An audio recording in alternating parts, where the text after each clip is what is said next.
I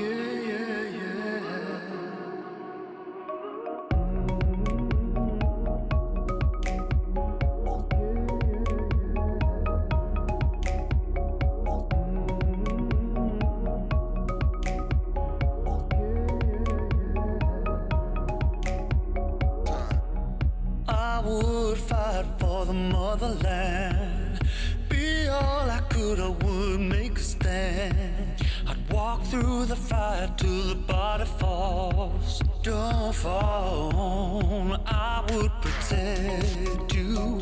All that I've got to do now, yeah, I could save you. All that I've got to do now.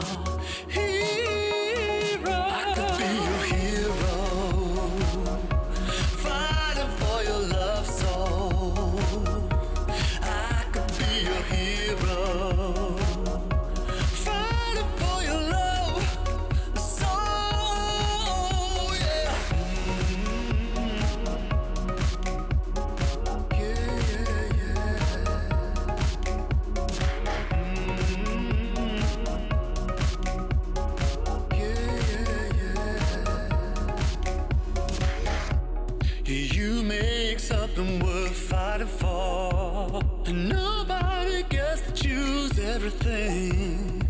All that I've got, it couldn't be enough. Without your love, and I would protect you. I would do anything now. Yeah, I could save you. All that I've got to do now. I could be your hero, fighting for your love soul. I could be your hero, fighting for your love soul, yeah.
Take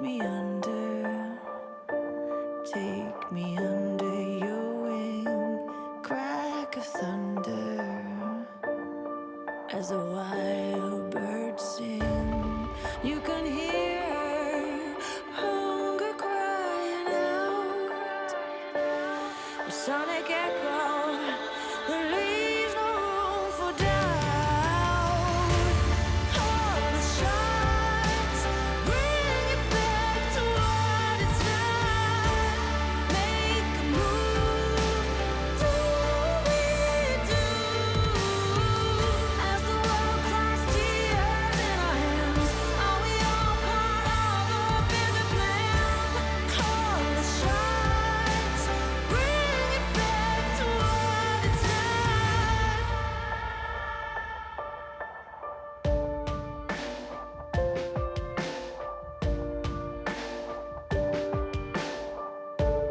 Deepest oceans, they can't portray enough empty spaces, time to rust and dust.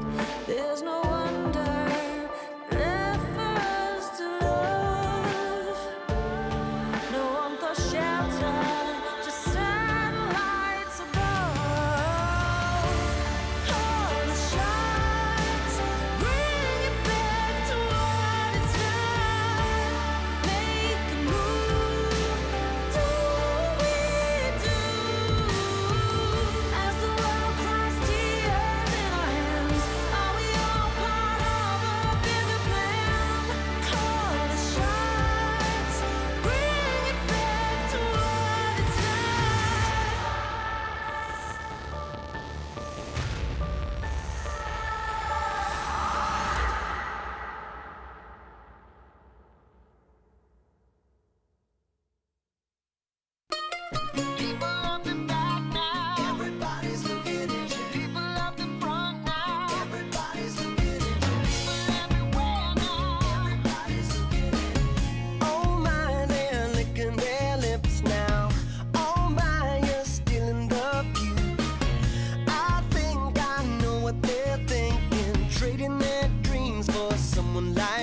Don't know why they never noticed what I knew, but everywhere you go now, everybody's looking at you. Everything you do now, everybody's looking at you. People of the back now, everybody's looking at you. People of the front now, everybody's looking at you. People everywhere now, everybody's looking at you.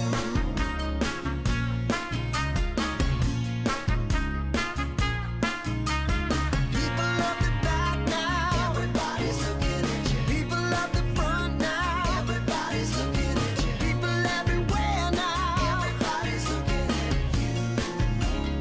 Everybody's looking at you.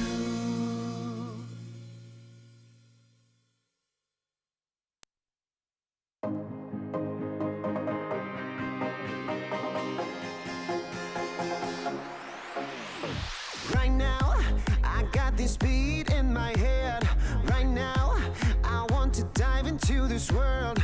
Let it out for the crowd, let it out, yeah, be proud. Right now, this is a real good atmosphere. Right now, superficialities are here. No excuse, no rules, no one to judge. Just give a fuck. The time has come to lose control. Don't be so shy, just let it flow. We are the masters of our own world, of our own world. We pray for fire in the sky. We show that this night is our night. We stick together, together, together. We're alright.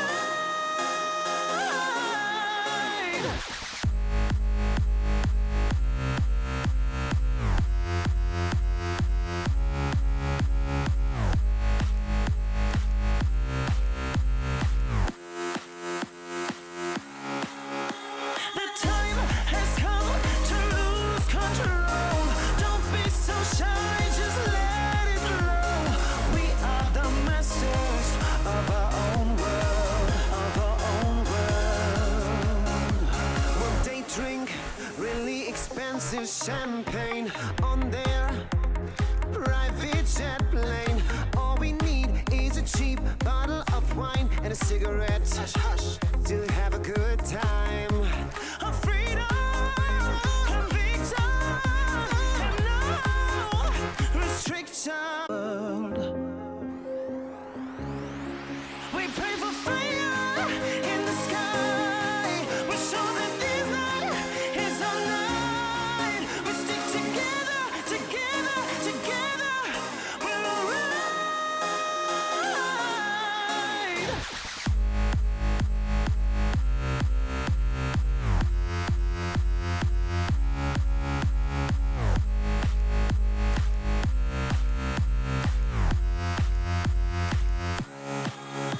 The time has come to lose control. Don't be so shy, just let it flow. We are the masters of our own world, of our own world.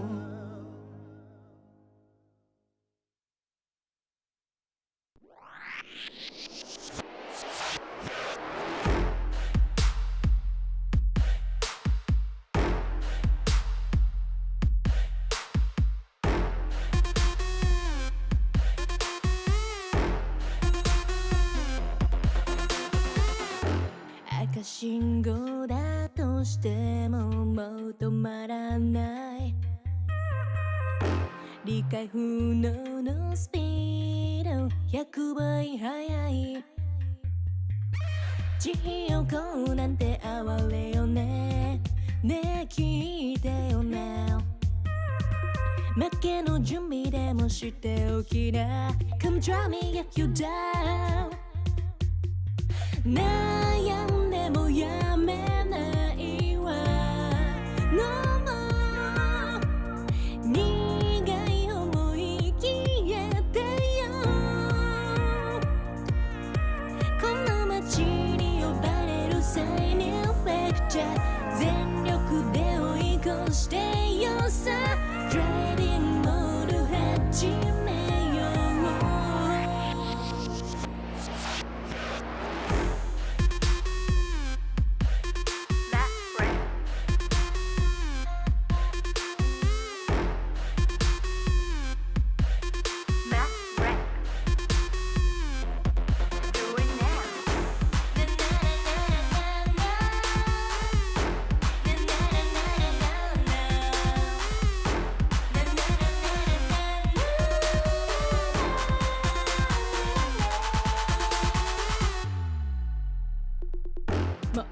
全な近道なんてのの完全にアウトだからあんたの後悔楽しみだわすげた気づいてよマジでベイベー一番でノックアウトするわ You better be listen 地横なんて哀れよねねえ聞いてよな負けの準備でもしておきな Come try me yet when you were down 悩んでもやめないわ No more 苦い思い消えてよこの街に呼ばれる生命フェッチャー全力で追い越してよさ Dreaming の始めよう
Country song.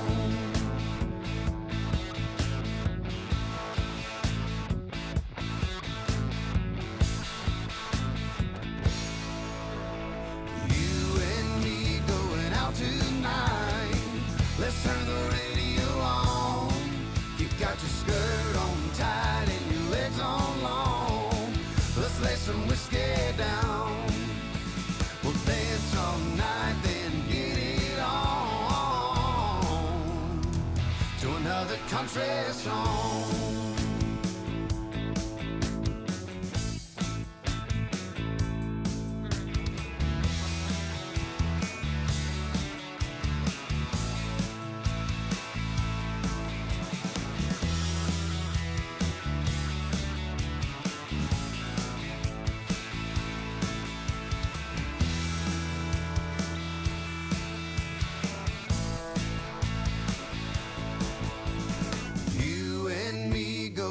Tonight, let's turn the radio on. You got your skirt on tight and your legs on long. Let's lay some whiskey down.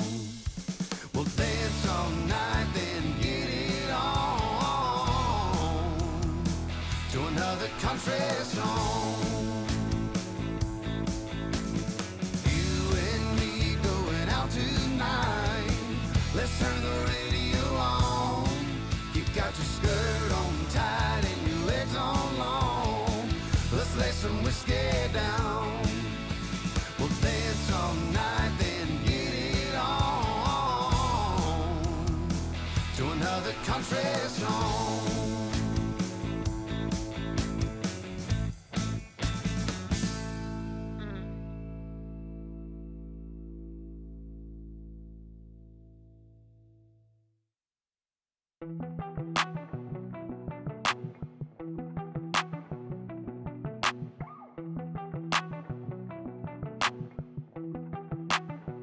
I saw you sitting in the moonlight, tripping, pain runs through your heart. Oh, we were skinny dipping, slowly sipping, then we fell apart. I'm just trying to catch a break from your love, oh, hey. Cause I need to find a new life, no love, oh. I can't lie, I've been thinking about us, but you, yeah. Tell me everything's gonna be alright.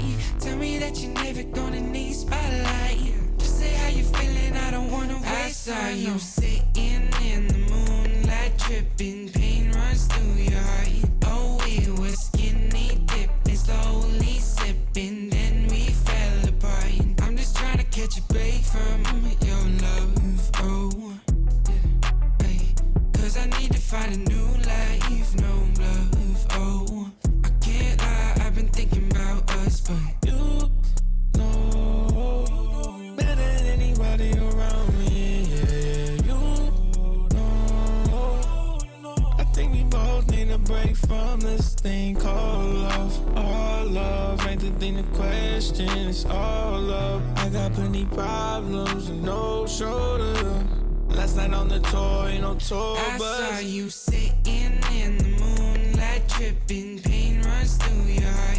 Oh, we were skinny dipping, slowly sipping, then we fell apart. I'm just trying to catch a break from your love, oh, hey. Cause I need to find a new life, no love, oh. I can't lie, I've been thinking about us. Putting out the fires, my head calls me alive. I'm sick of breathing in your smoke. Leave a little longer, embrace a little harder. Yeah, every time we're not wrong, it's like we're walking on water. Oh, too good to last long. Putting out the fires and looking for a miracle. It's like we're walking on water.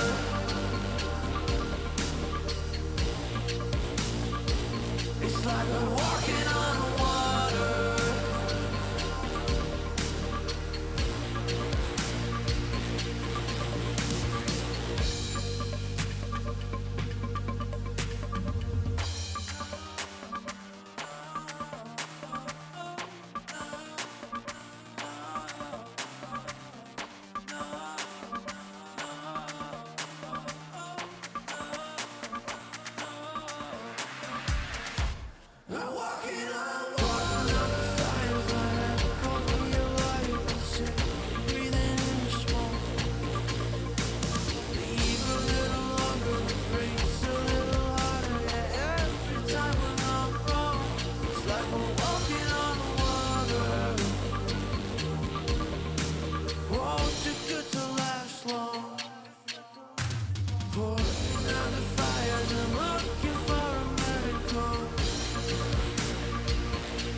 DJ, turn the music up, put the lights down low. All the worries we had, we just let them go.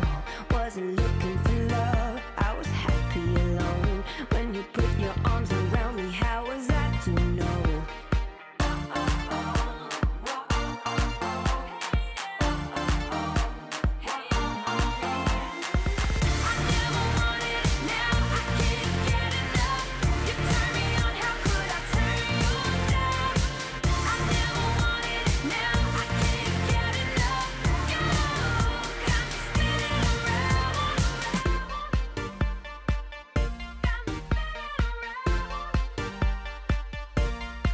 You got me feeling things I never felt before. We get lost in the music on the dance floor. If I leave you now, I leave you wanting more. If I leave you now, I leave you wanting more.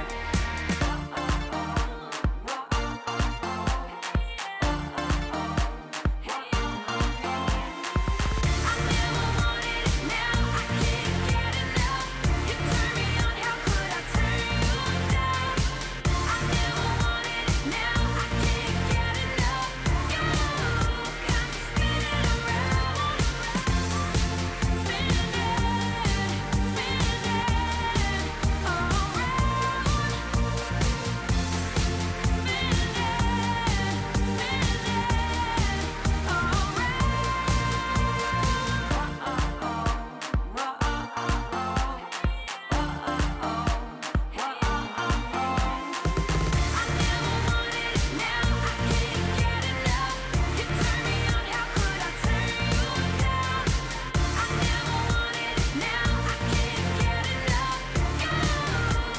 spinning,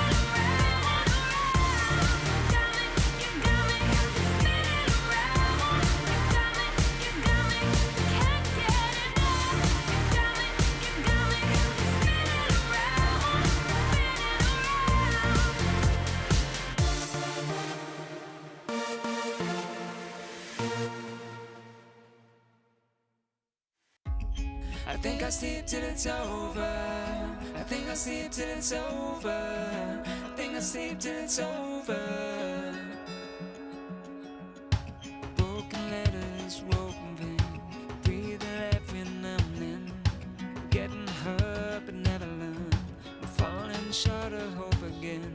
I need a shock to bring me round. To pull my head from underground. I'm calling out but there's no sound. How many times can we make up? How many years will this take up? And never is as long as forever. When it's love but it's over. I've woken up in the headlights, sticking from the clouds in mid-flight. Never is as long as forever. I think I'll sleep till it's over. I think I'll sleep till it's over. I think I'll sleep till it's over. I think I'll sleep till it's over. Stone days never end. Words I knew you couldn't say. We pretend we're more than this. Make believe that it's okay. I need a shock to bring me round. To pull my head from underground. I'm calling out but there's no sound. How many times can we make up? How many years will this take up? And never is as long as forever. When it's love but it's over. I've woken up in the headlights, sticking from the clouds in mid-flight. Never is as long as forever. I think I'll sleep till it's over. I think I'll sleep till it's over. I think I'll sleep till it's over. I think I'll sleep till it's over. I think I'll sleep till it's over. I think I'll sleep till it's over. I think I'll sleep till it's over.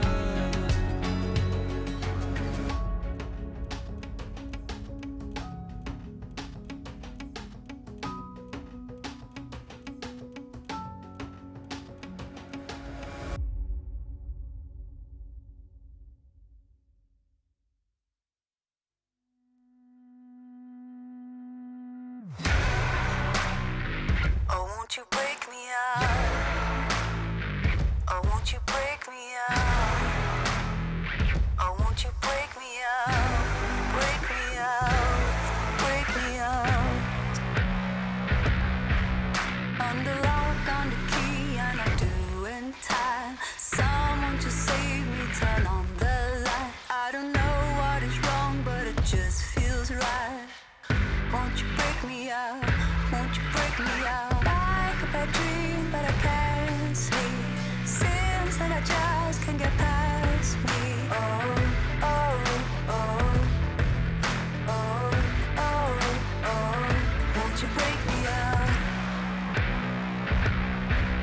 You're the chain, you're the lock. Won't you hold me down?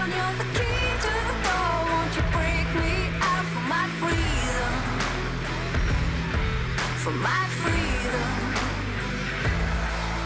You're the chain, you're the lock, won't you hold me down? You're the key to the door, won't you break me out for my freedom? For my freedom, won't you break me out? Oh, won't you break me out? Oh, won't you break me out? Oh, won't you break me out? Break me out, break me out. Oh, won't you break me out? Oh, won't you break me out? Oh, won't you break me out? Break me out, break me out. You're the chain, you're the lock, won't you hold me down? You're the key to the door, won't you break me out for my freedom? For my freedom. You're the chain, you're the lock, won't you hold me down? You're the key to the door, won't you break me out for my freedom? For my freedom. Oh, won't you break me out?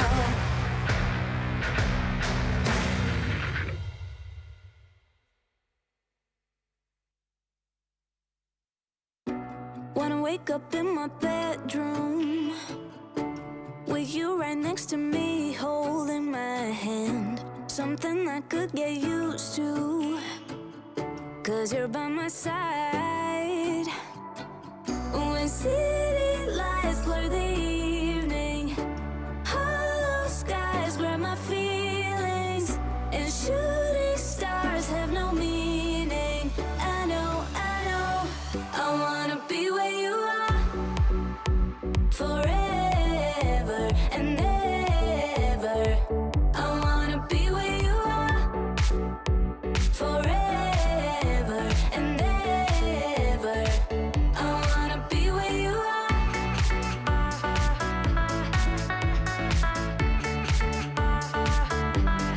Be where you are.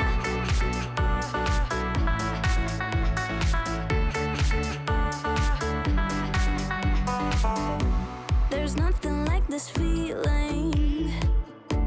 Could look at you for hours, don't mind me.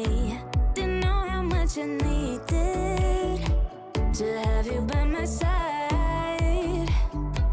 When city lights blur the evening, hollow skies grab my feelings, and shooting stars have no meaning. I know, I wanna be where you are forever and ever. I wanna be where you are forever and ever. I wanna be where you are.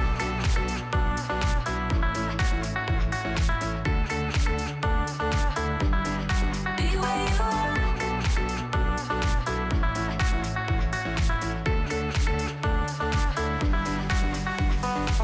When city lights blur the evening, hollow skies grab my feelings, and shooting stars have no meaning. I know, I wanna be where you are forever and ever. I wanna be where you are forever and ever. I wanna be where you are.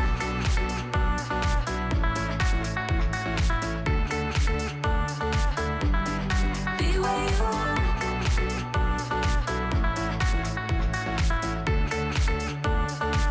I wanna be where you are.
outside your door. You'll find love where you don't know. You know that if you ever tried your last, call out on me if the old wind broke your mind.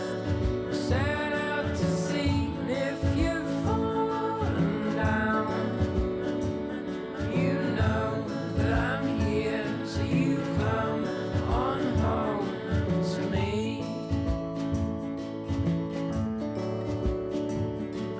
The day you pick up all your bags, lay down your toys.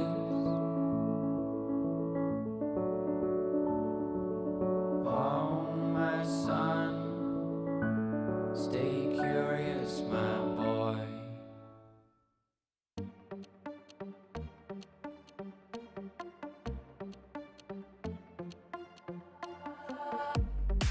身も蓋もないわねマジでメール既読無視でもてめトラブルならすぐ相談してよだなんて細い指先が僕を指す Please come this way ピンヒールで突き刺す血の味が欲しいまで純粋だと思ったバカねゴー赤いリップで踊るネオンライトがきらめく騙されたなんてめめしいやつねゴー通報するならすれば罪深いの私よこの世のクズどもよかも民がひれ伏す農場の世界へようこそ落とし穴に落ちたあなた Please come this way ピールで突き刺す血の味が欲しい前に純粋だと思ったバカねゴー赤いリップで踊るネオンライトがきらめく騙されたなんてめめしいやつねゴー通報するならすれば罪深いの私よこの世のクズどもよかも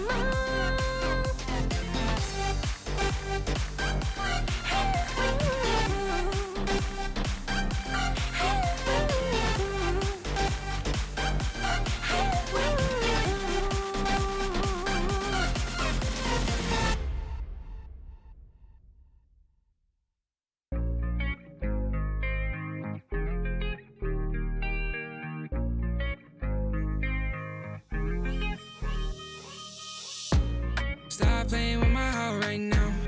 Girl, I need you in my life right now. Though I'm all tied up, need your love right now. Stop playing with my heart right now. Girl, I need you in my life right now. Though I'm all tied up, need your love right now. No, I'm balling out, yeah. But my heart plays loud, yeah. And I'm all freaked out, cause I got nothing to say to you. But will I be down, yeah, when you come around, yeah. So let's get right down, cause we ain't got much time. And every time you hold me, I think about the times that I was lonely. Keep reminiscing about how you the only one that makes me wanna look into your eyes and say, stop playing with my heart right now. Girl, I need you in my life right now. Though I'm all tied up, need your love right now.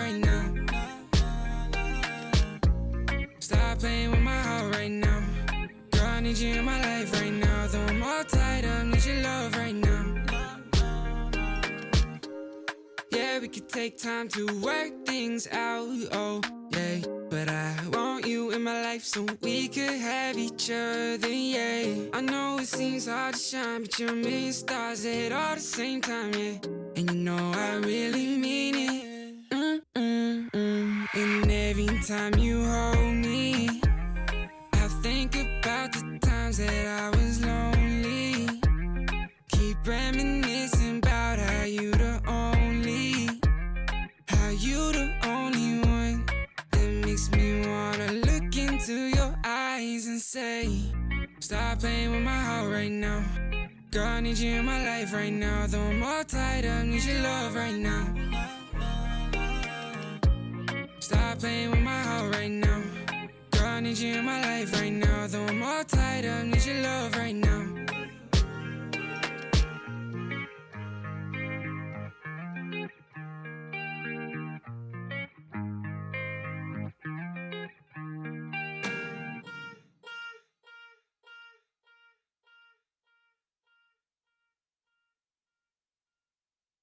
Different energies I bring, only sickness I fling. Bad like Gustavo Fring, can't try not a ting. Flyboy, I got the wings, and they can't keep up with me, dog. That's why all that I bring is wins. And they wanna hold me back, never doubt I'm a king. When they grab Mike and a chap on the ting, I don't wanna hear no talk from jokers. Say you got waves, I'll split that like Moses. The way that I catch it is flawless, it's awkward, cause they can't do it when they talk up.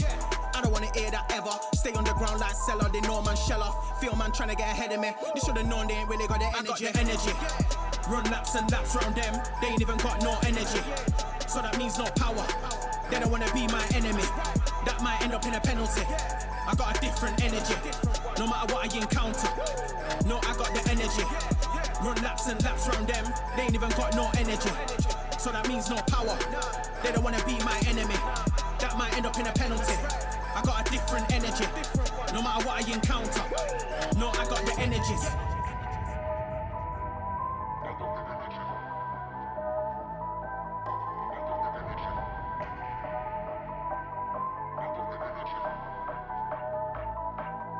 I got the energies.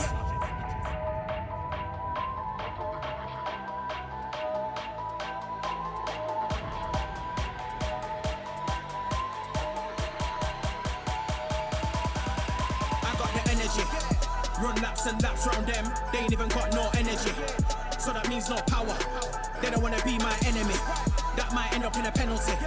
I got a different energy, no matter what I encounter. No, I got the energy.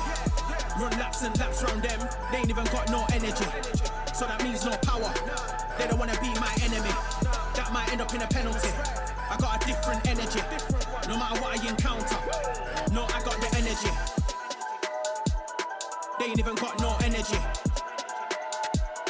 They don't wanna be my enemy. I got a different energy. I got a different energy.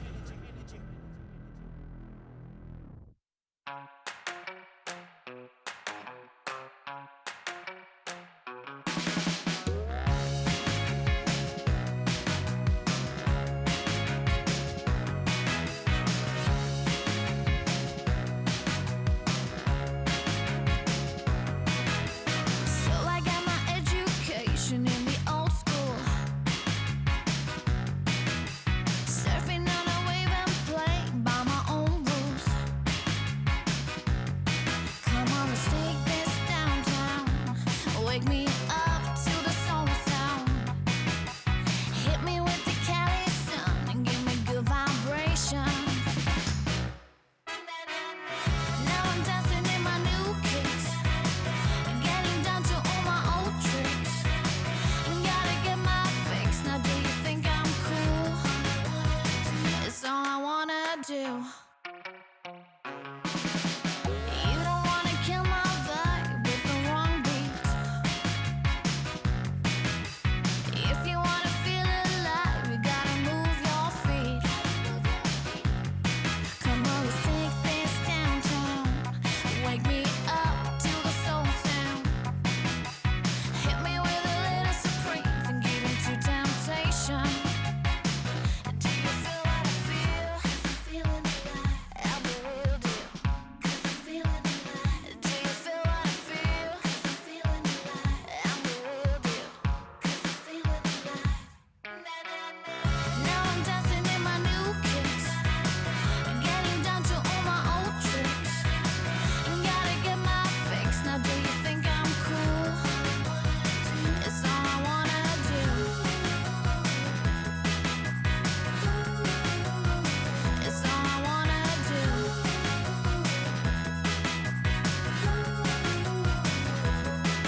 my mind.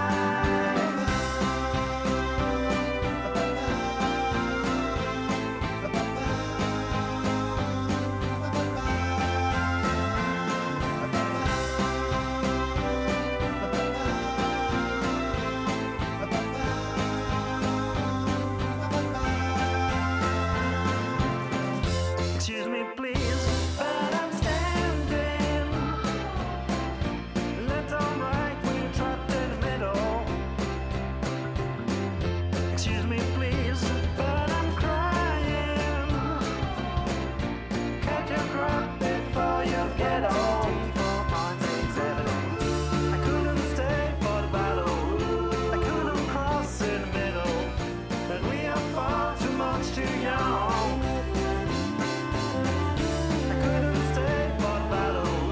I couldn't cross in the middle. I'm losing my mind. I'm losing my mind.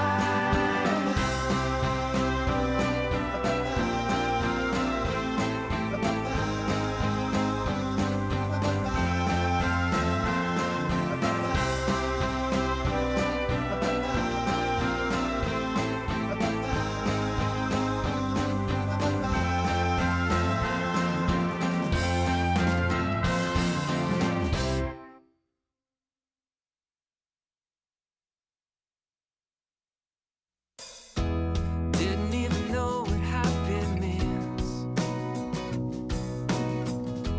till you came along and walked into my dreams. It's funny how the times can change so fast. Looking straight ahead, I don't think of the past. You've changed everything. It's like bright lights and a starry sky. We're gonna feel that way most every night. Sunlight on a summer day. We're gonna laugh and dance all the rain away. Sing a new melody. It's full of love. It's beautiful and free. 'Cause you belong, you belong, you belong to me. Birds fly, fill the trees like it's always spring. White clouds high above, I know just what I mean. Your smile, this love are an endless road. And I'll walk, I'll run, anywhere it goes. You've changed everything. It's like bright lights and a starry sky. We're gonna feel that way most every night. Sunlight on a summer day. We're gonna laugh and dance all the rain away. Sing a new melody. It's full of love. It's beautiful and free. 'Cause you belong, you belong, you belong to me.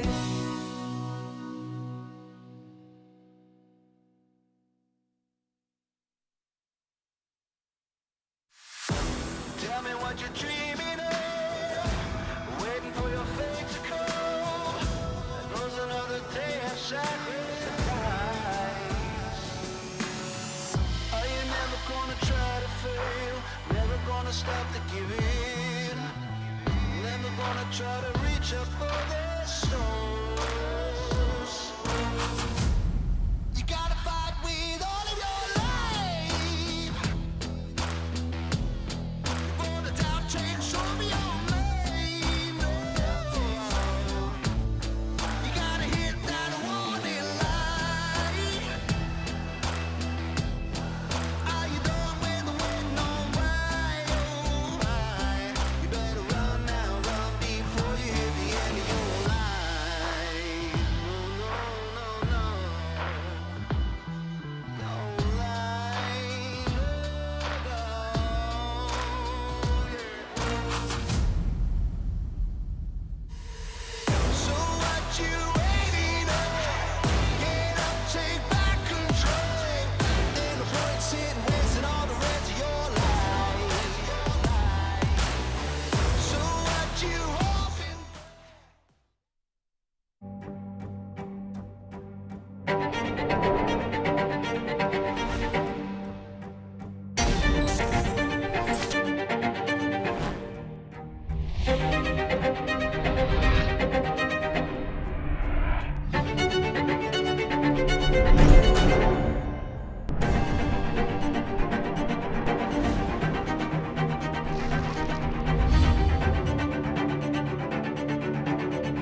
Hello, everybody, and welcome to the LPL. It's week 3, day 3 on Munchables, and I'm joined by Alk Battery for his second LPL cast. How are you doing this morning, Alk? I'm doing great, and we've got a great game here, a great series here, just all over today. I think our schedule's a little stacked. Yeah, I mean, the second series today, I'm just massive spoilers. It's the return of Uzi, so do not go anywhere after the first series. You do not want to miss EDG versus IG later today. But let's talk about what happened yesterday. First off, NIP versus OMG, and I feel like these two teams, they love a scrap, don't they? This was such an entertaining series. Oh man, literally we got everything I could have asked for. We got some fun RA games. We got TF from Angel, which was super unexpected. And we got more and more of these two top laners, Shanji and Invincible. You can see it in the highlight package, but they are just... I love these teams, man. They're the most unique teams we have here in the LPL. Yeah, certainly. I think unique is a perfect word for it, honestly, because we were talking just before the broadcast about teams with identities, and these two teams actually came up in that conversation because you know that they will make their game happen, not just play that standard boring meta. I mean, you can see Abel literally played Tristana during this series. OMG coming out on top, and I think rightly so. I think OMG the favorite coming into that series, but still NIP giving him a bit of a fight. I was really sad. I thought I was gonna get a pentakill for Tristana. You know, they did an interview afterwards. He's like, we were focused on winning the game. We weren't really focused on it. We saw it afterwards. It was gonna be a penta, and that was really cool. But this JDG RNG game was about what we would have expected coming in, but JDG felt like they had something to prove, especially with how game 1 felt. Yeah, JDG, I feel like have had a bit of a weird start to the split where, yes, they are getting the wins on the board, but it's not necessarily been as clean as a lot of people are expecting. It feels like with every series, they're getting closer and closer to that like prime JDG that won MSI, that dominated internationally, and they're looking to do that here in the LPL once again as well. RNG, though, they gave it a fair shout. It's not like they just got completely destroyed. And definitely, I think this RNG roster is showing some good stuff. I'm excited to continue watching them just to see where they end up, because with all of the roster changes, RNG is a team that I really don't exactly know where they're going to finish this split, and I'm not sure they know like what to expect for their results, so I'm here to see it. But anyway, OMG managed to beat NIP 2-1, and then JDG 2-0 over RNG. As you saw, a couple of good fights for RNG, but overall pretty dominant from JDG. And that means they are still up towards the top of the table with BLG, both of them on 5 wins at this point. It's just that one blemish. It's just that one blemish. Yeah, exactly. But we are starting to shape up in the table now. We're starting to get that kind of divide between the top and the bottom. Today's matches, though, very exciting stuff. We've got Weibo versus LGD to kick us off with Decade stepping in, a fresh rookie. He'll be playing his first LPL match today on the side of LGD. And then we have EDG versus IG, and that's EDG with Uzi stepping into his old rival's jersey against a team that denied him in playoffs so many times over the years. That is going to be an incredible matchup. And then Top Esports versus FPX as well, which I believe we have a couple of interesting subs there for the final series too. But I think everyone towards that second series. Yeah.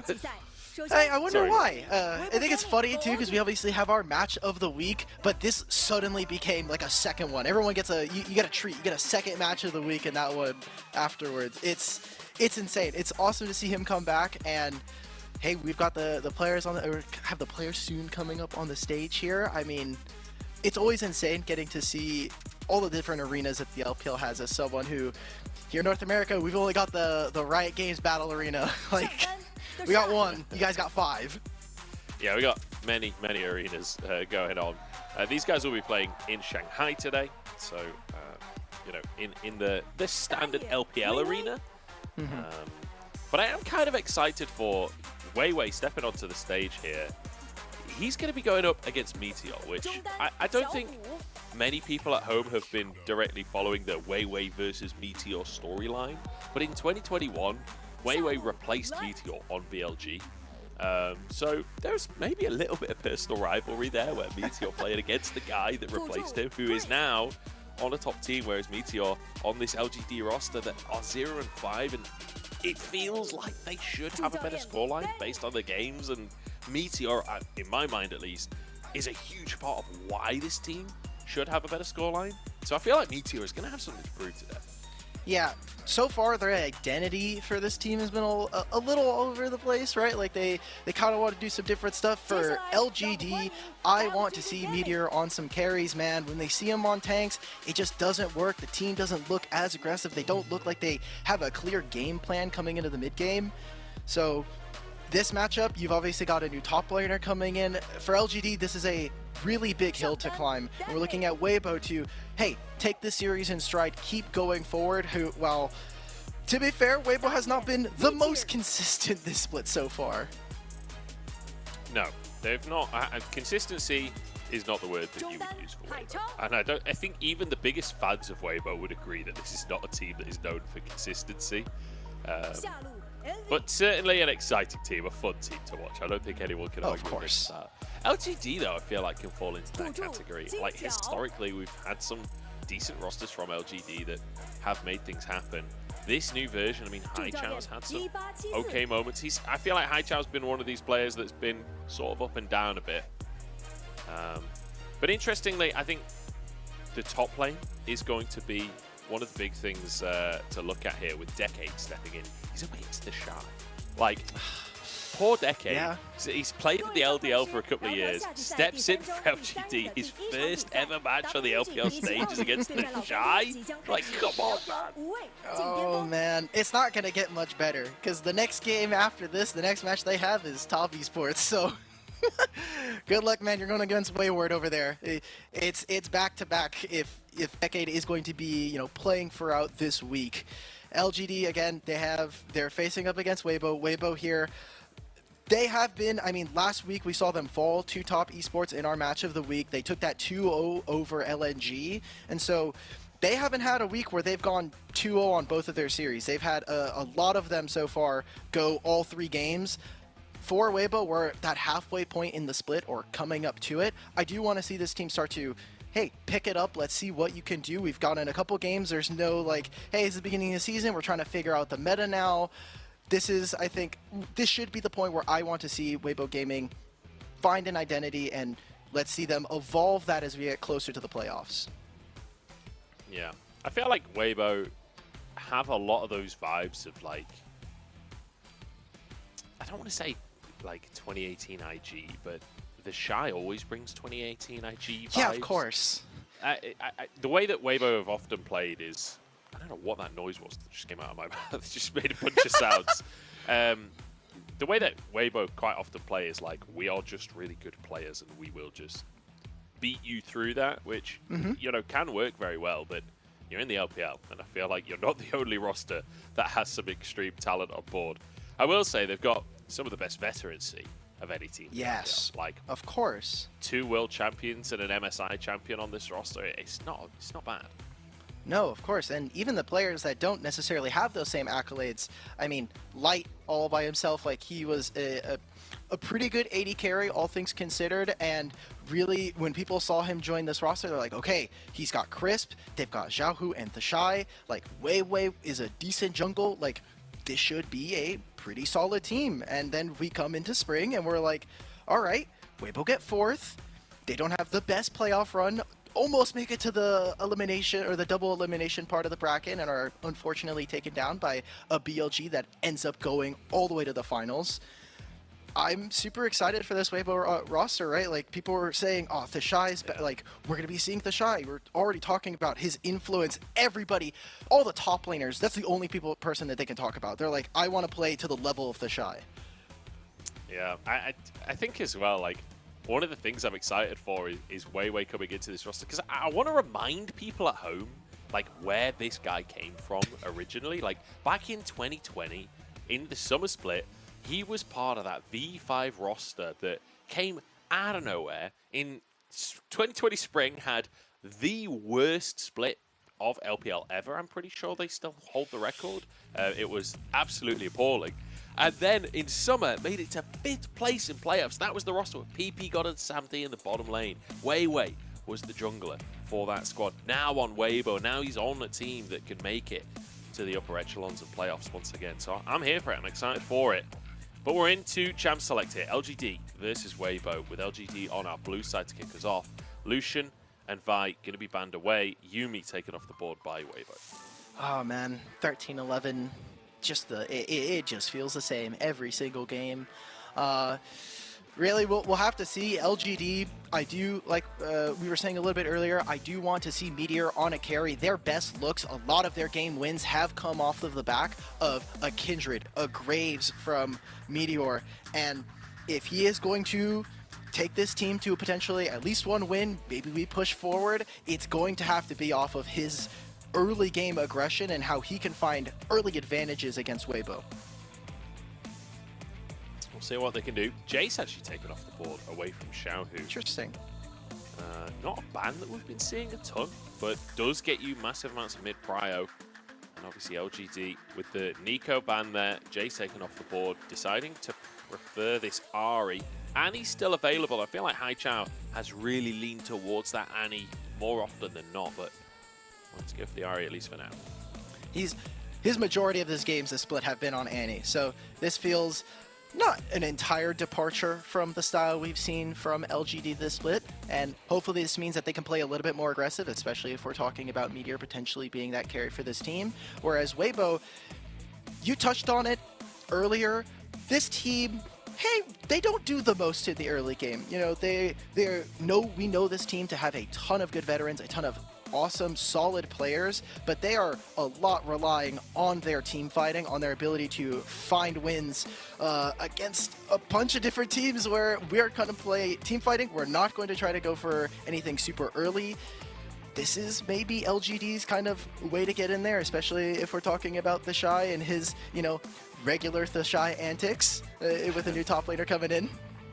Yeah, and you got to remember that LGD, 4 out of their 5 series have gone to 3 games, including going to 3 games against JDG. So, like, if there's a team that will take Weibo to 3 games, maybe LGD is it. I feel like every year in the LPL, we always have that one team that can't get the wins, but always looks like they're going to get the wins. Like, it's historically was Rogue Warriors, I feel like, always ticked that box.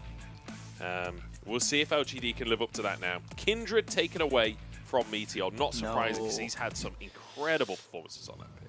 All right, well, we'll see what they can do. I think next up for LGD is looking at some of those top laners, maybe getting rid of that Cassante unless they want to give Decade a pretty unique matchup, thinking more along the sides of a Gwen.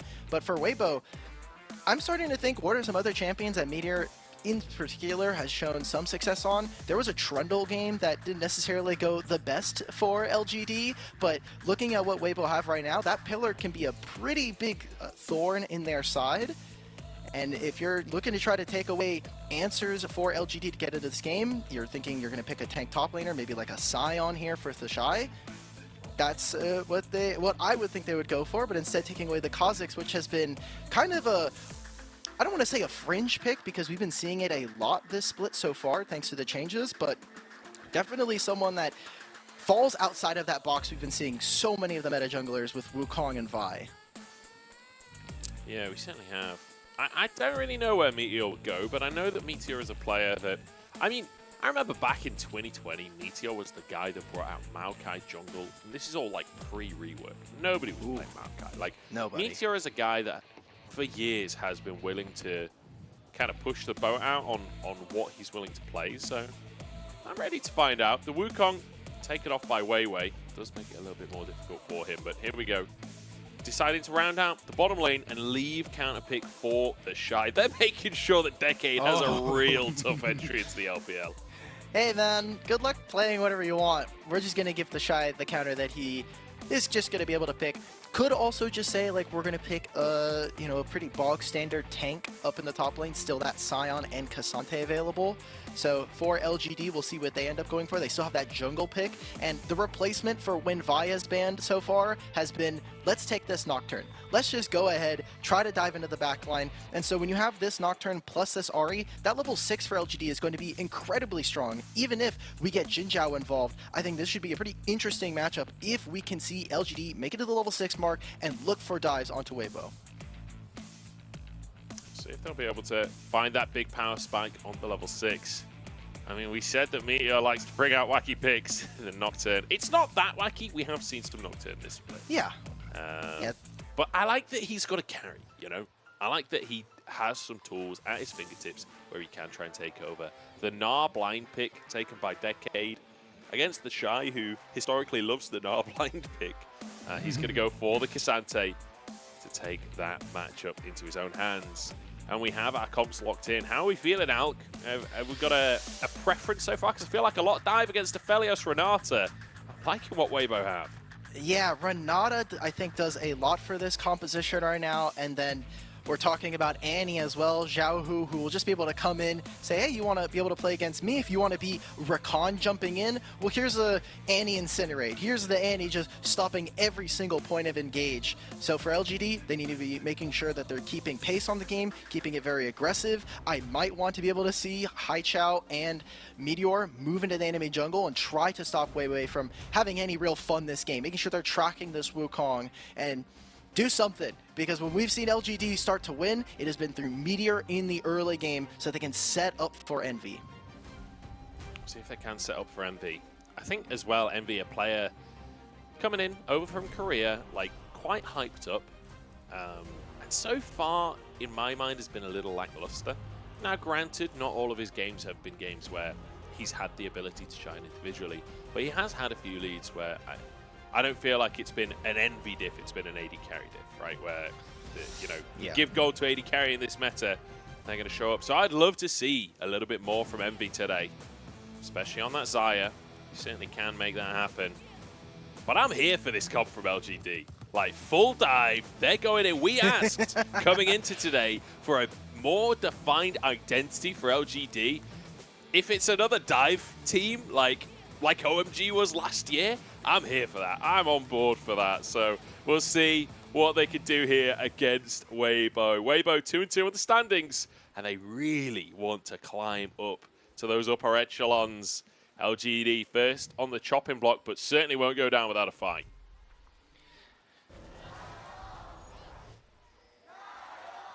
Man, I said this was a shade, but getting to hear the gyos in my ear instead of being like a, as a viewer, always insane. Always a great pleasure to have that. For LGD, they're not fully winless, right? Like, they have won some games. We've talked about it before. They have a lot of games that have gone to a series that have gone to 3, but they just haven't been able to clinch it in the end. Finally close out on a series. They got very close last week and unfortunately fell to RA. It was like they gave up a dragon, they gave over the Baron. I was like, no, the game crumbled all around them.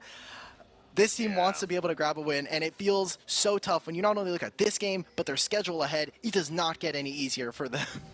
I think the thing as well is, like, a lot of those games that they won were very confident wins. That's the big thing that has been so disappointing for me about LGD this year is, or not this year, this split.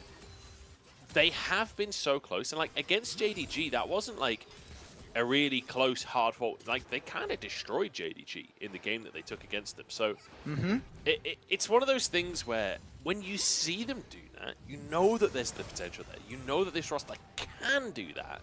And then when they don't do it consistently, it's just hard to watch, man. Yeah. You have to wonder what's going on in comms, what's going on behind the scenes where they can't consistently look like that. When their highs are that high, how come they can't hit that regularly? They do have a lot of fresh faces, right? We already talked about Decade. Jinzhao, I think, has to be kind of a leader for this team as someone who has been in the LPL forever. Like, this guy is always around, always playing on a couple of teams, but I really want to see what this team looks like. Obviously, a very rough start, but hey, we're in week 3. If there's any time to turn it around, every game matters. Every series, if that's the part where you start to get your season back in, maybe you make a final push to squeak into playoffs, it starts here. It starts with literally every series. Yeah, it certainly does. Every game matters as well, like especially when it comes to the race for 10th place in terms of just making it into playoffs, which, let's be honest, at 0 and 5, that's the best LGD is going to be looking for at this point, is like bottom end of playoffs. Every game will matter. Game difference is really going to influence those head-to-heads. So we'll have to see. Is really nice disengage from Crisp there, but Envy nice shot from Envy. doing some big damage in the trade. Like able to get a little bit bonus on the end of it. As Meteor comes in, has priority in that bottom side. You should believe that he'll be able to get this grab. Yeah, especially if his bot lane does need to move. Haichao even starting to kind of feign towards his side. That was just an excellent trade from Jinzhao, landing the Grand Entrance, gets that knock-up. Weiwei even sitting here, recognizes he doesn't have to do anything. If they know where the enemy jungler is, all we have to do is show. Oh, he barely showed there. Okay, finally they spot Weiwei. I was going to say, if they don't see him, this is the sneakiest gank of the world. I like the attempt, though. I like the thought process there. They're like, you know, let him get the scuttle crab, give them that false sense of security, and then sneak on in. If he wasn't recalling in that brush, it would have worked. But alas, can't make it happen in the end. It will be Envy and Jinzhao getting away with their lives. Weiwei goes up towards the top crab to at least even the stakes in that regard. But Meteor's already reset, head back onto the map this Decade. And he's got to start up against one of the greatest top laners of all time. It's a tough entrance to the LPL. Oh, and they're going to try to make this dive now. Earlier on, Meteor did ping this out. They knew where the Wukong was going to go. Meteor is going to pop this Scryer's Bloom and not quite catch out onto Weiwei. But good job from Meteor. They are on a ward, so Weibo are feeling more than comfortable. They know exactly where the enemy junglers. They can see where all the laners. We're saying, hey, if this game goes even as the game goes on, we are more than happy with the state of where we are. Yeah, I mean, when you look at the way that team fights will function, right, we talked about it before, the Aphelios Renata loves to play against dive. It will kind of be a competition of how fast can you kill Aphelios? Can you kill Aphelios? And for Weibo, how well they can protect that Aphelios. But I've got to be honest, Renata is so difficult to play against when you're playing like Nocturne, Gnar, and this Rakan as well. Like, Renata is just a thorn in your side. So later on, I'm favoring Weibo, but LGD can certainly try and make things happen. And at that level 6 point, which we are very close to for Meteor now, you can see Haichao, Decade both hitting level 6 there. Once Meteor does as well, things could really kick off for LGD. Yes. Haichao did actually just TP back into the lane and is going to take a recall here. The Ahri having level 6, obviously we talked about Nocturne getting that ultimate. This should be a point for them. We already see Jinzhao getting down vision. Flash from the Shy, trying to land Q3 there. I always make a joke that Cassante matchups doesn't necessarily about what the matchup is. If you can land Q3, that's it. That's how you win. Yeah, Cassante favored in all matchups, the lads, is Q3. As the battle for control wards continues, and both will lose. The control wards go down here. It's Weibo fighting for vision control, and I love the amount of like mirroring we've seen from Weiwei and Meteor. I said that this is a personal matchup between the two. As Tibbers comes down, it's just going to be to poke Haichao out of lane. Weiwei replacing Meteor on BLG back in 2021, and now these two going toe-to-toe in 2023 in the LPL. And we'll see who gets the best of it so far, just matching each other. Yeah, Weiwei's like, Hey man, I got a couple wins on the board. My team's doing good. My team's looking good. Meteor wanting to buck that trend, wanting to maybe turn their season around. Obviously, it is a much slower early game. I thought maybe LGD were going to go for an aggressive look, but the bot lane had just taken a pretty okay trade, and Haichao recalling there, thanks to Xiaohu on this with this ultimate, meant that they couldn't have the Ahri roam, couldn't have the Ahri come down. So Meteor finally ticks over with that ultimate. But the Shy, not necessarily in the best spot for them to go for a gank, so need to be careful around mid, and Wei Wei should be getting that Cyclone sooner rather than later. Should be. Meteor is 6-2. He could head up to the top side, but look at the feathers coming in onto Light. He's red and white, which means LGD will disengage, but it's a great little trade coming out from them. Envy and Jinzhao looking good today. Okay, if this is how you find a win for these two bot laners, we need to be investigating more Zyra Rakan for these two. They're great duelists with each other, and hey, it gives Envy the ability to peel, which is not the same that we could be said for an Aphelios, a Jinx. This is looking promising for them, but it is an even early game. We're hyping up a lot of almosts here in this first game. Ward dies in the top lane, so Wei Wei knows that there's no vision there now, but Ward lasted just a couple of seconds too long for him. As Envy will be able to grab himself a plate. And I'm permanently keeping an eye on Meteor on the minimap, because that Nocturnal is online. He can make a big play. The thing is, that bot lane is completely pushed in, so it's very difficult for him to do anything on the bottom side unless they want to go for a dive.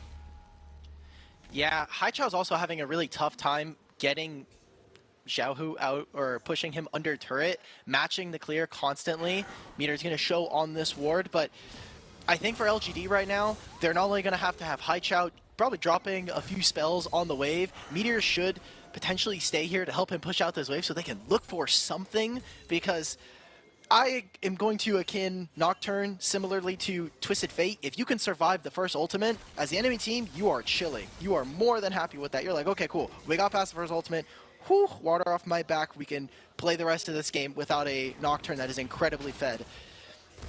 Yeah, it's one of those things as well where you want to see the Ahri and the Nocturne kind of linking up, right? Playing. We say that a lot when it comes to Ahri and Annie and Nico in the mid lane. Like, these mid laners are so good with a carry jungler that can follow up on their CC, right? And Haichao has the tools to set Meteor up as the carry. It's kind of similar to almost a Kha'Zix, where you want to be working as that pair. So far, Haichao not really been able to get out of lane. Jinzhao going to move in to try and fight for Prio as Meteor still on the Herald, but it feels like Weibo want to contest. It keeps like unleashing itself. It gets out of leash range, it resets. This should have been their objective. Yeah, Crisp didn't have level 6 for this fight, now does. If that ultimate was there, that should have been the timer for LGD. And now Weibo feel more than comfortable, especially with Decade here. It's a good engage, and that's the jungler down already. The wave across the team. Moonlight Vigil wide, though. Tibbers will just get shredded, but Jinzhao so low. Weibo, against the low health bars of LGD, feel confident to step up to the Herald themselves, despite a lack of jungler. Yeah, they got a kill, and the health bars, the mana is just too low. Only Envy really being able to step up. They use so many of their abilities to find that one kill, and nothing else is going to come of it. There was an investment of the ultimates. I thought that that was a pretty suspect fight just because we did have Crisp's ultimate available for them. And Decade was running out of that Gnar bar. They had a very short window for them to find that kill. And we can take it out in the replay here. It was a lot of good Fog of War toggling, actually, from LGD. Yeah, so it's a great combo onto the jungler. Like, he's just gone straight away with the Tibbers, the hostile takeover there. They do manage to escape. If that Moonlight Vigil hits, that could go really badly from LGD at that point, because there was Gravitum available off the back of it as well. But it does lead to just a single kill. Herald's still up on the map. Dragon's still up on the map. And LGD, I mean, you say, like, it's a tough one because the hostile takeover was up and available, but I feel like that's going to be the story of this game. It's most of the time, most of these fights, it is going to be available as LGD have to find a way in. It'll be tough for them. Speaking a little bit towards how the pace of this game has gone, these are some of our slowest average game time teams, so not a lot to expect in the early game. They're going to be doing this on Vision here, and the Shy did just teleport top lane, so this should be their dragon to take for LGD, but everyone is moving towards this bottom side. Weiwei is actually going to be finishing his clear down here, moving up towards the top side with his red buff coming up. Hopefully Shy can get some good damage down on the Decade so they can open up for a Rift Herald play. See if they can. Drake taken, so LGD at least getting themselves that one objective. And like you say, not the quickest teams that we've got in the league. I'm curious about Decade, though, to see how he'll perform on this Snar. He's survived the laning phase against the Shy, and the Shy has made some attempts, like flashing for the all-in in a previous one. They were trying to set up a dive before, like Decade. He's doing a decent job, just holding his ground, maintaining CS. Had to pick blind into the Shy as well, so doing well for himself so far. We'll see how he's going to perform in those team fights on the Gnar. I like that use of the ultimate just to disengage, make sure he maintains his safety. As you can see, team not really interested in contesting this Herald. Weibo will get this, so get some extra gold in their back pockets if they're able to crash this. It is a minute before the plates fall, so I'm a little worried that Weibo won't get the full gold that I think a lot of people would expect from a Herald, unless they're going to immediately try to crash this mid. I think the best idea is for you to save the Shy. Gets the flash again out from Decade here. And I was just about to say, he's been doing all right. We just talked about how he's gone even in this lane, but we have to see how he goes once we get into the later game. Not only the team fights, but the Shy is that player that is always checking, are you paying attention? Do you know that I have lethal here? Because I will force you to recognize that fact. Yeah, absolutely. Decade flashing before lethal range, though, right? Like, you do see a lot of players, especially newer players in the league, like waiting a long time on the flash. They don't want to be the one that like wastes the flash and dies, right? But Decade flashing preemptively enough that he's not under any significant threat right now. So it'll be down to whether there's a follow-up play from the Shy, whether there's a gank up topside from Weiwei. Whoa! TP being channeled. That's on Vision. There's a zombie ward there.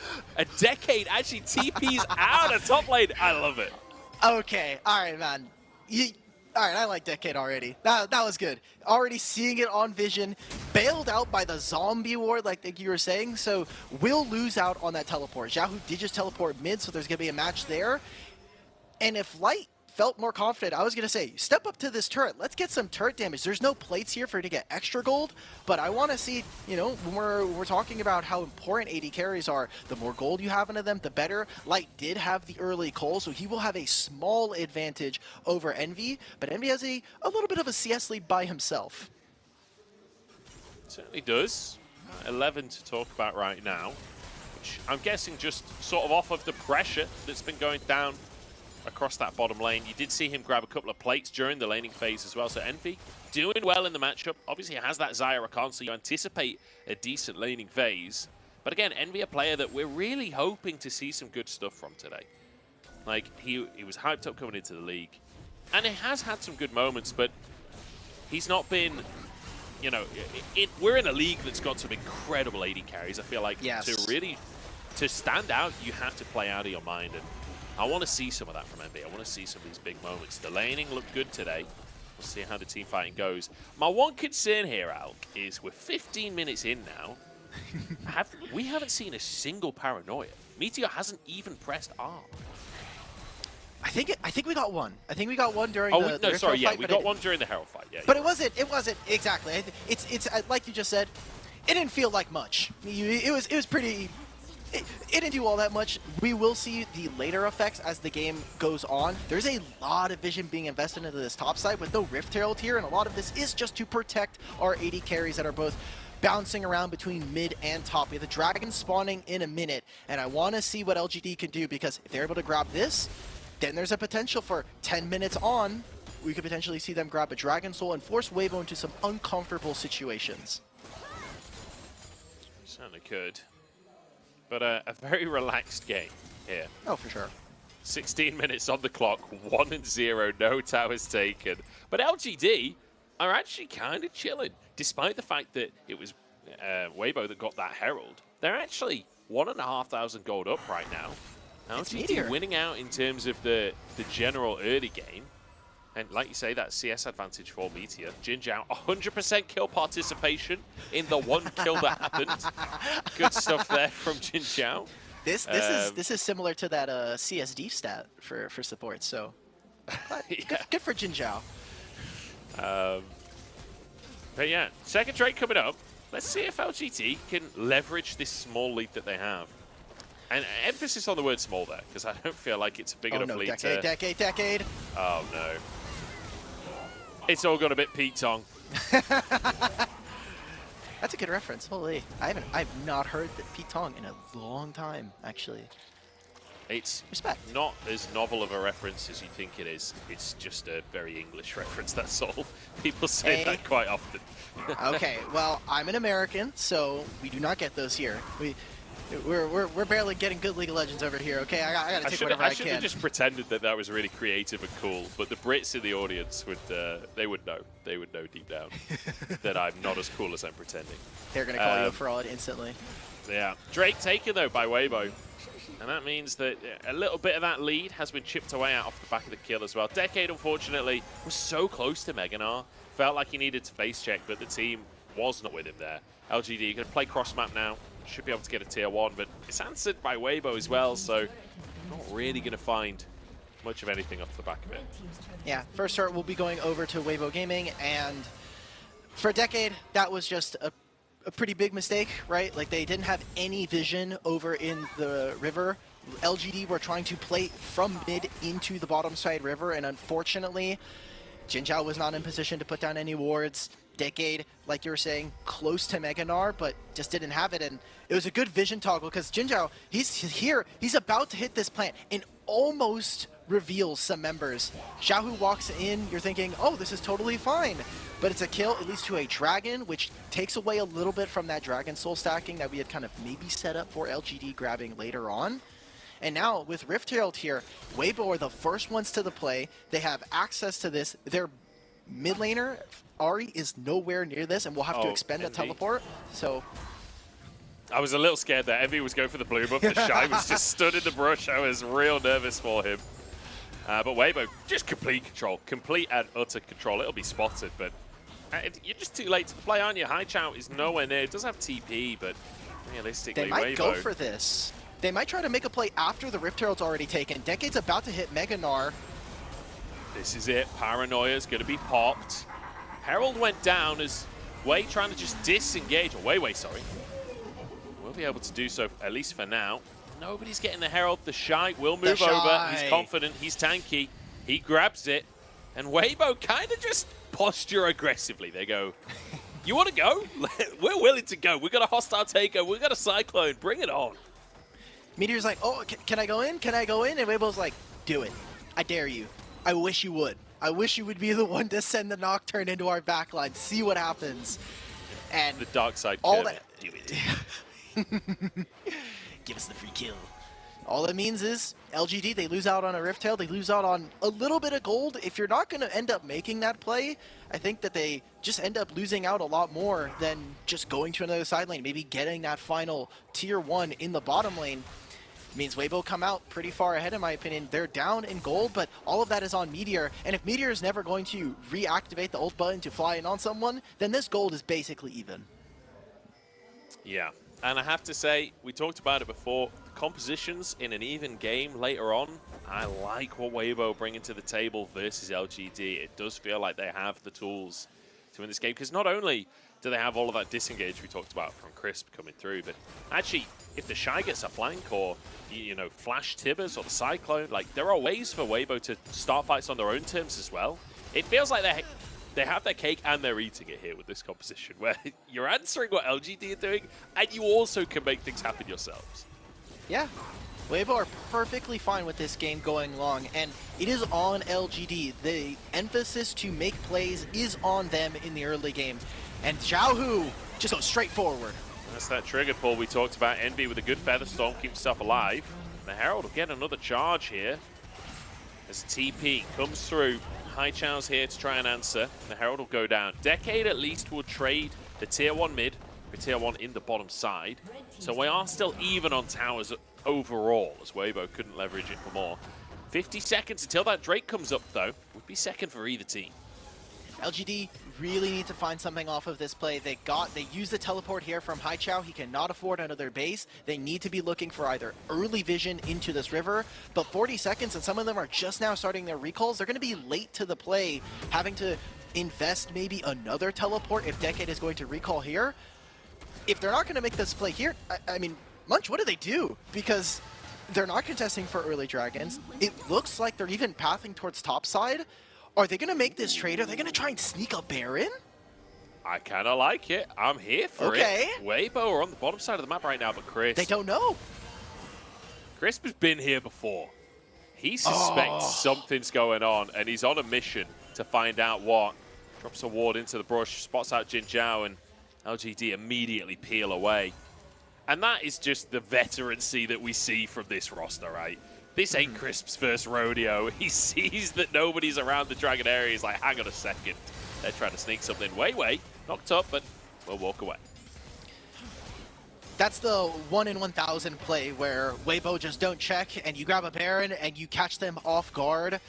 But now, it just feels like they're now corralled into this top side. Weibo, they have full control of mid. They can continue to push this wave. The Shy is getting that wave under, and they're just starting it. They're forcing it again. They're saying, Weibo, come and check us. You do not have another Scryer's Bloom. You don't have another blue trinket. Weibo calling the bluff, but it ain't a bluff. They're just going to take the Baron here. LGD sneak it away. And we were talking about veterancy. We were talking about Weibo know what's going on. Apparently not. The first Baron start was actually the red herring. They were like, oh, look, we're going to start Baron. Oh, no, look at you.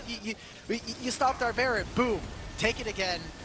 And they will lose out on the third dragon here for Weibo, but hey, you have now a Baron that'll empower your push, allow you to go for more of those split push, and we already see Decade here with this Hullbreaker becoming a much popular build recently amongst top laners. If you're going to go for that split push, let's just go for it. Do it. I like this. More investment into those side lanes.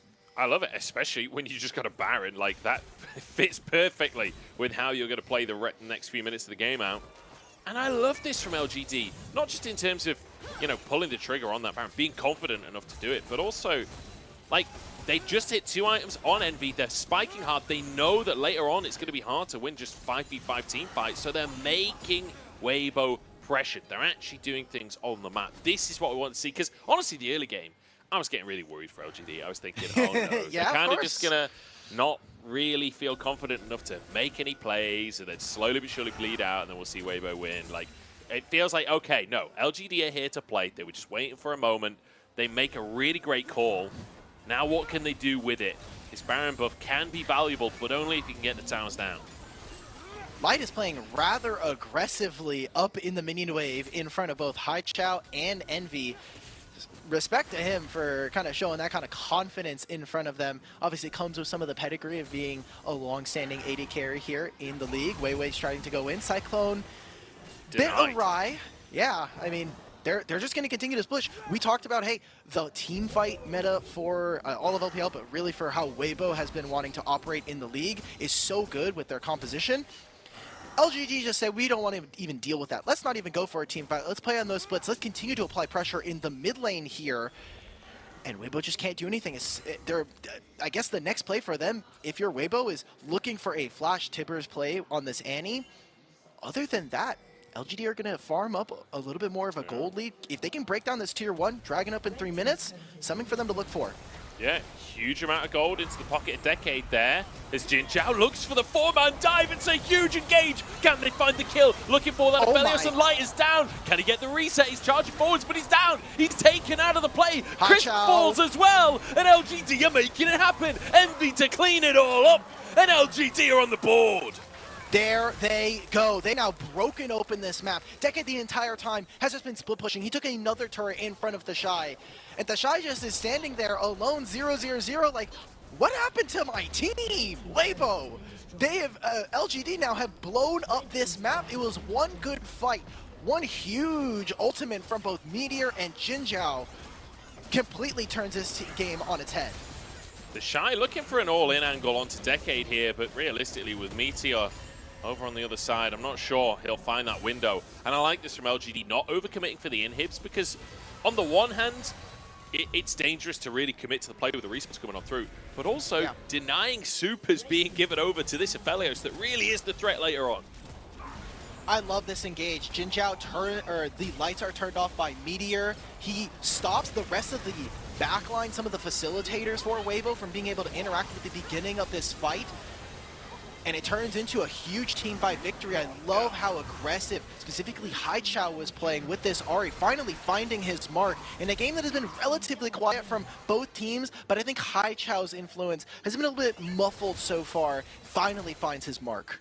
Yeah, Haichao, really great fight. Envy as well, aggressive Feather Storm there, gets the Feather Pull onto Light to finish that Aphelios off with it. I think LGD basically acknowledging, look, it's not just about killing the Aphelios, it's about isolating the Aphelios. So like you say, the engage from Jin Zhao to not just hit Aphelios, because he didn't actually target Aphelios, he just takes away Aphelios' support so the rest of the team can jump on that AD carry. Really, really great stuff from LGD.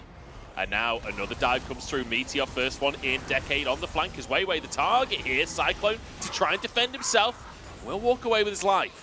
The hostile takeover leaves something to be desired, we'll say. Chris has to have 1-1, right? Like, he had the really good one right there. Still ended up being a team fight loss. And then that one just goes wide. Now Weibo feel lost. They're not winning a lot of these fights anymore. If LGD do have a gold lead, typical of any gold lead, really, you can kind of just force your way through fights. You don't have to play the most clean. And now LGD, they have complete control of this side of the map. They're going to be able to grab themselves another dragon. But the most important part is Baron is spawning in 50 seconds here. Weibo, how are you going to get around this? I love that they're putting down wards so they can find flanks, get someone to get into a teleport position, maybe even get the Shy to finally interact with the rest of the team. I mean, the Shy has been on full side lane duty, and we see why the Gnar was blind picked, right? You have so many great matchups. The Cassante coming on through, not really able to answer. He was trying for the solo kills during the laning phase, but Decade never gave him the chance. I just want to remind everyone, or tell people that have just tuned in, that have missed the start of this game, this is Decade's first ever game of LPL. He has to play against one of the greatest LPL tops of all time in the Shy. Sure, his kill participation doesn't look fantastic, but he's been side laning all game long. He is massively ahead in CS. He's taken an inhib tower, and like, he's just playing fantastically. He is playing to mitigate the Shy, and it is working beautifully. He is also currently stepping in for the franchise player of LGD. I mean, like, Fearness coming in originally on that Weibo Gaming roster when it was Suning all those years ago, and now stepping in for Fearness, it's like, okay, if this is another look for LGD, if, you know, it is only one game, the sample size is incredibly small from the games that we've seen from LGD, but it's a beautiful look, and it's something that we've wanted all season long for a team that really hasn't found any success in series, getting so close to finally putting one on the board. So Weibo now moving in to try and clear some vision around Baron. You can see LGD have a control ward in the pit, but I believe Weibo do as well in the back half of that pit. It's Decade going to move back out onto the map. And this is where taking those two inhib towers earlier really pays dividends for LGD. Because Decade can just move to the bottom half of that map again. Like, clearly the Shy does not have threat onto this Gnar at this point. Like, it feels like Decade has that 1v1 in hand. He can get a bit of solo time to push away. He will take inhibs. He will punish Weibo. And look at this right now. The wave is not in the great spot for him, but the Shy is already moving over. He's trying to say, like, do I need to move for this Baron play, or can I come straight down back into this bottom lane? Decade's not going to have Mega Gnar for the time being, and that's a spot where if the Shy does want to punish, he has to do it now in between that timer. But Decade moves back into Fog of War, says, I'm not going to give you the chance. Weibo walks straight into the Tibbers here. Meteor's going to go down, and that is a disaster for LGD. I think just a little too aggressive on trying to fight for vision, and now Weibo have a huge opportunity. They step towards the Baron pit. Haichao trying to do his best to buy space. Envy's here too, but this is 2v5. Decade is on full split push duty. It's like, okay, we've lost the Baron. What can we get instead? Okay, grabs one, but now Weibo do need to exit. The Shy is going to be the first one to get back into base. And we'll see what... Yeah, pretty close. He should get Mega Gnar here, or Mini Gnar here, and the Shy is going to try and do what he can, but that's a Baron, but two inhibitors down. That's as good as it's going to get for LGD. Now with 2 super minion waves that are going to be pushing, taking away some of those inhibitors is really, really good to combat this Baron. I have to say, this is a bit of a disaster from LGD. Like, the one thing this Weibo comp can't do without the Shy is face check. But they don't need to if you just walk into them. If you're the one face checking, then hell yeah, let's keep going for it. We're going to just keep doing all that for ourselves. They even get the cleanse out of Envy there at the end. So something that could be punished in the next upcoming fight. We do have that dragon spawning in a minute and a half. And neither of these teams are really close to Seoul, so feels like if this game is going to be going a lot longer, we're going to be waiting quite a while until that Seoul ends up being a reality. Yeah. I remember Haichao bought that Medjais as well on 6 stacks about an hour ago. And we still sat there on 6 stacks. Got it in the pre-show. Oh, hang on. LGD need to be cautious here as Decade ain't collapsed upon, but will walk away with his life. Good control ward in the tri-rush. Buys himself space. And the rest of the team pressuring the rest of the map. So I like this setup from LGD, right? Using those supers, trying to build pressure on the base. They're trying to get down vision. You see, okay, they are exploding the map with pings right now. Trying to make this play into the Shy. Everyone went top to try and collapse on Decade, and it means that they can collapse onto the Shy instead. Knockup is there from Jin Zhao, but they don't want to commit. They don't want to overcommit to the play and end up caught out elsewhere. But so far, I mean, even if LGD can't find anything right now, they are still up against a Baron team for another minute. Like, if they don't lose stuff, that's a win.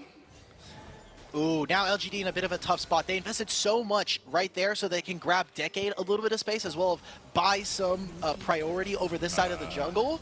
But Weibo are saying, that's really cool. You can have this 3rd dragon. We're going to take the rest of your base instead.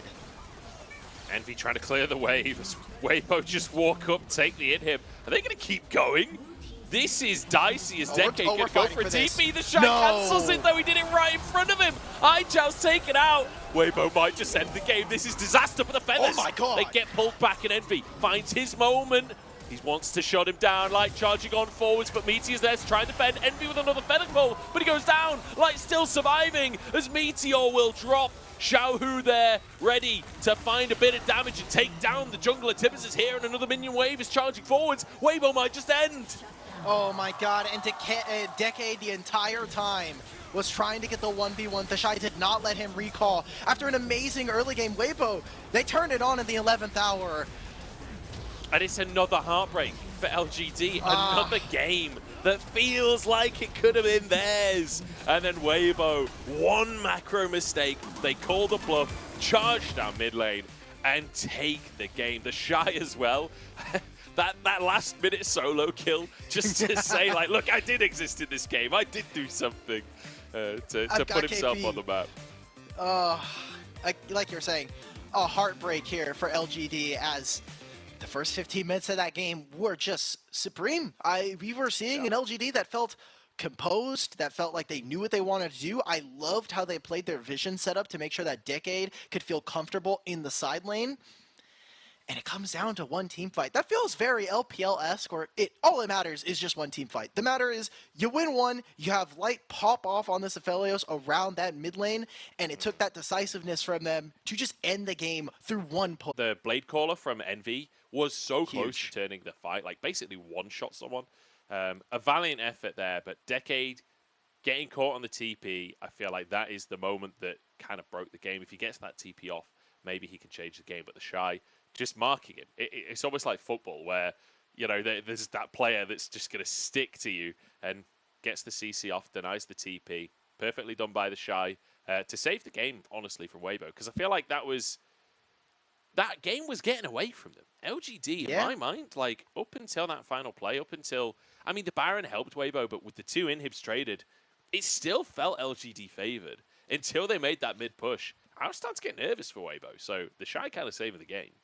Yeah, Decade had Meganar as well, so it was like one last hurrah. You get that teleport in, maybe it's a changed fight. Yeah. We talked about the expertise or the veterancy of Weibo. maybe for us, we're like, this is looking a little dicey. For them, maybe they're like, okay, we're down, but we know how to claw back. We know what we need to do to be able to win this game. And that was perfect from them towards the end. They had to fight. They had to do. Everybody, I think, knew what they needed to do in that last final push into the mid lane. The Shy, like you said, perfectly marking Decade to make sure he doesn't get back. And once they had popped Haichao, all eyes were on Envy. Weiwei actually was the one that ended up getting popped at the very end. That goal difference over time, I think, perfectly tells this game. And honestly, gives a lot of storytelling for the rest of LGD's split so far, where they just get so close to winning, but it's that final stretch, that final bit of kind of game where they just can't finish it out, close it out.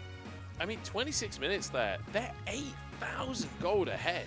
Yeah. Weibo come back in it. That is kind of tragic, honestly. And I will say, like, individually, I feel like Decade actually had a really good game for himself. Like, despite that final play, you know, mistakes happen. It's his first game of LPL, and he did this well against the Shy. I think hats off to Decade. Did the double in-hit play during Baron, etc., etc. Like, fantastic stuff. Envy looked really good as well as in Zhao, but I feel like that when it came to, like, the face check at Baron, when it came to not realizing that if you just give up mid-prio against a team with Baron, they are just going to take your entire base. Like, these little macro mistakes feel like small mistakes in the moment, and it's very easy to make these mistakes, but a team like Weibo is going to expose you if you make those kinds of mistakes. And it comes with the territory of having some players that are a little new, right? Like, you have Decade, like we've been talking about, coming in from the LDL. We have Envy, while on Live Sandbox, didn't have the best time in terms of their split. Like, it comes, I think, with the fresh newness that happens when you have players stepping onto the stage, and you are playing against literally some world champions on the opposite side from you. I think that comes to be expected. Let's not get away from it. Weibo are expected to win this series. They're heavy favorites. They have a really good schedule ahead of them. So this is all like, hey, what can we see from LGD that should be promising against teams that are going to be more around their skill level in the standings? Yeah, I feel like LGD game one very regularly have been managing to find upsets. They got game one against JDG, almost do it against Weibo, but couldn't quite finish it. We'll see how they fare in the second of the series, or if Weibo are going to come back strong. We're going to head into a break, and we'll find out in game two. 복구를 시켜야 될 것 같아요. 전력 있는 거요. 다이온을 상대로. 예. 근데 모건이 한 명은 날려도 그냥 그러니 스파이더맨. 와, 된 거죠. 스파이더맨. Coming for the throne. I don't need no help. Why me do it on my back against the wall? Ain't no backing down. TP de novo com a sem flash. Vai ter que dar uma volta completa e aí vai ser difícil demais. Será que dá? Será que dá? A Loud tenta um milagre, no máximo um disparo à distância, acabando conseguindo, vai tentar agora batalha para o Barão. É pra definir o jogo. Eliminação do segundo Weiser, caiu um, caiu dois, foi embora o Carioca. Perde agora também o suporte aqui pra Loud, perdeu os céus. O Dinquedo faz linha de frente, quase amassa por ali o T-Nose, o bom vai ser penalizado. Ele vai sair do cronômetro. Round! É quadra kill! Going hard and going home. Coming for the throne. I don't need no help. Why me do it on my own? They're just going to try to fight it front to back with a 4v5. They got Page 1 on the side, but he can't do anything. They've already gone down with Yuyaja and a big insect on the Juan Fong. Xiao Hao consistently making the difference. And AL, they are hungry, they are bloody, but they will beat down TT. Drop the ball, yeah, I'm clutch like Rich.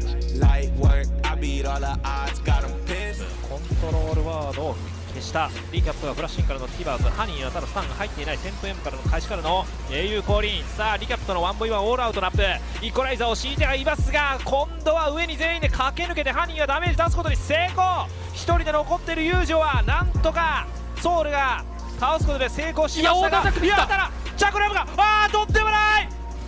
ソウルフラッシュあるぞ。ドリブルキルからクアドラだたので、そこにオートアタックしてしまって、なるほど、それでオートアタックモーションが1回遅かった。なのでアフィロズのオートアタックが届いた。ただドラゴンはかわし取れるか、どうだ、取れない。実質ペンタ、いやペンタこんなに長いのクワドラって。Grown man, call me Mr. I handle biz, lot of blood, lot of tears. what it took to get here. 럭거라. 그리고 또 봐요. 앞으로 제리를 못 잡았어요.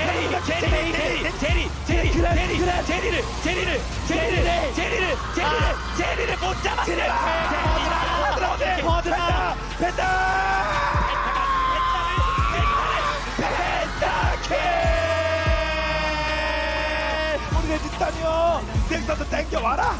죽여라. 죽이지도 못하면 넥서스 깨면서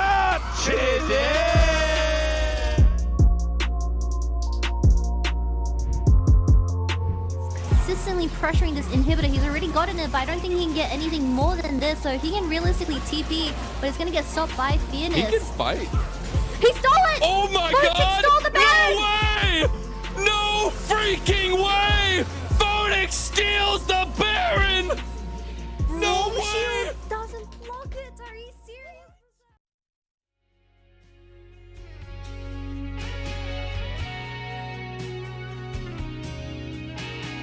So it goes, though I am now alone, lying here in the dark. I'm stranded on an island, waiting for the day to find me, waiting for the night to end, waiting here, waiting for the sea surrender, waiting for a change to come, waiting here, waiting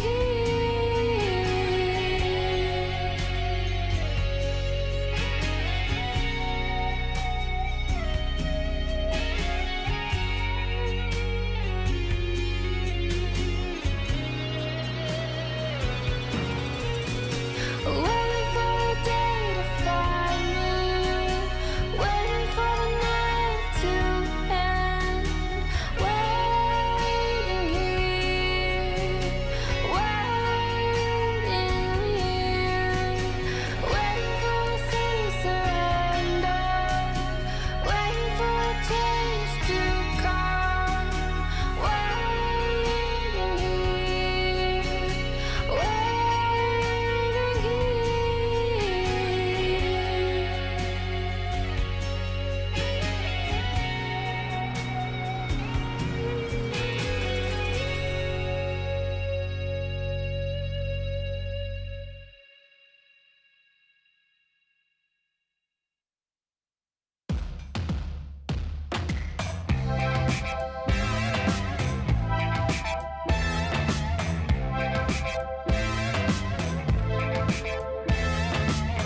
I met you at some party. You were talking about your band. You bored me with your stories about your tour in Amsterdam. But you spoke so politely, drinking gin out of a can. I knew that you liked me from the way you touched my hand. But I don't care if you play guitar like Johnny Marr. And I refrain from laughing when you compare yourself to Kurt Cobain. Yeah, I don't care.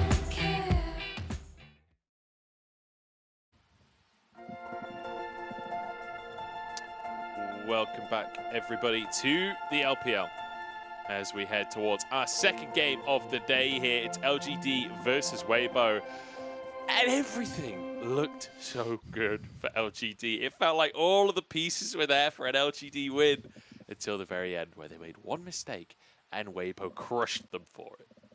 Yeah, I was really sad, man, because we had Decade coming in. He played pretty well up against the Shy. Didn't get solo killed until the very last moments of the game. And for all intents and purposes, that was LGD's game to win, but Xiaohu and Weibo just did not let that happen. Getting player of the game for himself. We talked about it right before we went live. It took a single Annie's tipper to just completely turn this game around for the side of Weibo. Yeah, I mean, when you think back over that game of like significant plays from Weibo, I think the only MVP candidates can be Xiaohu finding. I mean, this one was a face check from Decade. This Tibbers is what got him the MVP right there, because that led to the Baron, that led to the opportunities for Weibo. And I think this is the only other candidacy, right, where the Shy denies the TP and stops the savior of LGD returning to the play. So Xiaohu going to grab that one for himself in the end. A little kill onto Envy at the end there as well. Very nicely done. But overall, like, this was an LGD game to lose in my mind. Like, they were 8k gold up. They had such a fantastic first 30 minutes of the game, basically. And I just want to return to the conversation of top lane. Like, Decade, take a bow, my man. Your first game in the LPL goes up against the Shy of all people, plays to neutralize. Like, this guy approached this series intelligently. He acknowledges that he's not going to just 1v1 the Shy and win. Like, that's, you know, I think you have to be a brave player. You have to be like a Shanji or a YSKM to come into the league and try and do that.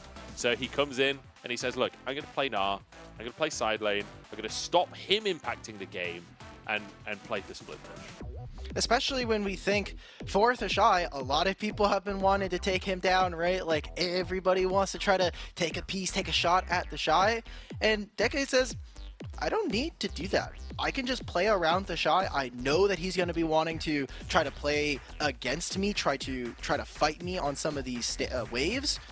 All I have to do is not die. And you'd be surprised how important of an objective that is, not just for top laners, but across the league. Apparently dying is very bad. I know, kind of a hot take, but Decade doing a fantastic job in his first game here in the LPL, and excited to see more of this as these games go on, as we get into our second game here between these two teams. We'll see. Bans are already kind of changing up, not all that much, because the next one from LGD was Vi, and they're actually sticking to the same sides here, so maybe Munchables. I don't think, you know, we'll have to hold our breath, but what if LGD go for a salty run back here? It's certainly possible, and honestly, I wouldn't hate it. They had a comp that was working for them. They certainly had moments where it felt like they were piloting the composition well. There was a couple of moments like the Decade face check, the face check around Baron, but that wasn't a compositional issue. That was not realizing that, yeah, if you face check into an Addy and a Wukong, you're gonna die. That's just how the game works, right? So, oh no. I don't mind them running it back. Like, I know people always criticize run back drafts, but based on what we saw in game number 1, I don't think you should change anything. I actually think that the composition of LGD had a clear identity, it had a win condition, it was working, you just kind of threw the game later on. So, I'm here for it. Oh, I like this. All right, so we're not going to get the full run back, maybe for Munchable's sake, for Weibo, because taking this Gragas means it's a lot more difficult for LGD to go for that Gnar. It makes them much more susceptible. And just straight up saying, we're going to get rid of it. Decade, you played so well, we're going to ban your champion. That is huge praise, I think, for a new top laner here in the LPL. Yeah, not just huge praise, but intelligent as well from Weibo, saying, look, you're a brand new top laner. We're going to force you off of the blind comfort in that Gnar. Where maybe, I don't know if Weibo have done a bit of research on Decade's champion pool, but maybe could target him further with a second ban. But no, going to remove Meteor's Nocturne here. But if you can get Decade on something he's less comfortable on, we've got the Gragas there or the Shy. You have to assume that Gragas is going topside unless we get some wacky Gragas support or something from Crisp. And force Decade on something where he can't just farm from range like the Gnar. Maybe force him onto a Scion where the Shy can actually kind of go toe-to-toe a little bit more, although I will say Gragas versus Scion would be an absolute snooze fest. Oh, for sure. I have that couch behind me. I'm probably taking a nap if I have to watch that one. Weibo, they're pulling up with It looks like they're going a little bit more standard. The Aphelios is still up, so I think this is interesting when both Lulu and the Yumi and the Melio are gone. I like this for Crisp. It would give them some engage options and allow for them to have some follow-up. You have Crisp who will be able to go in, and then the rest of the team. I think that's maybe what we were missing from the last composition from Weibo, where with this Renata, you are playing very reactionary, and that might take away a couple of the tools for them to actually start some of those fights, where we did see Weibo pretty neutered and unable to get into these team fights that they're so excellent at. K'Sante going to be taken by Decade. So loses to the Shy's K'Sante in game number 1, brings the K'Sante out against the Shy in game number 2. What does Meteor go for? Went for the Nocturne in game number 1. And it is going to be a carry jungler again. The Kha'Zix locked in, so wants to be the driving force here. Zeri, the final lock-in here for Light. One of the players that was a very early adopter of the Zeri as well when it was first available. I remember Light having some absolute pop-offs on the champion. Now, I know pretty much every professional AD carry has had some big pop-offs on Zeri. I know it's not that crazy of a statement, but I remember, like, you know, day 1, 2, Light looking really good on it. We'll see what Weibo are going to be able to do here. I feel like they have a little bit more proactivity, like you say, in this composition. And they've got a Zeri as well. They are a slow team. Slow teams that get a Zeri, you always feel pretty good for them. It's another draft where we say for Weibo, the longer this game goes, the more comfortable we feel with them being able to find a win here, not only because of the actual champions, but some of that veterancy that comes with the names that are on this roster, where for the side of LGD, this is a fairly similar composition to what we saw in game 1. The Nocturne doesn't have that same kind of power as maybe a Kha'Zix would in the early game. So again, I want to see Meteor playing aggressive, playing up in the enemy jungle's face where Weiwei cannot farm, cannot have a lot of fun on this Wukong, and get something done. If we're going to be hunting down LGD, the first part of that game was so good, so close to clinching out a win here in our first game. Now here in the second, let's see if LGD have come up with anything different. I feel like LGD very much pick focused on this one with the Kha'Zix and Ahri, with the Rakan there as well to find those opportunities. We'll see if they will, because this time around Crisp on the Nautilus, a bit more comfortable face check. I feel like Weibo looked at that game 1 and said, look, the Renata, while it was good at denying the potential win condition, actually they weren't necessarily looking for big all-ins, they were looking for picks against us. We didn't have a way to face check without the Shy, so now having a secondary sort of tank in that composition might help them fight for river control. And we'll see if they can do it. We'll see if Weibo can finish this one off in a clean fashion with a 2-0. But I'm rooting for LGD at this point. Like, I'm desperate to see this team actually clinch a series. I can't believe they're 0-5. Feels like they always go to 3 games.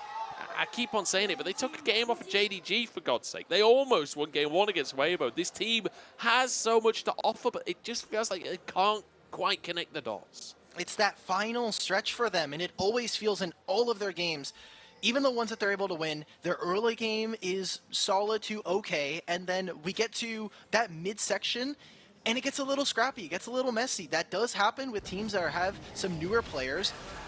And for now, LGD, they have always struggled with trying to finish out a game. It is never really their early games unless they're against some of the best. Like that JDG game, there were some games where they're just getting stomped. And that's going to happen. This is a team that has a pretty long road. There's going to be bumps. We'll see them learning. But at least with this game, and especially with Decade, it feels like we are finally seeing some of that progression, some of that evolution for this team to level up. Crisp fighting hard for that mid-brush control, but does feel like priority still in favor of Envy and Jin Zhao. You've got to believe Weibo are going to have to back away in that bottom lane before the level 2 spike, because Decade hits 2 up in the top side. Shy moving forwards, needs to be careful for that Q3 from Decade, but won't actually pop it out, doesn't look for the all-in. Level 2 now for the Shy, and suddenly, very favorable trade for him. Yeah, uses the shield there just to get into Shy's face, but takes that trade, like you were saying. Junglers are moving in opposite directions here, so Weiwei not going to be playing for Light and Crisp early on, saying, hey, let's see if we can destabilize that top lane. Let's try to get the Shy an early lead here, and just straight up dodging all of these camps. He's going to be coming on a bit of a weird timer here. Decade in a very bad position. This wave is pushing away from him. Oh no, He wants to go and get a ward, but Weiwei's already there. Decade will dash out, gets the shield, will survive. And managed to actually crash that wave as well. So he cleared the wave before going for that ward. Weiwei certainly doesn't want the 1v1, so actually quite well played by Decade. Yeah, I wonder if this is going to grab the teleport out from him, or if the Shy, who has been very intelligent with his wave states, I was very impressed in a couple of his games so far, where he's just holding the wave in front of his turret and not just going to say, I'm pushing this lane all the time. That is something that does happen for every single laner. Some people are just like, I want to push the lane. I want to make sure that I'm getting this wave into the turret so I can have priority for whatever reason, whether that is getting vision early on. And here for LGD now, Meteor grabs the bot lane scuttle, so the map split a little bit where Weiwei has now invested some resources into the top side. Decade will have to be careful, and now this bot lane, the wave looks like it's going to be crashing sooner rather than later. Have to be careful with Rakan going in, with this Kha'Zix diving you. Light could be a very easy target for them. Looks like they're not going to pull the trigger for now. Meteor clears away the vision, and I think the fact that there was that ward in River, even if he can clear it now, just them having that information is enough to dissuade the attempt, as Jin Zhao kind of gets wrecked on the trade. Not going to be too much damage there. Good little feather pull from Envy. And I'm liking Jin Zhao? the Xayah, but Jin Zhao just gets taken out. It's an absolute disaster for LGD on the bottom side, and Crisp! That was a gorgeous little anchor. And just as I try and compliment Envy, it all falls apart. Well, you can't do that with Renata Glass, that's for sure. Right there, getting the engage, that's a double kill, that's them getting more and more gold. They're gonna be able to crash this wave back and look to start to set up for any objectives. There's a dragon in 20 seconds. Weiwei is recalling. This could be Weibo's play to go ahead and move towards the dragon. But getting in their recalls now, we'll take a look at this replay. I mean, I wanna see exactly how this started. Yeah, Jin Zhao just going way too far, can't really get out, and Crisp, I think it's fair to say for most LPL supports that Nautilus is just very good for them. But Crisp showing a masterclass here yet again. Jin Zhao as well, just like really not reading the play at all there. Really perfect hook coming out from Crisp, finishes it off with an auto. The coaching staff looking kind of surprised at the play, honestly. Bit of a disaster, has to be said, from the side of LGD's bot lane. Crisp playing it beautifully though. And, you know, we talked about the bottom lanes in draft, and we said, you know, late game, this Zeri's really going to come online. Crisp, he ain't got time for that. He ain't got time for waiting for the late game. If Jin Zhao is going to serve him kills on a platter, he's going to eat them up. That's exactly what you want to see when you have an engaged support. Doesn't have that same kind of utility once we get later on to the game. So just says, hey, if you're going to do that, yeah, like you were saying, let's just go for it. And it's a good answer into Rakan. Rakan wants to go in, boom, you can stun him. You can keep him locked down. LGD now have first play after pushing in this wave. You also saw that Haichao was going to move over, but it seems like Meteor, similar to last game, is just here to hover for his lane. Make sure that nothing goes wrong. They put down a ton of wards to try and stop this. There are no sums on this bottom lane as the knockup will come through onto Crisp. Weiwei trying to move in, but LGD will be able to disengage. All 4 sums will have been used, although actually, I take that back. Jin Zhao has his Ignite. But aside from that, every single bot lane sub on cooldown. Weibo, they're forced enough though, they'll be able to get the Drake. Yeah, that's their timer. They got a really good chunk off of the bot lane, forced them to use some of their pots. So, like you said, is going to start off that. Also, Zhao Hu in the mid lane, constantly applying pressure onto Haichao, which I know we were talking about him a little bit during the last game with his Ahri about some mixed performance there, but Zhao Hu, MVP of last game, consistent as ever on this Annie. We talked about it actually before the show as well. This feels like Zhao Hu's meta, right? You're playing facilitation for the rest of your team. You still have some ability to play make and stuff like with the Nico, the Ahri, a little bit of the Syndra and Jace that we've seen from him this split. But the Annie feels perfect as to what Zhao Hu loves to do in these games. Yeah. I mean, when you think of Zhao Hu historically, it's all about like side laning on the rise, things like that is are kind of some of the things that really come to mind. Well, playing this kind of facilitation style, shoving out side lane and then moving to the rest of the team, that does feel like his bread and butter. I will say, Zhao Hu, one of those players that has been so good for so long that almost every mid lane champion feels like his wheelhouse. He is one of those guys. But yeah, I definitely agree though that like Xiaohu can be the carry, but I think the most successful metas for him are not when he's the one individually dominating. It's much more about the team play. And it certainly feels like that's what Weibo are all about here. Especially with Light on the Zeri. Like, Xiaohu can very much be the facilitator to set Light up being the big carry. Well, for the time being, it seems like both junglers are kind of just doing their own things. Meteor actually wants to move into this top side. They do have some vision across the upper parts of the map here for LGD, so they know with good authority that Weiwei shouldn't be up here unless he's sneaking around with the Wukong clone, so is instead going to try to grab this Rift Herald. And the entire time, Weiwei now taking all of these camps, which does put this bot lane at a disadvantage. Light and Chris can play as far up as they want, and they know that their jungler's on this side of the map. Yeah, you see Envy and Jin Zhao fully respecting God. it. Like, they have to just back away, though, because Meteor was spotted on the Herald, and like you say, they know that Weiwei is in that jungle. They're making a play now on this next wave. Look at that coming play down. right on the Meteor's gonna edge of come. Chris? Oh, the hook comes out. Featherstorm's there. Envy gets out, but Jin Zhao. Oh no, Jin Zhao, He's where are you alone at, under brother? the tower. Man's Oh in no, Narnia. it's over. They think it's all over. It is now for Jin Zhao as he'll fall. The ignite there. Crisp getting the kill and actually pulled on the feathers. The Cyclone to deny the potential engage there. As Weiwei jumps on in. Xiaohu's here. Tibbers on top of Envy. And it's a bonus kill. LGD really overcommitting as Weiwei almost goes down. The hook wide from Crisp as Haichao moves over to the tower, but it's not just about the 2 kills, it's the plates, it's the CS that's being denied. It feels like everything for Weibo. Oh man, and the whole game collapses. Even Decade gets solo killed in the top lane. So across the map, Weibo are winning, while ALGD are just not able to do anything. This was, again, a roam that they had set up already. They knew that Weibo was playing on the bottom side of the map. They knew that Xiaohu was moving out of mid lane, and perfectly so. Great job. They already had gotten the ultimate away from Envy, so to be able to punish this is all just perfect punishment. And we finally get to see, I mean, Decade, he took a couple of bad trades earlier on in this lane, and that's why, I guess, saying, all right, you had your game. Now let's see how you feel against me. Yeah, this time it's the Shy with the blind pick. This time it's the Shy that wins. I guess blind pick is OP. What's in top going on lane. here? What can we say? Yeah, it turns out top lane's a low point. This is a really long replay. What's going on here? Okay, come on, Tashai. Let's get this over. Okay, all right, it was the all-out. Okay. Yeah, I mean, Decade kind of starting this one. And nice from the Shy at the end there. Kind of clean with it. Finds himself the solo kill. Who needs to build damage? He is going full tank. Gragas still finds a solo kill for himself.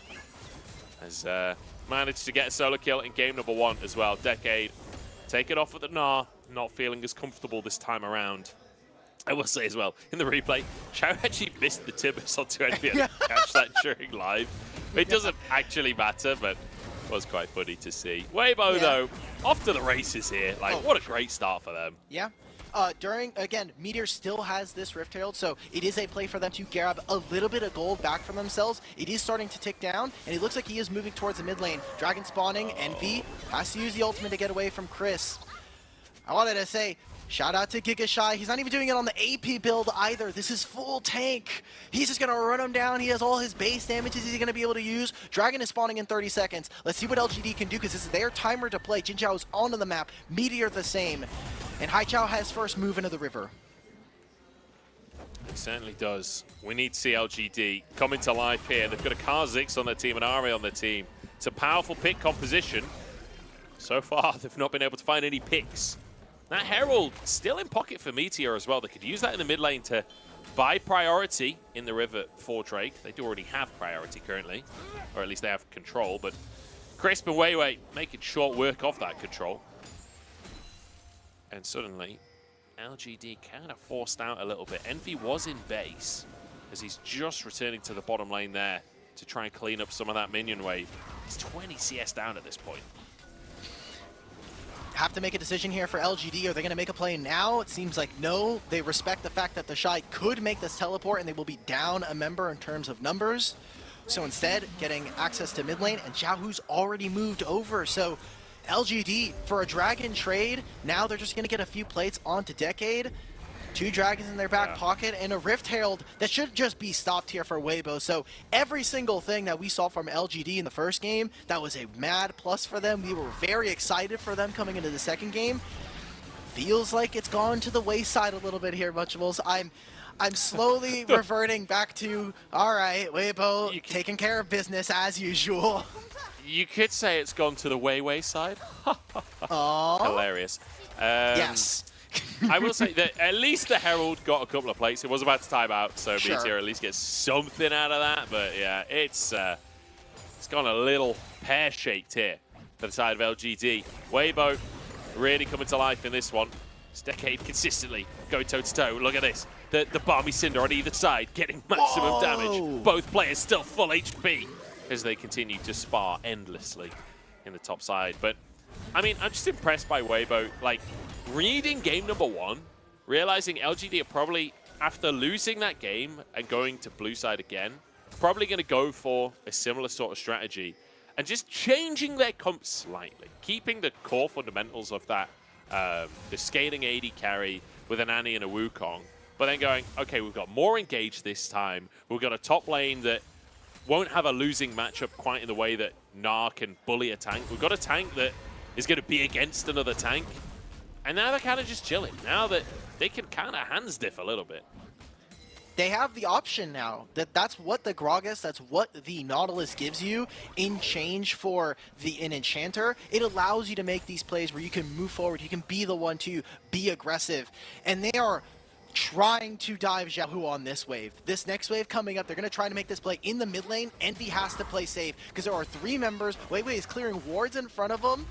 And they're even going to grab the teleport here from Decade, so the Shy will get a little bit of alone time, all in favor of trying to protect this mid turret.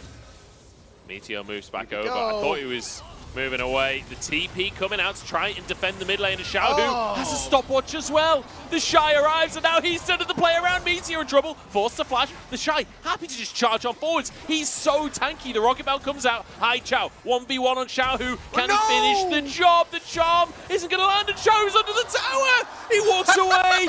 It's an absolute disaster for LGD, because here comes Crisp as well. He'll have to walk away. The wave isn't there. They can't make the dive happen. Oh, you saw it at the player camps too. Hachaw's like, oh, come on.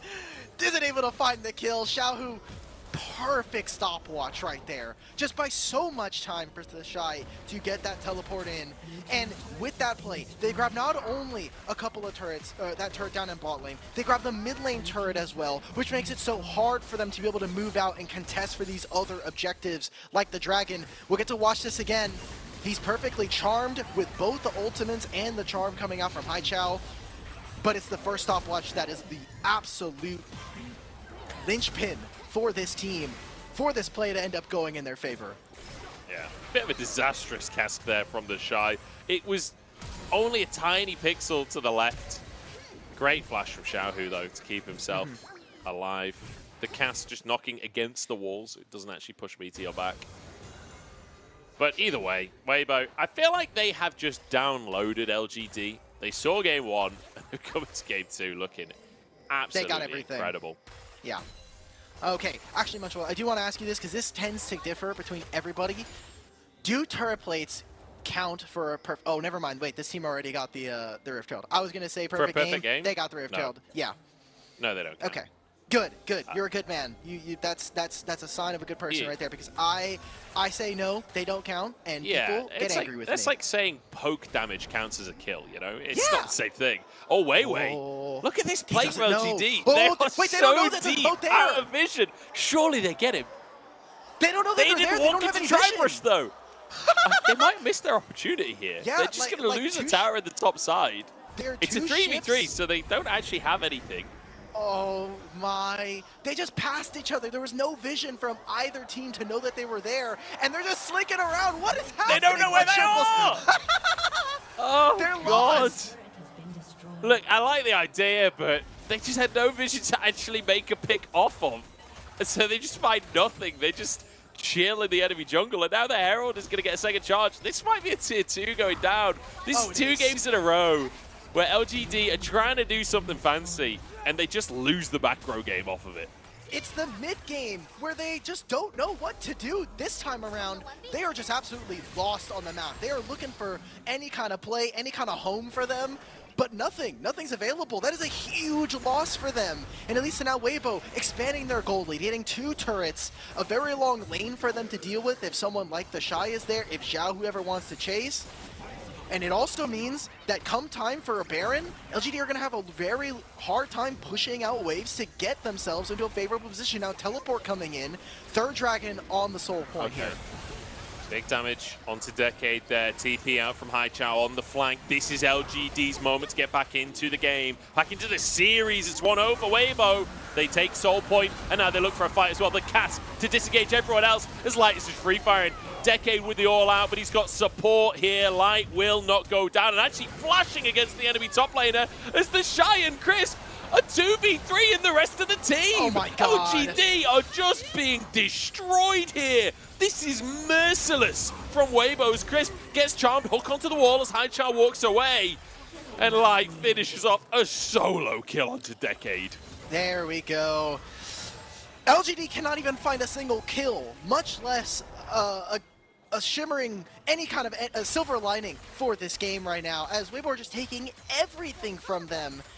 And not all from their own volition. Not everything that Weibo is doing is perfect here. As LGD wander around in the fog of war, they then end up at the Dragon. And whether it be indecision or someone not on the team properly calling for what they need to do, LGD just look lost around this pit. As Haichao had the flank and did not pressure the backline, so Light is able to sit here, Xiaohu as well. They just play front to back, and the Shy perfectly by himself against 3 members does not care. Yeah, I mean, Haichao not really participating in time as the Shy just managing to find himself the kill there on the backside of the plate. That's a tank Gragas as Light just chased Decade down and finishes the job. With the all-out not there, there's really nothing you can do against an AD carry at that point. Light able to just sweep it on up. And Weibo, I feel like woke up a bit. Game number 1, they played so slow. Game number 2, we're 20 minutes in, and they have a dominant lead. The Shy is looking for a flank. Haichao has the Spirit Rush, but it's not going to matter. Forced to flash. Charm goes wide as well. Cask is available for the Shy, and he pulls Decade into the rest of the team. Light just getting a little bit of damage for now as the Cyclone going to be used, and here we go. The snowball begins. Light stacking on the backside. The lightning crash comes through, but forget Light, it's Weiwei carrying the fight as the Shy finds Meteor as well. Xiaohu alongside him. The solo laners looking for Suning's old jungler as well, and Meteor, he knows it's all going wrong. Nobody has a flash to follow him. The Shy will just chase him out of the map. He has a ton of movement speed as well, thanks to having the Mistwalker. I love this. He's just getting cheeky. He wants to get some HP from healing in the jungle, using some of that jungle privilege that comes along with having the enchant. He's just wasting their time. He wants Xiaohu, I think. He was hoping maybe he would find Xiaohu face checking and get something for himself. He is the Kha'Zix, but nah, ain't gonna happen. Well, Weibo get the Baron, they win a team fight, essentially ace them by finding all 5 of those kills, and giving them a little thumbs up saying, hey, you gave us a good chase there, but this game's ours. 14-0, 22 minutes in. Munch, we got a quick night here for me, like 2-0 for Weibo. That's what it's looking like. I mean, 14-0, that is brutal, isn't it? Let's take a little look at how that all kicked off. As Haichao was sort of caught out, the Shy just swagging his way forwards. LGD and getting caught out on Fog of War. It's unfortunate, but it is something that they will have to work on as the rest of the season goes on. And Xiaohu, I mean, every part of Weibo just understands their job. It is control the backline for the facilitators, for those people who are going to be the setters for the rest of Weibo. And it's up to Light to kind of just knock down the pins. And even the Shy a little bit on this tank Gragas. He's playing like he's playing a little bit like it's Giga Shy. He does not care that he's on a tank. He's like, I'm playing this as if it's a carry. We're getting in front of their faces. Oh, yeah. He's playing with confidence, and as you expect from the Shy, to be honest. But look at the scoreboard, man. Just look at those numbers. Like 203, 304, 304, 403, 207. Like, it just looks beautiful to see. Everyone with a bounty on the side of Weibo. As with the Parent in pocket, They try and force something. That's a This very teleport. deep TP coming out from Hai Chao on the flank here. As Envy forced to use his Feather Storm. Hits an engage coming on through, but Decade's gone. That's an instant triple kill for Light. Wow. He just shreds him. Hai Chao can't even get into the play. Okay. They've got a few minions. I don't even think they care the fact that Hai Chao is cutting this wave pretty high. It could lead to them staying for another wave, but they have Tibbers as well who can dance. They have this cannon minion. Seems like instead of ending the game, Weibo are not going to be able to take this. They're going to move up to the bottom and just finish out, grab themselves a soul. So the problem for Weibo there is the Baron was actually their downfall. The cannon was out of range of the towers, and that was their only minion. So they couldn't get rid of the backdoor bonus. They couldn't get rid of that extra armor, and it means they can't actually find more than just an inhib. They will be able to reset and get that Drake, though. Decade just going a bit too far forward on his own there. We had called it out. This is a very deep teleport, and unfortunately for LGD, just not on the same page. Like, that deep teleport, you have to wait until Hai Chao is in position, and they pull the trigger a little too early. Weibo as well, just saying, well, we don't see Ari, and we are that far ahead. Let's just throw it. You can throw around your wallets, and this snowball has become an avalanche for them. LGD just being buried under this cold lead right now. Weibo could do no wrong. They're going to take control of this bot side. They're going to get the final outer turret and look to put the finishing touches on this game. Yeah, and I hope LGD don't have hay fever, because that lawnmower is online for Light as well. The 3 items finished now. He's ready to shred some health bars. They already got the mid in here. And again, here we go. Hai Chao on the deep flank once more. This time Meteor alongside him. Both of them spotted, though. They want to find a way in. Meteor, Hai Chao. Can they find their moment? Hai Chao, I don't think, realizes he's actually on a ward currently. As Decade tries to step forwards. It's just a game of protect Light, though. So long as Light can free fire in the backside, he'll be okay. Oh, he's charging forwards. Xiaohu tries to find his window. There's now a hook from Crisp as well. The feather's back, and see you later, Envy. And he's envious of the protection that Light has in his composition at this point. Another great hook from Crisp, who, man, Crisp, give him the MVP already. Yes. Like, the game's not over. Give Crisp the MVP, I'm begging you. Light will be able to finish this game off. Shreds through the towers, and Weibo. Game number 2, they make it look easy. 20 and 0 on the scoreboard as Crisp gets his 5,000th assist in the LPL. Congratulations to Chris, not only on the win, but getting on that leaderboard for assists all time in the LPL. Congratulations to Weibo on the 2-0. Not unexpected, but if you would have saw the first game, you would have said this was much different of a series, and unfortunately for LGD, it felt like they reverted back in terms of their form coming into this series, in terms of the way that we would have seen LGD play this game coming in. You're looking at the score at the end of the day. If you're going to look at this in a few weeks' time, all you're going to see is a 2-0. You're not going to see how hard fought that first game was for LGD. I feel like that is just the story of LGD this split, right? Like, game number 1 always seems to look good. The rest of the series, not so much.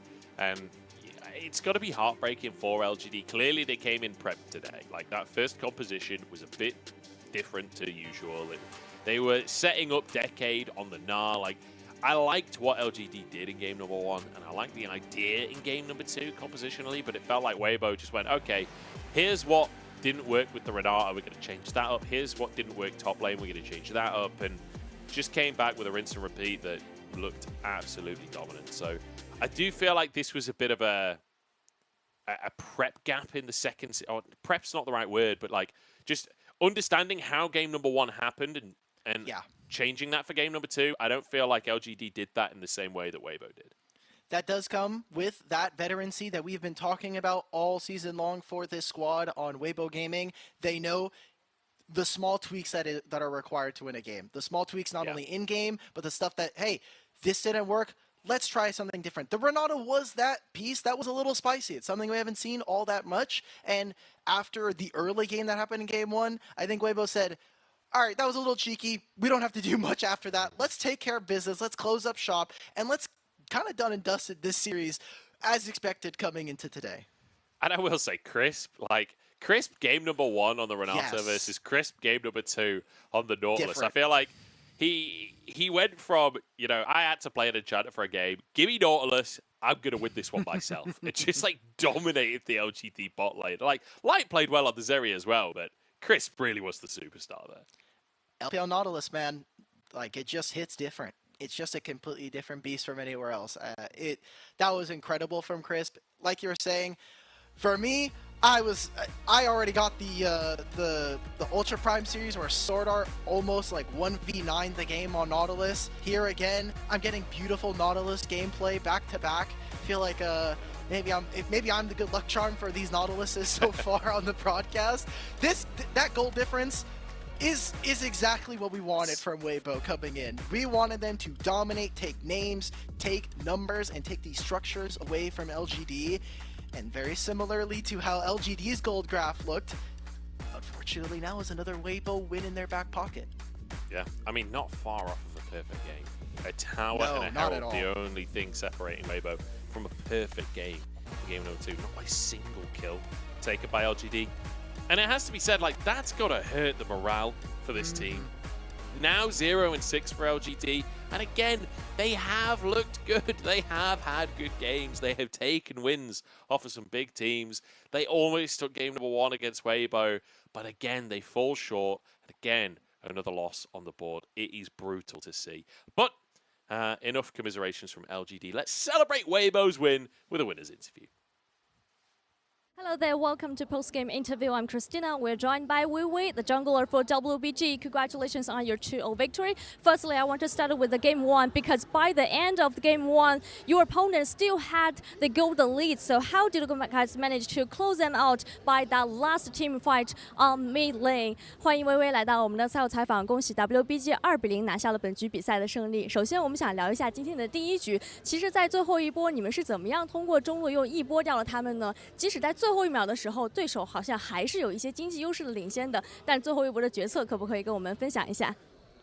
当时我们有大龙 buff， 然后他们又都在边线带线嘛，然后我们当时就准备直接中路把他们人逼回来嘛，然后他们回来比较慢，然后当时开到人，然后就赢了。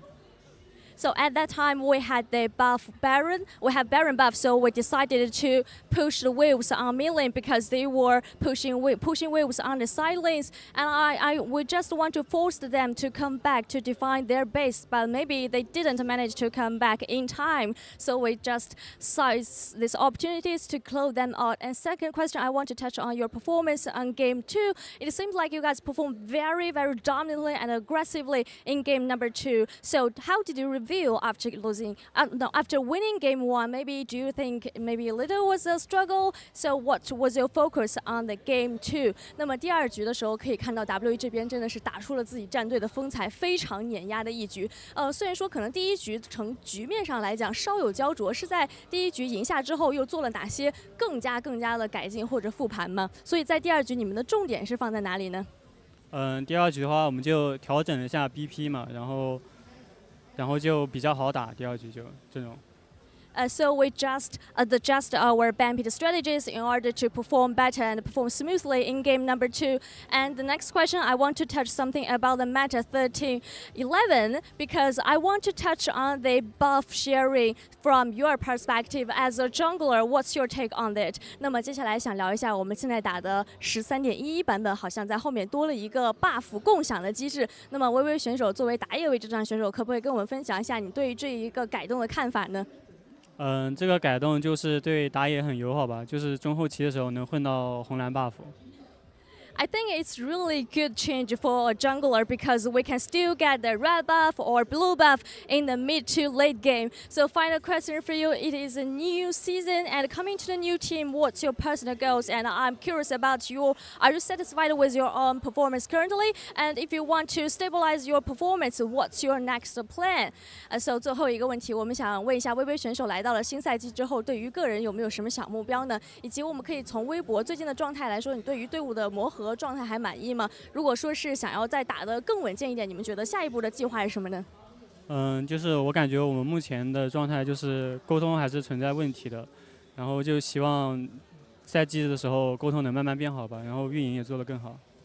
So from my perspective, I think maybe we still have some communication issues in our team. I do hope we can fix these issues and perform better in the next coming matchups. Thank you so much for joining us. 谢谢薇薇来到我们的赛后采访。Back to you guys. Thanks very much, Christina. Yeah. Fantastic to see another great win coming on through. Fantastic to hear from Weiwei as well. When Weibo are winning, like good to see the new guy on the team.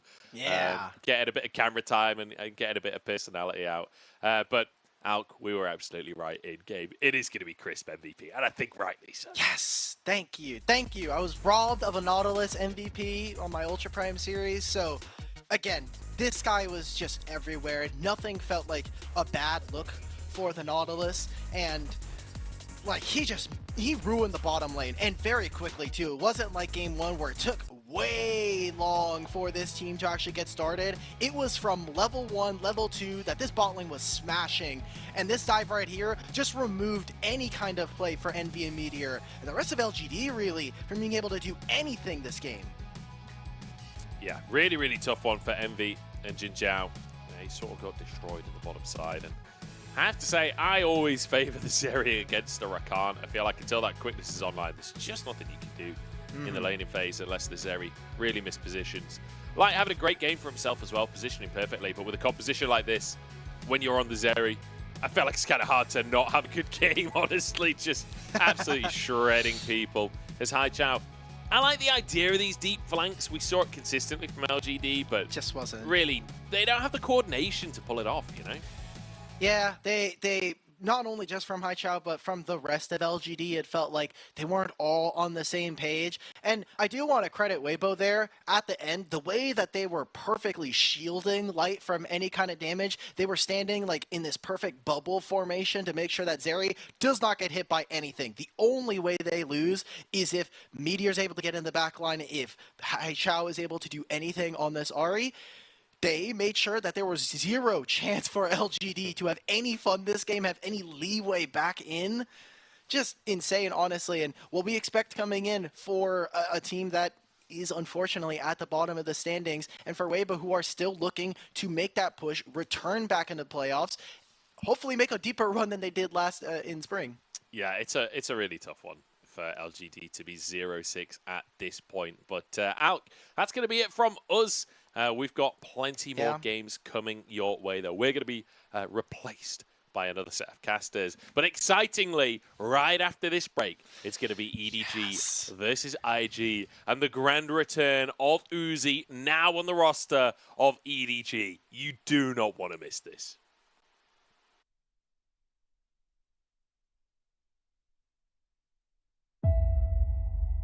很多上单的玩家偶像都是泽赛吧，因为他在 S8的表现就是太亮眼了，就也让我们这些上单玩家都觉得想变得和他一样打得那么强势。一个地火阿比爆炸了！就我觉得我可能是一个不满足的人吧，如果有机会我还想再跟宙斯打一次，我觉得我下次会复仇他。你能打得过吗？你能打得过吗？宙斯死，阿比打到第5个人头。 最渴望的肯定是赢吧。不管遇到再强大的对手，都是很有机会去赢他们的。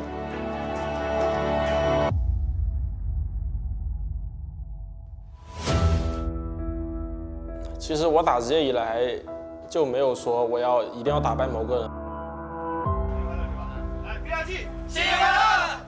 而是说，我的目标从来就只有一个，就是冠军，没有其他的目标。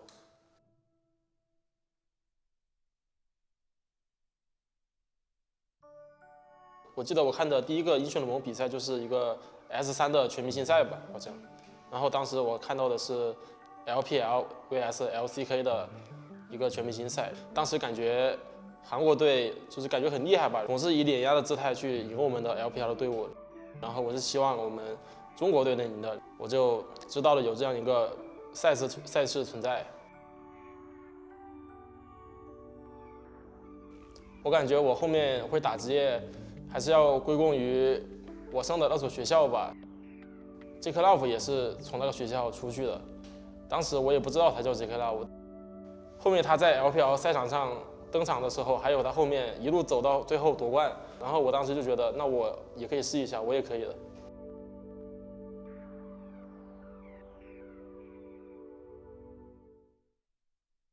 其实当时第一时间接触到陈泽斌这名选手的时候，我们是通过线上视讯的。他给我的不一样的感觉，不是说他训练赛打得有多好，而是他每天会在差不多1点钟的时候就会给我发微信，他说：“经理，我已经准备好了，2点钟我可以随时开始训练赛。”当时我就觉得我们是一个线上训练的模式，但是他对自己的要求啊，包括时间这方面的概念，我觉得他的态度很不错。我成为队友之后，就跟我想象中差不多吧，很有活力，很单纯，的一个人。我觉得他对待游戏就很有那种胜负欲吧。拉回来呢，应该没了。Q3杀，我天哪！这个大面1打3杀，1打3杀，我都惊呆了。哇，我的天哪！其实我刚打职业的时候，就一直想排位去打到那些 LCK 的选手啊，或者 LPL 的选手啊，还有像 Faker 啊这种紫菜啊这种知名选手吧。我当时就很想去赢他们，然后去证明我很强嘛。很多上单的玩家偶像都是紫菜吧，因为他在 S8的表现就是太亮眼了，就也让我们这些上单玩家都觉得想变得和他一样，打得那么强势，然后打得很有进攻的表现。当时我也知道紫菜这个人他在韩服打得很好，我就挺看好他这个选手的。然后 S8最后他也是夺得了冠军嘛，就让我更想去表现自己了，让我更想去登上 LPL 打比赛了。他在19年夏季赛的时候还取得了那个 LDL 联赛单杀王的称号，当时在联赛里面没有任何一个上单可以打得过他。Q1 斩到以后拿到5杀，但是他可能从其他渠道听到了他下赛季会提升到1队来，我觉得他就是有点忘乎所以了，然后有点沾沾自喜，就导致了他后半段的比赛他有点消极，他只在上路跟别人打线1v1，我就找他谈了一次话，我就希望你能够做好，你能够成为这个队伍里面的领袖，把这个赛季我们好好打完。就是他整个人的状态一下改变了，然后我们当时是其实以第12名进入的季后赛，最后我们取得了一个季军的成绩，还挺不错的。鳄鱼只想点这个水晶啊！恭喜 SNS！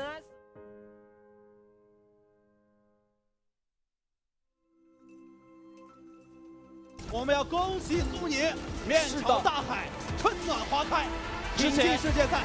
第1年我就有这样一个机会去表现自己，那我就没有必要去让自己发挥的不好，我就想着我怎么样发挥好，然后打出我的风格。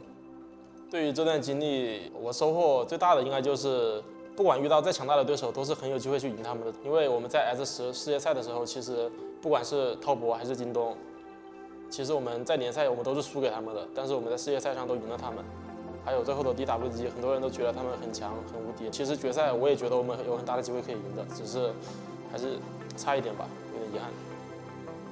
3杀到了，还有了别人，接近了又定住了，杀鬼皇帝杀4杀5杀嘛，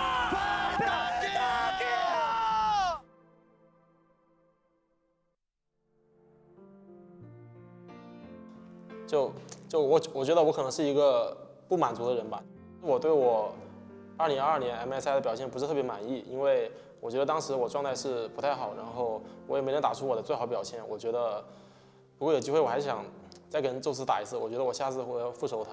那我们要恭喜 RNG 拿到2022年季中冠军赛的冠军。这个 MSI 冠军对我来说就是一个象征吧，就是象征着我第一次在国际赛场上拿到一个冠军的成绩。我觉得也是对我的一种价值的一种体现吧，可以让别人知道 LPL 会有这样一个上单选手。我觉得我从来都没有想过要改变我的打法，我唯一想过的要改变的可能就是怎么样多帮助队友，然后怎么样可以让我自己减少失误，怎么样让我自己可以打得更好。我觉得改变还是挺大的，首先就是肯定心态和性格上面肯定更开朗了。然后心态上面肯定更加成熟了，然后打法上面我觉得他更加团队了，然后我觉得经过世界赛啊，包括他取得 MSI 这种成绩之后，以及他经历了很多队友嘛，我觉得他的打法也慢慢变得越来越团队，不会那么自私了。甚至在他自己劣势的时候，队友也陷入劣势的时候，他也能站起来说一些鼓励队友的话。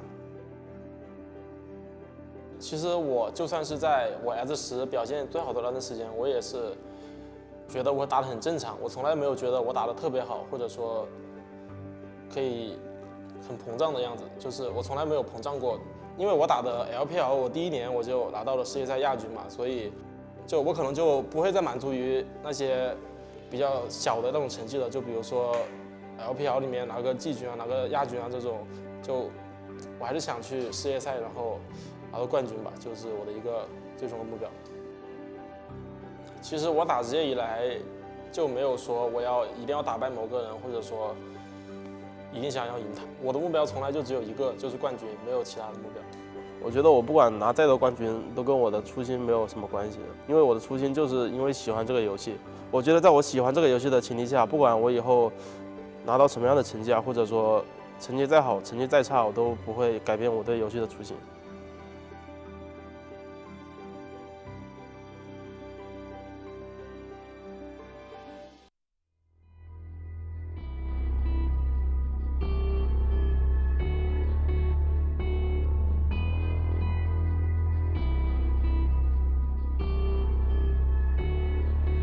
Can you take my bad side? Bad side. Once you see my bad side, bad side. No, it ain't picture perfect. Don't push me, it's not worth it. You don't wanna see my bad side. Can you take my bad side? Bad side. Once you see my bad side, bad side. No, it ain't picture perfect. Don't push me, it's not worth it. You don't wanna see my bad side. I'm far from your ordinary lover. I'm different from any other you've ever had before. So you must have me mixed up. You must have messed up. You won't make that mistake no more. Or I might just lose it. I might just lose control. You might just push me far enough for me to let go. No, you don't want to see the monster inside of me, 'cause it might be a bit too much to handle. Can you take my bad side? Bad side. Once you see my bad side, bad side. No, it ain't picture perfect. Don't push me, it's not worth it. You don't wanna see my bad side. Can you take my bad side? Bad side. Once you see my bad side, bad side. No, it ain't picture perfect. Don't push me, it's not worth it. You don't wanna see my bad side. I may be more patient than the others. I tolerate the stress and all the mess and all the headache you bring. But listen to me, you'd rather have my good side than a dedicated enemy. 'Cause I might just lose it. I might just lose control. You might just push me far enough for me to let go. You don't want to see the monster inside of me, 'cause it might be a bit too much to handle. Can you take my bad side? Bad side. Once you see my bad side, bad side. No, it ain't picture perfect. Don't push me, it's not worth it. You don't wanna see my bad side. Can you take my bad side? Bad side. Once you see my bad side, bad side. No, it ain't picture perfect. Don't push me, it's not worth it. You don't wanna see my bad side.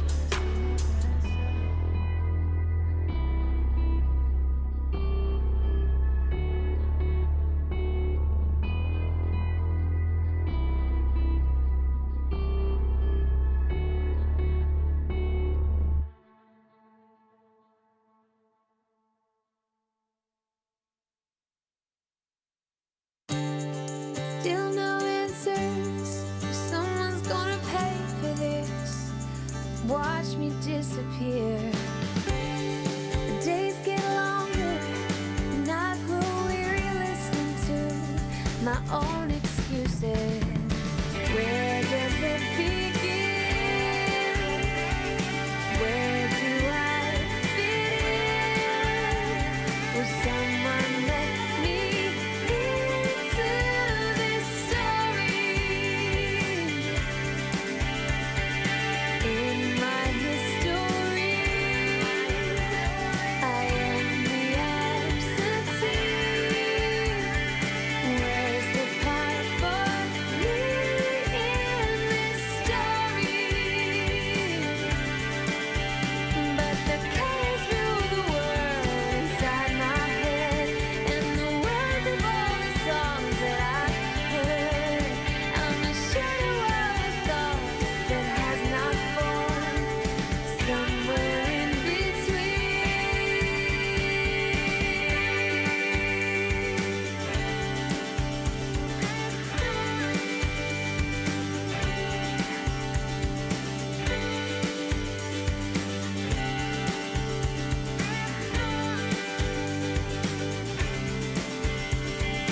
Where does it begin?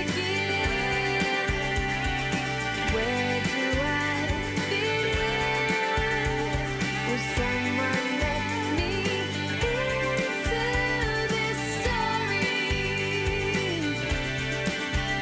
This story. This story. This story.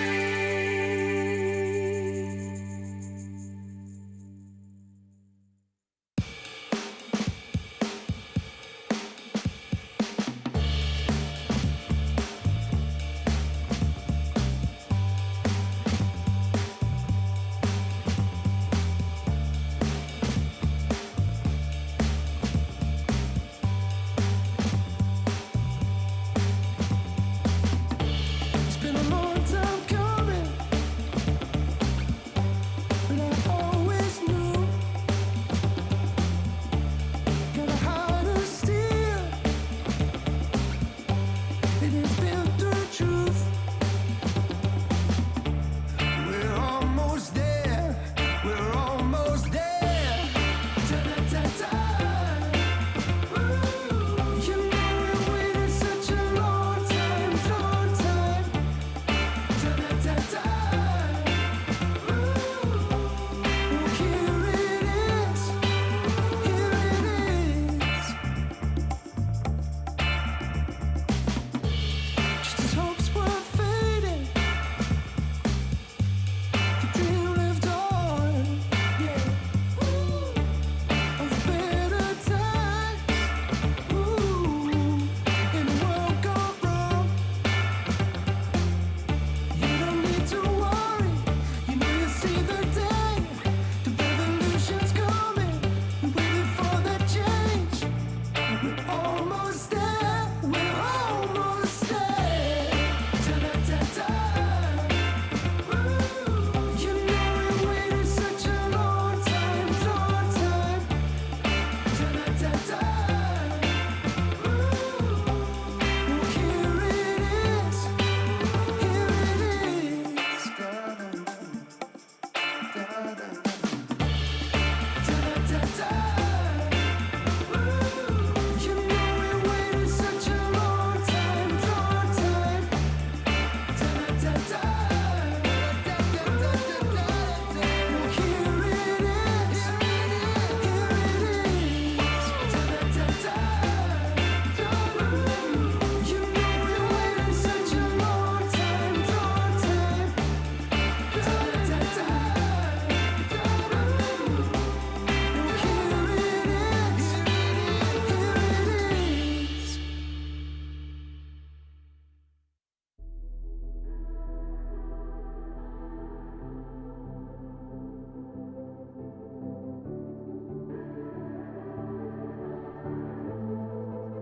Legends never die when the world is calling you. Can you hear them screaming out your name? Legends die. They become a part of you. Every time you play far reaching greatness, relentless, you survive. They never lose hope when everything's cold and the fighting's near. It's deep in their bones, they'll ride into smoke when the fire is fierce. Oh, pick yourself up, 'cause legends never die. When the world's calling you, can you hear them screaming out your name? Legends never die. They become a part of you. Every time you play far reaching greatness, legends never die. They're written down in eternity, but you'll never see the price it costs. The scars collected all their lives. 下场比赛对阵 IG 的话，首先打好我们自己的吧。最近我感觉我们整体的比赛节奏和状态上面还有调整。我觉得这个版本是一个下路比较重要的版本吧。然后我觉得想在下路打出优势，首先是对线的细节把握的比较好吧，然后在和打野的配合上面也很重要。新赛季虽然遇到一些困难嘛，然后希望大家能赶快调整过来，然后发挥得更好。对。Welcome back, one and all, to the LPL. I am Just Oshin. I am joined by the notorious Nightmare, and we are going to be bringing you the very highly anticipated second series of today. And Nightmare, I'm not quite sure if everyone knows, but there is a reason it's highly anticipated today. We have the return of Uzi onto EDG, a team, an organization that has denied him for so long, and now he finds himself on the other side of the fence. Whoever in the production room decided to play Legends Never Die just before we came off a break, gold star to you. Fantastic choice, because the legend of Uzi is the one which pretty much every person that watches Pro League knows by now. He was in that World's Finals back in 2013 when Faker won his first tournament. He's been at so many different international tournaments time and time again. But you're absolutely right. At the start of his career, at least before the Xiaohu era of RNG, Uzi was held to account by one team mostly, and that was EDG. Now, Uzi has played for other teams before. He's played for OMG. He's played for BLG. He's moved about the place, even though we associate him most strongly with Royal Club and RNG. For him to join someone who was a career rival to him and his legacy, that for me is mind-blowing. You just have to be here when the history is written. I mean, you really do. And honestly, it is a kind of a turbulent time for EDG. I think EDG coming off of a third place in the spring playoffs definitely had a lot higher hopes coming into the summer split. Having a little bit of turbulence right now. They're looking for someone to right that ship. I don't know if Uzi is their captain, but he's one hell of a cannoneer to have on that ship right there. So he's definitely someone that can have you a little bit of firepower. But for me, I do feel like EDG need to show a little bit more coming into this around the other lanes outside of AD carry. Because for me, Uzi's never been that shot caller. Uzi's been the guy who goes pew pew, protect me, and I'll win you the game. It is still so alien to see in that jersey. But you're absolutely right, EDG, this is not going to be a one-man army fix-all solution. There are some very good teams in the LPL. You look at the likes of JDG and BLG, and you have to try and now compare EDG up towards them because they were competing with them in spring. Can they do so again? For me, that has to come through JJ finding some of his lost form from spring. He was probably our best jungler throughout regular season at the very least, and then lots of playoffs as well. But he couldn't quite make that work in towards the end of it. Of course, their first test with this new roster with Leave outgoing, Uzi coming in, is IG. They've made changes of their own. You've got new jungler, new top, both of them coming in from LDL and IG Youth, Beishang and Wen. Yeah, I mean, this is a big move for IG as well. We'll have plenty of time to talk about EDG in a moment, but for IG, they're struggling. I think there's no other way to put it. And the fact that they're not using Nani, they're not using YSKM, they're bringing in their LDL bot laner to try and see if they can make it work for them, is just kind of showing to where this team is kind of at right now. Now, of course, there is Asian Games. YSKM is going off to play for Hong Kong, but it is just kind of that setup now where IG find themselves in a very weird position. I will say for bringing in Beishang on jungle, I actually quite like this one. Beishang being a part of the Team WE that almost made it to Worlds in 2021, played so many best of fives. Tell me the almost story made it. time of this. I mean, the story is heartbreaking. It really is. But I can tell you the story of that roster. That roster had people like Breathe on the top side. It had Shanks still in the mid lane for Team WE. It had Elk. It had Missing. It was an incredible roster at the time that just unfortunately couldn't do it. Now kind of scattered across the LPL. Those individual players are still making a name for themselves. We'll see if Beishang can kind of have the same level of success here as he joins into IG. And IG, they've tried to look towards the LDL already coming into this split. They had Tianzhen coming into the jungle, who was a Rengar one-trick. Didn't really work out despite the hype around that player. And now you have another rookie coming up to that stage. And IG, I think they're just really hoping that someone just finds their feet very, very quickly and can start being a player that the team can mold themselves around in the same way that YSKM was actually in spring. Someone who is a very stylistic player. You know how he's going to play around, so everyone facilitates for that. If one of these players can also do that, that can be very important for them. Absolutely. And look, I think the one thing I'm very excited for as well to see coming into this one is Uzi, obviously. We've talked about that a little bit. But it's also to see how, arguably LPL's greatest ADC does with arguably the LPL's greatest support, Mako, coming onto this one now. This duo kind of got combinating. Obviously, we've talked about it so many times. Most of the time, they've been opposing each other, trying to see how they can out-mind game each other. They know each other so intimately. Now they're finding themselves as friends, and this is going to be a very curious way to see how these two players kind of mold together and if they can do it as quickly because, again, like I said, EDG are having a little bit of turbulence coming into this particular split. I want to see what they can do now that they've brought themselves in such a massive name in the bot side. It's such a cheat code casting with someone who just knows the history because these two bot lanes, I love that you bring this up because they are both the longest standing players in their... and these players have been too. Uzi and Mako are the longest standing players in their roles in the LPL. Uzi, with this game, will now be the oldest AD carry to play the role in the LPL ever. He's only 26. I'm slightly older than that, so I feel a little bit strange when it comes to that. But these players, what that means is they have that tenure, they have that experience. It can be a little strange sometimes having two different veterans from very different walks of life and career, I suppose, kind of then trying to figure out how they make that work together. But on that bot lane duo together, we can see that, they're rooming together in the EDG house. They're starting to get themselves some duo synergy rolling. I'm really excited to see what they can do today.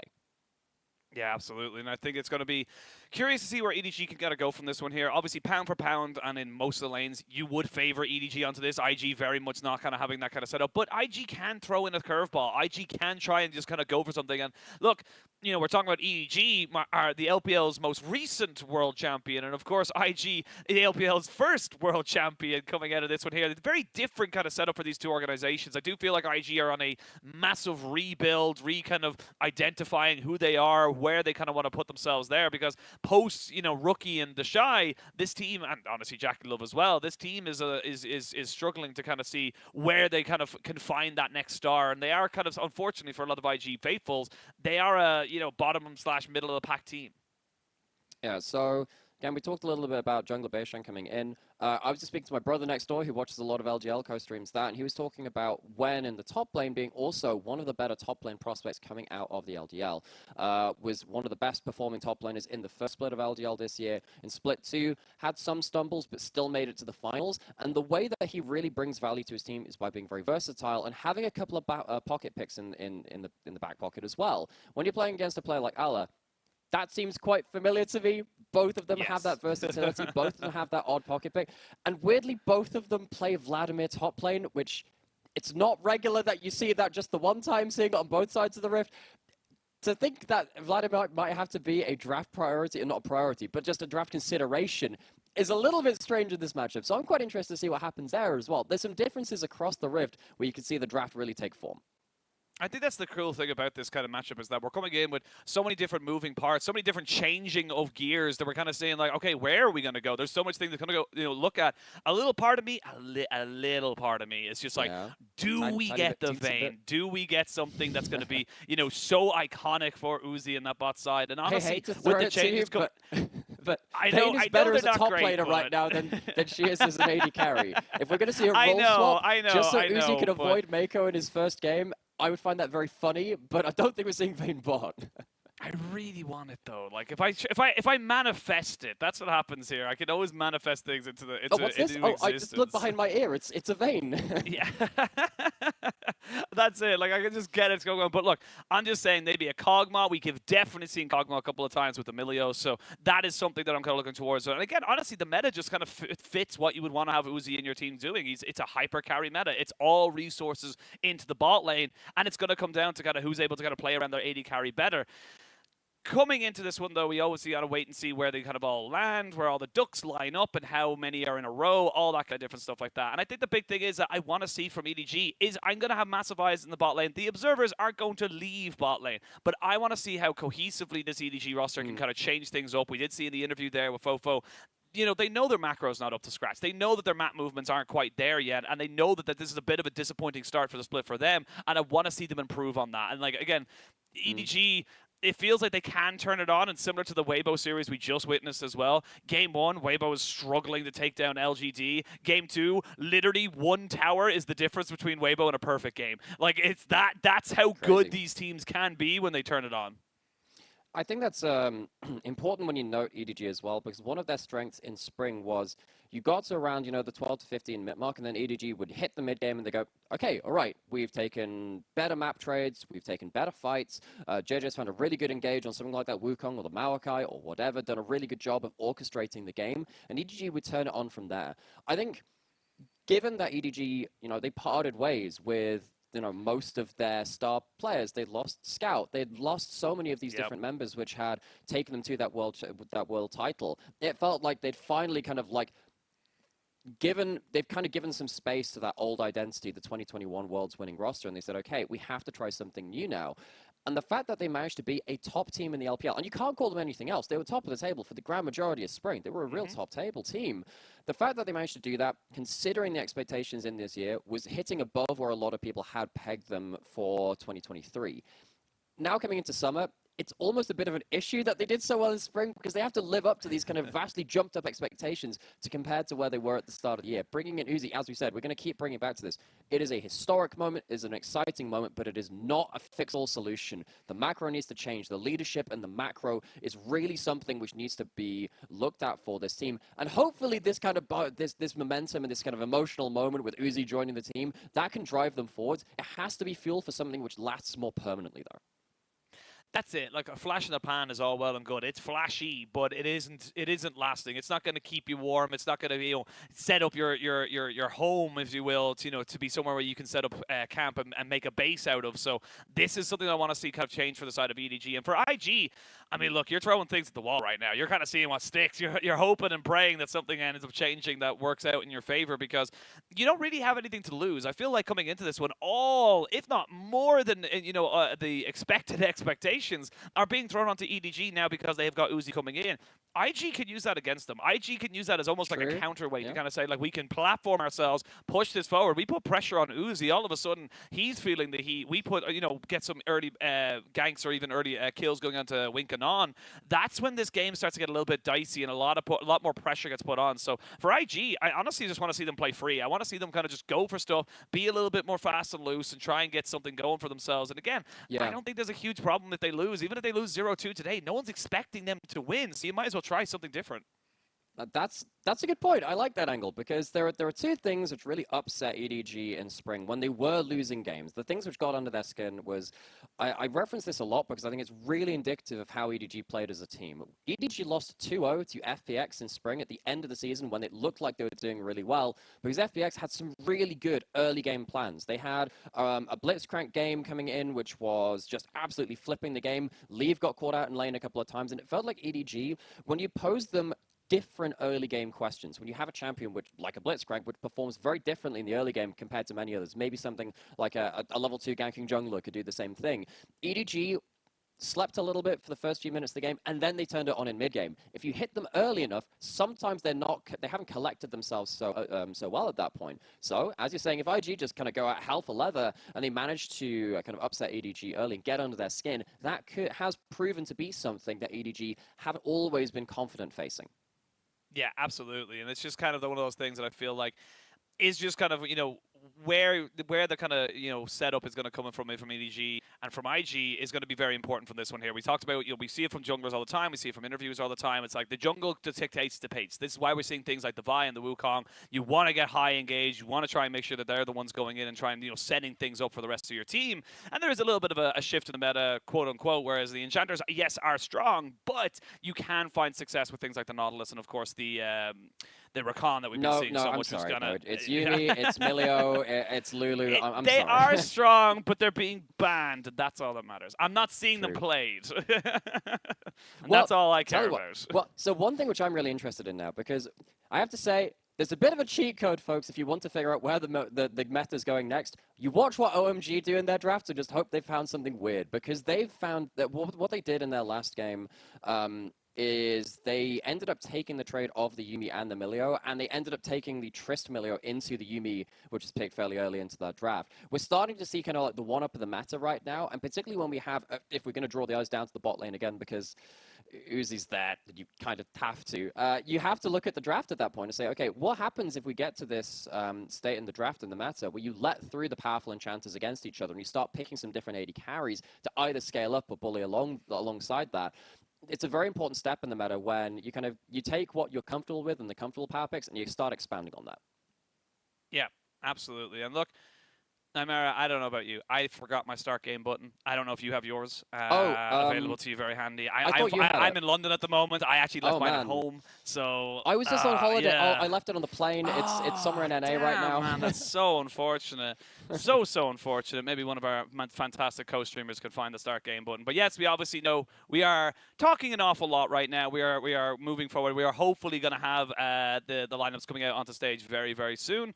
We're not quite sure what the delay is. We will let you guys know once we know any more further information. But kind of talking like a bit, we'll go a little bit more kind of, I suppose, broader in terms of the LPL, because these are two organizations that in the past, quite a few years ago at this stage, to be perfectly honest, this was the matchup. This was two teams that were coming in head to head, and these would have been known as the titans of the league. The times have changed, and I do think that the years have been a little bit more favorable to EDG than they have been to IG, but it does feel like this is still a matchup that can hold a little bit more kind of power to it, given the history that it has.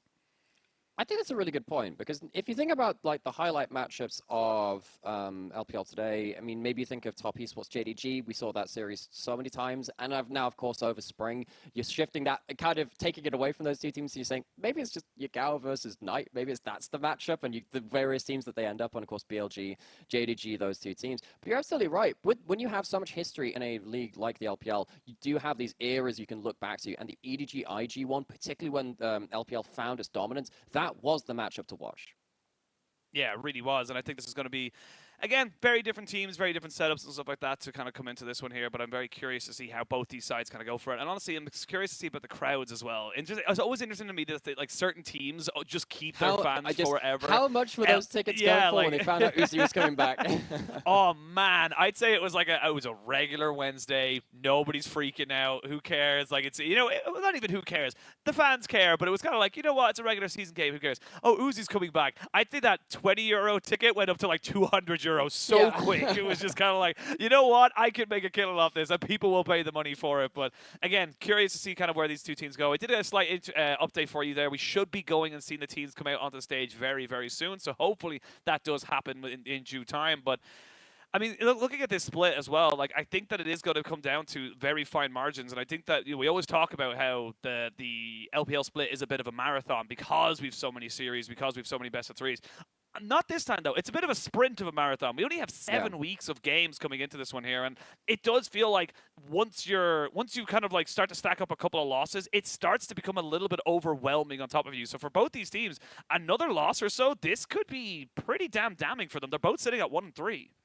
That's a good point, because Asian Games has basically truncated our schedule a little bit. We've shoved it together, we've compressed it a little bit, and what that means is that once you start losing these games, you don't ever get a break. You don't ever really get that point where you can take a couple of days off and say, okay, all right, this is how we can change things going into the next week. So you're absolutely right. I was already surprised at EDG's slow start to summer, considering that they had themselves a lot of strength in spring.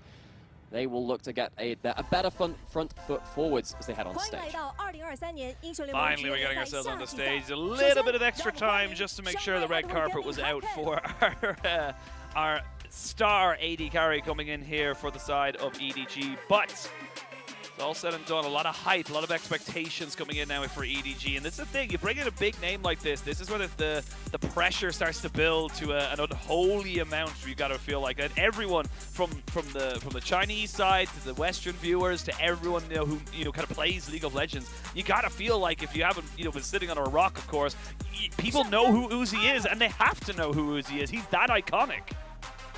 Every player who plays professional League of Legends knows who Uzi is. Most people who watch it know it as well. What a historic player it is. And he's had a comeback before. Came out onto BLG after his time on RNG. Sadly, that was not the miracle dream kind of second start for him that he would have wanted. He's having another try at it. He's coming back again onto one of his oldest rivals. Where is he? Where is he? There he is! The man himself. Guns fully loaded. Uzi hits the stage. It's got, not gonna lie, it's like, as much as it's awesome to hear like anyone cheering for your team, it's gotta feel a little bad for everybody else. So it's just like massive crowd cheers for Uzi, and then it's just like, oh, okay, everyone, there's everybody else. And of course, Kenju with the iconic jacket coming out here to steer EDG forward again. Well, let's see what they can do, because like we said, this is an EDG sitting currently down the bottom of the standings, 1 and 3. Their only win coming up against Ninjas in Pajamas. But I will be totally honest and say that the 3 games they've lost so far have been against Top Esports, BLG, and JDG. So it's not exactly as if they're dropping to the likes of, LGD or anyone's Legend. They're just dropping to some other massive playoff threats in their own right. Yeah, strength of schedule very much applies to LPL. You only play each team once, so if you face all of the top contenders right at the start of the split, you look a lot weaker than you actually are. But this really does feel like you've just opened for a crazy opening act. You're meant to be the main act, but there was a very famous gig back in, I think it was back in the 80s, when Van Halen opened for Black Sabbath, and it was like, wow, Black Sabbath, everyone's going for them. No, actually, the first act, EDG, first one on the stage, blows them away with it. How do you follow that onto the stage? You do it with some back rubs, apparently. Yeah, allegedly, it's kind of the way it is. But I mean, the thing is that I believe in the pantomime of entertainment and sports. I believe in the idea of Where's heroes Uzi? and villains. He's behind you. Yeah. No, he isn't. No, I just. but even then, it's things like having.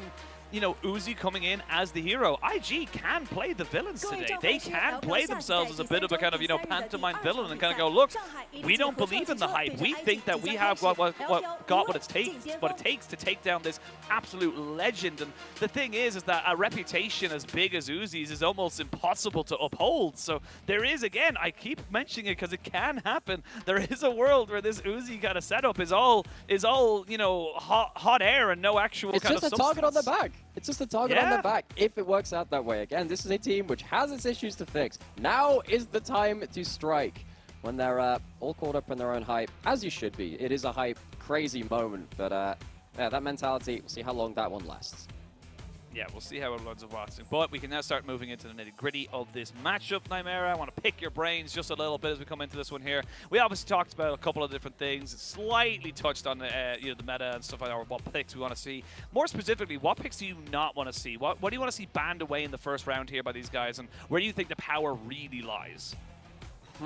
I would like to see some of Fofo's champions removed. I think that EDG, they have often kind of crutched on the fact that Fofo has been a fairly good Annie player. I think Annie probably just needs to be removed from EDG in general because Mako is the best Annie support of all time as well. It's not so much of a support pick right now, but it does have that flexibility for them. I think Fofo has a bit more of a shallow but potent champion pool. That's where I'd like to see that removed.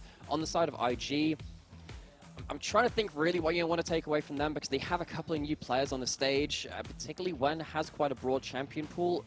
For me, it's quite hard to target ban something like the IG, so for me, it really comes down to, okay, maybe we ban away some of these enchanters and stop it becoming a battle of hyperscaling AD carries because one of them is Uzi, and then you remove some of the more potent engage picks from the mid lane of Fofo. I think that's a great way to put it as well. And there's so many threats coming in from this side of EDG. IG are going to have a struggle to really figure out where exactly they want to try and hyper-focus. And again, we always talk about it, where they want to hyper-focus. Most people will be like, silly casters, you're an idiot. You focus on bot side. But the thing is that we have seen it a couple of times where, yes, you can focus on that bot lane, but if it doesn't go also exactly tell me you haven't right, watched Allah. Just tell me you haven't watched Allah. Just leave exactly. it there. Just leave it there. But again, it is that kind of setup of like, we have seen it where it goes exceptionally well. I think a great example of focusing bot lane and it goes well for you is LGD versus JDG, where they completely zoned out Ruler from bot side. They got away from all the minions. They were doing such exceptional work to keep him down. However, we have seen it go literally the complete opposite way, and I think another great example of that is BLG in their most recent series. I think it was against AL. I could be completely wrong on that, but they tried to go and series, yep. Yeah, I think it's always a 3-game series in PLG. But again, it was yes, it was against AL. They went to try and hard focus on the bot side. They dive with with 3-4 guys, and they all die. And it's like, oh well, now you've lost bot lane. There's nothing you could do. It isn't as easy as just saying, oh, focus bot lane, get yourself going at that. Because if it goes wrong, it goes very wrong very quickly. For sure, because there are more people there to die when everyone starts to roam to that point on the map. You need to make sure your angles are considered. And in the LPL, we do talk about our AD carries a lot because we have some of the very best AD carries in the world. There are a couple of teams which are learning to play around top side of the map. EDG were one of those teams in spring because of Allah's champion pool. Obviously, we think of players like Bin as well, who's done very good in his carry matchups across the entirety of spring and then going into MSI as well. And of course, you have teams like OMG, which kind of showed you strategies to play around top side, Sejuani compositions, Maokai compositions. With comps like this, though, I think with EDG trying to right the ship, you want to make things as consistent as possible. Put Uzi into his favored position, play around that bot side, see him onto the stage with some of that fanfare. Here we go. We are jumping into picks and bans. Draven and Vi already been taken off the board here by EDG. I like this already. They're kind of saying, look, we know that Uzi's going to be hard focused. We don't want them to have a point-and-click ultimate. We don't want them to be able to have a kill lane in the bot side either. So we're taking those two straight away off the board. And IG are responding in kind and saying, look, we don't want Uzi to have a facilitator, and we don't need a hard engaged mid laner in the Nico either. Look, Nico is still a very, very strong pick in its own right, but I still like where the direction of these two teams is going. I think Fofo on initiating mids has been fairly good for EDG. As we said, the Annie kind of stuck out in mind. That Nico as well has been just across the entirety of the LPL. Interestingly though, Gwen first round bans is not something we're used to seeing, and we're going to have Yuumi and the Fellas available. Both of them have been very potent picks. The Annie's up. We also have a couple of champs like the Ahri, which has been picked up, of course, by a lot of our different mid laners. Spoiled for choice in bot lane right now. In our first game, are we going to have Mako's EDG Yuumi skin? I mean, quite possibly. The man, the myth, the legend, has got himself a skin dedicated to himself for this particular champion, knows how it works. Of course, is a different champion to what it was back in 2021.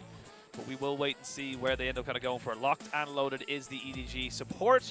And now IG start to figure out where they want to go for. Again, the Vladimir is a pocket pick for when, if you're looking why they're hovering this. It's more just shout-outs here between the Vladimir and the Vayne, funny enough, both with the letter V.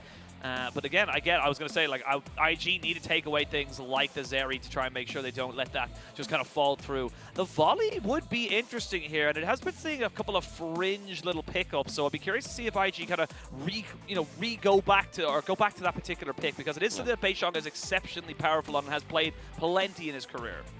He's played it in the past when Volibear was definitely more meta, but it would fit into some of the archetype of trying to upset EDG's early game.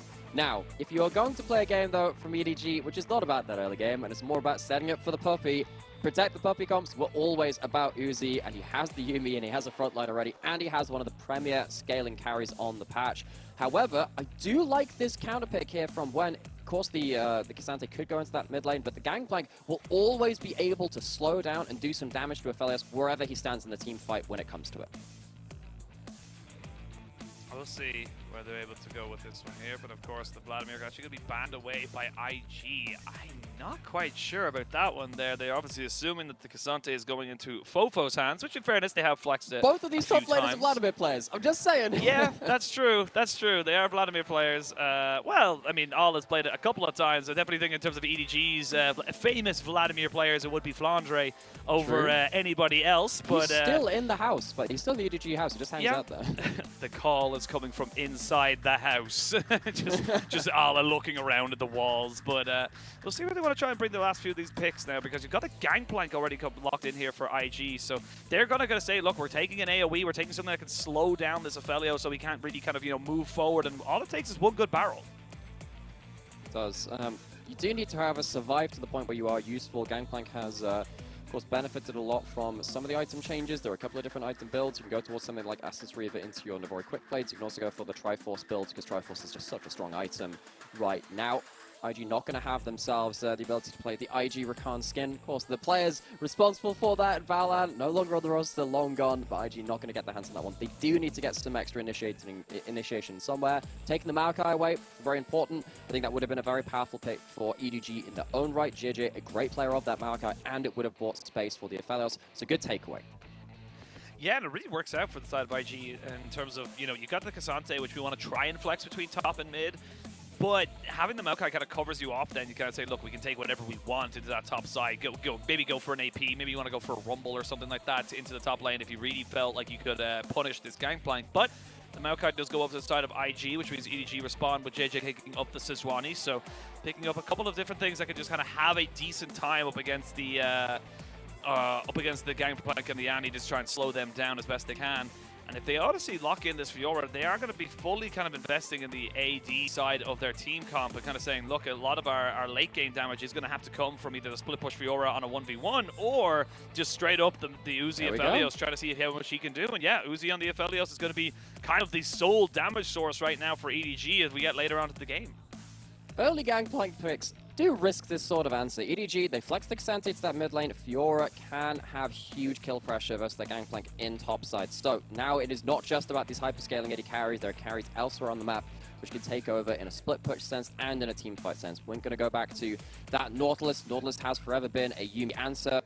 Get that hard engage down at level 1, level 2. Trying to get something done in that laning phase. So no Enchanter for the side of IG. Enchanter in that Yuumi for the side of EDG. Chips are down. Some strong lanes across the board on both sides. This can flip very hard, very early across the map. Absolutely, and I'm going to give you a fun little stat now, Rymera. Yeah. This is going to be Uzi's first ever game on the Aphelios. Has never played it before, was not playing while it was meta at the time, or maybe it was and it was just banned away absolutely out. So this is going to be a first time Aphelios for Uzi on stage. And it's exciting to see, is 200 years plus Uzi enough to break the game? That is my question. And you know what? Does he play the EDG skin? Does he play EDG Aphelios in his first ever Aphelios game? That'd be kind of I'm high. just saying, That would be kind of high. analysis out the window. This, particularly in a lot of the Chinese community, a lot of symbolism is very, very powerful, right? And that is just such a battle cry, saying, "I'm here. I'm on a new team. Old rivals may they be, with them now." If he picks up that skin, I think that's very important and a symbolic gesture from Uzi. Maybe. Look, I'm not a fan of talking about skin lines in the game. I feel like there's always something more interesting to talk about than cosmetics, but we'll have to wait and see as it comes into it. But we are about to jump onto the Rift for game number 1 of this best of 3. It's the return of the king, but this time under a different banner. EDG Uzi taking to the stage over a very much changed IG. 2 titans of the league, very much different to who they were when they won their world championships. Let's see how they both fare here on the Rift.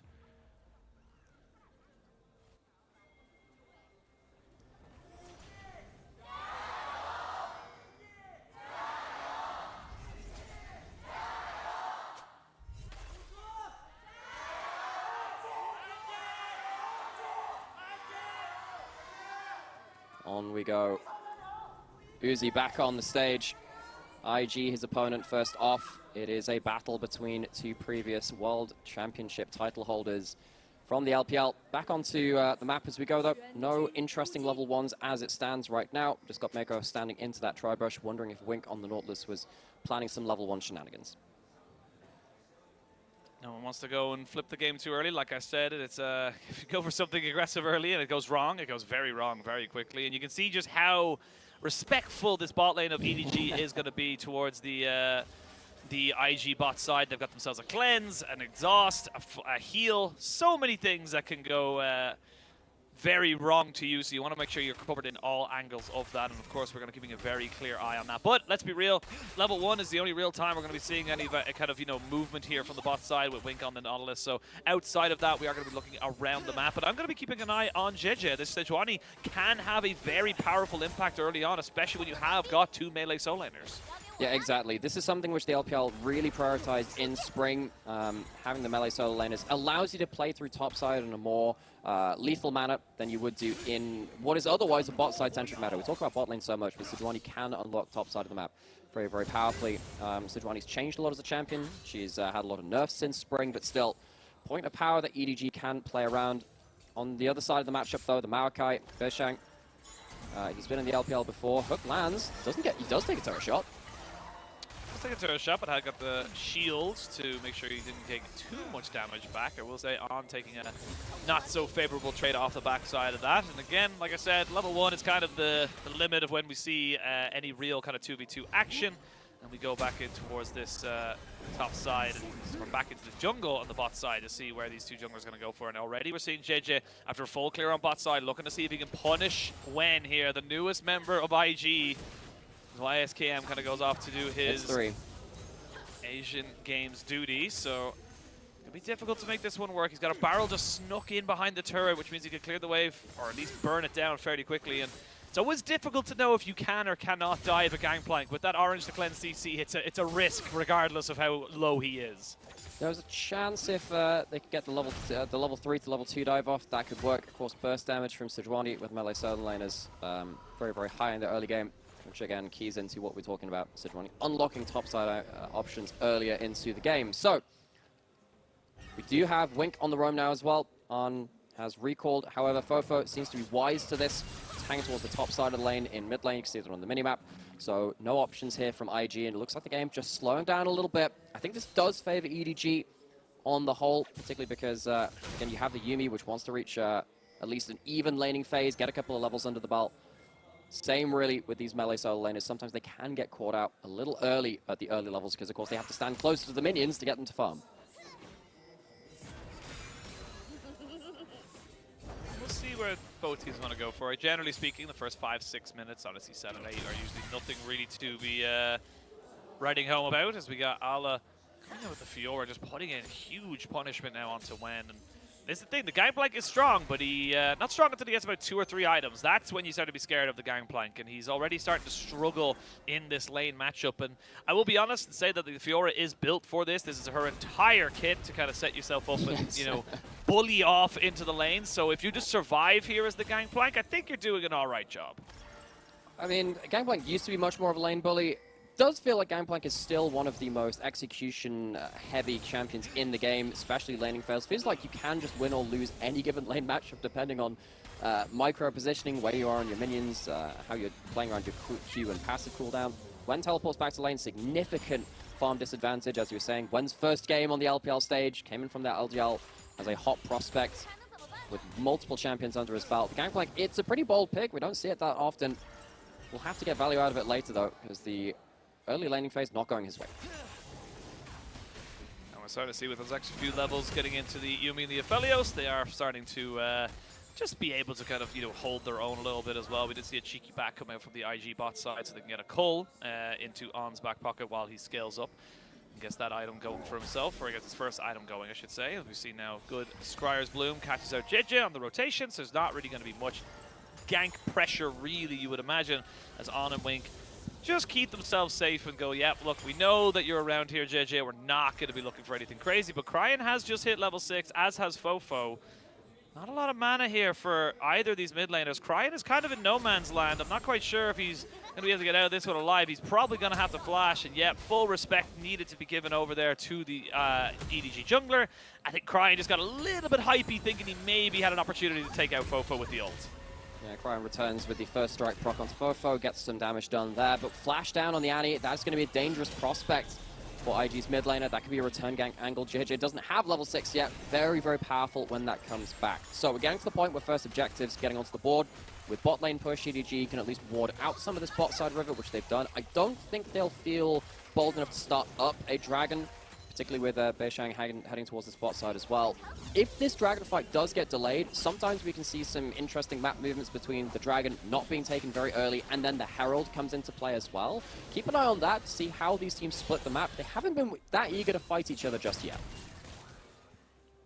Not eager just yet, as you mentioned, but level 6s start to come around, and Allah's starting to feel the power of this leveled up Q. You're starting to get a couple more points. Oh no, he's there. full build, he has a Sheen! Yeah. Oh, wait, that's me. Oh no!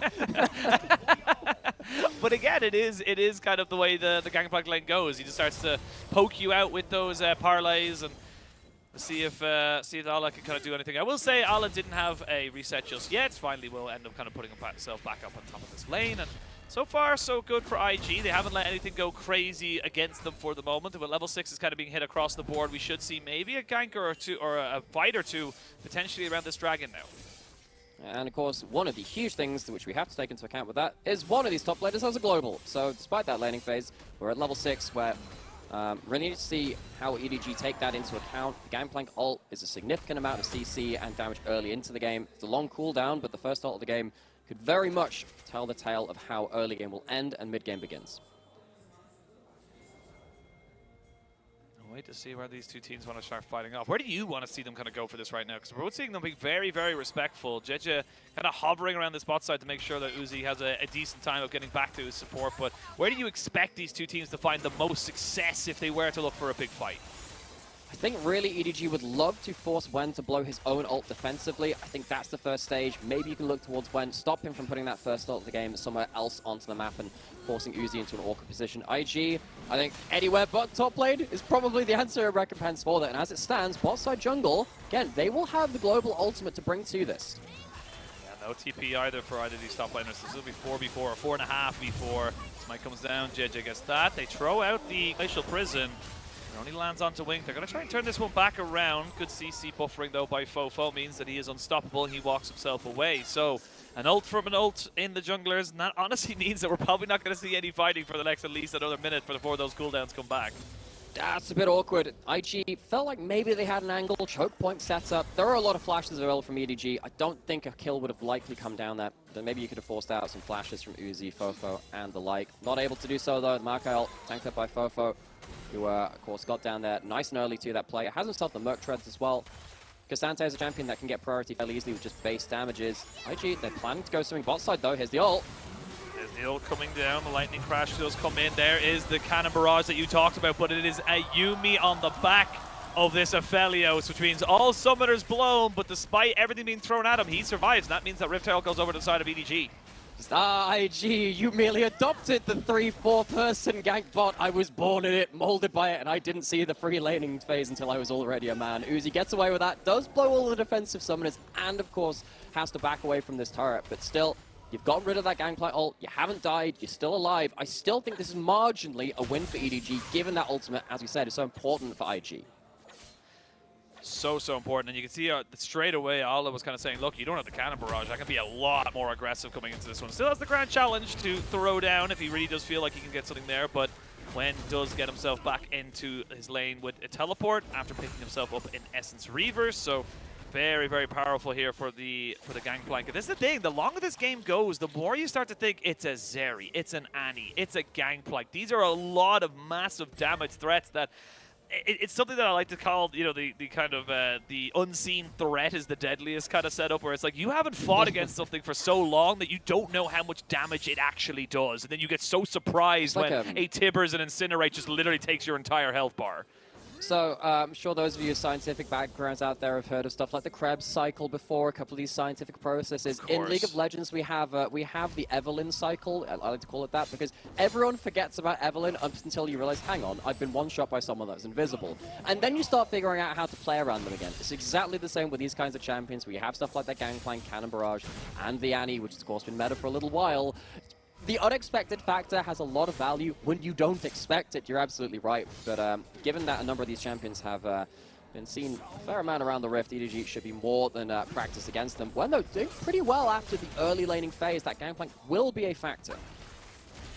Well, Cannon Barrage still on cooldown, but IG feel emboldened to maybe go for another 4v4 fight if they can.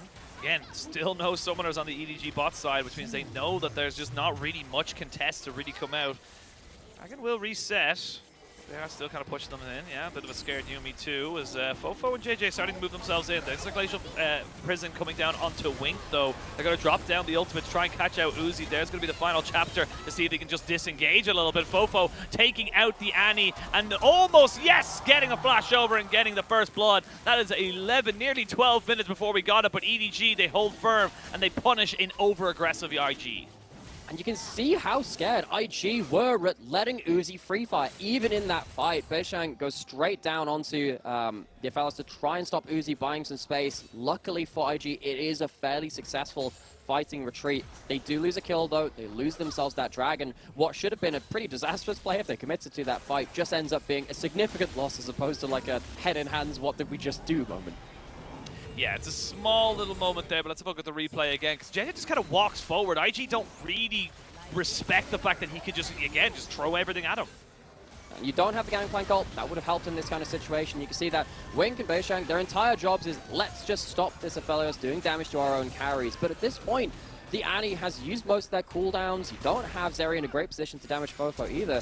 IG, I feel like this is just a little bit bold when you don't have that global to help you. Don't have the global, and just got a back off cooldown right at the end of that fight there. And like I said, the good movement here from the EDG kind of solo laner and jungle combination meant that they were able to get so much value out of that. And again, it's a Aftershock Sejuani, so that first kind of setup of all those resistances is significant enough to make you kind of think twice whether or not you're going to be able to burst this particular carry down. Already has the Radiant Virtue as well, dropping down some more resources. We've seen this song and dance before. It is going into the AD carry, and you're pretty much guaranteed to go into them every single time you pick up that particular objective. And again, just more and more time, more and more pressure coming in here for the side of EDG. It is still a little bit behind, though, because Gangplank's in the game and he has a false economy. True, he actually prints money, yep. Yep, no one's stopping him. It's not the treasury, the mint, nobody is absolutely stopping him from printing money. But, again, Gangplank's only as powerful as one barrel. If he doesn't hit that barrel, it's kind of like the Draven. Draven's amazingly dangerous if he has a massive amount of stacks to cash. But if he never cashes them, it's not that big of a deal. So, we'll see what they end up kind of going for right now. We are going to see JJ looking for another blue buff steal. He's done this on multiple occasions here this game, and this time around, though, it might be a little bit more difficult to make this one stick. I will say, though, the EDG bot lane have got all their summoners back as soon as that flashes up for Uzi in a couple of seconds. So right now, it's going to be difficult for them to really try and stop anything here. And they might look for a full fight. Yeah, he is alone, but that's going to immediately see a TP coming in here from the Fiora. Oh, sorry, not the Fiora. It's going to be Fofo, excuse me. Just making sure he can cover his AD carry. So Uzi not respecting the damage that could potentially come out, or at least the CC, and ends up burning his mid laner's TP. Well, I actually think that's a bit of an overstep from Fofo. I mean, the Gale Force got him out to safely, saw him around that corner of the wall. I think Wink would have had to overcommit at that point. Uzi, it did look like he was alone, but uses that first item well enough. He's going to get himself that first turret. They do end up blowing that teleport towards a little bit awkward, but however, Fofo being the mid laner, he can just shove and roam anyway. Been doing a good job of getting there first to the play. And that's actually been a problem on the other side from IG. Yes, you do have a lot of scaling members, but you don't really want to give EDG all of these free wins. Losing that first bot lane turret, little bit awkward. IG, however, as you said, actually doing very well in the farm department, doing well in their laning phase, even Beishang as well, building up to their first item. You have Leandries coming in from Cryon as well, which will of course help him deal with that front line. I'm a little bit worried compositionally for EDG now that we start mentioning that as well, because you look at the Essence Reaver coming in from Gwen. If you outrange, or you're against a lot of melees as the Gangplank, going towards like the higher crit, crazy burst damage on the Gangplank can really help you land that one critical barrel. When you also have extra damage coming in from your Maokai, from that Annie as well. EDG, if they funnel in and they don't play their range as well, and you have these three melees on the top side of the map going too deep, that could be a big issue later into the game. Keep an eye on it for the moment. It is still EDG making the slightly more proactive plays, but IG keeping step to him, and it's been very, very tempered so far. 1 kill in 16 minutes is not exactly a high-tempo game of action and debauchery, but you see now EDG looking to maybe test IG around this Baron.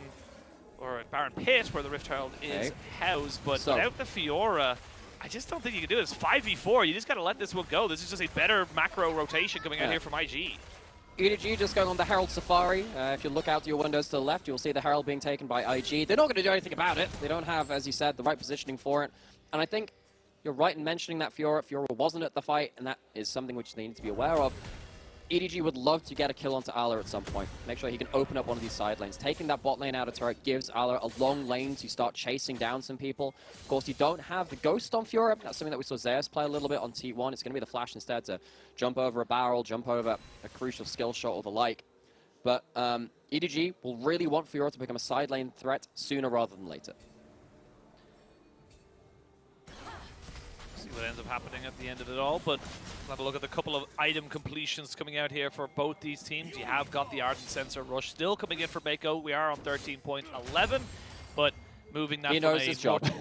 Yeah, he knows his job. He knows what he's got to be going on to. It doesn't matter that it's been slightly nerfed. I actually argue it's probably been slightly buffed in the early game, slightly nerfed in the late game, just the way it's been moved from a 15 to 30% depending on the level of the person you give it to. Now it's down to a flat 20, so you get 20% straight away. And now On getting jumped on here, but should be able to skate himself right back over the wall. Does exactly that. Fofo just covering himself very, very nicely. Beishong gets hit by the Glacial Prison, but not going to lead to anything else. This is just a lot of posturing. No one really fully committing right now. And with Dragon up and you've lost that Glacial Fish, that's a pretty big pick tool no longer available to EDG.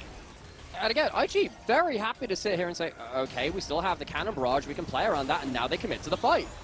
Here we go, the Moonlight Vigil is decent. A flash away as the Lightning Crash comes down. They're going to try to jump everything onto Uzi, who's kiting this fight out very well. Still has flash. Maybe he wants to try and go for this. There is the Cannon Barrage that you mentioned. There's so many low health bars right now, and they found their man. The President has been taken out, and his cat as well. There's going to be Fofo trying to turn this back in a fight as Ola finds himself a kill onto the Zeri. Gets himself a little bit of a healing from the Grand Challenge. Now Beishong coming in so low, but keeps himself alive. Nicely done there by IG. It ends up being a 3-for-2 trade in favor of Invictus Gaming. You can change the players on the roster, but IG are such a team-fighting menace. They were in spring, they changed out some members for summer, they are still the same. And IG, they find themselves a very important victory. This is going to get themselves a dragon. It's going to get themselves to the point where they can maybe stall out a little bit more, even if EDG want to play around a sole win condition later into the game. The fight is very back and forth in itself, though. Looking back at this, you do have a great Moonlight Vigil coming in from Uzi to chunk down these HB bars. Gets out of the way of a potential Nautilus hook because he hides behind the terrain, still in DPS range. It's good positioning from Uzi at the start of it until the Cannon Barrage comes in. That's when the positioning becomes a little bit suspect. The rest of his team can't hold that choke point, allow him to stand behind that terrain. He goes down, IG run over the fight. Was close until it wasn't. So many low health bars there. You can see that Wen coming in at the end, though, was enough to kind of turn it back in the favor of IG, and this is what we were talking about. This is where we're saying that EDG, their problems from the regular split so far haven't been in the bot side. It hasn't been around, where the bot lane has been getting its resources or where it's been going. It's been around the shot calling. It's been around the team fights that just haven't been going their way. Yes, they have been going up against monstrous opposition so far, but IG may have found themselves an opportunity here. 1,500 gold in the lead, and Wen, I'm gonna be real, Wen on this Gangplank looks fairly decent and also very scary. Already got the Collector. He's looking legit, and one of the things about the Collector between spring and summer in the not quite preseason patch, Collector now has 18 lethality on it, huge amounts of stats. He's going to be a threat in his own right, and now they're taking the mid lane out of turret. And they're taking the mid lane, Shirley will look to maybe get another push, and that is exactly what she will do. So third and a half of or more than half, honestly, about 2/3 of the damage putting down onto that turret in the mid lane, and tier 2 is very significant right now. We will have the Fiora kind of just pushing on the bottom side. It's exactly where you want to see that Fiora, as Beishong is going to walk forward and just make sure he can secure his own blue. First one he's gotten in a very long time, it feels like. Of course, we have got the residual blues and reds now on the Rift, so jungler will always get their buff if their teammates even take it from them. And it means that the mid laner Cryan can get one as well, so it's a win-win. Everyone's Ivern now. You see that skin? That's actually not like and that's why he's not allowed in the game. That's actually... Yeah. Him and Rel have broken it too much. Yeah. Sure. I'm really looking forward to seeing Rel Jungle coming back, or rather not coming back. I was going to say, when was it in? General. Yeah, but it's being onto the Rift because it's such a fun champion. It's kind of this weird hyper gag style, which actually has significant damage. Anyway, when that comes to be, I'm going to really enjoy talking about that. I heard a lot of players and a lot of pros enjoying playing that in solo queue. EDG starting to enjoy this game on the Rift, though, a little bit less. They're starting to keep that gold, again, fairly even. The side lanes are starting to open up, but they're still going to have to come down to this big question of how the heck do you play against these teamfights against so many scaling ranged carries? That Gangplank is in a very good spot. Hasn't been shut down early, walks away 2-0 and 1 away from that early fight and is starting to get up to multiple items, as you highlighted already. EDG, they can't just throw out a Sejuani ult and hope for the best. They need to find themselves significant side lane or flank options to make sure this IG composition doesn't work. Look, do you think they see that brush? That's like, you go to the opticians and they say, does this pink ward help you see better, or does this one? Option 1, yeah, option 2, number 1, three. number 2, or number 3. And guess what? All three just got swept there. So that was 90 gold, if not like more. You've got like on with like the Zeri W doing like laser eye surgery as well. I think that's a little bit more high power than they want. That's probably burning out your eyes at that point. But I appreciate the attempt. I mean, look, they went in for an eye test. They got laser eye surgery. That's just how it is. They actually just got laser eyes. They just fire lasers now. They're Cyclops from the X-Men. It's just the mutant variants coming in. But despite the wards not going the way of IG, this game is still in their favor. It's 3-3, a dragon apiece. Next dragon in a minute's time. Baron on the Rift. We're starting to see 2 items for the AD carries. I'm starting to get very worried about who can actually deal with when, because even though, yes, Ala on this Fiora is doing exceptionally well, those Gangplank barrels are doing 1,000 damage to minions, and that is when this game starts to get very difficult for anyone to really try and just pressure a side lane. He can be at a fight, as we've mentioned so many times, without being at a fight. For sure, and when he does eventually arrive there, again, have to keep mentioning, 3 melees on the top side for EDG. Great the early game. Wen has himself the cleanse. He has the cleanse and the flash, and they're going to try and fully commit onto this one here, but it's a 4v3. There's JJ flashing over the wall. Fofo in a little bit of trouble as well. They've got Uzi and Mako trying to come in off the back side of this one here, but there's damage already being put down. The lightning crash from On forces JJ away. You can see them maybe going over the wall. Whoa! On looking to try and put down some work, but he's got a little bit too far forward, and Uzi says, "You cannot step to me." That's going to be a kill going over there as On gets a little bit too antsy just before this dragon fight. Oh, Uzi. He's probably going to have the flash. Away. He's going to have the flash. He's holding it. He's holding it. He's holding it because he's got so much damage. That is nerves of steel from Uzi right there, knowing exactly what he can and can't do, knowing that he didn't have the flash, and everyone from IG just had to scamper away. That is just such a certified Uzi moment. I'm sure we'll see a couple of them in the games to come. But Uzi, I was thinking, he's surely got to flash away. The teleport might come in from EDG, but he finds the way for the Dragons who body block the CC that would come in and gets to find an important turnaround. IG, they kind of fluff the execution on that fight. They don't quite get the Gangplank ult in the right position. And what that means is that EDG get themselves another dragon on the board. They get to push in across the map again, and you get to remove a lot of important summoners away from IG, importantly too. On, no defensive summoners. Beishang, no flashy. The only flash that IG have is on Wink, and that leaves them in a much better position to engage. Yeah, absolutely. When you don't have ways of getting away from the Kusante and the Sejuani, we're going to see them maybe going for a little bit too much on this tower. Facial Prison comes out onto Beishang, and a fair bit of damage on the backside of that green and white combination. I know it's your favorite, Nightmare. I love those turrets. You do love yourself a green and white combination. I think it's just so underrated. Everyone talks about red-white, but the extended range of those turrets. You know, okay, you've actually just baited me into talking about this. Anyway, good combo. Watch those colors. Also, looks really pretty on the EDG skin as well. Throwing that one out there. They have both skins on that bot lane. Aesthetic choices as well.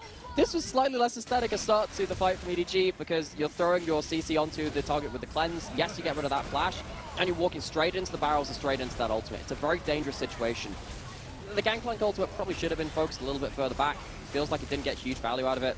And look, not gonna lie to you folks, I appreciate the boldness.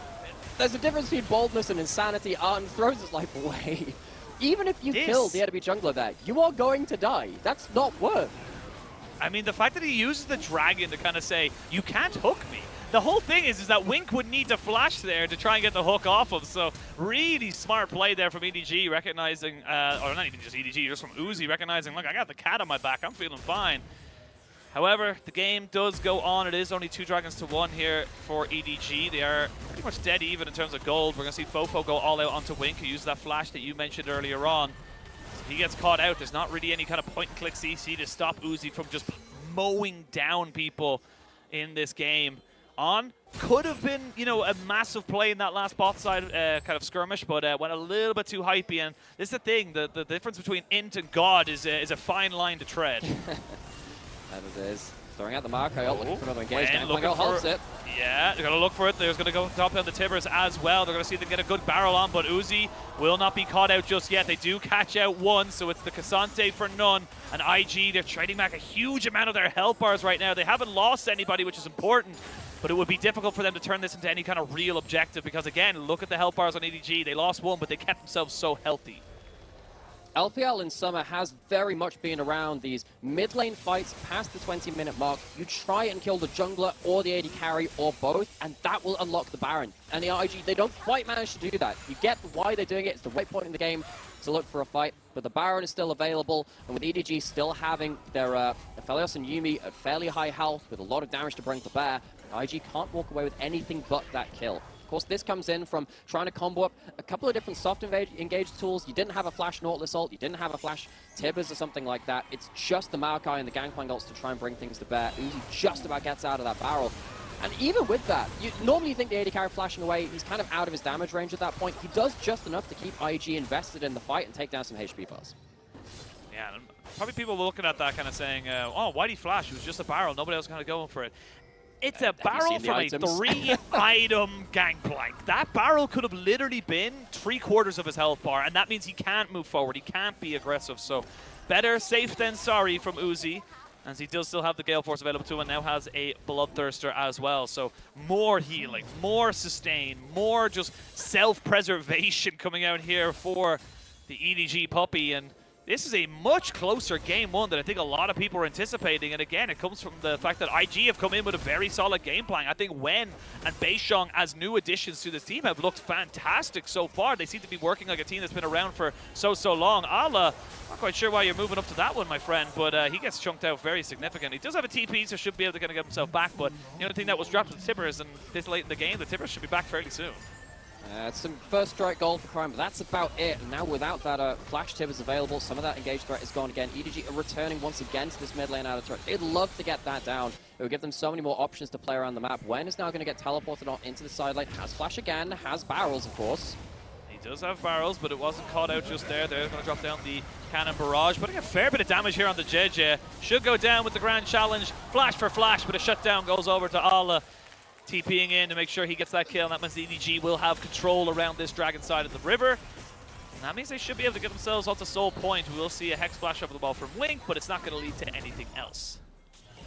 That's an important kill. Shuts down Wen in the side lane, gets rid of that flash. Didn't want to blow the stopwatch. I think that's understandable. I think the stopwatch doesn't really save him there. It'll be very important in the key fight later on. But Ala now has 2 kills, able to have a bit of a free run at this bot lane turret, try and get some gold on that split push side lane win condition of his own. EDG have been really just running at this mid lane turret, trying to take this down. They're finally going to take it 29 minutes into the game. It has been a slow burner here, folks.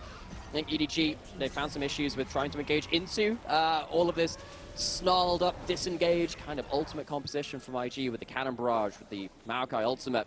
It slowed down the game for them, but with them now building up a hull breaker onto Ala's Fiora and that mid lane outer turret being down, EDG might be able to play around side lanes a little more now. Yeah, well, Uzi already sticking up to not even 10 CS per minute. We're going to go with 11 CS per minute. Already kind of keeping himself nice and healthy as JJ does have to get himself away from this, but I don't think he can. It's going to be very difficult, and yeah, burnt down, but ooh, that's a lot of damage from the Infernum Moonlight Vigil.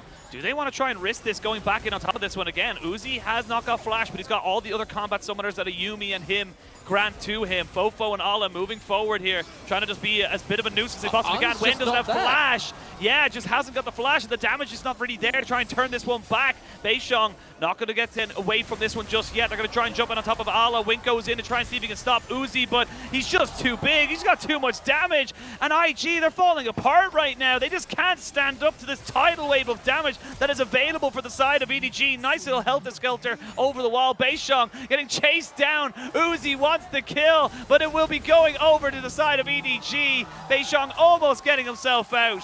And Uzi's feeling confident, he's feeling good. He's not really tested in these fights. Oh, he's not. He's not even the first target. IG are trying to burn down the front line, and it's just not quite working. Arn goes off at a side mission to take down the red buff halfway through that fight, tries to get some regen, trying to get some lifesteal. It leaves IG in a very difficult spot where they don't have their damage in the right position. JJ's Arctic Assault over the wall pulls him into a different choke point than the one that IG would love to set up. It brings EDG's damage closer to the fight as well, and that is just an absurd amount of damage.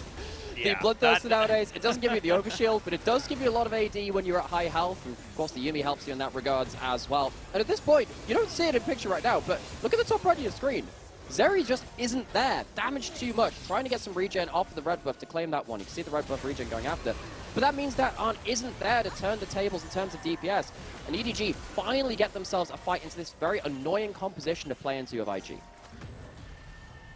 3-1-3 has got the last whisper as well, so he's going to even do more damage to some of the tankier members, if you could even call them that, on the side of IG. And now with the Baron taken, it's gone to a 3,000 gold lead. IG just can't really find themselves an opportunity. They need to kill the Aphelios. That's the thing. It has to be Uzi, and if it's not, then it's just not good enough. Here we go. They're going to throw in a Q, but it's hopeful at best. The cannon barrage comes down while it's happening. Ala on a side lane here with the hull breaker, doing so much to try and just keep the pressure in. That's a huge amount of minions. They're going to lose both these towers if they're not careful. They need to clear one and the other. Exactly. EDG, they are playing towards this side lane win condition now, and you can tell IG are getting a little desperate, and now they don't have the cannon barrage. What can they do? They're losing on both lanes. They're losing on both lanes. We're going to see two towers go down. They're going to finally look to try and see if they can get a fight. Fofo using that Gargoyle Stonepipe to keep himself healthy. Uzi comes in, and Uzi spreads out the damage. They're trying to see if On can get on top of him. He flashes away and finally gets taken out, but is it all for naught because Beishong is the only one left alive, and he's being chased down by a cat on a mission. The solo bolo, you could almost call it, from Mako on the cat, and that's going to be game number one going over to EDG. That's about as close to a Yuumi solo kill you will see in professional play. Is he a cat? Is he a tiger? Predator on that one. Takes down that kill, takes down the Nexus. And again, it took a while. It was definitely not a quick, dominating win here from EDG, but once the gears started to shift, once Uzi started to get a couple of items, it started to look very, very familiar to a very old RNG roster that we can remember how they used to play. Just funnel everything into the puppy, give him everything he wants, and he will reward you with a bone at the end of the day. Great start here for EDG.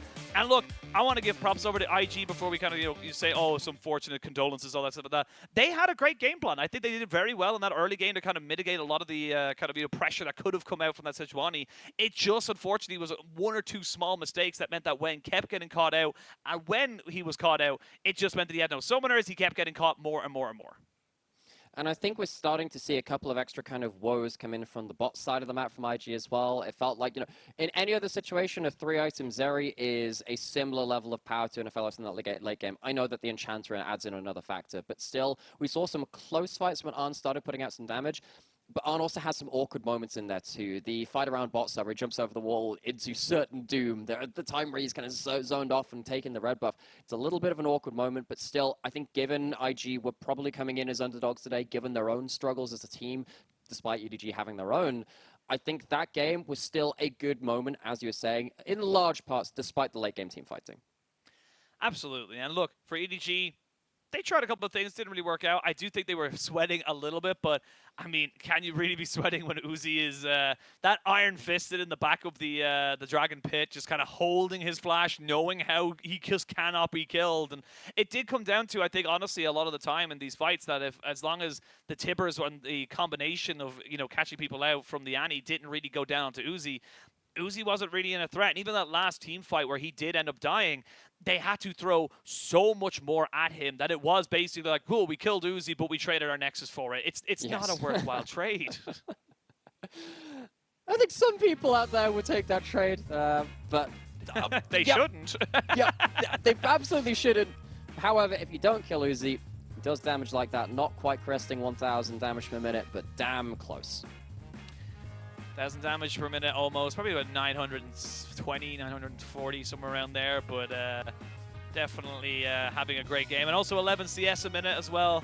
Uzi, just some things you just never lose, some things you just keep forever. And I think that for EDG, it's even going into this next one, if they can get the Yumi again, it's such a perfect setup, and now a 100% win rate for Uzi on the Aphelios. 1 game, 1 win, can't blame them. I'll have you know it's 947 DPM. I just did a quick calculation because I wanted to. I was very bloody really close. High. My maths was really nearly on it. I was like, damn. You know, that's close I'm pretty enough happy that I with want that. to fact check it. Yeah, as you should be. And you know what? Considering it's their first game on this roster as well, I think Wen and Beishang should also be fairly happy. Wen, of course, kind of ended up bearing the sins of the rest of his team, falling apart on the rest of the map when they kind of couldn't quite make their own engages happen, when there were a couple of times where he threw a cannon barrage onto a fight which really wasn't that well planned. Went on an individual level, managed to recover from an early couple of levels which were quite difficult against the Fiora, had a period of real dominance in the side lane as well. So there are things at least to build on there. I'm quite interested to see if IG opts into another carry versus carry top lane matchup in the next game. I would hope they do, to be honest with you. I think Wen did a very, very good job of keeping Ala kind of suppressed until the split push Fiora became a little bit too much and the Baron buff kind of little cherry on top of the cake. But we are going to send it to a quick break, and when we return, we're going to have picks and bans for game number 2.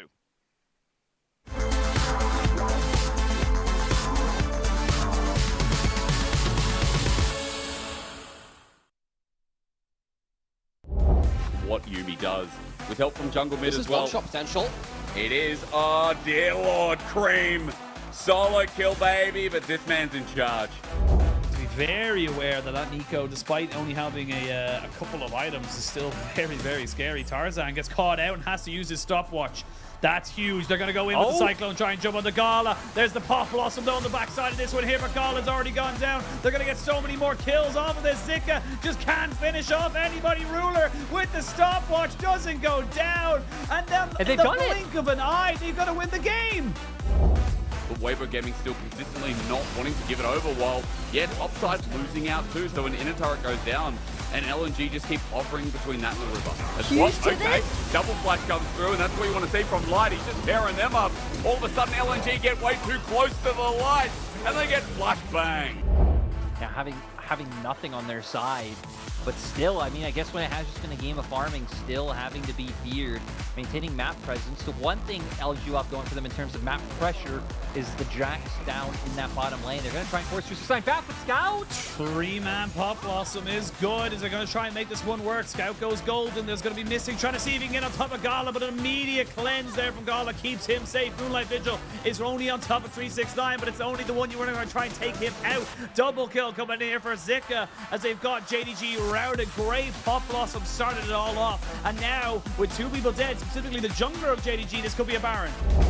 So Knight is stood on this blast cone. Watch what he can do with that. There's no vision inside the pit to see Knight hop over this wall. Venus can get Hullbreaker, but needs to be stood away from Here his team. he Here comes is. Knight. Meteor goes There he in, Jin's goes. out trying to connect. They're getting Ruler. Big blade caller. Everything goes on a Ruler, and he stands the test of time for now. The rest of JDG have already picked him up. Ruler is still standing. Ruler will not go down, and Ruler outplays them all. It's in my blood to lift it up and hang my halo on a miracle. And you don't see the scars in me. I defeated the demons of recovery. Every inch I was resting in the rubble. Never gave up, I weathered every trouble. I'm a hero, I'm dying in my own life.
Welcome to my empire, rising up from the hellfire.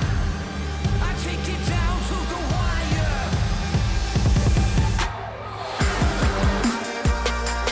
Welcome to my empire, rising up from the hellfire. I take it down to the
面对 IG 的话，我觉得最重要的还是我们自己的状态吧，因为最近其实对我的状态起起伏伏的，然后都不是很稳定，包括前期后期吧。就首先说是下路版本，我是同意这个观点的，但是其实下路要赢的话，也离不开中上野，包括中路、上路的 TP 以及打野的帮助。然后我觉得一个好的中单要去做的应该是，首先是让对面中单不能随意游走，然后你能把河道的视野排干净，给打野帮助这样子。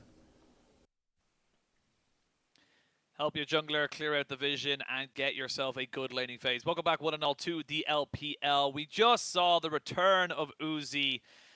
I'm not going to try and build this up. Uzi was the MVP. It was going to be him. And normally I'm like, oh, maybe it was a little bit of showmanship. Maybe they're just like, oh, it has to be Uzi or something like that. 44% of your team's damage is enough for me to go, yeah, when you do nearly 50% of your team, you're probably carrying them. I was about to say, you might expect a game or two of him kind of dusting off some cobwebs, stretching the muscles a little bit and getting into the rhythm of being on stage again. But Uzi looked really good in these team fights. The fact that he did it alongside Mako, both of them with the EDG skins to welcome in Uzi to the new organization as well. It's very symbolic, it's very cool and on just kind of a visual sense, but Uzi, in terms of his gameplay, again, really, really strong team fighting, and his decision-making in these skirmishes is really what sets him apart. It's very classic Uzi, where at the end of this fight, he sees, okay, all right, things are in a bit of an awkward spot. He stands behind the dragon's body block, and he just continues to keep himself in the right distance to keep doing damage.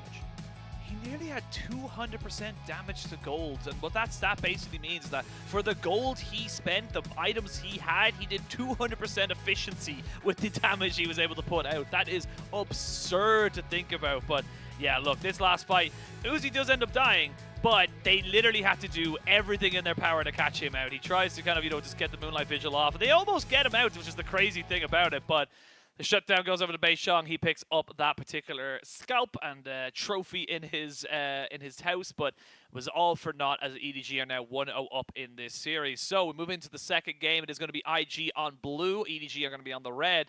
And this is where the thing gets a little bit more kind of... Honestly, I think it actually gets a little bit more difficult for IG, because I think for IG, yes, you can get a power pick on that first pick, but it does mean that you can pick up, something like the Yuumi in this area or whatever else you want to go for in terms of your bot lane combinations so quick.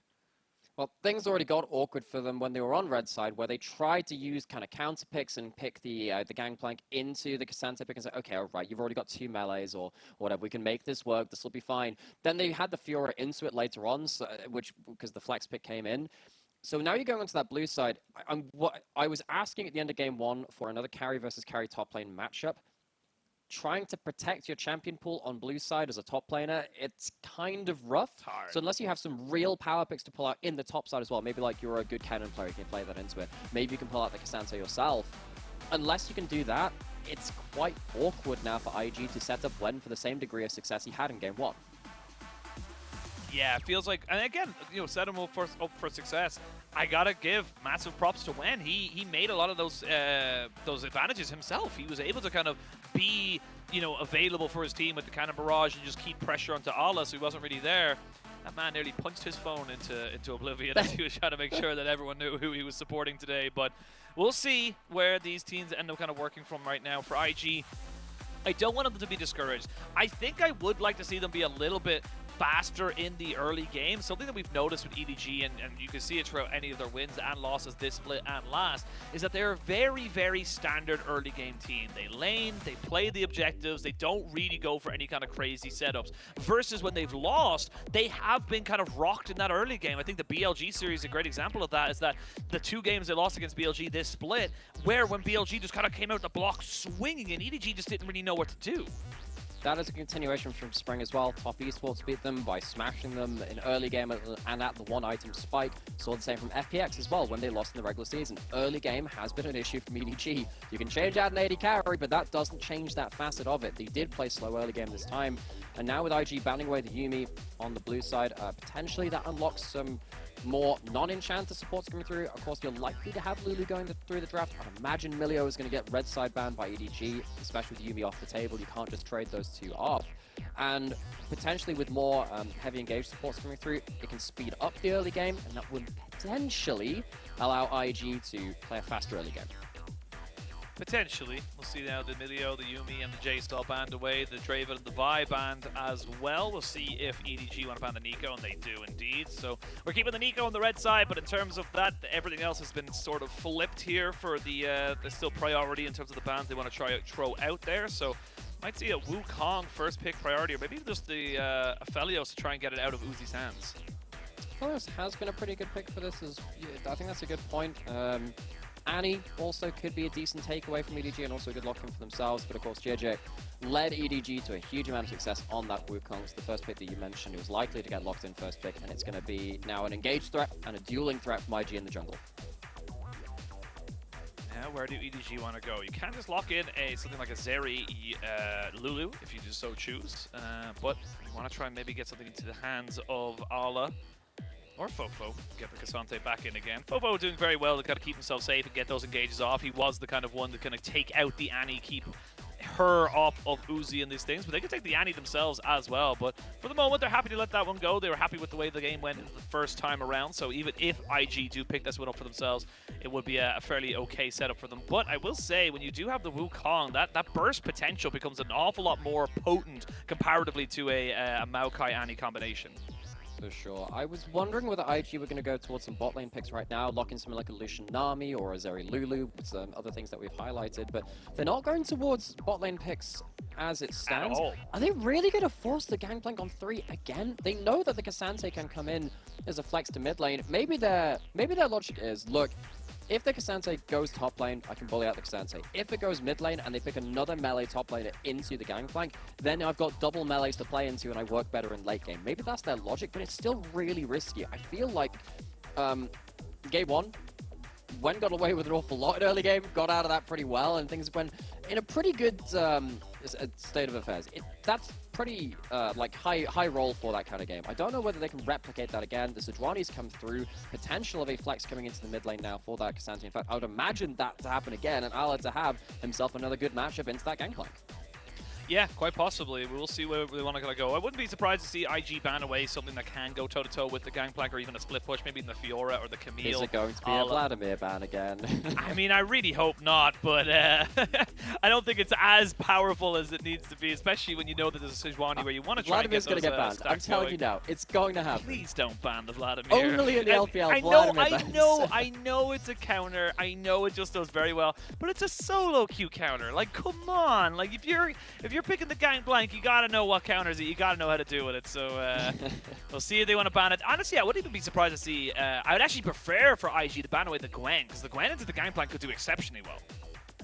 There are a couple of matchups which can definitely make it sweat. Now, EDG, you banning away Zeri, you banning away Jinx. Those are the two options it feels like Arn would be going towards first and foremost. Of course, the Draven already gone. It's going to be the Rakan instead. So actually targeting that Xayah Rakan. Of course, very, very good against lower range, high engaged compositions, because the Xayah can self-peel like nothing else. So IG, last time they banned away the Ahri, which is, of course, one of the better matchups into the Annie. You are, however, correct, Sheen. I'll give you this one. It's going to be the Gwen ban, which could have been another carry from Ala towards the top lane. One of our better Gwen players in the LPL. But now Ala has himself the solo lane matchup knowledge.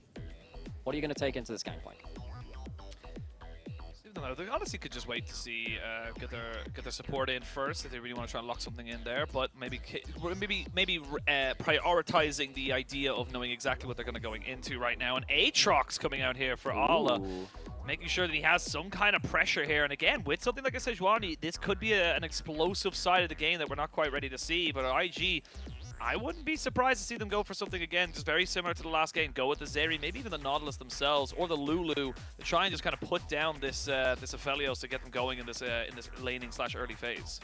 So IG, they really need another form of engage. I think the Annie and the Wukong are a little bit too telegraphed right now. I think they would really like to get themselves an engaged support. However, a takeaway of a Lulu would also be really important. When you lock in the Xayah, it's less about that kind of pairing up with the Enchanter support, unless it is that Rakan. Xayah, Lulu, not the best duo. They're hovering over that Blitzcrank. That can very much upset these laning phases. It can force Uzi and Mako into difficult position, and it also means if you lock in a Lulu now, Lulu really kind of sucks versus that Blitzcrank. So that's why you've got Mako hovering over that Braum. Much better matchup in lane, and it still provides some protection for the Aphelios. I love the Blitzcrank though, because it really does kind of take away the front line from the Aphelios if you can land that all-important hook. It's all it takes. One hook is all it takes to change the dynamic of a fight, take out this Aphelios. And again, yes, you do have the Aatrox who will be able to have an impact as such. You know, when we always talk about damage compositions, we don't, you know, we always kind of highlight the fact that the AD carry has so much, but it will take a lot longer for the Aatrox to kind of have that kind of setup, have that, you know, damage to put down in these team fights. So if the Aphelios gets caught out, the tide of the fight goes very in favor of the IG. I know that goes without saying, but it really does feel like if they don't have this Aphelios pumping out damage, they are going to struggle to put it down themselves. The last pick, Braum, it's very good for the laning phase, and it means that the Blitzcrank has less valid targets. Taking away that front line obviously is a big factor, and you can start kind of Wukong ulting on top of them as well. You can put a lot of damage down to them. However, it does mean that there's no enchanter to hook out. You can't just hook a Lulu or what have you into the composition, into your team, and kind of take them down. What this does mean is you don't have an enchanter, though, for your Aatrox. Aatrox is a very different champion when he has extra heals and shields to keep himself alive and regenning. Aatrox is that kind of champion. He needs to deal damage to keep himself alive. Something like a Lulu or a Yuumi just sends him over the edge. It's a good matchup into the Gangplank, but without the enchanter on that bot side, very interested to see how Ala performs on this. Well, game one went in favor of EDG after they were able to kind of just keep the Aphelios alive. Very, very similar composition. This time, however, doesn't have the Yuumi, so not having those extra combat summoners, not having those extra shields coming in here for the Yuumi.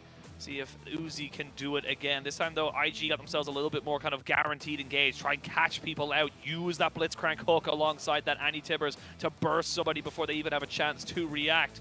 Both teams are locked and loaded. It is a 1-0 advantage to EDG. We'll see if IG can bounce back or if Uzi will be staying undefeated in the 2023 Summer Split.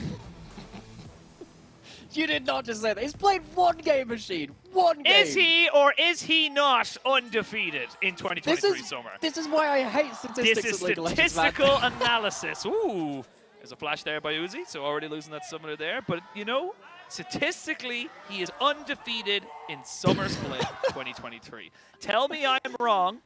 And if you do, you can't. Exactly, because I'm right. I'm correct. I can say that what you're saying is meaningless, but I can't say it's incorrect. Anyway, EDG, back onto the ring. Good counter. I've been at this game for far too long, Machine. We do have the Hex Flash coming in for the Blitzcrank, which means that trading Flash for Flash is a very different sort of trade between these two bot lanes, and the level 1 from IG does get some value. When EDG have lost in the past, it has been... surely they can't hook him over the wall. That would be adding insult to injury. Uzi thought there was a ward. He definitely was like, I don't know about this, and I really wanted to try and get the short way around, but he's fine. He should be able to. But again, no flash now on Uzi. He's going to play a little bit more respectfully. Absolutely. And again, EDG, when they've lost, it's been through flippy early games more often than not. Ala trying to get himself a good trade level 1, got himself into that back brush, has himself the Darkened Blade, trying to see what Wen's going to do with these barrels. Started, of course, the W level 1. They want to try and make something work here. We'll say that Ala is going to get a pretty easy kind of push here with the 3 Qs. Beishong recognizing there is no flash. There is a Hex Flash here, though. One hook is all that's going to be really needed. Mako trying to see if he can sacrifice himself, and he will. Flash forward there from Beishong means that he secures the kill with a bonk on the head. And this is what IG needed to do. They needed to try and make sure that this bot lane, with any advantage they have, can capitalize on anything that opportunity they're given. Oh, Uzi. Ooh, he thought about it. He almost went in. I mean, credit to Beishong, understands the assignment. This bot lane is not allowed to function easily. But we've seen this a lot in the LPL. We've seen this against Ruler, we've seen this now against Uzi, we see this against a lot of our premier AD carries in the LPL. If you don't let them get to the late game team fights or even into the mid game in a sense of even gold, then they don't get to be the same scary archetype which they tend to show you across the season. Because Beishong did go for that move in the bot side, though, this is the thing I was talking about. There's always you got to make sure it works out for you because you're not going to have the pressure. And even though he got the kill, because they were so low, it means that you're going to see Uzi still getting himself a 14 CS lead. That wave got pushed in so far. And again, yes, it's a great kill, but it was on to Mako. The ADC didn't die. Wasn't the wave state after this is just really poor for IG. It manages to build up and crash back into their turret by the time Arn gets back in. I feel like Arn overstayed a little bit. It meant that he had to have a late recall, couldn't get back in time to get many of that CS. And again, he's down 12 CS after they get that first kill in that bot lane. Uzi, his flash is going to be up sooner rather than later, already halfway off of that cooldown.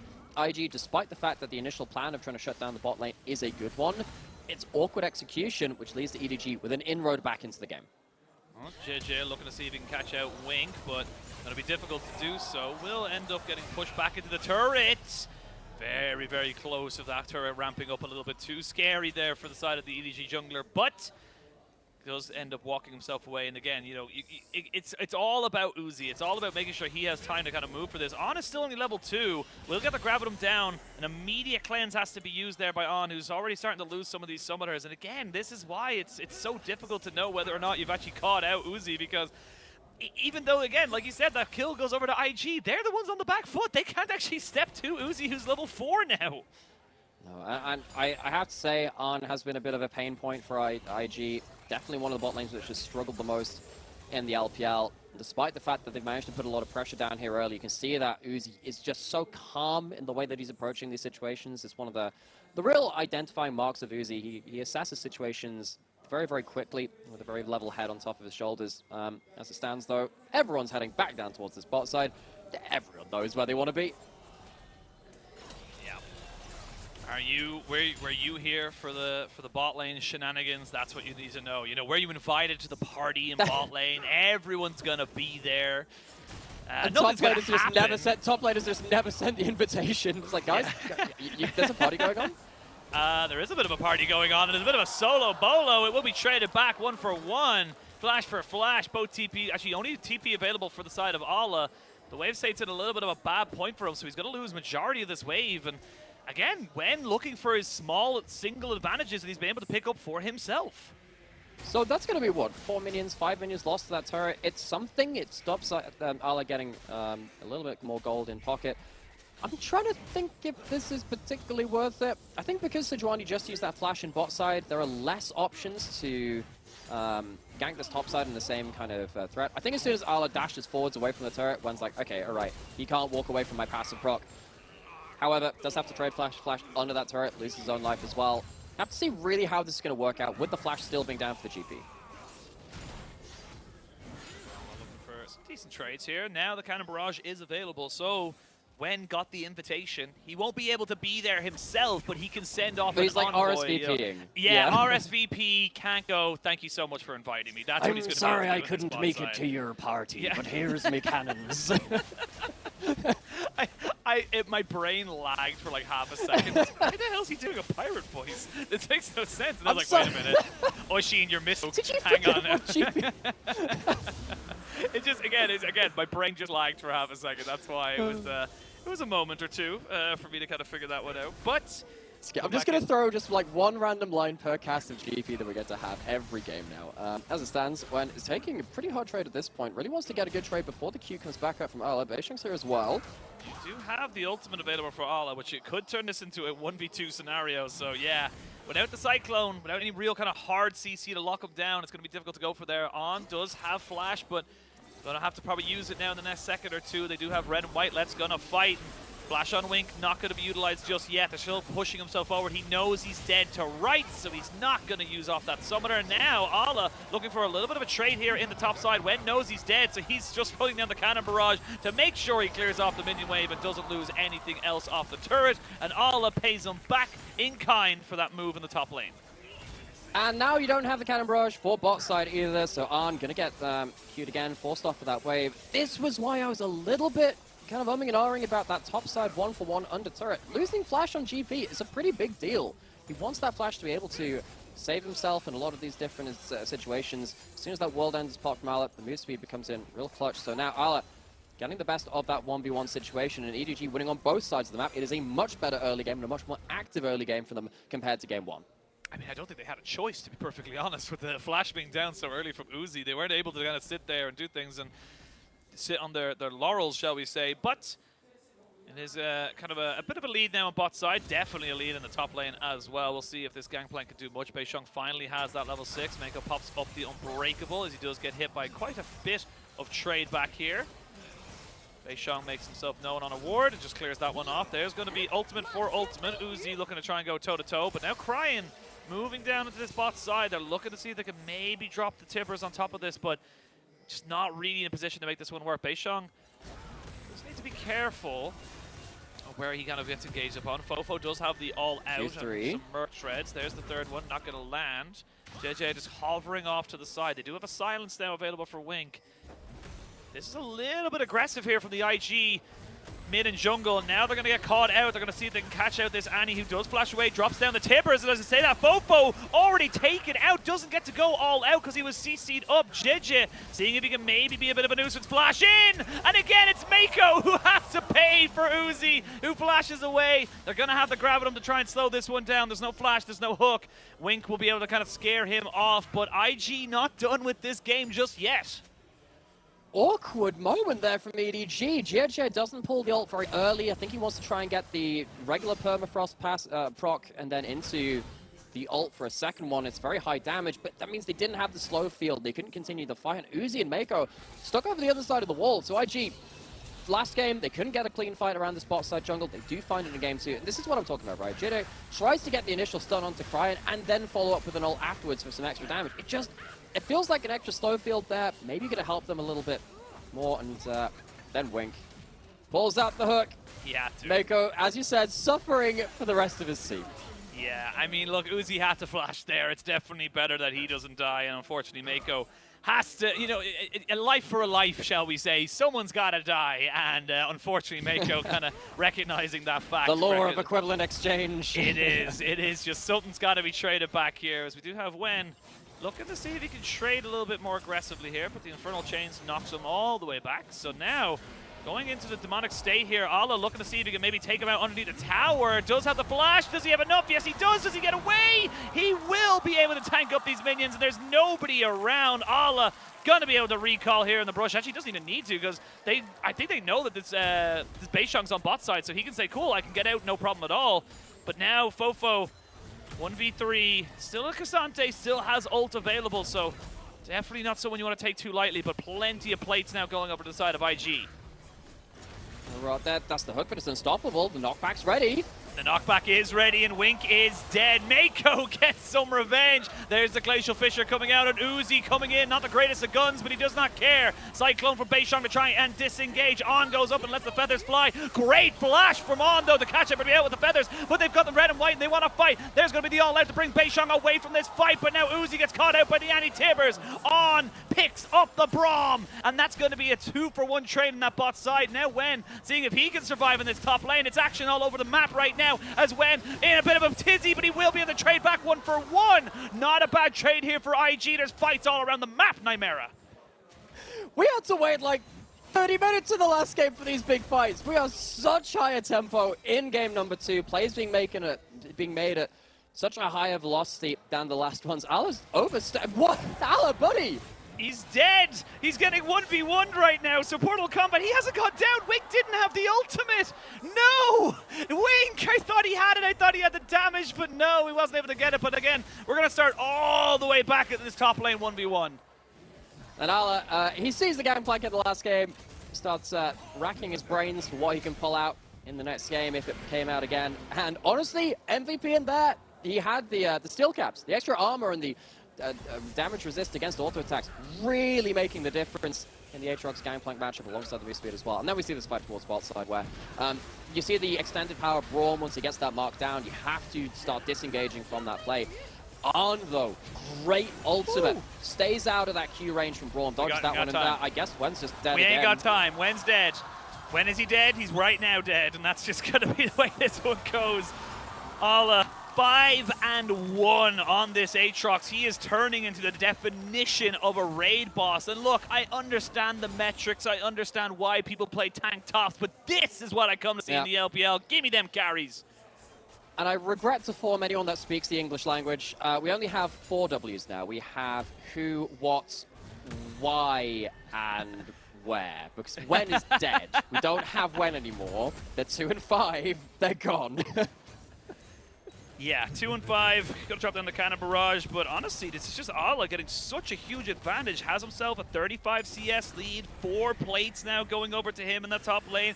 Mid lane's getting plates over to Fofo and JJ as well. So this is just an acceleration of it. And the funny thing is, despite all of this, it's all kind of centralized into this top lane. I think every so often, Ala just wants to remind people that he's one of the best top laners in the LPL.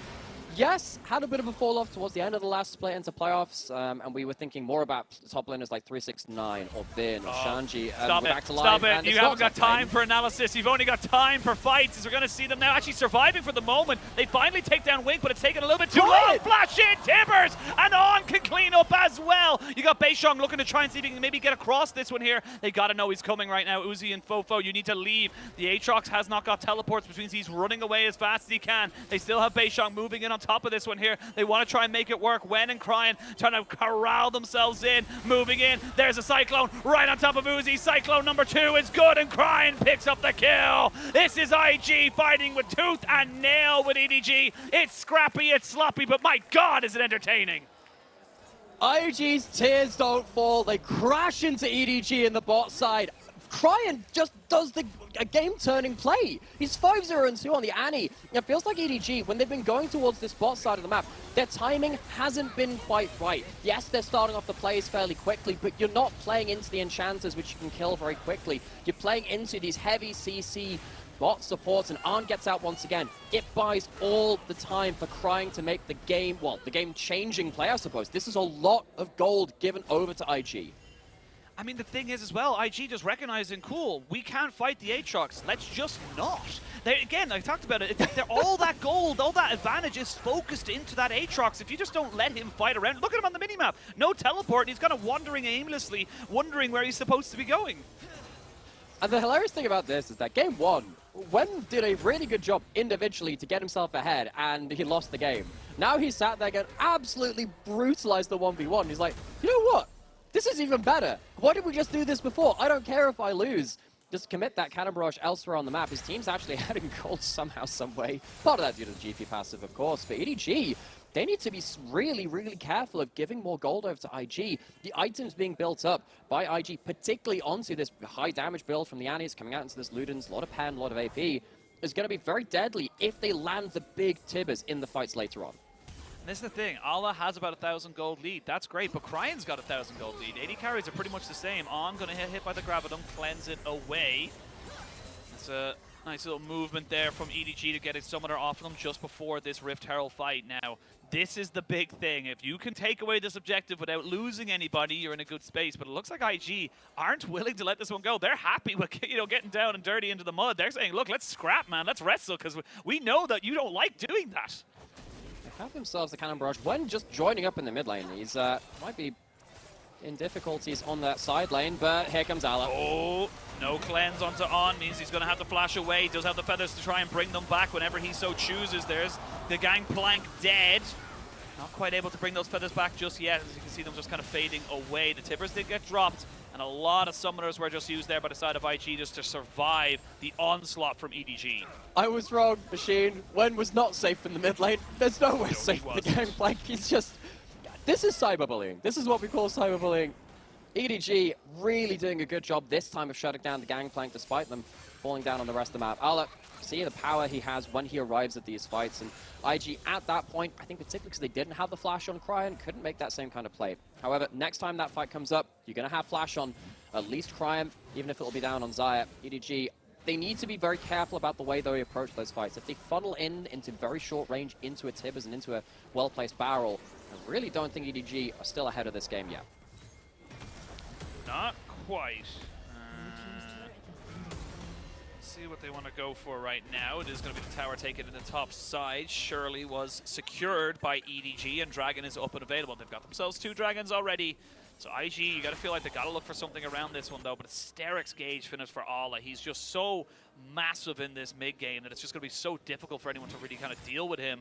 I will say, Cryan is 5-0-2. Quietly, Cryan has actually got himself so massive. If he's able to find a good flash Tibbers here onto Uzi, there could be a definite, you know, opportunity here for the side of IG. They'll have a TP, but look at all these wards right now from the side of IG. They know that Ala's looking for a flank, and they're not letting it happen. Cryan has himself that Zhonya's, a bit more utility, can feel a little bit more bold going forwards, especially if your Zhonya's inside a Cannon Barrage. It's kind of difficult to stand around the golden body of the Annie, try and catch them on the outside of that fight. So EDG, 2 Dragons up. Looking for a third, it'd be a Mountain Soul, very important because they have a lot of tanky, low-range members that will need to bear the brunt of IG's burst. waiting now to see if they can get something off of this Herald. It's getting down that mid lane outer turret would be very helpful for them to stop IG sitting back and trying to look for these hooks. The tower does go down. They're going to go towards the dragon themselves, and I think I don't know if IG feel strong enough to go into the river against IG right now. I don't think they have a choice. I don't think it matters if whether or not they feel strong enough. They gotta try something. Getting them on the soul point would be huge. Here we go, Wink looking for a hook. I don't know if he wanted that. Never mind, they're gonna turn straight onto Ala and take him out. Your most fed member is now dead. Beishan gonna go in with the Cyclone as the feathers already went down from On. He had to use the Feather Storm. Mako just kind of goes in full retreat. Good hook, that's all it takes. We talked about it in draft. This Blitzcrank can change the dynamic of any fight. And you could hear the gasp of shock when Uzi got hit by a barrel as well. The damage is starting to rack up on the 2-item Gangplank, despite the fact he's died so many times. He's also got 5 kills himself. Down CS, but the gold which Wen has, at least from trading 1-for-1 so many times, is starting to really become a threat. Going back into the replay, IG, they took a bit of a slow approach to going into the river. I think they were afraid of what could happen if they got engaged onto out of Fog of War by the Sejuani, but they get the hook over the wall. Ala, the gold lead, the huge DPS down immediately, and then look at that barrel. That's why we picked Gangplank, folks. That's why we picked Gangplank. And if you were wondering why he flashed it in the previous game when it was a 3-item Gangplank, this is a 2-item Gangplank, and that's why. So already, despite him being 5 and 6, he has died 6 times in this game. He is 60% of the side of IG's deaths. It doesn't matter because he prints money. His economy is disgustingly set up. So this is the power of the Gangplank. Yes, very squishy, but very easily kind of set up. Now Mako and Fofo seeing if they could be a bit more of a nuisance, but recognizing they don't really have the support of their team. They're just going to use the Blast Cone to get themselves back out of no man's land. Okay, so let's have a think about what's happening with the macro now. I like to refer this to Act 2 of the LPL play, because the Baron has spawned now, and everything that happens in the LPL gets very, very spicy as soon as that objective comes up. Even if you're behind in the game, one fight, heck, even just one pick onto a jungler or an AD carry can lead to a game-changing fight. As you can see, EDG looking to get some vision control around this top side of the map. IG, they can't let that go blank. They have a lot of ability to tank the Baron, and of course, Ophelia is one of the better Baron shredders in the game, especially when you have chakrams to keep that DPS up on that amount. Ala doesn't have teleport right now, though, so IG, I don't think they're afraid of EDG starting that Baron, especially since EDG would be at a numbers disadvantage if they chose to bring it to a fight. Non's got the Navori Quick Blades finished up. You know, Uzi going back, picking up his Kraken Sarah. So these 80 carries are at the same item parity. It is still a 30 CS lead or so for Uzi, but it doesn't really matter, especially considering you have that kill and the extra few assists here for On, and that's the big thing. As long as it doesn't matter how far ahead you are on CS or in gold and stuff like that, if you can keep item parity, you're kind of basically the same champions. It doesn't make a big difference in the wholesale of the game. Sure, a Zeal here, a BF Sword there, minor differences. The item completions change how the game is played. And particularly in this game, when you don't have enchanters to be almost an extra set of items on you, you have to play the game very differently as well. Because you don't have the extra move speed from someone like a Yuumi, you don't have a Ghost in the back pocket of Uzi as well. Everyone on the side of IG is very high range, or in the case of Beishang, at least has the clone to keep himself safe. Uzi's going to have a hard time hitting people this game, especially when even the person that's flashing into you and crying is got a Zhonya's. Uzi's going to have to choose his moment very effectively to combo up with his team. The engage from EDG has to set him up for success. Here's the hook. They're going in. They silenced JJ down, so he couldn't flash away. Almost goes down there. The Ignite was popped here by Wink, but with the Cannon Barrage not able to kind of finish him off. That's actually pretty big. It means that Ala didn't pull the trigger there onto the teleport, which means he's free hitting on that bot side. To be able to crash that wave very, very easily. Not a huge wave, unfortunately, for him. Now we might be in a little bit of trouble. He's actually just taking away the Krugs. They know he's here. They're going to hit him with a barrel. They're still pushing here on top of this one here. Cryin just going to drop down a little bit of a stun. And that forces the ultimate out of Ala straight away. Yes, this is getting out of hand. Now there are two of them. Mako flashing forward, seeing that the solo laners were in bot side. Beishang is currently around that wall. Would have been a choke point. I think this is the kind of point where you can't afford to fight as IG, though. You've used your ultimates. Uzi was in a position to do damage with, again, his longest range weapon combination, which I will continue to talk about. I really like those rifle turrets, and Uzi does too. IG, you got to be very careful now. You don't have that cannon barrage. That's one of your big abilities to keep the fights running in the way that you want them to. Wen does find a large Wow, burrow. Look how long range he attacks from. It's almost like he's got really long range weapons. Yeah, he does have a long range weapon for the moment, but not going to be able to keep that one for the next little while. 50 seconds till the dragon spawns, and See what kind of combination of guns Uzi has. It's almost certainly going to be the Gravitum and Infernum he wants for that big AoE team fight, but now all these camps being taken away by EDG as they have got the pressure on that bot side. They've shifted their focus now away from that Baron, recognizing, look, we can still get ourselves Soul Point. We can still move ourselves into a much more favorable position, especially with the amount of tanks we have. That Mountain Soul is so important. Okay, so back into this mid lane again. This series has been oh so much about mid lane priority. That shove over mid lane, which allows you a bit more ability to enter into the river in these larger choke points in the river, but IG, they go too quickly. They go too quickly, and it's going to be Wink getting caught out. Great ultimate there onto Wen, forces out his orange to see if he'll BK. Gets a flash out of him as well. They're throwing back damage here on top of the Aatrox. The Aatrox is dead. There's a massive Inferno, though, from Uzi, who's able to get so much work done completely untouched. And that means the rest of IG have to back themselves away. They get themselves the Dragon off of this, and they could possibly go for Baron as well. Look, when you shove in mid lane, you're meant to use that to go into river more safely through the larger entrance. You don't have to go through the tight choke points. IG, I think they get caught up in that a little too much. They go through the large choke point without realizing EDG are already like completely breathing down their necks. EDG, they find the right spacing for Uzi to do damage. It's the Infernum which comes out. The burst is absolutely horrid onto IG. And IG, they just lose their heads a little bit when they're trying to get over control of this mid lane. Look at this. Wink is just on the completely wrong side of this wall. Even though you pushed in that mid lane, you're not safe. And as soon as the extra engage comes through, EDG know the fight is on. Yes, Ala gets caught, but the stun is only used onto the Aatrox. It's not a huge 5-6 kill Annie going onto the backline. And that means that Uzi sits there and goes, well, that's their threat gone. I'm just going to go burst out that backline. Job's done. In any other world, that Annie and Xayah just kind of move forward and aggressively to try and take you out. There's nothing you can really do. Now Ala jumping onto On here, who lets the feathers fly, but the Infernal Chains will still bring you back. He flashes, gets the feathers down as they look to try and burst out the Ala Aatrox. He is now 6-4. Starting to catch up with Wen in terms of those deaths, being totally honest. This game has not been won or lost by those middle or those top laners, but in fact being kind of fed over to these AD carries. On will have to stay around though if they want to try and go for this Baron.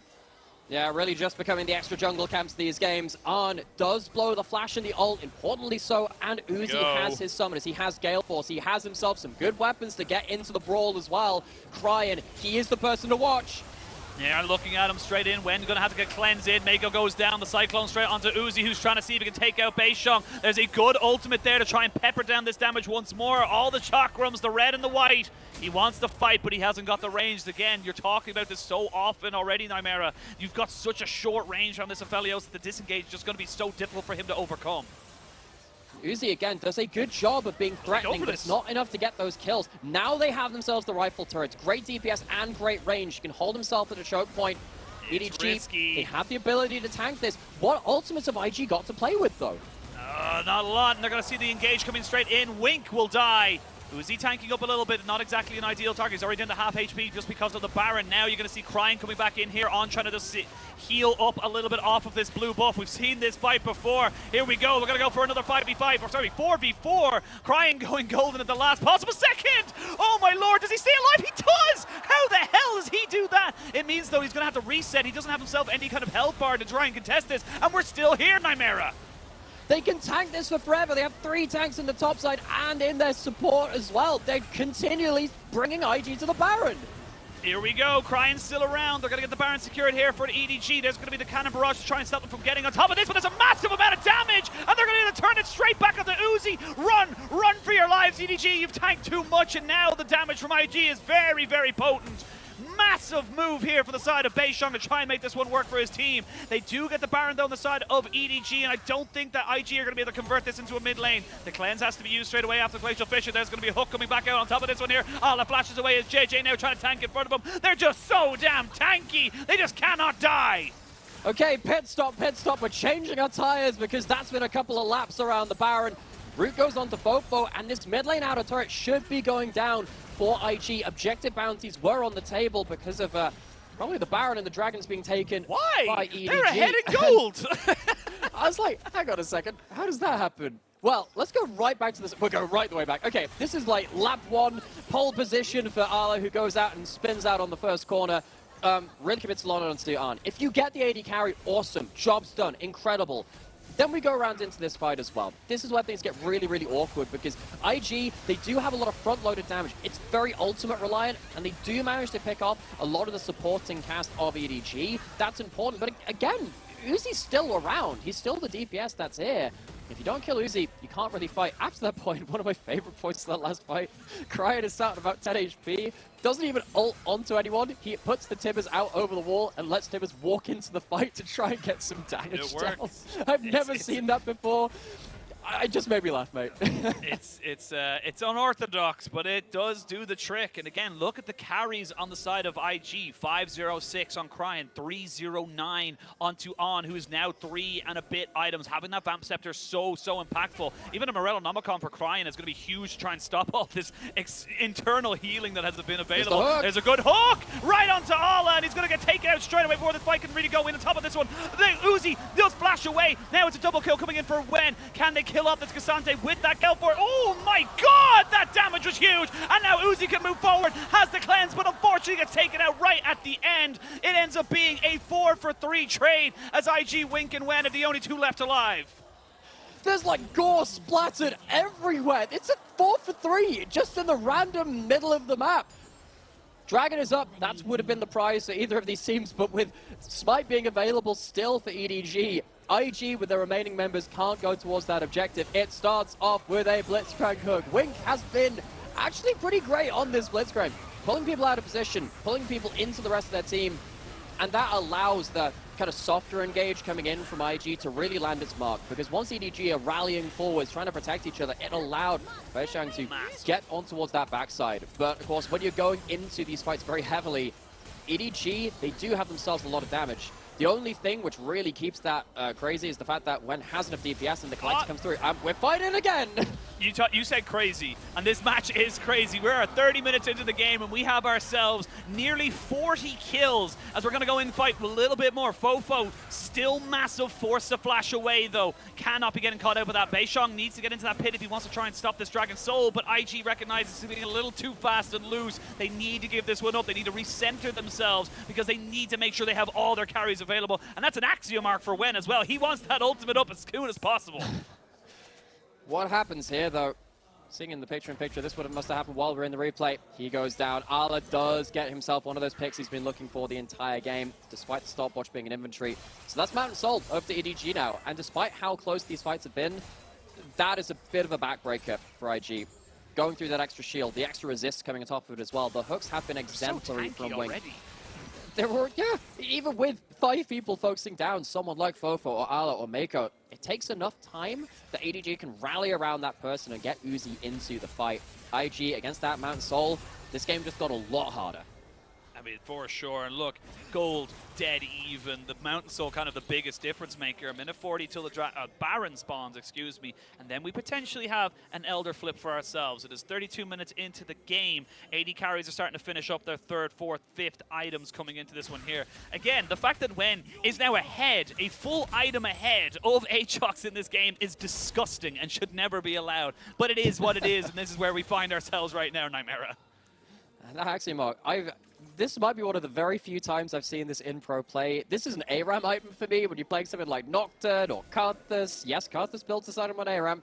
And the ability to get more ultimates is incredibly impactful for Wen, especially once you get to that 3rd rank of the Cannon Barrage. It is such high base damage. He's not quite there yet. One more level to go. Wink looking again just around one of these corners, trying to see if he can get one of these picks off. But again, you can see now IG forced back on the map. They're not as confident in their ability to take these fights, especially against the Mountain Soul.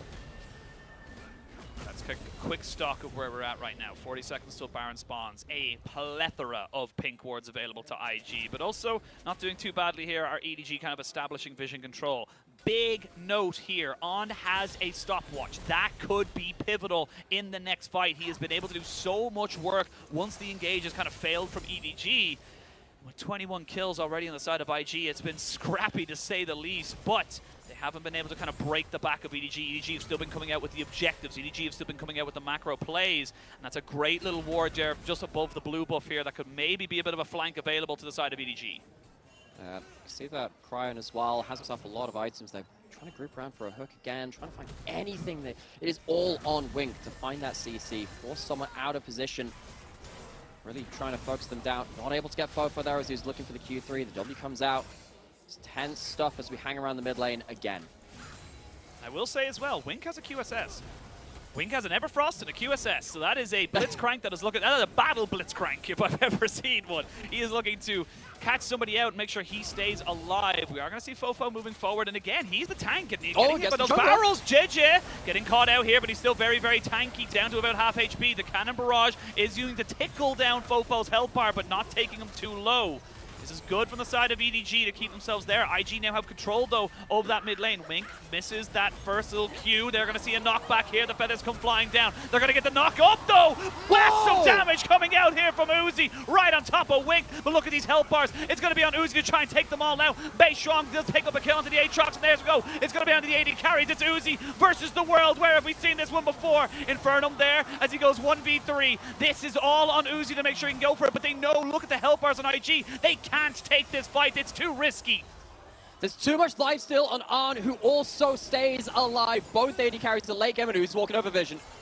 He's walking over Vision, but nobody can go for him just yet. TP going to be coming out. That's going to be Wen, and it's going to be Crying. They're looking to double TP on top of him, but they don't know exactly where he is. He's sitting in this little pocket of Vision, and they've chosen the wrong door. Uzi keeps himself there, even gets himself a turret. Oh, you cheeky little man.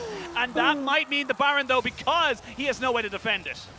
All right, hands up who's missed Uzi. I mean, IG missed Uzi with a couple of skill shots. Means that he's alive, but I think everyone on a slightly more emotional level have missed the crazy plays of that player in the AD carry role. This fight gets crazy right from the off. Wink with the three-man silence, even after he gets caught, means that the top side of this fight goes about as even as Uzi doing all of his unstunts towards the bot side. Huge plays on both sides of that fight, but Arn stays alive too. It's not like it's just one AD carry alive at the end of the fight. The extended DPS from the Xayah still very, very notable going into this this late game.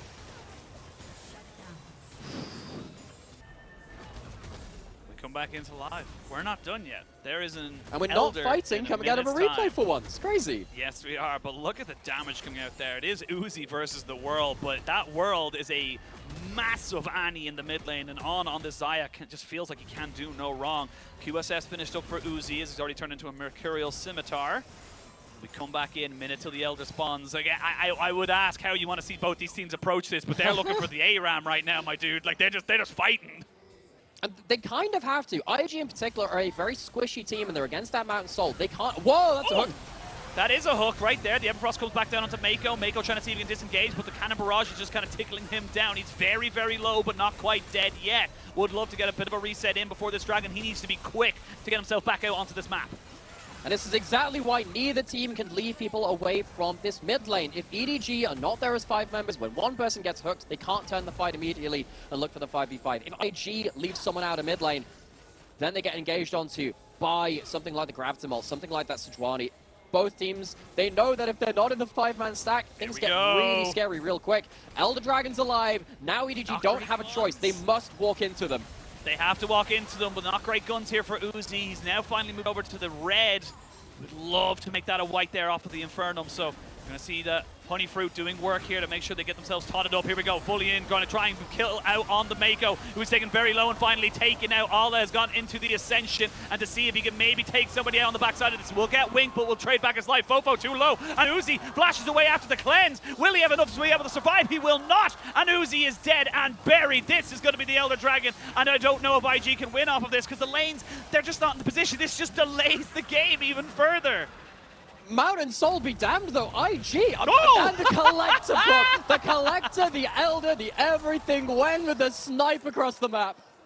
That's actually huge, because you don't have Fofo to try and just, tank forward into this thing. That means I could be wrong in this. They may just barrel down bot.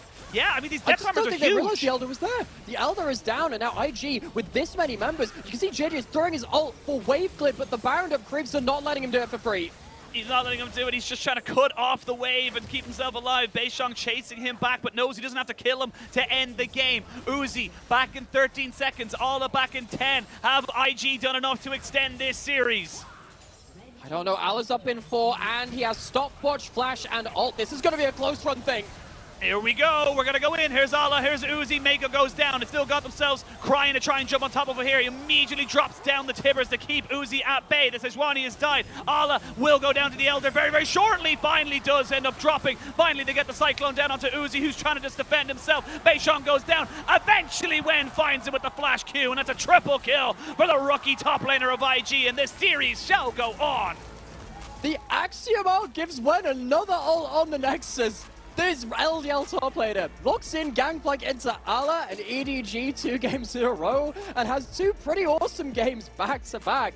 We are going to a game 3. We are going to get ourselves the maximum amount of game time for Uzi's re-debut on the stage. So excited. So damn excited. But look, I gotta say, massive, massive props to IG, because not only did they kind of say, look, we know we're gonna probably go into a very similar team comp against EDG. EDG aren't a team to kind of change things up, but they also just kind of slightly adapted their draft. They got themselves the Wukong, they got themselves a bit more of a hard engage, kind of jump onto Uzi, and by banning away the Yuumi and the Milio, it meant that, you know, the Braum is good, but the Braum isn't an enchanter, and not picking up that Lulu earlier meant that she got banned away. I'm just very, very impressed with IG and the fact that they're able to adapt so quickly into that Game 2 draft.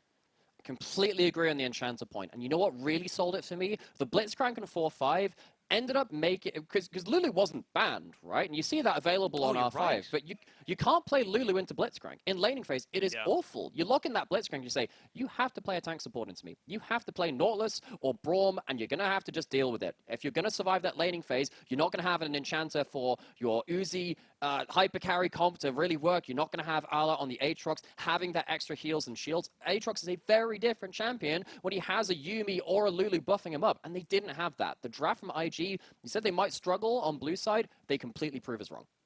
Yeah, absolutely. And just great step-ups as well. Cryan honestly having such an exceptional game on this on Annie, and just really, really kind of feeling, you know, a lot more comfortable there.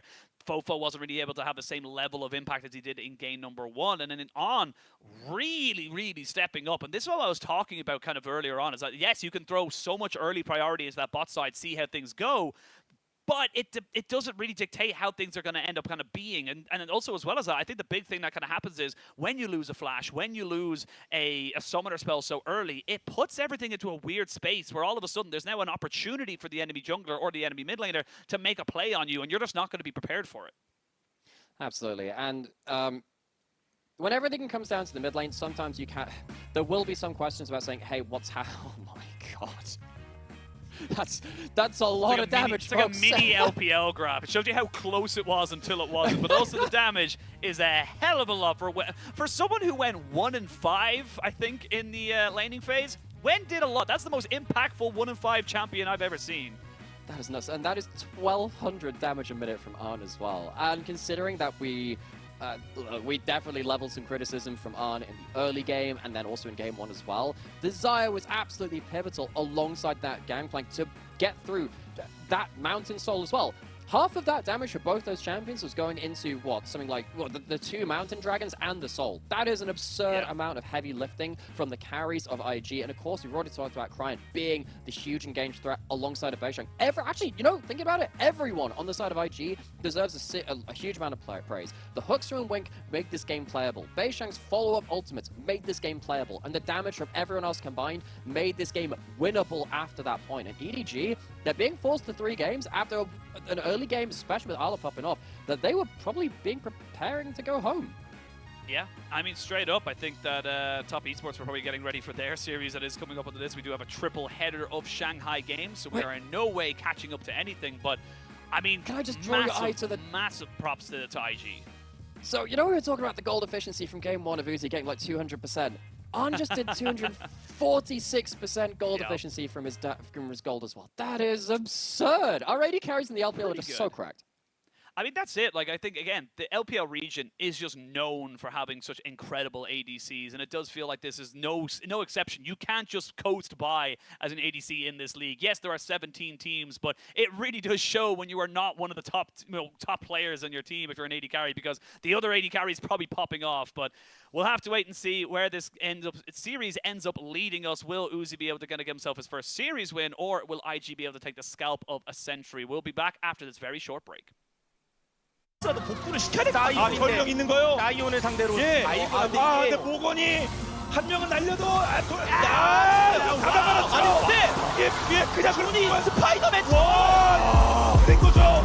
스파이더맨. Coming for the throne. I don't need no help. Why me do it on my back against the wall? Ain't no backing down. Um TP de novo com a sem flash. Vai ter que dar uma volta completa e aí vai ser difícil demais. Será que dá? Será que dá? A Loud tenta um milagre, no máximo um disparo à distância, acabando conseguindo. Vai tentar agora a batalha faz varão. É pra definir o jogo. Eliminação do segundo Weiser. Caiu um, caiu dois. Embora o Carioca. Perde agora também o suporte aqui pra Loud. Perdeu os céus. O Dinquedo faz linha de frente. Quase amassa por ali o T-Nose. O bom vai ser penalizado. Ele vai sair do cronômetro. Round! É quadra kill! Going hard and going home. Coming for the throne. I don't need no help. Why me do it on my own? They're just going to try to fight it front to back with a 4v5. They got page 1 on the side, but he can't do anything. They've already gone down with Yaja and a big insect on the Juan Fong. Xiao Hao consistently making the difference. And AL, they are hungry, they are bloody, but they will beat down TT. Drop the ball, yeah, I'm clutch like Rich. Light work, I beat all the odds, got them pissed. コントロールワードを消したリキャップがフラッシンからのティバーズハニーはただスタンが入っていない1000分 M からの開始からの英雄降臨。さあリキャップとの 1v1 オールアウトナップイコライザーを敷いてはいますが今度は上に全員で駆け抜けてハニーがダメージ出すことに成功。1人で残っている友情はなんとかソウルが倒すことで成功しましたがいやただチャクラムがとんでもないソウルフラッシュあるぞドリブル切るからクアドラだので、そこにオートアタックしてしまってなるほどそれでオートアタックモーションが1回遅かったなのでアフィロズのオートアタックが届いたただドラゴンはかわし取れるかどうだ取れない実質ペンタいやペンタだこんなに長いのクワドラってGrown man, call me Mr. I handle biz. Lot of blood, lot of tears. What it took to get here. 넣거라. 그리고 좀 더 봐요. 앞으로 제리를 못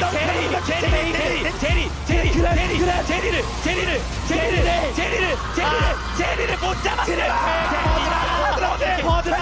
펜타.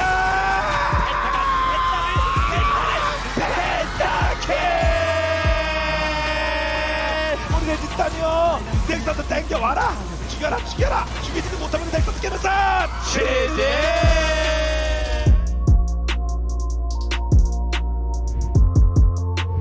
Consistently pressuring this inhibitor. He's already gotten it, but I don't think he can get anything more than this. So he can realistically TP, but it's gonna get stopped by Fearness. He can fight.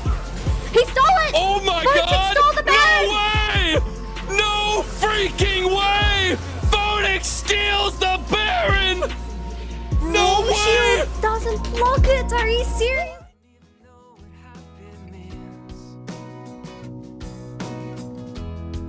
Came along and walked into my dreams. It's funny how the times can change so fast. Looking straight ahead, I don't think of the past.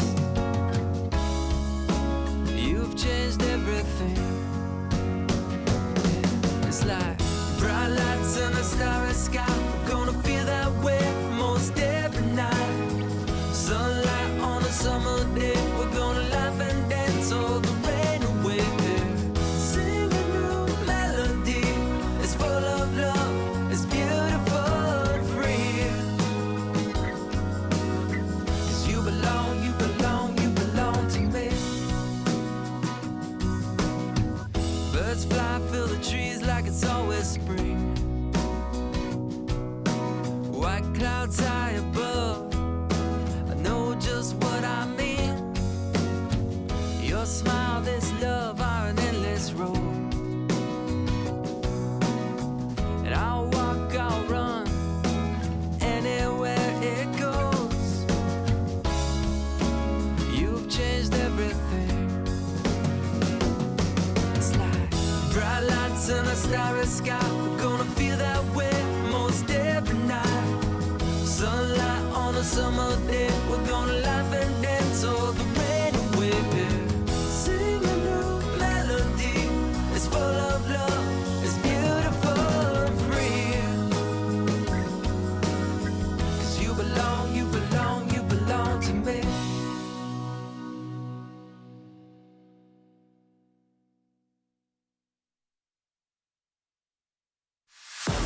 Tell me what you're dreaming of, waiting for your fate to come. There goes another day of sacrifice. Are you never gonna try to fail? Never gonna stop to give in? Never gonna try to reach up for the stars? You gotta fight with all of your life. For the doubt train, show me your name. You gotta hit that warning light. Are you done with the waiting on why? Oh, why? You better run now, run before you hit the end of your life. No, no, no,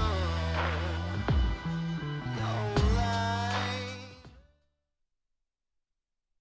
我觉得下一场对战 EDG 的话，他们队伍最近状态挺好的吧，然后风格的话就打了比较油，然后运营方面也做的也很好，然后对战他们的话就大家对线需要做得好一点。在我眼中的话，今年夏季赛的 IG 就是有严成伟的加入嘛，然后也有天真的加入，就大家操作什么的都挺好的，但是可能就是打得不够油，打得不够老道吧，然后需要把这方面改进了，然后应该就还可以。Good laning, get themselves a little bit more experience. Welcome back, one and all, to the LPL. We are coming into game number 3 of Uzi's return. He wasn't able to put the team on his back in that particular one because of a MSI and LPL champion on the other side here. Cryan getting himself so much damage here with Annie. And again, people forget, Cryan is an MSI and LPL champion. He won it in 2021 spring with RNG, and he's here to get some revenge. 9-1 and 15 here with the Annie.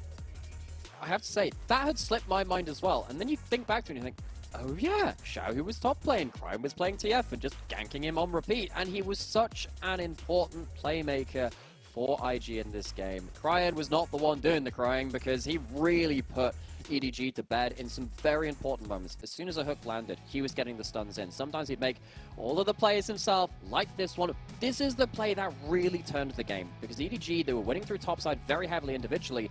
This was the play which put IG ahead in the rest of the map to have themselves some bedrock to make their wins more stable later on. Yeah, and honestly, the Annie could possibly be a ban. I think the Gangplank's a ban, to be perfectly honest, because again, you're 50 CS down, you're 5 kills down, or 5 deaths in, I suppose is a better way to put it, but you still end up being just not even like any way to deal with this Gangplank. Gangplank just feels like he's going back to his old ways and being absolutely absurd, and when having a fantastic debut here for IG. And again, I'm loving the fact that IG are bringing EDG to the sword. This is what we talked about. Yes, Uzi coming in is great. Having a massive AD carry there is awesome, but we're still seeing the same issues with EDG being played throughout this split and last, where they're just not quite able to go into those scrappy fights. They get lost in the sauce, if you will. And the two things which you mentioned there in terms of does the Gangplank deserve a ban and the AD carry is not the core of the issue from EDG, for me, point back to a similar thing. Gangplank is awesome when you just play on this single lane and he gets to like sit there with barrels and you're a short range composition. The macro in that game devolved down to just sitting in mid lane. We talked about that a little bit in late game because it makes sense, right? If you're not there as 5 members in IG, you get dove because you're all very squishy. If you're not there as all 5 members as EDG, if a hook lands, you can't then commit to the fight and try and bail yourself out in a 5v5. But if that's going to be the case, and EDG are going to suffer the same kind of macro woes which they've had in summer, which is very different from spring, the macro was very clean actually for large parts of the start of the year, then you're going to have to start considering this Gangplank as a ban, because he's not going to be sat on a side lane where you can more easily deal with him with something like the Fiora and the Sejuani like we saw in that game 1. And similar to the AD carry problem, you can't rely on Uzi to carry you out of every situation if it devolves down into a very rudimentary ARAM where you're outranged and the FLS doesn't have all the tools to deal with that all the time. And this is the thing, when you go for those massive tanky lineups that we've seen now twice from the side of EDG in this series, you need an enchanter. It's just how it is. You can't really just let that one go to the wayside. It feels like when you pick up the Braum, like you mentioned, you're just not going to have that same level of protection for your AD carry, and it's a different type of protection, I suppose, where, you know, comparatively, and the Blitzcrank just makes that kind of such a difficult thing to go for. They're going to keep the Vi, they're going to keep the Draven. This time, Wen gets some respect on his name. The Gangplank is gone. Honestly, I 100% believe this. This could be a turning point. The fact that you can go so far behind and still come out on top, incredible to see, and the Gangplank's taken away. So Milio is available. Because that Gangplank was banned on third by EDG, you're going to have Milio up, and we've already seen Uzi play with the Yuumi. The Enchanter very much helps you if you're playing tanky lineups. However, we did see LGD take a game off of JDG in their first game in their series together, where LGD left the Milio up and then picked the Blitzcrank into it and said, you are just going to get hooked, and the Enchanter is not going to be able to perform in the way that we want you to. So now IG, they let the Aphelios go into the hands of Arn this time. Uzi will have to pick up a different champion. We did see OMG pick Tristana alongside the Milio to be just hyper range, hyper push, hyper stay on the DPS kind of button the entire game. However, this has been the premier bot lane for the Milio. Lucian Milio is absolutely disgusting. It is a super powerful combination that can come in here, and we'll see what EDG want to go for. Is it going to be another game for Fofo on the Cassante? That is the question, but I think EDG kind of making the right decision here, to be perfectly honest, kind of saying, look, we'll pick a solo laner. It can still be flexed to Ala or to Fofo. It has gone to Fofo twice. Actually, I'd argue that maybe Fofo's played it more than Ala so far this split. I have to triple check that particular stat for you before we go into it, deep dive any further. But honestly, I think IG, like you mentioned, I think you just go with the Blitzcrank. Yes, you're going to lose a couple of bans into that, you know, kind of top lane or mid lane, top lane or jungle, but I think picking this up is just smart. I'm going to channel my inner Heath Ledger for a second. It's simple. We killed the Enchanter. You don't have to worry about the carry behind them if you just hook the Enchanter and they die. So something like the Blitzcrank has been forever a good answer into something like Yuumi or into the Milio, because the Enchanter doesn't get to heal and shield anyone if they're dead. Absolutely, and yes, I have just verified now. This Cassante, if it goes to Fofo, would be 5 games of Cassante mid for EDG and only 4 for Cassante top for the side of Ala. So it's still pretty close, 4-4 apiece, comparatively even into this series. So wait to see where they want to kind of go for right now. And the Wukong being banned away, I actually wouldn't even mind seeing a Viego being banned here by the side of EDG, just taking out so many more of those facilitating junglers. And honestly, IG could ban away the Maokai themselves. Yep, there it is. I think that's a good call, because when you have the Blitzcrank hook, you have the Annie engage, it's a lot of burst, a lot of single target pick, and then that would unlock something like a Viego reset. Viego's also very strong in the initial parts of the game, level 2, level 3, you can start bullying out a lot of these jungle matchups. We've seen the likes of Kha'Zix also be very effective at that style of play as well. Of course, we see this Cassante thrown over to EDG. I would imagine we're going to get jungle pick now to wait to see if Wen can see his own jungle matchup. The Gwen is already gone, and it's going to be Kindred instead. So Blitzcrank Kindred, very strong pick combo. Again, very good comboing up and taking down that first target. It is fairly risky, though. You are going to be outranged by something like that Lucian running forward, and we have not seen an Elise in a long time. JJ picking it up. That is bold. That is very bold. And this is the thing, the Elise is exceptionally powerful if you can land that cocoon, excuse me. And that's where the kind of combination comes in. Very high laning phase, and looking at the way these kind of compositions are set up, the Elise is not really going to have a huge amount of purchase in that top or mid lane. Yes, they can if you get a Q3 down from the Cassante or a decimating smash from the Scion, but really you want that kind of instant CC into another bit of instant CC for this Elise to try and, jump up without having to use her repel to get on top of her target. That's kind of the power that she gains, but that is all locked and loaded here now. And I will say the Elise is a definite kind of curveball into this particular one. Will be interesting to see how aggressive JJ wants to be into a very squishy Kindred. Yeah, the repel also very important versus the hook. That's going to be incredibly important to look towards. Wen is not going towards carry into the tank matchup. Again, speaking to my brother who's streamed the LDL a little bit, and talked about Wen being a very versatile player. Not just the person that plays so like the Gangplank or the Vladimir or what you have you. He can play the tanks as well. Ala, of course, doing the same. Played 2 carries to both of them. Now going on to a bit more of that facilitation duty in that top side. That Scion, that Gragas, very, very important in regards to keeping their carry safe and providing a front line. The Cask in this game has very high value. You can shunt the Scion into the team or the Lucian away if Lucian's out of the fight because the cask has hit them, the damage goes down very heavily for the side of EDG.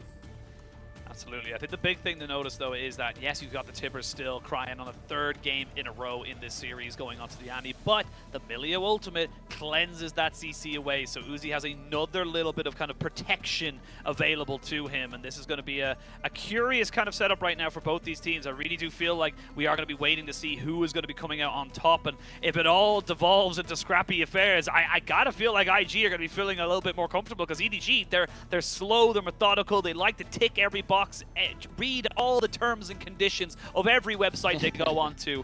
But IG love the chaos. They're just accepting and moving on. So we'll have to wait and see how both these teams kind of fare in this third and final game. EDG, this is a composition which they need to start firing off early with, though. Elise, Lucian, they are one-item spiking champions above many other champions in their role. Tanks as well in the solo laners once again. It's been a very bruiser-heavy day for the side of EDG, trying to allow their AD carry to pick up the damage. They're going to have to facilitate for this Lucian Milio, which will be the backbone of EDG. We are onto the rift. The Gios stronger than ever.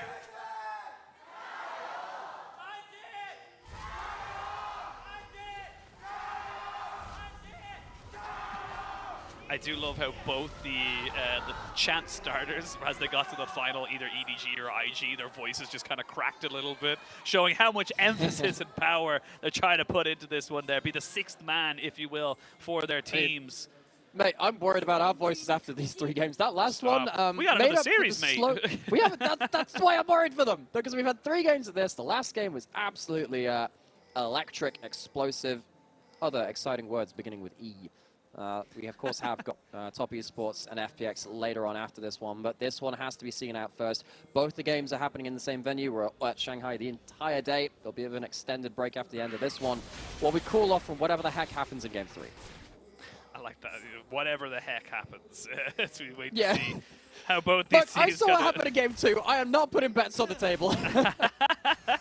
That is fair. It can just evolve into all the kind of different setups. But I will say that this isn't the first time we have seen the Elise so far. The split was played by Kanavi earlier on, I believe, against LNG. So, you know, was a win. So definitely something that has not got a huge amount of play left into it. But I suppose when every jungler was banned, you kind of end up into the weird fringes of the LPL jungle picks. And with the... When going towards this one, actually, I'm going to stop myself because Beishang going for a much faster kind of clear right now. Red Raptors straight up into blue and Gromp. He's going to hit a level 3 and possibly be on the spot side to try and gank a very overextended bot lane of EDG. Potentially would have to be reliant on a hook again. The ability to kill these enchanters with the Blitzcrank, very important. Of course, if you get to hide behind minions, very, very different. If you get to hide behind a jungler, even better. Spiderlings from JJ will block out the hooks as well if he uses his spider form effectively. And Beishang tried to go towards this bot side, as you said, quicker than he potentially could have done. Gets the Gromp, doesn't get the blue buff, skipped his Croaks to get down here. At least JJ is not going to get a full bot side steal out of the Kinder's jungle. That's the big thing. Look, I said I wanted to see JJ being a bit more aggressive, or how aggressive he wanted to be, and it's because of this. Kindred is not going to be able to 1v1 a level 3 Elise. Just not going to happen. Good ward here from the bot lane, or even the jungler of IG does spot out JJ, so they know exactly where he is. Beishang needs to be careful. They know that he's around this bot side, but do they know exactly? That is the question. They aren't going to be able to see each other. They're just outside of each other's fog of war. There's the grab at him coming down. There's a good hook there onto Milio. It's exactly what you talked about. He's going to be forced to flash away. He doesn't have a great amount of range to deal with. Beishang just going to dance himself away. JJ hovering this bot side, and again, it's all about bot lane in this game. It is. Again, when you lock in the Blitzcrank versus an Enchanter, aim gets very snowbally around this lane. You get to get control of the wave, extra gold in pocket. The first couple of kills in the game, Blitzcrank can just take over. Get to push them in, get control of that vision. So EDG and JJ doing a good job of shielding their bot lane, getting the early push and getting the early invade to make sure that that doesn't come to pass. Well, Len going to be able to sustain pretty easily, you would imagine, with that passive up on that top side. So despite Ala kind of having the trade in his favor for now, definitely isn't going to be there forever, as they both have some biscuits. You like biscuits? Beishang just hates his Croaks. He's just bot lane permanently.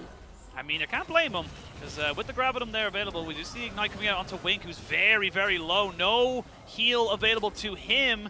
Still feeling confident to move forward onto this, though, as Beishong trying to jump onto Uzi, flashes in. I don't know if that was the best call whatsoever. He's going to flash in on top of him, try and take down the Uzi carry, but it's going to be the Elise coming down. JJ picks up a double, and this is what I was talking about. When you go for so much in this bot side, if it goes wrong, it goes very wrong very quick. It is disaster for Invictus Gaming. Their game plan was, let's shut down the Milio Lucian. We have a Blitzcrank, we've got a Kindred, they can fight early, surely this will work out. Knockup lands onto Gragas. That's going to be dangerous here as well now. Yeah, it's going to be very dangerous. Flash away. There's still some damage being put in by the minions. As Ala maybe thinking about going for a flash move there, but knows with the cooldowns available. Yeah, you can see that the healing coming back off of that particular one there, and when loses a summoner. Didn't have mana. Yeah, don't have mana, so very difficult to do. Beishong will be able to pick up his first mark of the game as he moves up towards this top side. And now Ala might be forced to lose his flash. Does have his ultimate available. Now Wen needs to be careful. He's only a couple of HP away from this one, and it's already getting so scrappy. As I look at the replay here on the bot side. The assignment is kill bot lane. Has been pretty much the entire series, but Beishong really tries to get involved here. Yet again, has skipped his Grogs the entire game, skipping his topside camps, tried to get towards bot side as quickly as possible. Almost flashes out of Uzi's Q. I think if that happens, maybe the Kindred can get the extra kill onto that bot lane. Sadly, not to be the case. And now JJ going to run into him. This is going to be a bursty trade. This is going to be a very bursty trade, but you can see there the Crying coming in here with the ultimate jump straight down onto JJ, who's trying to trade him back the all-out from Fofo as Beishong trying to run away. The junglers get traded, but I don't think Fofo's got a way out of this one here. He's going to try and trade it back as quick as he can, but he is being corralled, he is being pushed in, and almost certainly taken out. Just get a nice double knock up here, but he is going to be taken down by Cryan, who's now got himself 2 kills of his own. So 3-2 now in favor of EDG. And Chimera, it's starting to look scrappy again. It is, and Cryan has himself 2 kills on the Annie. He was our MVP of Game 2, rightfully so. He smashed EDG in so many of those team fights. And despite the fact that bot lane has been going well in favor of EDG, once again, IG have found themselves some wins elsewhere on the map as soon as EDG find that kind of initial barrage into a game. The one negative from this is, of course, Beishong didn't mark JJ. A lot of the time, Kindred will want to mark enemy jungler, but because of the bot lane focus, really hope to get something onto Lucian. Hasn't been able to change it over just yet either. So no mark there for the Kindred. The kills, though, very much going to be sitting happily in IG's pockets. And again, Cryan coming out strong as this Annie kind of, you know, specifically in this series, it's an Annie versus Cassante at all times, and he may have come out the worst for wear in that first game, but he has learned, he has adapted, and he is coming out stronger than ever. Wink, seeing if he could be a bit more aggressive as Beishong making more of a move towards this bot side. This time has the mark onto the Elise.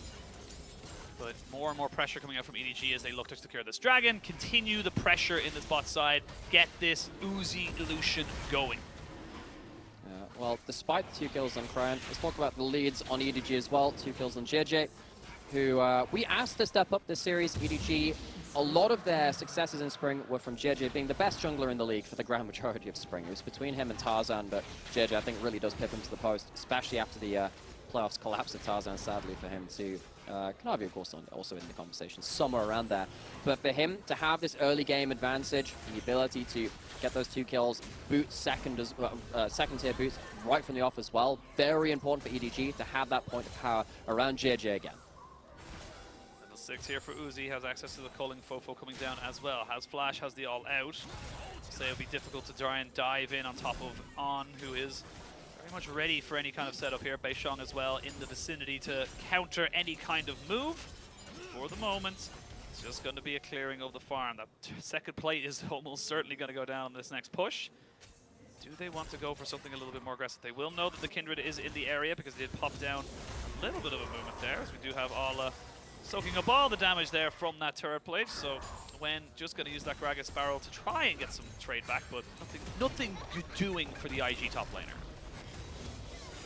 Fofo getting demolished proc on the mid lane turret as well. Beishong, and back to the scene of the bot lane crime once more. There's a flash from Wink, you can have a flash knock up, something like that. But again, going into the double level 6 now from Mako and Uzi, that is just hellish. It looks like he's going to call off that play. Lamb's Respite was very powerful in its own right, but EDG feels like they've got all their ducks in a row this time. Fofo moving down here once more. Beishang needs to do something with his time. And funny enough, despite him spending all of this time on the bot side, he's not that far behind in terms of the camps. Yes, of course, you still have 2 kills onto JJ, so he is still very happy with the way things are going for the moment, but definitely not in a bad position. JJ now just kind of clearing out all of this vision. Beishang back again. Look, you might as well just be an AD carry on this Kindred, because you ain't leaving bot lane anytime soon. There's finally culling pulled out by Uzi. Trying to chunk down Arn, trying to make sure he can maybe deny him some farm. Not going to be the case there, though. Good CS lead being built up. That's wave clear ult. Trying to get him past the minions. I like the idea. Now we see Stubble Onslaught forcing out the flash from Wen on that top side. Look, for Wink, I like the idea. You flash in, you stop him from, you get the silence down to stop anything else from coming out. You get the hook. It all well and good from there, but just not quite able to make that one stick. No, it's a good timing. Honestly, I like the play. Just doesn't quite hit the hook. And with that in mind, not going to be able to break this bot lane push. Recalls come out of Uzi and Mako, see where they go next on the map, especially with Herald being up and available, being taken by JJ. And this is where I really need to see something more from EDG in terms of a power play. Both of these teams, it feels like they've just been going for fights just in the hopes that we win the fights. The macro has been a little bit lacking from both teams, though. It's devolved into those mid lane plays later into the game. EDG, with the Herald, with their power point of first item coming in from Lucian, they have an opportunity to blow open this game. That they do. I will say, most likely going to see those plates going into the bot side. Kraken Slayer already for Uzi here. We have seen a move away, shall we say, from the Essence Reaver rush that we used to see, and the Gale Force, of course, as well. EDG happy with the way things are going for the moment. 1 minute 40 until the Dragon spawns. That would be the second for EDG. See if IG can kind of stop them, and it's about a 1,000 gold lead, maybe a bit of 1,500 as these waves just get pushed in towards this bot side. Interesting enough to see that the bot lane of IG just kind of went mid to kind of push away that they weren't going to go anything else and just give up this whole wave on bot side. It seems a bit of a waste, unfortunately, and JJ here means that there's going to be a full tower of plates going over to the side of EDG's bot side. I think IG, they were worried about an instant wave Herald drop in mid lane potentially, particularly with Uzi and Mako being on the reset, but they kind of they win the mind game. There's no deep vision to spot where the EDG bot lane is going. It's going to be a full turret down to Uzi and Mako. This is disgusting. Yeah, like, I mean, you had to flash and heal there from On just to make sure he did not get caught out by a cocoon. Hook goes wide there from Wink as the culling puts him down right back onto the turret. This is the thing, you got a Kraken Slayer here onto Uzi. They've used nothing. That's the big thing. They've literally used the culling, and that's about it. Beishang gonna hold on to his ult for the moment. That is risky. But at the end of the day, it does end up working out in their favor. Wink gotta go for a hook, but Uzi knows the distance on that one there. Dashes him away to safety, and this is looking a bit more dominant from the EDG bot side. Uzi never changes in regards to the absolute ice-cold blood in his veins. Gets himself another turret, and this is bot side demolition from EDG. IG potentially had the read on them in regards to the Herald going down. Thought they'd managed to maybe see them going towards the mid lane. Not being the case though. IG, this is in a very dangerous spot for them now. They don't have the same scaling advantage they had in game 2 with Gangplank and the rest of it. EDG on the flip side of this, having much cleaner early game play. See it there. Trying to keep up with Uzi, but Uzi is miles ahead of On right now. On still waiting to see if he can complete up his first item. Should have it now on this particular reset, but basically at this very moment in time, he is a Kraken Slayer behind Uzi for all intents and purposes. Dragon going to be started here from Beishang, as there was a bit of a late reset here, and Felios didn't reset just yet, so they know that On is coming in here with a not so much of a full plate of anything. They're going to have a TP coming in on the backside of this one here. That's going to be the Kasante. Dragon secured. Beishang trying to see if he can maybe be a bit more of a nuisance here. Goes all out and just trying to protect On, but I don't know if you're going to be able to protect On. He's going to get dashed over the wall once Fofo and Mako are here. Yeah, On. You should have maybe gone back a little bit sooner. Dragon does go over to the side of IG, but they will trade back 2 kills because of it. There we go. So, IG, I think they just kind of missed the memo that if you have lost 2 bot side turrets, EDG can just run back through your bot side jungle, put vision down, and have that available for the Dragon. IG disrespect the vision, EDG get a good play out of it. So EDG, we asked them some questions about what are they doing with their macro, where's the big power play? They have answered that fairly well in game 3. Very, very well, and this is just Uzi looking so good for the moment. Just be careful of a hook, and a Tibbers can do a hell of a lot against him, but Using that culling to just harass people back underneath their own tower, making very good use of it. And actually, interesting enough, has gone with the press the attack rather than the first strike here onto Lucian. Yeah. So recognizing that, look, I'm going to win the lane anyway, so I might as well just go for something that has a little bit more kind of like team fight presence. Well, First Strike is mainly a Nami rune because it's just all about the huge kind of 10% damage increase, or however much the percentage is, when you kind of pull out your ult combo. What this press the attack does, it uses that extended auto attack range so well. Sometimes with the shorter range solution, as we were seeing, die horribly. When you have the attack range buff from the Milio, it makes that press the attack so much more consistently able to be procced, and especially with the Kraken Slayer build as well. Lucian's auto attack damage, it gets pretty high pretty quick. To see IG now falling a bit behind, 4,000 gold now in favor of EDG, and EDG looking so much more confident in this game. This early game has gone much better for them comparatively to the first, and honestly even to the second. The second one, just nothing really happened, to be perfectly honest, so definitely feeling a lot more confident. They got the Night Harvester here for JJ. I think Gwen thought a lot happened. I think the Gangplank thought a lot happened, but that was it. It was That's just true. like, oh, top laners have died again. But that was our early game in the last one. You're absolutely right. At the end of the day, we've had more macro stuff happening in this early game, with the Herald being put down, with JJ using his early, at least, Wrecking Ball. Bishan looking towards this top side, but, I mean, it's not a huge amount of damage. Cryone's gone for the Ludens, not the Leandries, which, even in game 2, look, you can kind of understand because he was going for the flat pen to try and kill off the carries, not deal damage to the front line. But not having Leandries against the Scion, it kind of sucks for the Annie.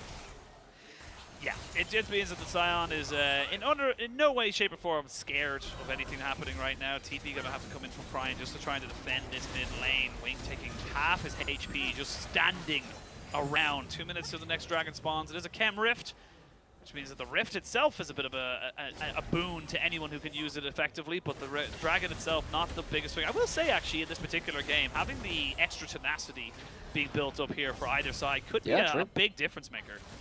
And then, honestly, the biggest thing is the map itself. Of course, you were saying that in terms of who can use the Rift better. Those blast cones for the engaging threats on both teams, very, very impactful. IG looking for a flank. They're going to go for it. There's going to be EDG going in. The flash has to be used his way. Just Tokyo drifts himself out. There's going to be the grabbing him down on the JJ, who goes straight back up. Spider comes up, Spider comes down, and is not in any threat for the moment. When seeing if he can maybe go for a fight, trying to see if he can find some kind of flash body slam, because he does not have that explosive cast. And tower goes down. Hellbar still in favor of EDG, and Uzi feeling confident moving forward. No summoners were blown by EDG at all in that last skirmish. That's a big moment there for EDG. A lot of the time when you see these heavy mid lane pushes, there's a huge moment to try and look for a counter punch. Flank behind them, get a TP in. It didn't involve a TP this time, but IG still lose their turret, they're losing the Herald, and EDG, they've used their early game pressure and their one-item spikes on the Lucian and this Elise as well to great impact. IG, they've been passengers in this game. They've had very few attempts to impact this game after the failed bot side pressure. Beishong, he wanted it. He really wanted it there, because he's only sitting on that one stack, but it was not to be. That means that he is unfortunately going to continue to wait until he gets up to those 4 stacks, which is just so crippling for a Kindred. It just feels like you're just not the champion you need to be until you get at minimum those 4 stacks for yourself. I mean, into tanks, you've got some ability to play, but I mean, if you're not outranging the Scions, kind of like E, his W with his Q, you're hopping around, you get knocked up, and you just immediately get blown up. And either way, even if you get loads of stacks this game, because this Lucian is so strong, Uzi's going to completely 100-0 you beyond the range of anything you have. It's not going to be easy for you. IG are really just hoping that someone missteps on vision. There are some red wards around. You can see the vision control from IG is fairly considerable towards that top side of the map. If Wink gets a hook beyond 20 minutes and you get a kill onto the jungler or the AD carry, this game is still playable. But that's it. That's about what you're looking for. Maybe a good enough flank from Cryon or Wen can make things questionable as well. But that's what you're looking for. This game is very difficult given the power spikes reached on EDG. I love what Fofo did there as well. Just said, I don't need to push the wave. I'm just going to cover the side of the jungle that this market spawned on. So there's not even an opportunity for Beishong to try and maybe get back in on top of this one here. Wen is on a little bit of a flank, but again, full tank Gragas, not exactly going to be bursting out anybody anytime soon. Great for being a front line for this Aphelios. and a Kindred, but definitely not going to be the one-shot capabilities that we've all seen and loved for the last while. It's going to be a hook. It does land straight in onto Uzi. He does lose his flash and the Milio ultimate as well. Ala tanking up in the front line as he is just a fridge right in the middle of everybody here. He's been eating healthy so far. And Rift Herald to get dropped into this top side, which means that we are going to potentially see another turret take here. But Uzi, for the first time having to use his flash, definitely going to be feeling a little bit more at risk should he get caught out by Cryan, who still has that tippers. It's like, Ala is not just any fridge. She's the fridge which Indiana Jones hides in to escape the nuclear explosion. That is how ungodly tanky this side is. And despite the... it didn't... Yeah, don't question it. It's movie magic. We'll leave it at that. But, I mean, you can see here, that he's just dead. Oh, is he? Yes, he is. Mako picked up that kill there with the Milio, and they're going straight onto On. No way in hell that he can flash away from that engage, and that is the power of the Cassante. Once you're caught, you are dead, and that could be a Baron straight off spawn. 20 minutes as Ala just kind of plays Teep away. The two tanky members, how are you going to burn down them? Yeah, the fridge is cool as ice. Freezer maybe for Ala, and keeping everyone at arm's length. IG, they know what is up. They do have the Kindred ultimate to maybe make a Baron Smite Steel play, but it's so difficult to get into the pit with Ala playing blocker. It is. Ala just kind of moving forward here. Cryan, though, see if he can maybe catch up now. Remember, they have reduced magic resistance. It doesn't matter. I don't know why I hyped it up there for a second. He is just dead to rights. Ala flashing in. They're going to make sure that Beishong has no way in hell that he can go for this fight whatsoever. He's going to flash. He's going to pop down the Lamb's Respite, which means that Ala gets to stay alive as well. He heals up just a little bit and finally gets taken down. In the zombie form, going to throw in a couple of auto attacks, maybe get a grasp of the Undying while he's at it. But, I mean, EDG looking so much more confident in this Game 3 comparatively to Game 2. They've really used the early spikes better this game than they did in their previous one. I think JJ being on the early game jungler of this Elise has been very important for them, and it looks a little bit more towards what we saw from Spring EDG. Regards to finding their power spikes, working around it. This is after, of course, the hook came in from IG. Vision control very quickly contested by EDG, and IG, they just don't respect that everyone is still in their jungle. They use the Hex Flash over the wall, Wink goes down. EDG now with the Baron in play. This has been such a smooth Game 3 compared to the previous two games. So smooth. Unfortunately for Uzi, not able to catch out the culling on the back end of Annie right there. And Cryan, he's trying his best, man. He's almost got that Rabadons. And again, if he can get that power spike, there's an opportunity. But it does start to feel like it's a losing battle coming out here for IG. They're going to need one or two small miracles just to try and get themselves back into some kind of competitiveness. Yeah, so the problem is... reminds me of that double lift clip where he dies to red buff. That one, that was a bit of an older one. It still checks out. EDG, though, they don't have to worry about IG getting like a random hook into a Baron snowball or something like that now. The Baron's already gone. EDG taking that one off the map. That was what IG were really hoping they can get something out of. Not going to be the case, and these power spikes just continue to start rolling forwards. IG, they don't have any way to kill the front line, even if the cask shoves Lucian away. Ala's just going to ult backwards. He's going to be absolutely fine. IG very much running out of options. Yeah, and look, they're going for a Quincy's Rage Blade onto Beishong, something we generally don't see on the Kindred, but it is still going to be a pretty decent power spike. Yeah, you got someone who's able to do it. There's going to be an LDR here for On if he's able to get it. There is a movement to try and maybe catch out Ala, who's just kind of tanking this up. Look at this Infernal, kind of like, normally the splash damage is so oppressive to go back on top of this wave, but he's just tanking it up. He doesn't care. He absolutely doesn't. Again, Nephelios is one of our most snowball AD carries. Feels incredible when you're ahead. You regen through everything. You burst everyone. When you're 0 and 3, this is what happens. Some of these tanks become unkillable until later in the game. Hook lands. Yeah, but I don't know if he's going to be able to get anything else. The Spider gets himself a little bit more than he can chew, and that's going to be a kill. The turret plate, and they're going to try and jump straight back in on top of this. Beishong does not even have his ultimate to use. Cryan goes golden. On goes down. And EDG going in for the win. They're going to be able to take down everybody on the side of IG except for Cryan. 2-1-0 and an incredible Game 2, but this one is just not able to do it. Even the TP from Fofo just to make sure that this Nexus turret stays alive for long enough. They're even going to keep the Demolish for this second turret as well. That's going to be the game, the series, and EDG with Uzi will start off their campaign with their new AD carry with a series win. It's actually going to be a bit of a fight on the Nexus. Minions will help the deal, though. EDG, they lose a game, but they do not lose the war. Uzi's return ends in a victory in the series. Good start here for EDG. Again, always good to see Uzi come back, and they did not disappoint. Good smiles coming out here from EDG as well, and especially from Uzi, recognizing, hey, look, you know, we had a couple of scary moments in that game too. We definitely faltered. We are not perfect, but it's definitely a good start and brings this EDG squad now after 5 series up to a 2-3 in the season. We've missed that smile. You would be absolutely lying if you said you didn't. Uzi's return had a couple of bumps in the road. EDG, as we said, one person coming into the roster does not change some of the issues for this team. Games 1 and 2, we saw some of their old vices, some of their old flaws coming back to bite them, at least what we've seen in the summer split. Some of the macro needs to be updated for the current meta. Their spring macro did seem like it was ahead of many others in the LPL. Going to have to find themselves a step forward some way or other, but they walk away with a series win. Importantly so, if they lost today, they would have been at, what, 1-4, which would have been a pretty awful start to the season. Something that we were talking about very early into the day is that you lose too many series very early on this summer because it's been more condensed, because of the Asian Games. You are going to find yourself falling behind the pace of the other people in the pack that you're chasing very quickly.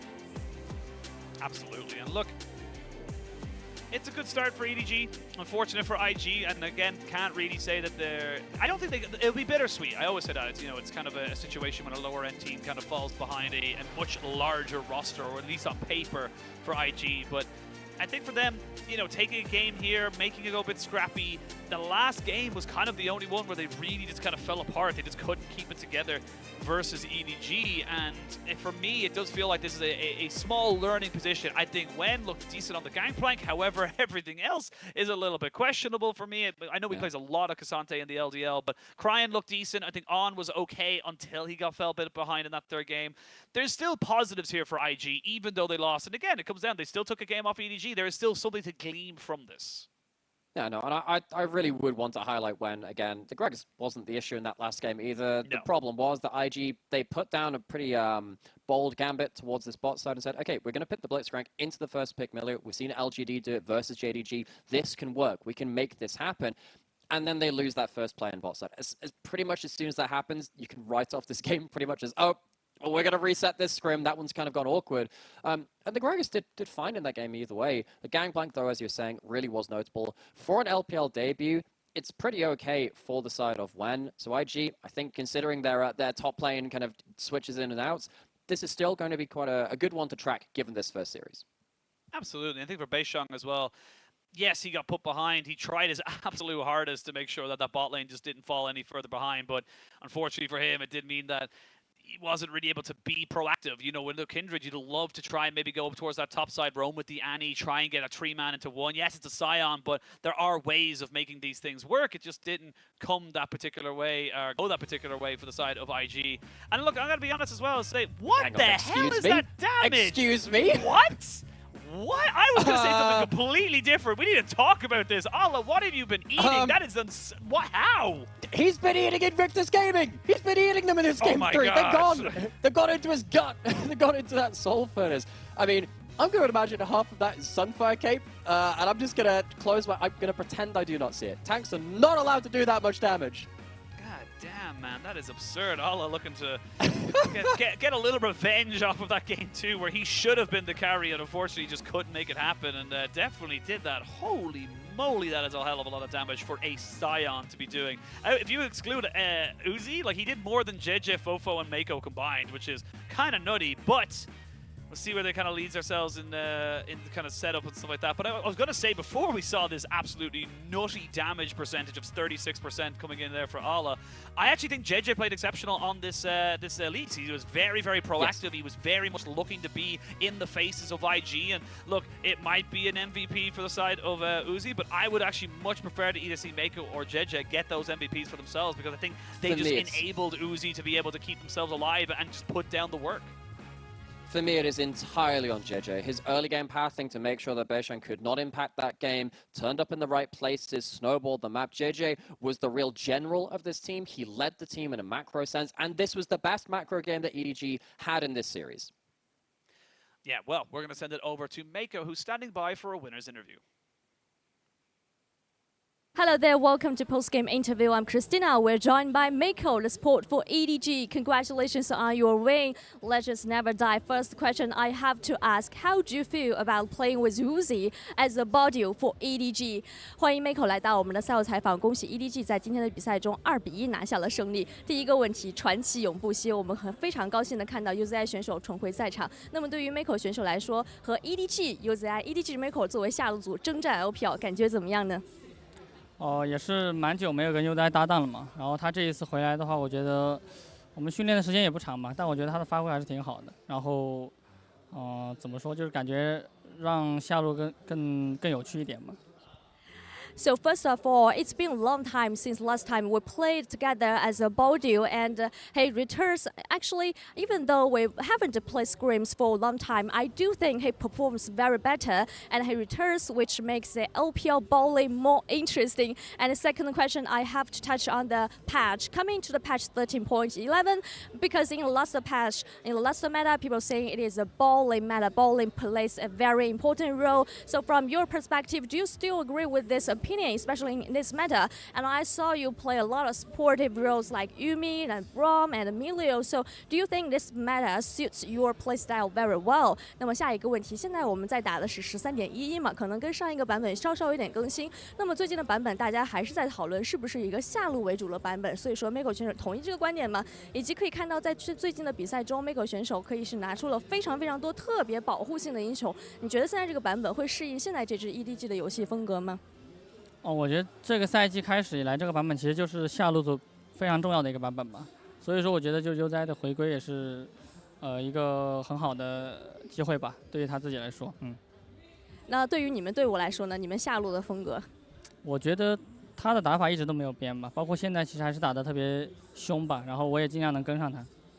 So first of all, I do think it was a bowling meta from the beginning of this summer split. And in terms of our bowling playstyle, I have always been saying that Uzi performs very aggressively. And so I may pick some supportive roles to match him as a body. And I also want to touch how did you guys review or adjust your form after losing game 2, which was very exciting. And you guys performed dominantly in game number 3, and you just closed your opponent out in 24 minutes. So what changed? 那么其实我们可以看到，在今天的第2局是一场非常激烈的对决之后 ，EDG 在第3局调整的非常迅速，24分钟就非常具有统治力的拿下了他们。所以在这个短的间歇之内，你们主要是调整改变了哪些方面呢？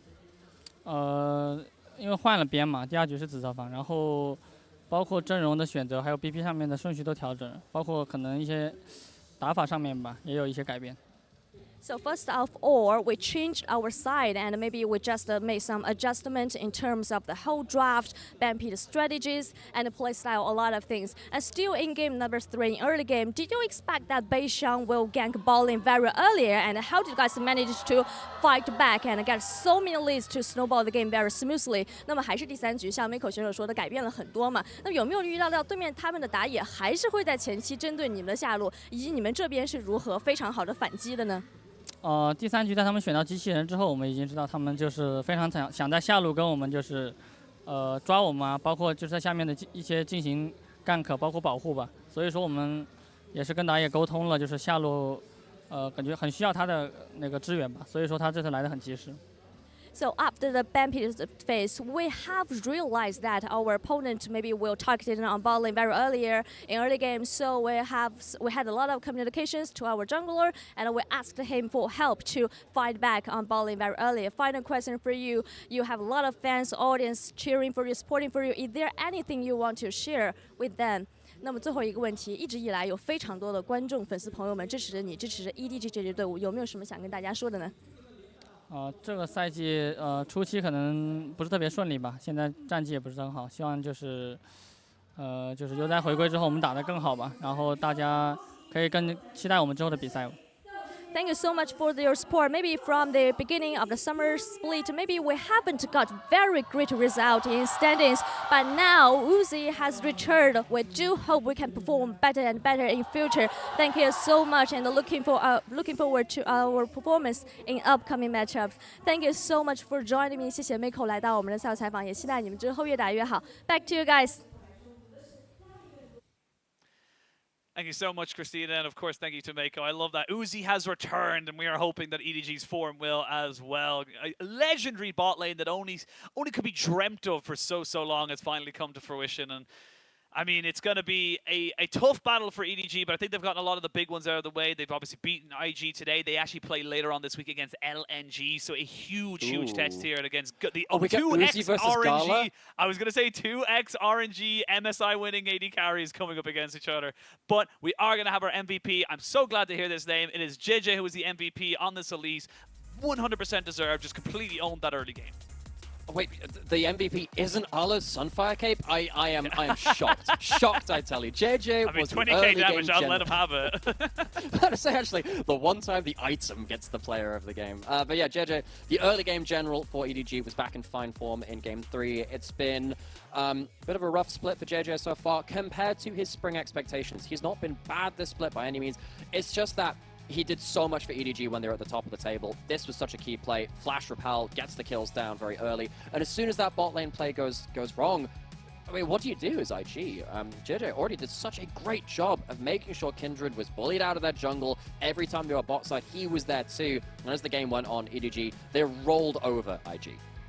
Yeah, they just kept going and going and going. They found their on button and it just really worked out for them. And again, it's probably why we did see IG just permanently banning the Lucian as soon as it was up and available for one opportunity here for EDG.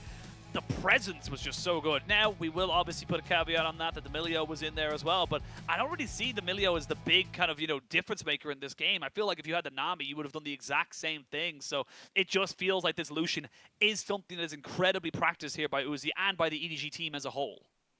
I mean, Milio is definitely an issue, but you're absolutely right. It's probably like it's a level or two above the Navi, but at the end of the day, like, you're going to still get absolutely curb stomped by what happened around that Lucian. They got pushed in early. They lost their fights early. When you pick that Blitzcrank, we've seen what it can do. You can start forcing flashes out early. Game 2 was largely about the Blitzcrank from Wing, doing a really good job of putting people into just very anxious positions from EDG. They couldn't position as aggressively as they wanted to. They got blown up in laning phase. But when that falls apart, Blitzcrank, he snowballs in the opposite direction just as quickly. Yeah, absolutely. And I think that for EDG, great way kind of, pushing themselves forward. We'll see how they do it against LNG. And for IG, look, you're going to have to try and figure something out. Keep your heads up high. You didn't do that badly today. It's unfortunately take the loss. But we're going to send it to a quick break. When we return, we still have one more series to go. It's going to be Top Esports versus FPX. 나는 프로게이머를 하면서 그냥 행복하게 살고 싶었던 것 같아. 프로 생활이 그 형들과 함께하는 게 즐거웠고 그냥 그런 삶이 나는 재밌었어. 18년도 때보다 우선 훨씬 잘해. 그냥 훨씬 잘하고 챔프 폭도 훨씬 넓고 그냥 이제 거의 모든 부분이 훨씬 잘해 이번 연도가. 프로게이머로서 나는 그냥 매 경기 잘하려고 하는 것 같은데 초심을 버리고 난 열심히 살아야 될 것 같은데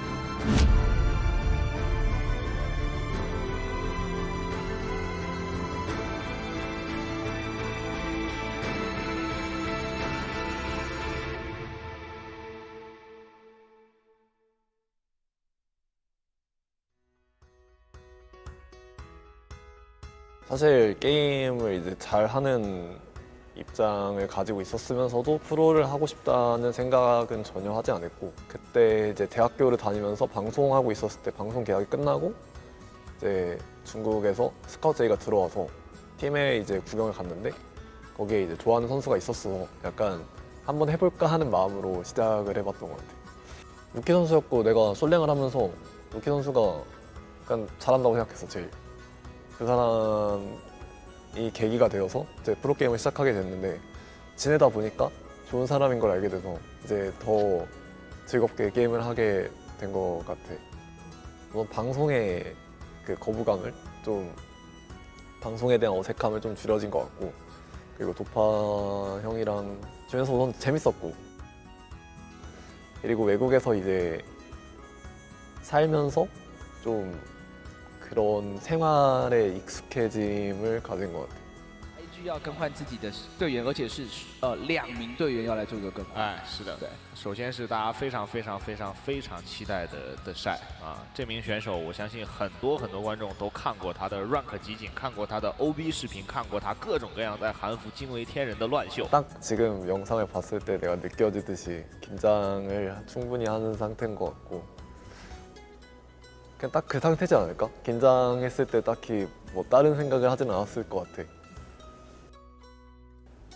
사실 긴장을 원래 많이 하는 타입은 아니어서 이제 첫 경기를 하고 나서 긴장은 보통 줄어드는 편이라고 생각은 하는데 근데 내가 긴장이 특히 줄었던 곳은 내가 상대보다 잘하는 것 같다라는 생각이 자신에게 확신이 들 때 좀 많이 줄었던 것 같아. 나는 프로게이머를 하면서 그냥 행복하게 살고 싶었던 것 같아. 그냥 프로 생활이 그 형들과 함께 하는 게 즐거웠고 그냥 그런 삶이 나는 재밌었어. 그래서 딱히 뭐가 되고 싶다라는 생각을 해보진 않았던 것 같아.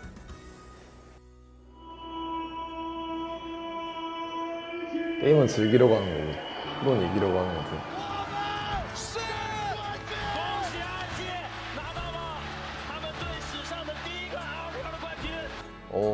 우승하면 좋지. 당연히 하고 싶지. 그냥 다음 경기 잘하자. 경기 잘 됐으면 좋겠다. 우리 팀 잘 됐으면 좋겠다. 이기면 기분이 좋지 않을까. 이런 생각을 주로 했었던 것 같아. 哇！恭喜 IG 3比2战胜了 KT，LCK 的头号种子被 IG 送回了老家。6分钟不到 ，IG 永不加班 ，IG 轻取 SKT。 나는 우선 LCK가 훨씬 잘한다고 생각했어 원래는. 근데 이제 선수들과의 이제 경기라든지 스크림 그리고 이제 실제 대회에서 나오는 결과를 봤을 때 비슷하다. 또는 이제 성격만 다르다. 그러니까 실력의 차이는 크게 없고 이제 리그 간의 성격 차이만 보이는 정도니까 실력 차이가 보이지 않는 거는 둘 다 최고의 리그라고 하기에 맞다고 생각해서 꽤 오래됐지 이 생각을 가지게 된 거는. 欢迎来到2019英雄联盟全球总决赛半决赛的比赛了。Rookie 在侧边等待进场。 对面是只剩下了林伟翔一个开团技能，祥子哥直接是带到了台二，被秒了，被秒了，被改出来。晒自己有闪现有大招的情况之下，是被林伟翔的一个大招直接秒掉。 솔직히 나는 경기 졌을 때 그렇게 힘들고 그렇진 않은데 근데 이제 보통 주변의 그 분위기가 좀 힘들지. 예를 들어 관계자들이 기분 안 좋아하는 얘기를 선수 입장에서 들을 수도 있으니까. 보통 그런 것들이 없으면 사실 경기 저도 크게 힘들 일이 없는 것 같아요. 일상생활에서 정말 괜찮고 착한 아이인 것 같고 이제 스크림이나 경기에서는 너무 예민하기 때문에 어떤 사람인지 잘 모르겠네. 그냥 매우 예민하고 좀 스스로가 힘든 것 같아. 내가 생각하기에 좀. 솔직히 말해서 2018년 때 이제 다쳤으니까 지금 만약에 내가 지금 우승했다면 정말 기뻤을 것 같은데 18년도 그 당시 때는 이제 우승을 했지만 사실 좋긴 한데 좀 그냥 막 좋아하지만은 않았던 것 같아 그때는. 그래서 이제 18년도가 이제 사람들이 나에게 18년도에 대해 물어본다면은 좋다고 얘기는 하겠지만 사실 그 당시에는 이제 그렇게 좋지는 않았을 것 같아.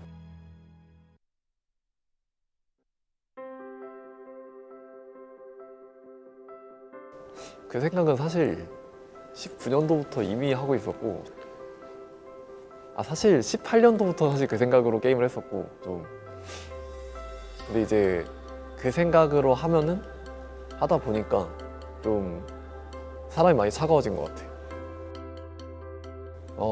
사실 이번 연도까지는 그랬는데 내년에 이 성격이 좀 바뀌었으면 좋겠어. 有请微博 Gaming 上单的晒。 来德泰去了 WBG 之后，会不会带来战术体系上面一些变化呢？ 우선 내가 생각해 난 이번 연도가 제일 잘한 것 같고 내 개인적인 그러니까 대외적인 실력으로 봤을 때 그 전에는 그냥 다 비슷했던 것 같아. 18년도 때보다 우선 훨씬 잘해. 그냥 훨씬 잘하고 챔프 폭도 훨씬 넓고. 그러니까 이거는 이제 게임적으로 봤을 때 그냥 이제 거의 모든 부분이 훨씬 잘해 이번 연도가. 今年我们引进了很多新人选手，而他们的名气也好，他们实力也确实挺好的。这个时候德赛对他就是其他4个的选手的信任也好，期待还是蛮高的，所以我们整个团队的氛围还是真的很好。其实他在我心里就是比较腼腆害羞的，在生活方面还是跟大家一起相处的挺快的，然后也自己会开非常多的玩笑，讲一些冷笑话。我刚来这边不久的时候，就第1天的晚上，那个浩轩给帅哥就是点了个外卖吃嘛，然后他吃了之后也觉得挺好吃的。然后第2天我们训练赛打完，就晚上差不多10点的时候，他对浩轩做了一个这样的手势，然后浩轩一开始没看明白，然后我跟他说他要你点外卖，我觉得就是大家都相处的挺快的。 이 팀에 있는 관계자가 모두가 행복하면 행복하지 않을까?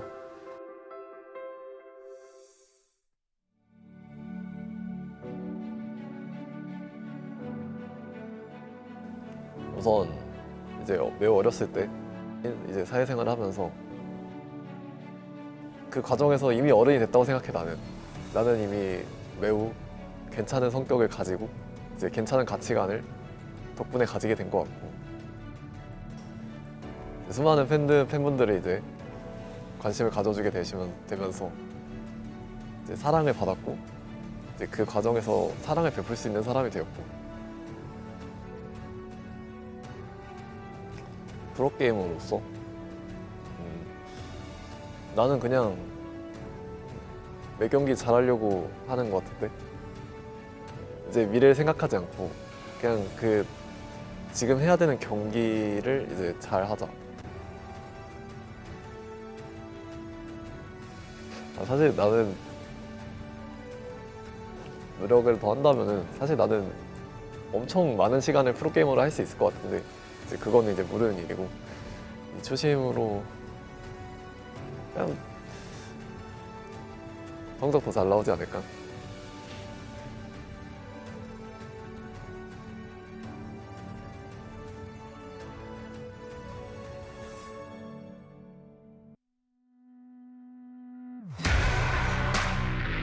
Oh, won't you break me out?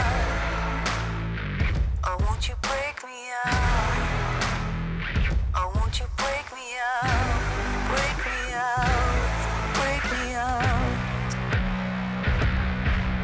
On the lock, on the key, and I'm doing time. Someone to save me, turn on the light. I don't know what is wrong, but it just feels right.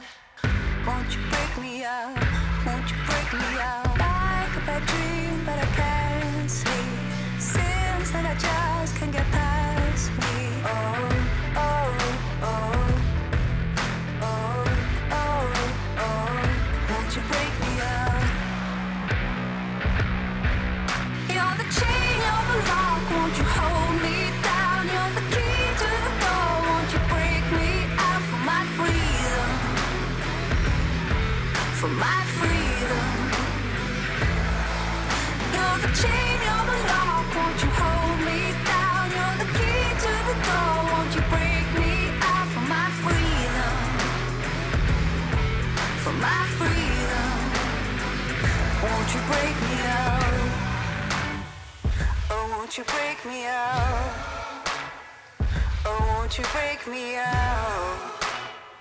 Oh, won't you break me out? Break me out, break me out. Oh, won't you break me out? Oh, won't you break me out? Oh, won't you break me out? Break me out, break me out. You're the chain, you're the lock. Won't you hold me down? You're the key to the door. Won't you break me out for my freedom? For my freedom. You're the chain, you're the lock. Won't you hold me down? You're the key to the door. Won't you break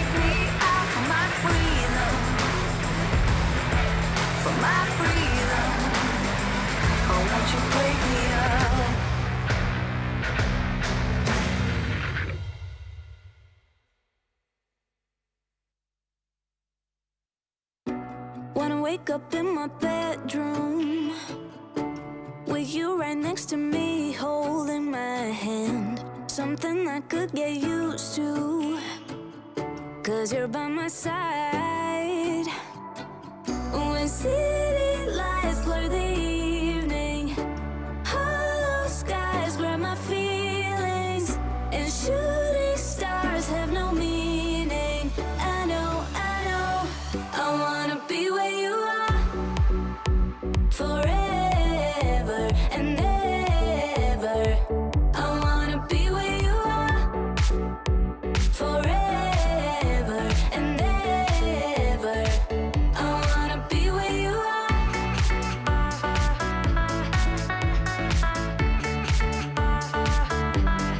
Be where you are.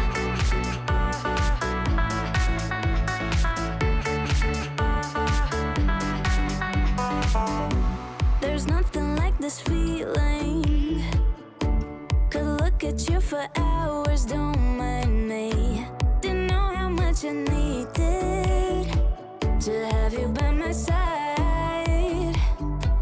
When city lights blur the evening, hollow skies grab my feelings, and shooting stars have no meaning. I know, I wanna be where you are, forever and ever. I wanna be where you are, forever and ever. I wanna be where you are.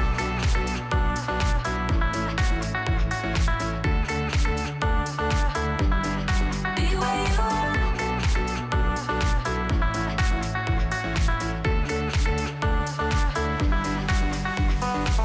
When city lights blur the evening, hollow skies grab my feelings, and shooting stars have no meaning. I know, I wanna be where you are, forever and ever. I wanna be where you are, forever and ever. I wanna be where you are.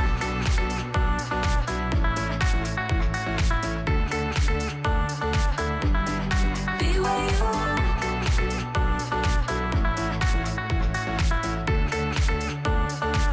I wanna be where you are.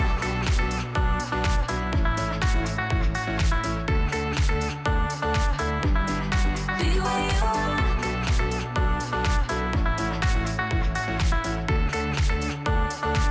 I wanna be where you are.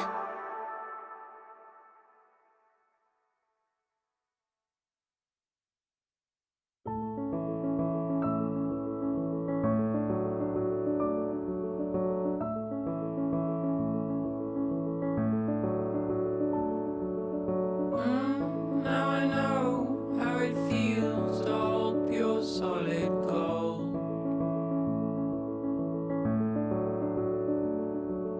Sleep in the arms of my only, my new tiny world. And right here in our arms you'll stay until you can find your own way. Oh, my son, stay curious, my boy.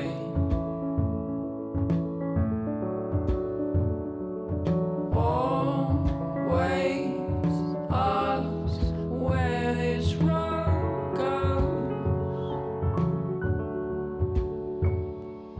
Oh, my son, stay curious, my boy.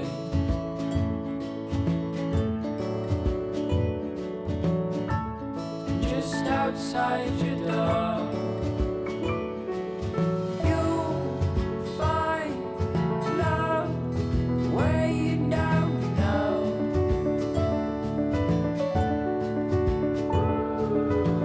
You know that if you ever tried your last, call out on me if the old wind broke your mind. Set out to sea if you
身も蓋もないわねマジで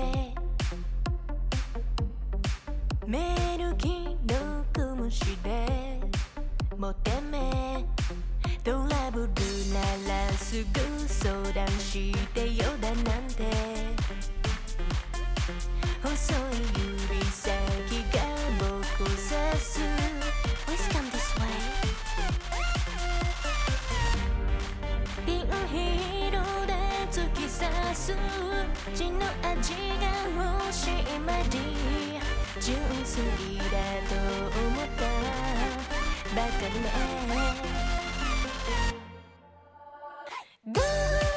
赤いリボンで踊るネオンライトがきらめく騙されたなんてめめしいやつね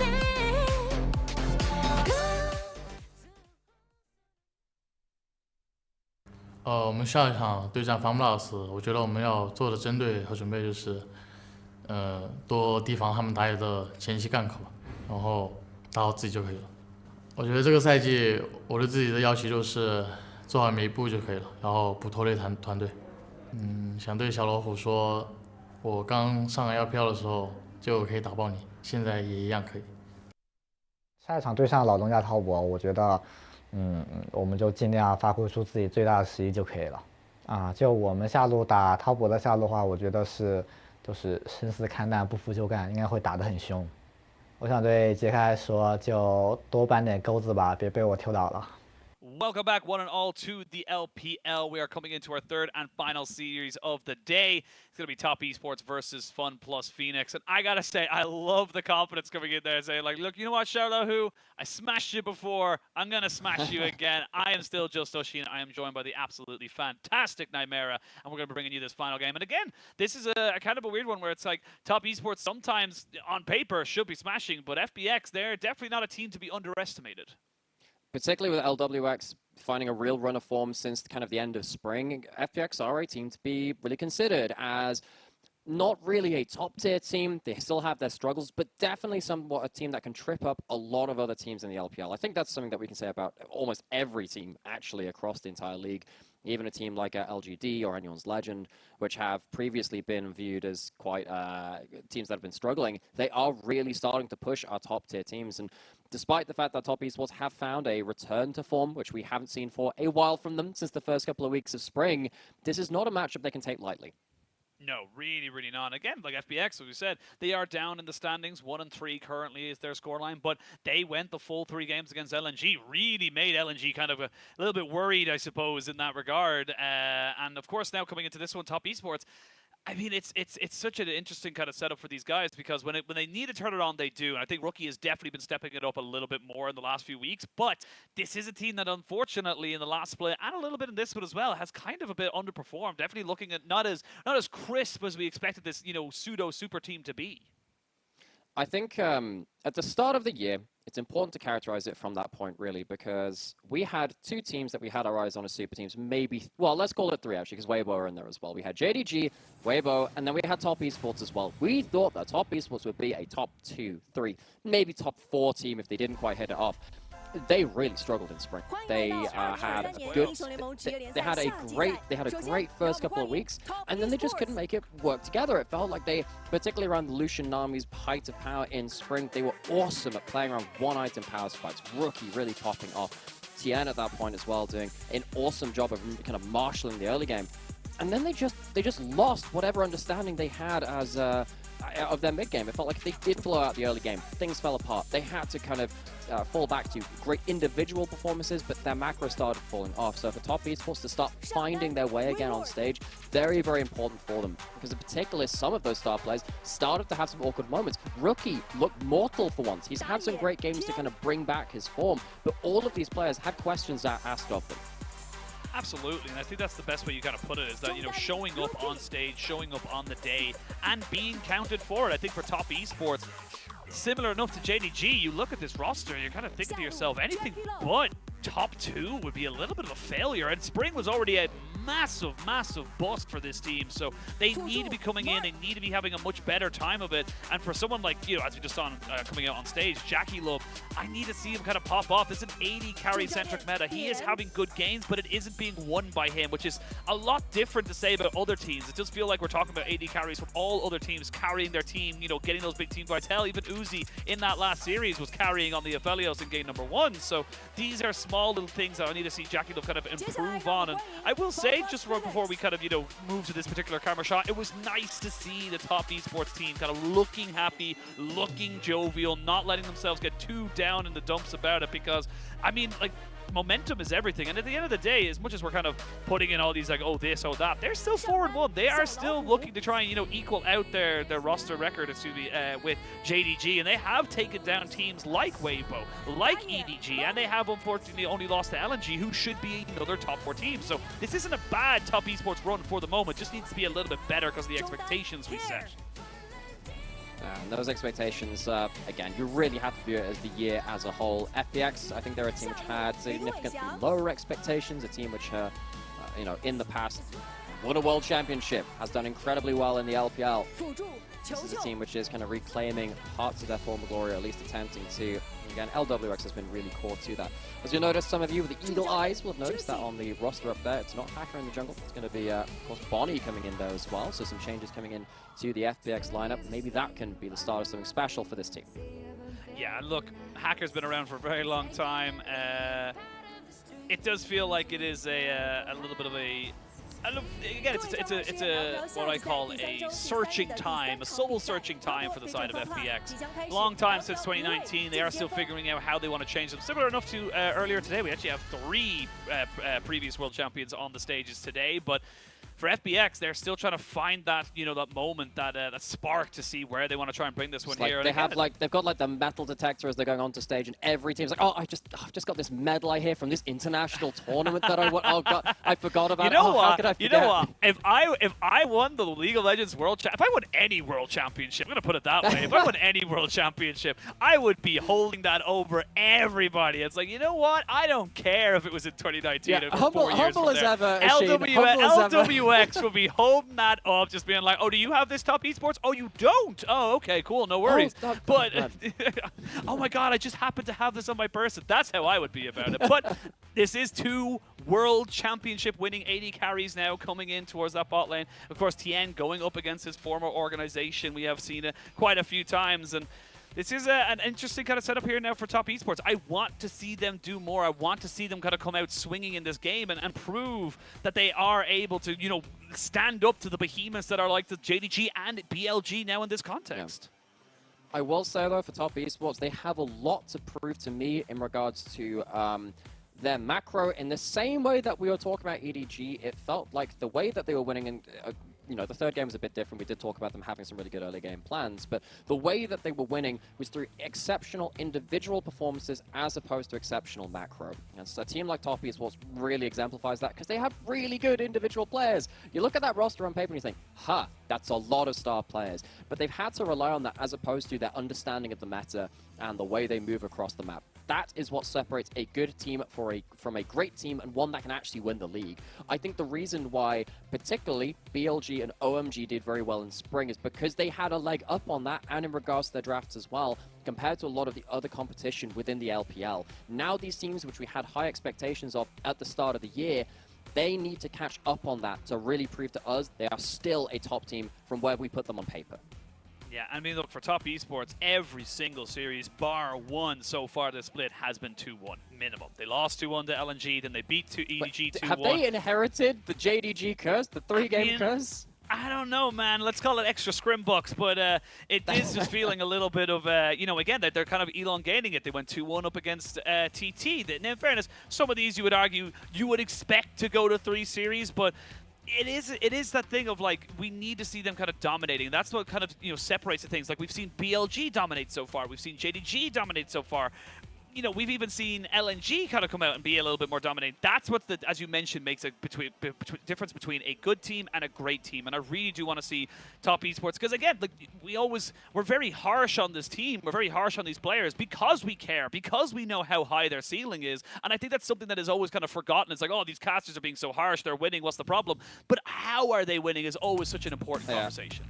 Like, in any other league, many of these teams will be vying for the title. When you're in the LPL, you have to look at the teams which have figured out the macro and figured out the meta of which they're playing in. And a team like Top Esports, while they may have been on paper one of our best teams coming into this year, they have to prove a lot to us. We're going into these bans. Yuumi, Millie are both banned by Top Esports. I wonder whether FPX actually look towards banning something like the Lucian as one of our primary bot lanes left. Zyra Khan also left on the table outside of those Enchanter-heavy bot lanes. Might be bot lane heavy meta, but again, things that are getting let through, the Annie, even something for a rookie, the Ahri is very, very powerful. Things like the Wukong and the Vi have slipped through, so we're going to see a lot of powerful mid-jungle duos, possibly a Vi Wukong between the two junglers and an Ahri and an Annie between the two mid laners. That's my expectation coming into this now that we've seen the first 6 bans. Yeah, completely agree. It just gives you the go buttons to play around the early game, which is very, very important. A team like Top Esports, their one-item spike was very impressive around the spring season, even when they had their own troubles. Playing around something like this Vi and the Ahri, as you mentioned, very, very strong. Now, on the other side, you're expecting really to have the Ahri be taken away. Allowing the Vi-Ahri combination is not really something any team is allowing right now. But instead, they say, we're going to relieve Nkeb to hold Rookie in lane, hold him into that laning phase so he can't combo up with Tian. But that is a risky gambit to play. A very, very risky gambit. We want to see now Top Esports maybe want to go for the Xayah themselves, or perhaps knowing the Rakan is picked up, kind of maybe pick up something a little bit more, I was going to say safer. The Zeri is still very much on the board here. Zeri Lulu knowing that there's not going to be a Blitzcrank or a Nautilus on the other side makes that Lulu pick a far more interesting kind of setup. But again, it would mean that the Annie does get a couple more priority bans being thrown into her and into Rookie. So we imagine things like the Ahri and possibly even the Lissandra kind of taken away here from Rookie, possibly the Syndra as well. A couple of different things there. But yep, the FPX lovers duo, the Phoenixes will fly with themselves the 2 birds in the bot lane. And LWX and Chocho, that is a powerful combination. The extra stats you get from those 2 being in the bot lane isn't something to be sneezed at. For sure. I mean, we have 2 of our remaining premier bot lanes on the table for both sides. Do wonder really if we should have, on the side of Top Esports, probably could have picked up that Ahri themselves, but choosing to let that one go through and it's immediately banned. Rookie does, of course, have one of our larger champion pools in the LPL. He'll always have another pick to go towards, but not having the premier mid-jungle combo as opposed to the bot lane duo, which Top Esports opted into. Again, Wukong going to be banned away here. You can imagine maybe even the Viego coming out here. We always see that the Viego and the Annie is a combination that is just so high in burst with those ultimates being dropped down on top of you. We'll just see where they want to kind of go for here. Actually, the little Blanc being banned away here from Rookie. So a nice little bit of respect here onto Rookie. We saw Knight play this into the Annie matchup and do well at it. And of course, Rookie and Knight, both of our very elite mid laners in the LPL. We have a lot of elite mid laners. And Kerr has had a pretty good year himself. So you know, we're not really spoiled for choice. Well, rather, we are absolutely spoiled for choice in our mid lane player pool. I was gonna say, it's like it's always a conversation we have. It's like, oh wow, Cryan played so well, and yeah, he really did. And Cryan is on a mid-table team. It's like normally we'd be hyping him up to no end, but when you're in a league with Xiaohu, Rookie, Knight, Scout, Yagao, like it's like I'm going through the list. Like it's just insane to me. To unfortunately, it's like you got to be even better than better, like or better than good. You got to be great, and even then, there's still a question mark about whether or not you're going to be able to kind of come out on top of that. But we'll bring ourselves back into this particular one. We'll see what Care can be into this matchup. There, he's going to have potentially the Syndra to deal with. I'm surprised to see that wasn't banned away, especially with the Rakan coming in. You get that good scatter of the week to kind of disengage people away from the fight. But then on the other side of this, Bonnie going to be starting off with the Kazakhs here into that jungle position. And it's actually interesting with the Kazakhs because it's actually more of a poke champion in the late game than it is a straight-up burst. That is not the important thing about the Kazakhs in this composition, because what it does is blots out vision on the map. You have Annie for engage, Rakan for engage. I'm imagining we're going to get something like an Ornn or an engage champion from top lane as well, just call it a Scion or whatever. If you pick an immobile mid laner, you're going to get Umbral Glaive Kha'Zix, removing any safe place for you to farm on the map. You're going to have people flying out of Fog of War. This has been a very LPL special thing. Umbral Glaive, Edge of Night. You don't get to pick them off because they're going to be unkillable when they're clearing out your wards. They just jump away from you. FPX picking the flavor of the month LPL composition. Well, flavor of the month, as you say. We'll see if that changes as we move ourselves into this game. The flavor of the month is fear from Kha'Zix. It is. I was gonna say it's fear from everybody. Fear tastes good in the arms of Bonnie and FPX, but. Top Esports do round out their composition there with a little bit of disengage and a tank to kind of go in as well with Wayward picking up the Gragas. Curious to see if he will go full tank or full AP. Curious to see your opinion. We've seen a kind of a half and half between the two of the builds there. And what do you think is the defining difference between when a player goes tank Gragas versus when he goes full AP? It's hard. It's a good question. It's a hard question. Today. I think because I think it kind of reminds me of the Maokai discussion between AP and tank, because I think if you are the only tank on your team, you're not a good enough solo tank. So a lot of the time, someone like a Maokai or a Gragas will go in and try and be a frontline, and because there's no one else doing, like, sharing the tank duty, you feel a little bit awkward about it. So I think when you have limited frontline, awkwardly, you almost want to go AP, so at least you can stand back and add into the barrage that the rest of your team can go towards. When you have another tank jungler or something like that, at least you can play double tank duty. That's when I see the tank duty being a little bit more valuable. We'll have to wait and see who gets the most value out of whichever champions they picked. We are locked and loaded for this game number 1 of this best of 3. Top Esports coming in to try and move themselves akin to JDG at 5-1 in the standings, and FPX trying to make sure they don't fall any further down, as they are only sitting on 1 and 3. We're going to jump onto the Rift for this first game and see how both these teams fare in our first game of this series.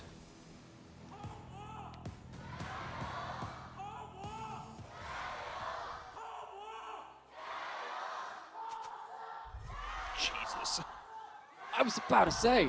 Yeah. That's a battle cry. Man. Look at him, look at him. Absolute yeah, put the boss, camera on them. job. They got some pipes. Yeah, he knows. He was sitting back down there, no problem whatsoever. Yeah, that was loud. One thing that we've not talked about on cast yet, and we really need to talk about more, is that we are both massive lovers of classic rock as well. Those guys leading the chants, I would put them in front of a couple of guitars and a bass.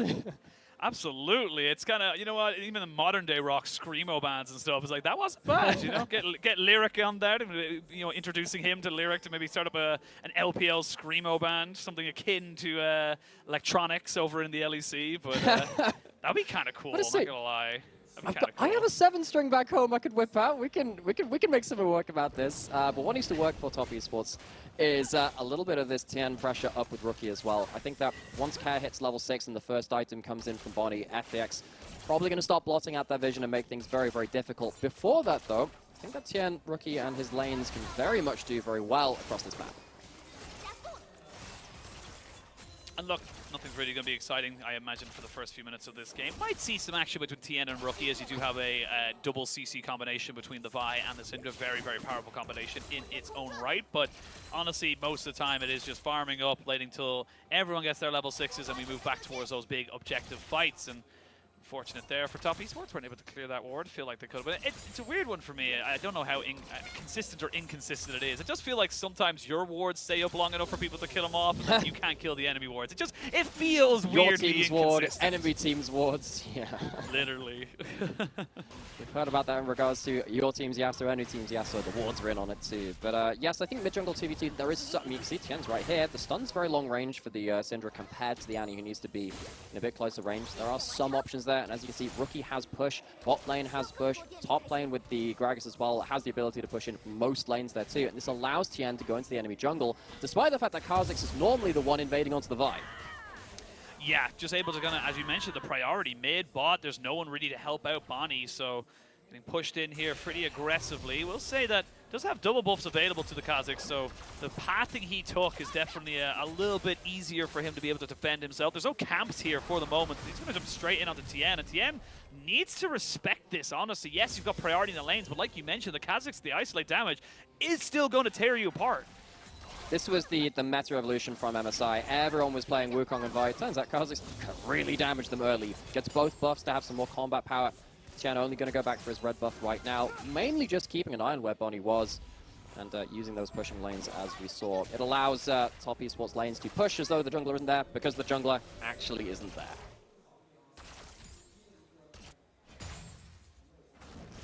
We'll wait. Shall calm ourselves down, have a bit of a moment.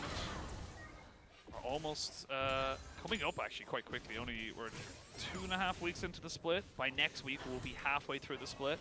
And actually I looked into this a little bit. I looked into this as well because we obviously have moved. We have a very condensed schedule. We have 3 best-of-3s from Wednesday till Sunday, and then 2 best-of-3s on Mondays and Tuesdays. That doesn't last that long, and not in a good way, because come week 4, I believe, or after week 4, yes, week 5, Tuesday to Sunday will be 3 best-of-3s a day, so it's it actually gets even more condensed after a while. Yeah, so I've never seen hard. this many 5 a.m. I've never seen 5 a.m. in the morning as much as I have for LPL. The time zones really ripping us a new one in that, but it does mean that these teams they very rarely get those days off and those half weeks off to assess what's been happening in their recent games. Building up that momentum and building on successes becomes even more important. That's it, and again, it's something we brought up a couple of times, is that normally, stop myself before I go too far into this point, is Wayward is kind of trying to reset this wave. Has no jungler to help him out, so if Bonnie does get on top of the Gragas, might blow a flash at the bare minimum. We'll wait to see where this tank matchup goes with the addition of an assassin in the jungle, and lots of patience coming out here now. There they go, they know that the belly bop is down. Wayward gonna flash away. Just get slowed down one little bit more. We'll be able to get knocked back up. One more Q, one more auto attack. No, the resistance is too good. Couple more seconds. He trades it back, and that's going to be a 1-for-1 trade. Oh, FPX, I love the patience, but you just went too far forward, and now bot side probably going to lose out a couple of different summoners here as they try to jump onto LWX, who's so low, and Mark picks up a kill there, knowing that the jungler is top esports spring into life in the bottom lane. That was a sick backstep from Tian. Both junglers getting on the board for their respective teams, but the damage reduction from the drunken range of Gragas makes it an even trade towards topside. So, gold in different pockets. Chocho was trying to push in this wave, might get punished for it now. Yeah, might get punished for it as we wait to see now where they're going to go for it. Care drops in everything onto that one. There's the unleashed power. Ooh, there's the flash. But Rookie cleans it up right afterwards. Tien just making sure everything was good as Rookie getting rampaged upon by the Tippers right there. Had to respect the passive damage from a very angry bear. That is another set of gold into the lane as off top esports. And Tien, he occasionally has games like this where he just blows open the map. Starts to also Wayward getting forced on in a 2v1. Gets rid of both the flashes from the two trying to close him down. But this right here, the heal, the damage resist, gives just enough time for the belly slam to come back off a cooldown. As he said, that was really the green light for everything else to happen. Oh, well, we saw in the picture-in-picture there, they went for a dive bot lane, and LWX got a kill onto Jackie Love. So despite all of this moving in here, despite my movements saying that there wasn't going to be any action early, we are seeing plenty of action. 5 kills in 7 minutes is a lot more than we're anticipating usually coming out of this game, or even these series. I have to say, I think that's a good look from top esports though. When they have looked good this year, it has been when they've had a really fine grasp of what they want to do on the early game. A lot of that is Tien getting involved very early on these early game picks, like a Vi. Lee Sin, you have, what name you really? Going back into the replay of what happened in this bot side, it's just a well-timed dive. Looks like the juggling must have been pretty close run thing. The ignite comes through, so the knock-up sadly doesn't. Tower shot's not quite enough to finish off Bonnie. I love how we got live in the bottom left, picture-in-picture, and then a replay in the bottom right picture. Yeah. Just little things like that. I don't know why. I just enjoy the consistency of it. But left means live. You right need not replay. to look at the mini-map. L for left and L for live, R for right, and R for replay. I thought you were going to L for LWX. Like, that's a bit harsh. I know we died the first no, time. because LWX got a W. It's the second letter. Oh my god, it's all connected. Wow, crazy.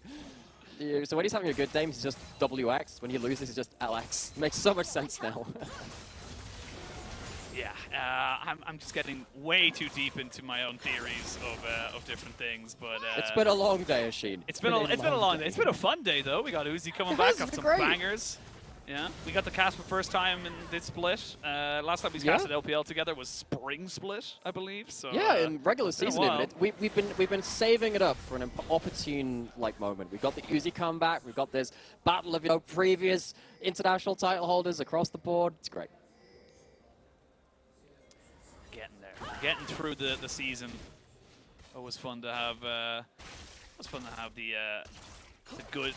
What was this? I don't know where I'm going with this one here. I was gonna say I'm just waiting to see where this goes, Ashid. I was gonna say I'm a not good waiting at old all. casting partner. I was gonna say a good old casting partnership going, and then I realized we haven't actually been casting that long together. We will see Jackie Love just sail himself over despite a flash ultimate there from Chocho.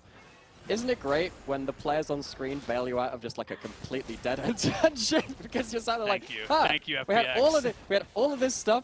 Nothing happens for like the next minute. We are going to have first Dragon going over to top esports and then the Herald as well. Bonnie looking to get something done. Potentially in this mid lane. You do have stun off. Sadly not stacked up for Care. Have to wait a little bit longer. Potentially be able to drop a Tibbers down here, but Rookie, he's wise to it. And Bonnie hasn't really hit the game-changing moment for Kha'Zix. I know there has been some discussion between various people on their opinions of what you should build first on Kha'Zix. In pro play, I am a huge fan of Umbral Glaive. This item has forever been just such a thorn in the side of teams trying to control around objectives. We had the range support matchup, meta rather. We had like Ashe and Caitlyn and Varus building towards it as well. The fact that Kha'Zix can build the Umbral Glaive and Starbout Vision, you see that's the first item built in now, and then also not really drop damage for it is incredibly important when you have so many engaged threats. Sion, engaged threat. Annie, engaged threat. Rakan, engaged threat. Removing some vision for them. It reminds me a bit, tell you what, of last year RNG, where they just play around Fog of War so well. It enables that playstyle, which the LPL has specialized in. Specialized play, Wayward just gonna pop himself over to the brush. He was being pincered upon by Xiaolahu and Bonnie, but not to be taken out for the moment. And it's a decent start here for Wayward in this top side. Despite getting ganked upon him, he will still have a little bit of a CS lead and should be able to stop. You had best emote that, Wayward. You had best emote that. He's going to wait till he knows that Xiaolahu is still here. Then he can emote it. But for the moment, it's definitely going to hold it off just for the time being. Wayward just trying to use all his mana for the moment to make sure he can get it. He really wants that move. He just wants this played so badly, and he will get it and get out with his life as well. So with the tank build going towards that bounty cinder, he seems to be doing just fine. Rookie walking in to the stun, just about available. There we go. Nice, the scout of the week though, turns it straight back in on top of the Kha'Zix. Bonnie goes down, the Wild Growth comes out onto Rookie. Chocho trying to see if he can come in here to make this one turn around for the side of FPX. A TP going to be committed here as the Scion finds himself in this fight, but Wayward's already around. Jackie Love getting some free hits here onto the Scion. He's not going to be able to take him down quickly, but they've got CC and they've got everybody else focusing him. Nicely done there by Top Esports. They take a kill 2-1 in their favor, and still a minute till Dragon.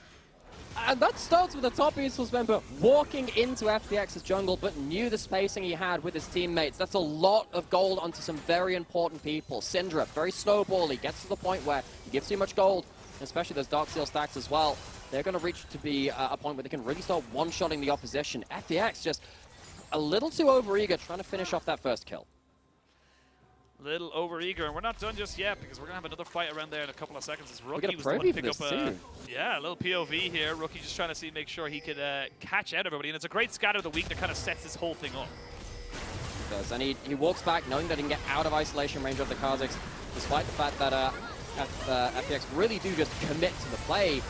He knows he's safe. He has his support behind him. It's the Enchanter. You have the Wild Growth. Re-engages into the fight, knowing that there's nothing which can threaten him after this point. And Rookie doing really well at knowing where he is in regards to his teammates.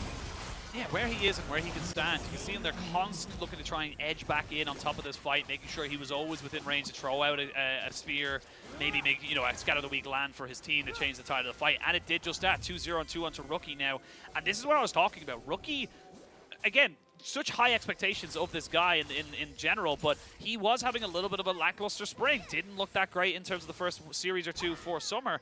The last series or so, and even in this one now, he's really been stepping up, coming back to vintage Rookie that we all know and love and have been waiting to see kind of, go back to the international stage again. And he's had a couple of series where he's had one great game, maybe one poor one to even it out, but I think Munch put it really well when we were casting one of their last series. It just hits that much harder when Rookie is performing badly because we just know him to be that good and he's so important to his team. Top esports, they win mainly through exemplary performances of their teammates rather than some superb macro move. Not to say that they can't do both on occasion, but it really is the individual performance. As you see right now, he's absolutely chunking out the damage. Bonnie, despite him being a champion that really wants to control vision control, needs to be very careful of the burst combo from this Syndra and the Vi. Well, FPX though muscled their way into this bot or to this dragon pit from the top side, but does mean they are losing priority in this bot lane. The thing is, Jackie Love's been farming up. He's going to go back, pick up himself up a Triforce, and be very happy with that spike. So now Wayward going for it again. This time around, though, recognizes he might actually get caught out if he goes in for that particular trade. So not going to get the Demolish proc off as Wayward now. It's clearing out vision, trying to see if he can be another bit of a nuisance. And with the new shortened down time on those sweepers, you're not going to get the 2 wards. So actually a successful denial of vision denial from Xiaolahu. And that's really important. Again, we talked about how many engaged threats there are on FPX. If you don't have the vision control to come off the Fog of War, though, and top esports are ready and waiting for you, that engage looks very, very different. Particularly when you have so much gold onto the carries and the burst combo of top esports, you can't really afford to overlook that. First turret goes down in this bot side to top esports. It goes to Jackulov, and despite him having some awkward moments on the champion, you know how close to the Razor's Edge he plays, and with so much gold in pocket as well from that tower, from the kills and the assists, Jackulov is going to become a threat very quickly. Tien, you're a bit far from your teammates there. Be careful. Have to be a little bit worried about the fact that he doesn't see where Bonnie or Care are, but right now he doesn't seem to be too bothered by it for the moment. With that Black Cleaver finished up, he is on a fairly decent power spike for the Vi, and again, just so difficult to walk into this river, even with vision and the idea that you can go for burst when you think of all the different health items that are available here for the side of top esports, including the Lulu with her shielding and her ultimate. It just makes that burst potential from Bonnie and Care that's so much harder to actually realize. Oh, yeah, and you know, you are now significantly far down in gold, 3,500 to the advantage of top esports. You have the side lanes being blown out for top esports too. This is the point where occasionally top esports will fall apart though. Going into kind of the mid game now, and despite the fact that they are ahead in gold, you've taken down the first turret, you've moved your bot lane to mid lane, you need to start finding your next steps around the map. Herald is going to go over to the side of FPX, and that'll be a chance for them to get themselves some control back on one area of the map. Top esports, where is your next play coming in? You have all your ultimates, you have pretty much all of your summoners available too. In fact, all of them. Smite doesn't really count. Yeah, Smite we don't count as a combat summoner, although it is technically one. It's really important if we get spell shields, because you can smite away the spell shield true. as you're flying towards someone with your vial. That can be very important, because Edge of Night tends to come in from the Kha'Zix at some point. Well, Care now needs to be careful. Just realizing that he could potentially get bursted out here. Rookie gonna clear in this wave and move himself back down towards the river. Everyone's just kind of calming down. We had an explosive start to this game, 6-3 in kills, and it actually kind of ballooned into a 4,500 gold lead, or excuse me, 3,500 gold lead for top esports. And passively, we've just kind of been picking up these small little increments of advantages. You can see it in top lane, you can see it in mid lane, even in bot lane. There's all these little CS leads that have kind of accrued themselves throughout the map. And that also includes some of those plates going over. Top esports, the early game was largely characterized by pushing lanes, and then Tien also battle warding in the jungle, spotting out Bonnie and making plays where he sees fit. So some plates went over from that. However, we're past the early laning phase. We're into the mid game now. Lane assignments are starting to change. Rookie has a teleport, but that means he's not currently in this mid lane to help someone like Tien when he's going for these kind of missions. He's not there to be that long-range CC. Top esports, what are you doing right now? Because you were playing very heavily around Rookie and Tien. Rookie's currently not at the play. There's no Rift Herald either. That was secured by the side of FPX, so surely you're going to be on the side of the 2019 World Champions. And again, just kind of figuring out where they want to try and make this move right now. Xiaolahu is actually kind of coming out of these trades a little bit more on top with the passive Sunfire Cape damage. We know just how well it can put out the work, as we saw in our last series. As we've seen now, Chucho doesn't actually lose his ultimate there. The quickness still available, as is the Featherstorm from LWX. So just the Wild Growth use and the Lightning Crash, excuse me, from Jackulov and Mark. So right now, top esports getting a little bit antsy to try and make something happen. It's just not quite coming together. And that's what I'm a little bit worried about. Again, the early game was fine from Top Esports. It's just trying to accelerate the pace of the game while you have your item spikes. You have a very strong Syndra, but the Syndra's not comboing up with anyone. And you can see that while this is happening, Jackula kind of left out in the lurch, a little bit of mid lane, caught out. Herald is going to be summoned here. Interested to see if Top Esports commit anything to a defense.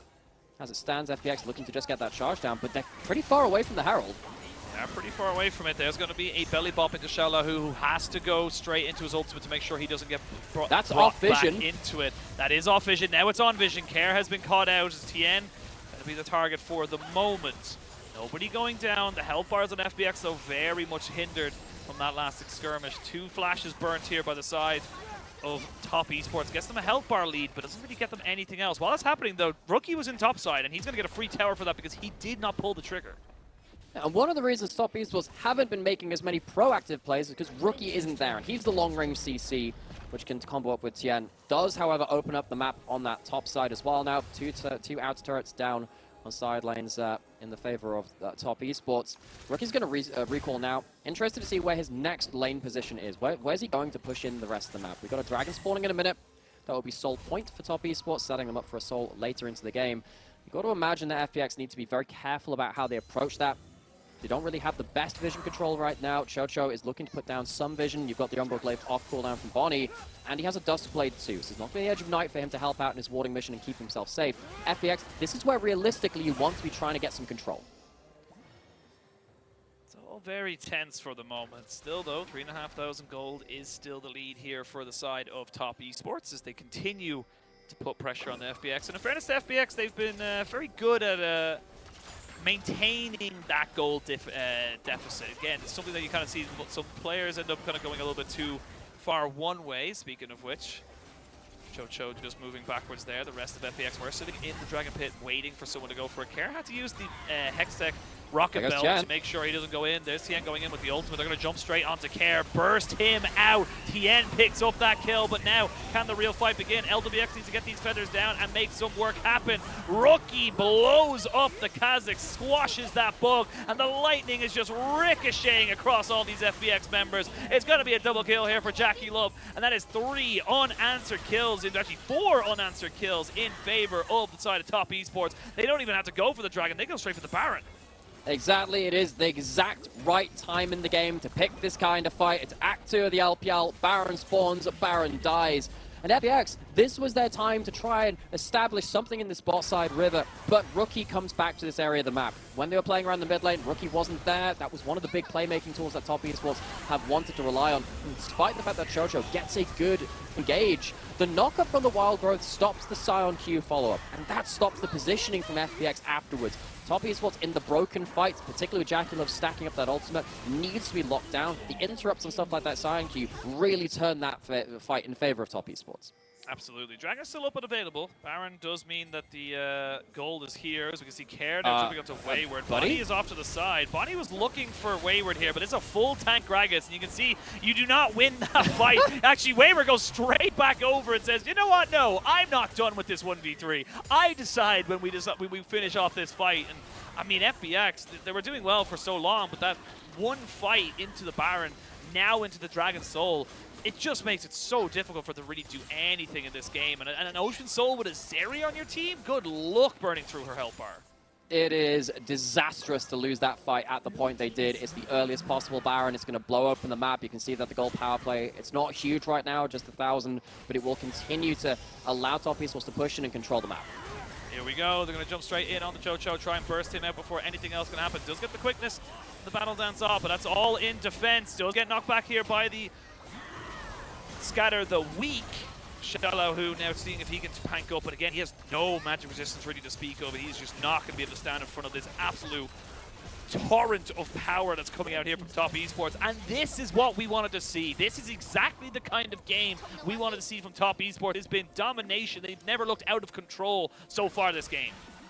It's been a really good performance from Top Esports. Good pick plays between Tien and Rookie. Rookie doing well very early into the game. And of course, this is helped by the fact that you've got that priority pick jungler in that Vi. It made itself through the draft. But this is what we want to see out of Top Esports. Jackie Love skating over the wall. Doesn't find anything right now, but FPX, they are quickly running out of options.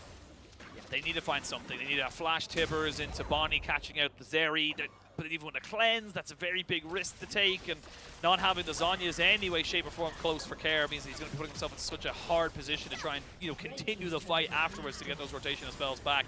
That's going to be the final outer turret going down. That is 6 turrets to none right now. And apart from literally a one Rift Herald or a couple of kills, this is a near perfect game coming out from Top Esports. Similar to Weibo, they just know how to turn it on when they need to. Of course, FPX, a lot of their composition was angled around starving out vision, getting engages out of Fog of War. Top Esports, every time they have seen FPX going towards their Fog of War, towards their own jungle, they've been there ready for them. It's been someone like Tien or Rookie immediately holding Bonnie to account, Scatter the Weeks coming out from Fog of War in their own side of things. And I think that's been actually a very good response to what FPX need to do with this team composition. We'll wait a little bit more. We do have the residual red buff now. Residual red buffs and blue buffs now on the Rift. Wait to see. They're not quite Ivern. Yeah, no, you don't need an Ivern anymore. Everybody's an Ivern, like you mentioned earlier. But Tien now going to go over. Probably pick that one up for himself. No problem whatsoever. And this is the problem, or not the problem. This is the benefit, I suppose, of having that kind of like new setup is that junglers like the Kha'Zix and the Wukong and the Vi benefit so heavily from having that red buff that now you don't have to make a choice about whether or not you give it to your AD carry because you can both get it. Absolutely, it gives you so much combat power.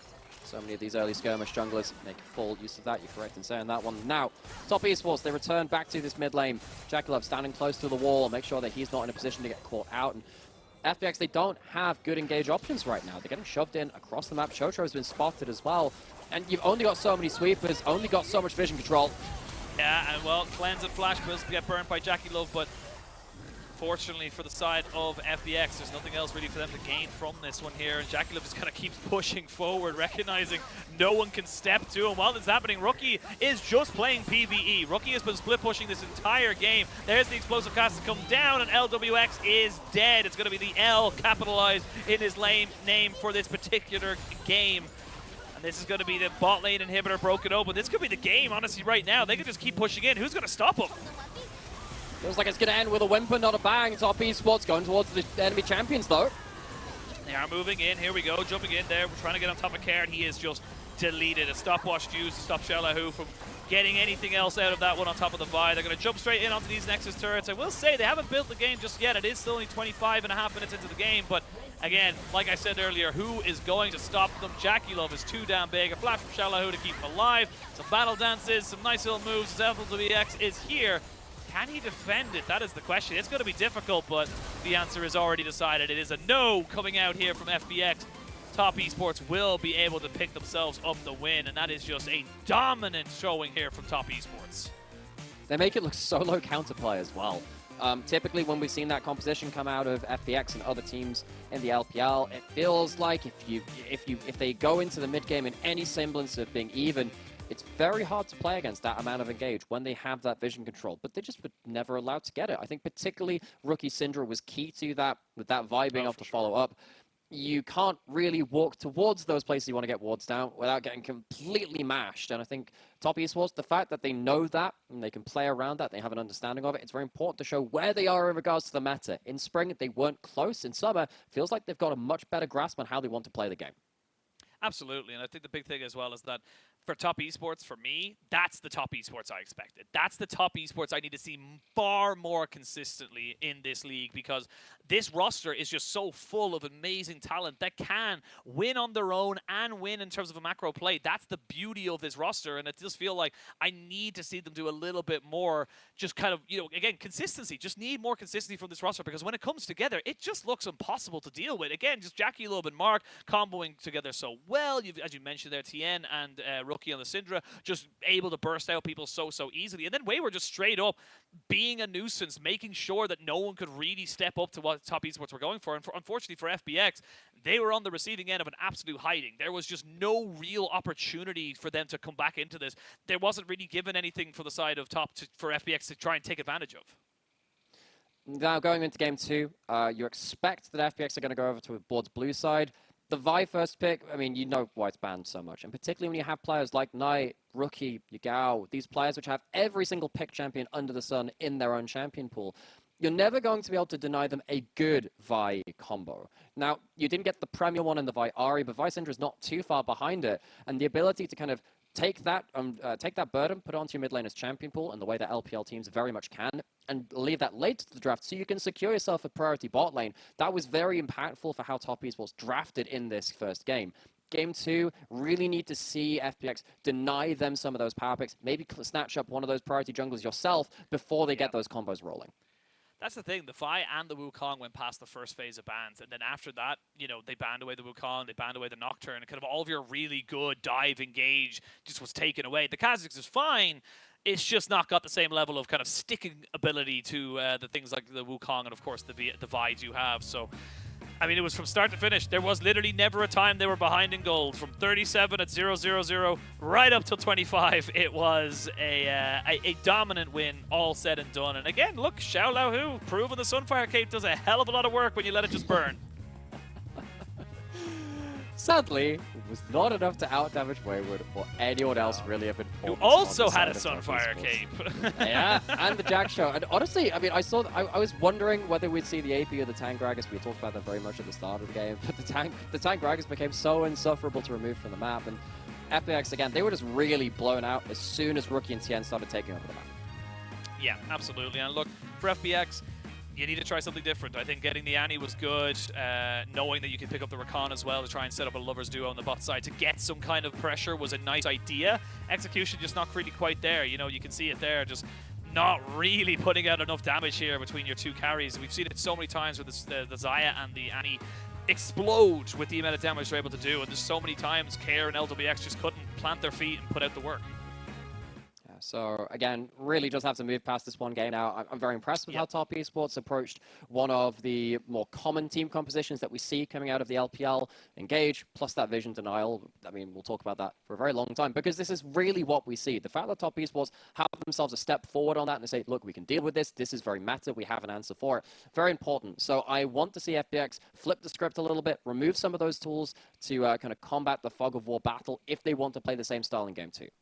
Absolutely, and I think the big thing now is coming into this one, as I say, flip the script, try something different, see if you can put Top Esports off kilter. But for Top Esports, that was as near perfect as it could possibly be. So we'll see what they can or cannot do, if they will be taking a 2-0, or if FPX have got another page in this story. We're going to send it to a quick break, and when we return, picks and bans for game number 2.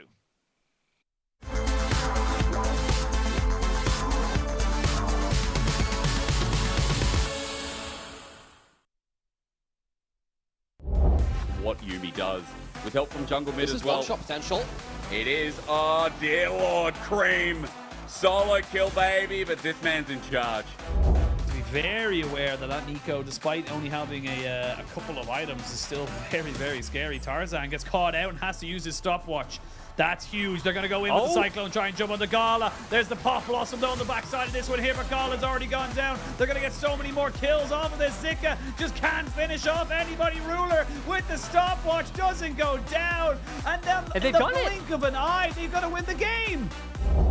But Weibo Gaming still consistently not wanting to give it over, while, yeah, Topside's losing out too, so an inner turret goes down, and LNG just keep hovering between that and the river. That's what, okay, double flash comes through, and that's what you want to see from Light. He's just tearing them up. All of a sudden, LNG get way too close to the Light, and they get flash bang. Yeah, having nothing on their side, but still, I mean, I guess when it has just been a game of farming, still having to be feared, maintaining map presence. The one thing LGU have going for them in terms of map pressure is the Jax down in that bottom lane. They're going to try and force through Suicide fast, but Scout! 3-man Pop Blossom is good. Is they're going to try and make this one work. Scout goes golden. There's going to be missing, trying to see if he can get on top of Gala, but an immediate cleanse there from Gala keeps him safe. Moonlight Vigil is only on top of 369, but it's only the one you were going to try and take him out. Double kill coming in here for Zika as they've got JDG routed. Great Pop Blossom started it all off, and now with 2 people dead, specifically the jungler of JDG, this could be a Baron. So Knight stood on this blast cone. Watch what he can do with that. There's no vision inside the pit to see Knight hop over this wall. Fitness can get Hullbreaker, but needs to be stood away from the scene. Here comes Knight. Meteor goes there in, Jinzhao's trying to connect. They're getting Ruler. Big blade caller. Everything goes on a Ruler, and he stands the test of time for now. The rest of JDG have already picked him up. Ruler is still standing. Ruler will not go down, and Ruler outplays them all.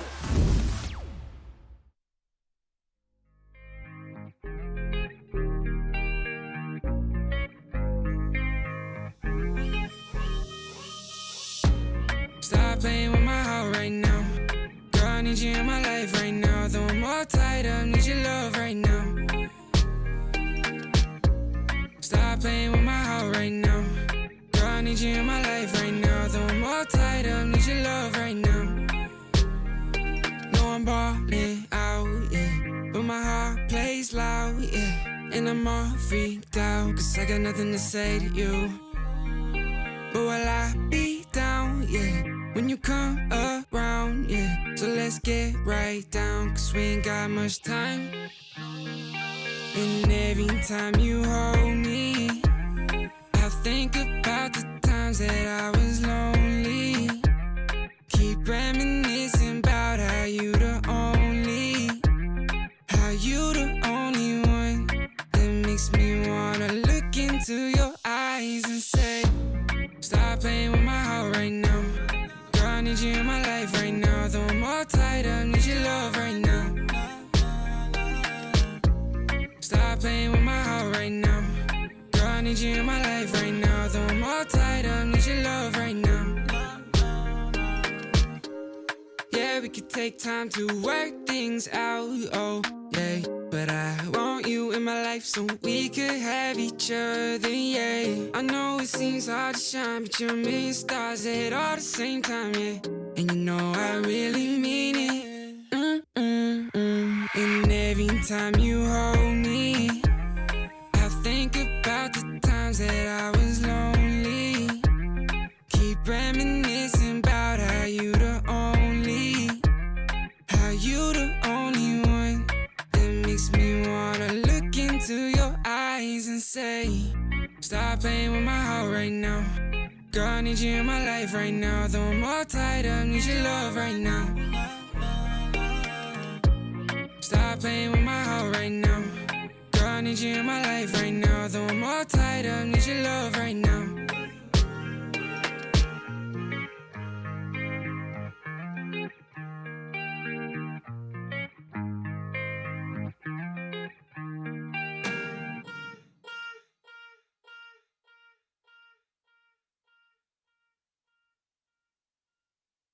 Different energies I bring, only sickness I fling. Bad like Gustavo Fring, can't try not a ting. Flyboy, I got the wings, and they can't keep up with me, dog. That's why all that I bring is wins.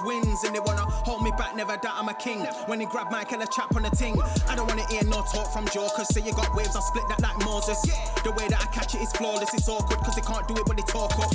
I don't wanna hear that ever. Stay on the ground like Cellar, they know man shell off. Feel man trying to get ahead of me. They should've known they ain't really got the energy. I got the energy.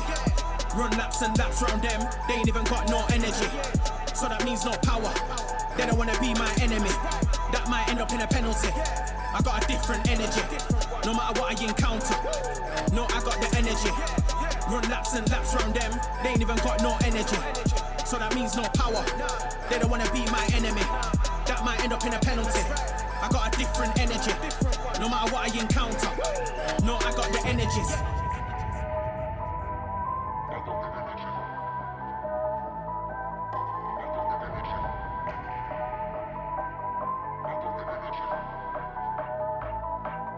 I got the energies.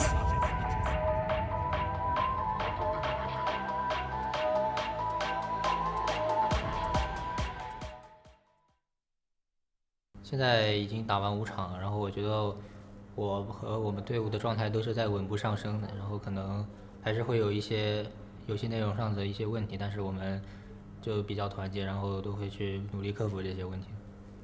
这个赛季的到目前为止，感觉自己的发挥是会越来越好，然后自己相比于春季赛的话，感觉团队会更稳定一些，然后我们在某些目标上也不会再像以前那样特别着急，然后我们的调整能力也比之前要强一点。They're cohesive. They just need to fix out some of the small little things, and I like how confident they are kind of coming into today. Welcome back, one and all, to the LPL. We are just coming off of a back of a top esports win where they dominated from the word go coming into this against FPX, and we do have our MVP of that game. It was Rookie. The man did everything. He split pushed, he team fought, he caught people out, made picks happen. He did it all. He absolutely does, and it's such an important thing for this team that Rookie is playing well. We know the caliber of player he is. We know he's one of the very best mid laners to ever put his hands on the mouse and keyboard for League of Legends, and he comboed up really well with his team. that was something that was always a little questionable in spring, actually. When they started to fall apart towards the end of that split, it was kind of Tien and Rookie doing their own thing, not necessarily being on the same page, and especially in regards to their team. But here, they really couldn't put a foot wrong. No, they really couldn't. I will say Kerr almost got the perfect flash away, but this is the moment I remember just kind of seeing this game where it kind of turned around. They try and commit everything onto Rookie, which means the Kazakhs get caught out, and then they just can't kill him off. They try and keep pushing more onto him, but it just doesn't work.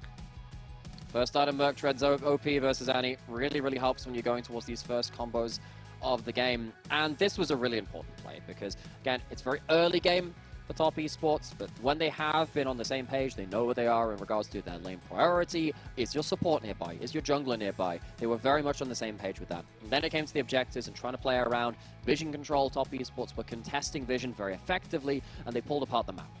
Yeah, they pulled apart the map, they pulled apart FPX, and like I said, it wasn't as if FPX played that badly or anything like that. It was just that Top Esports, one, never gave them an opportunity to come back in, and two, Top Esports never put a foot wrong. It was just every time a fight went in, Top Esports were always ahead. They were always the ones being the aggressor, and they were always being the ones being proactive.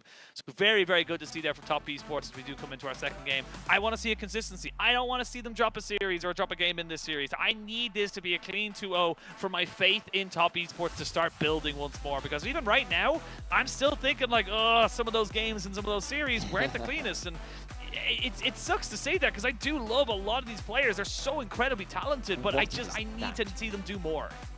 Was that a dumpling? I don't know what that drawing was, but I am intrigued. Right, top esports. Back to the game. Of course, we are going to see FunPlus Phoenix onto the blue side, something that we are considering and asking for after that game one, because the first pick Vi was very, very nasty from the side of Top Esports. You always have another champion in Rookie's champion pool that can combo up well with that engage pick jungler. That man on your screen, LWX, didn't really get a chance to play the game, sadly, even on that Xayah. Had a couple of okay moments into the draft, though. Blue side for FPX. Really want to see what's going to happen with these enchanters. I believe it was both enchanters in terms of the Yuumi and the Milio, in terms of the S+ tier, banned on blue side by FPX. Top Esports, are they going to choose to ban either of them themselves? That is the question right now. The Vi already being banned away by Top Esports. They recognize how powerful it is, and unless FPX decide to ban it themselves, there's going to be at least a Yuumi or a Milio left up them for this particular one. Now, if they don't ban it, Top Esports could choose not to ban it as well. We could just have a straight-up trade of two of the worst enchanters in the game, aka two of the best enchanters in the game, going on either side.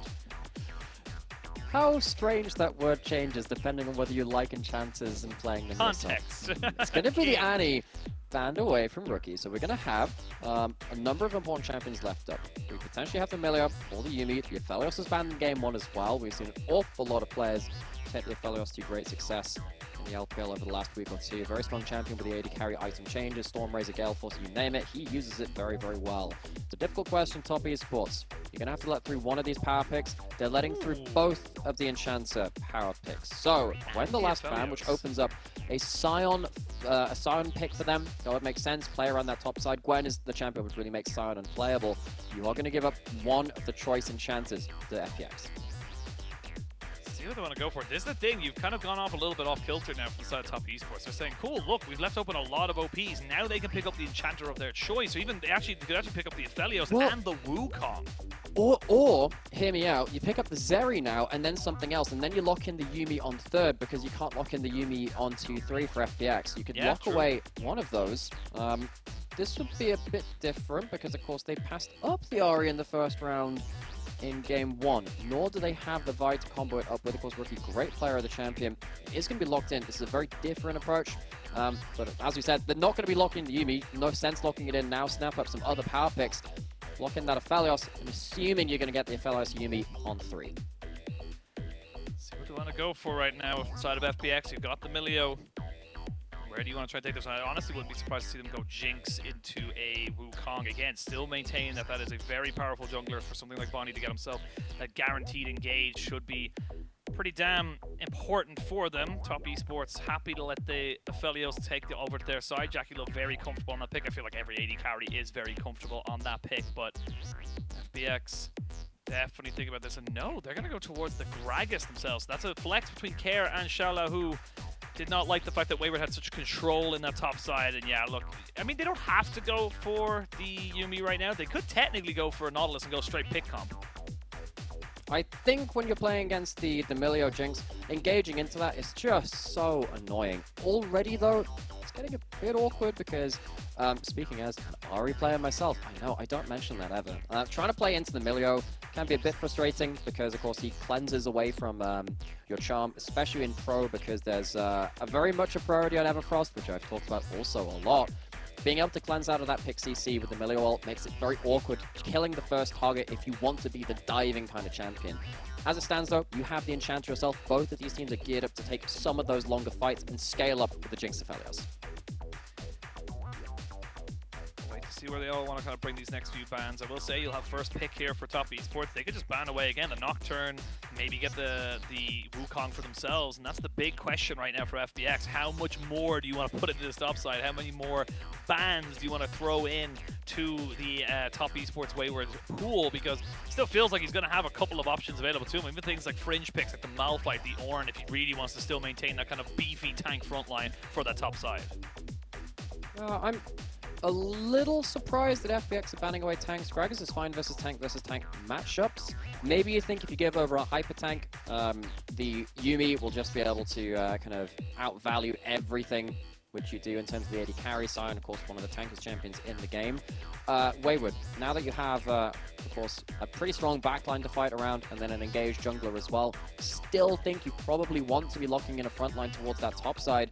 FPX, though, might be wondering about flexing that Gragas mid and picking something a little bit more bully towards the top side. We'll see what they want to go for right now. It does feel like, for the moment, top esports very happy with what they've gotten. The Poppy very good at stopping the Wukong and Ahri, though. It looks like FPX have definitely come in with a much more rounded setup of how they were, more cohesive setup of how they want to try and deal with this mid-jungle combination. I don't think we're going to be seeing the Yone this time around. Would like to, be very cool. Zeus was playing it as a Gnar counter last year. It was a thing. Although, like, Yone's changed a lot with the AD carry items because, you know, he's a melee AD carry. Carry into the Gnar, though, looks to be what's on the hovers, and they completely faked me with that. I was like, oh wow, that'd be great. Shut down that Gnar really well. It's just going to be Malphite, rock solid. Yeah, rock solid, gets yourself that guaranteed engage, and guess what? You can't cleanse a knockup. Get on top of the Jinx, there's not really a lot else you can do, and you also can't stop it with the Poppy W. He just ignores all of your disengage play. It is an actual unstoppable force. You cannot stop it, but I'm glad that that's true as well. It'd be really crap if it was just like a Malphite going in for a thing and it just gets stopped remember dead when on. Shyvana's ult wasn't unstoppable and it'd be like, wow, Dragon's... Oh no, it's been stopped. Sorry, folks. Yeah. I remember so many times seeing in my own solo queue games just a Shyvana getting flipped by a Singe, and it's just like, whoa, there he goes. But anyway, we digress. Neither of those champions are in this game, but champions that are, plenty of scaling available for both these teams. It does feel like the Aphelios Jinx setup, and actually an interesting stat we saw the other day when we saw this matchup is that the Jinx kind of owns the Aphelios in this matchup, specifically in the LPL, this split. It does feel like it's definitely Jinx favor. That extra range later on into the game just becomes so obnoxious. And the thing is, with Emilio, honestly, he's just a rapid-fire cannon for you in that late stage. You can prioritize getting the Runaan's Hurricane, getting more DPS out, and this Jinx can become a massive threat if left to her own devices.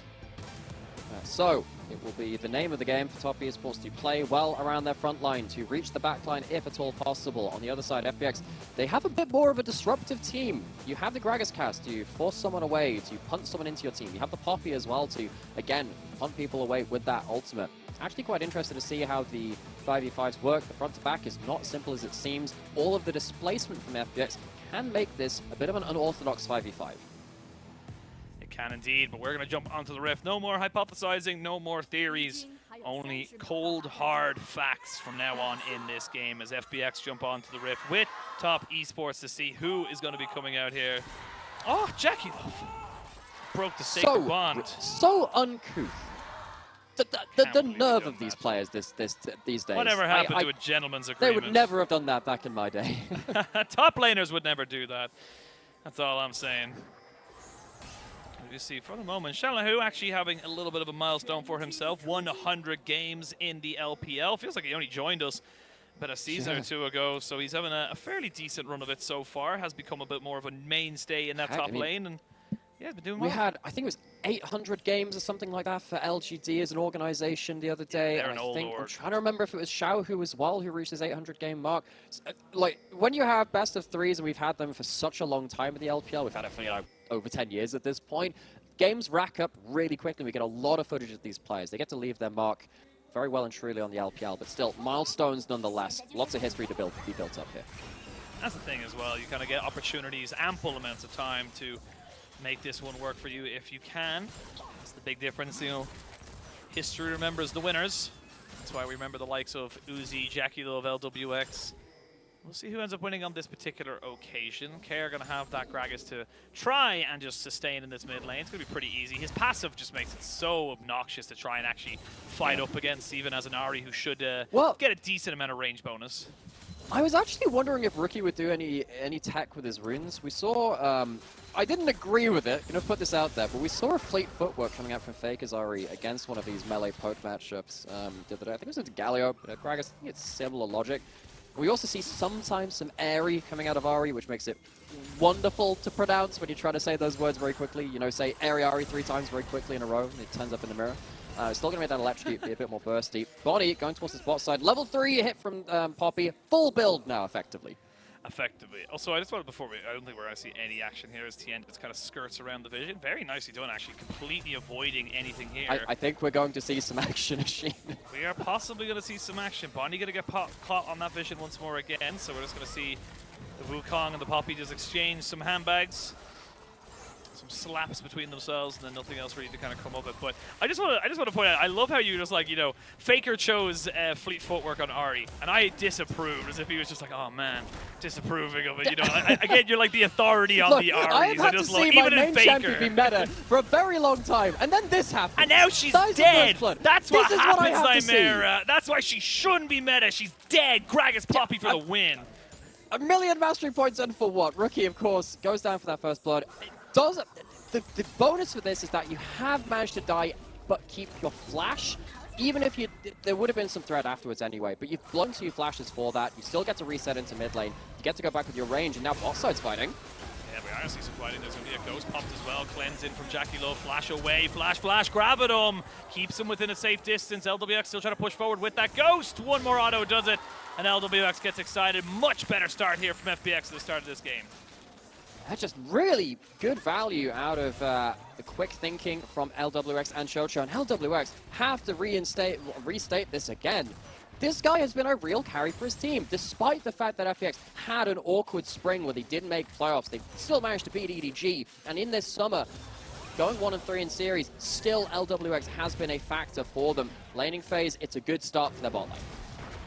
Shalahu. A fair bit of damage here against the Malphite of Wayward. See Wayward leveling up the Q. Sometimes we do see the W leveled up a bit more just for the extra passive armor. But so far so good here for the top laner of Top Esports. But in the mid lane, there's just not really a lot you can do here. Flash, bomb. I will say, it is just the 1 kill. You burn but 2 flashes for it. It's nice, but it's not the end of the world for Top Esports. Still, Hex Flash and Poppy, you don't really care about blowing the flash quite as much. You're going to get the pro view of what happened in this 2v2. Puts out the cozy campfire, gives the stats, gives everything. And then, Milio, still a pretty good champion in lane. Allows you to make some plays like this. Yep. Ghost is why we're seeing the Ghost come back into AD carry's kind of preference right now, is that, yes, the cleanse is powerful. Hell, even things like the heal are still very, very good, but having that consistent move speed for someone like a Jinx to get in range, get that rocket off, and then get a reset is just so valuable. Funny you mentioned that. I was thinking what would happen if we had this same kind of mentality back in like Season 3, Season 4. AD carries used to take, barrier, heal back then. Of course, they've changed over time. Not going to be anything happening bot. They keep you on your toes, you do. But I was really wondering, if you had Ghost AD carries in the past, it helps you clean up so much, even if you don't have the same combat power all the time in lane. Body's really trying to make this work. He really is, and honestly, the fact that the Wukong has already gone back, we'll have the Hex Flash to maybe make something work, but the wave was pushing up into Top Esports, so not really an opportunity to make that one happen. TN is still in the area, but Shelby losing the scuttle. will not have the same kind of priority going into this one here. We'll see maybe a decoy over the wall. Here we go. No flash, remember, on LWX, and that means a bonk to the head, and he is dead. JackeyLove picks up that kill, and that's a nice little trade back. Xiaolahu is still losing on this. There's going to be a flash. There's going to be the seismic shard. One more clap, and welcome to the top side. Xiaolahu just not able to stand toe-to-toe with the side of Wayward. Thunderclap and a round of applause for Wayward in that top side, getting that first kill. Importantly so, the knock. Okay, just about cancelled that one out. But still, Wayward doing what I think he's had some really good value on the tanks he's been playing. Sometimes in the carry versus carry matchups, Wayward has fallen apart a little bit. He's getting good value out of this Malphite pick. Hits him on the wave, manages to clear out the big wave as well. So he's not taking huge amounts of minion aggro. Does this while minion are coming up, and Xiaolahu just gets out-calculated. Yep, he's using that little bit of a dip in the wall as well to get that extra little bit of distance for Wayward. It does mean, though, that FPX, because they had all that priority on the bot side because of Bonnie, will be able to pick themselves up the first dragon. They now know that Bonnie is here and is hex flashing. JackeyLove should have been backing away a hell of a lot further, a hell of a lot quicker. We'll be able to walk away from all the CC. That definitely looked like it could have been a bit riskier. LWX did drop down the ghost to try and make it work. But I mean, honestly, Bonnie could just do this again. Rinse and repeat. I love watching Poppy in early game. It's just the most psychopathic gameplay. You just hit level 3 and you think, my time has come. The lanes, they call for me. And you just permanently flash into lanes. We saw that kill early on. Difficult game on the Kazakhstan game, but he's just going back far. Leave them alone! They're going to jump onto the Yuumi, though, this time around. Drop down the CC. The shield is good. But WX's auto attack is better. Like that priority coming out here from Bonnie to recognize, look, there's one that doesn't have the cleanse, and there's one that's going to have the advantage with the other summoners. This is just the, you know, the SpongeBob meme of, do you want to watch me run around that mountain and come back? Want to see me do it again? He just doesn't stop. The Hex Flash gives you so much ability to keep finding these angles into lanes, get something in that bot side, and as opposed to the real early game run over we saw from Top Esports in game 1 into a very decisive mid game. It's the early game coming out in slight advantage towards FPX this time.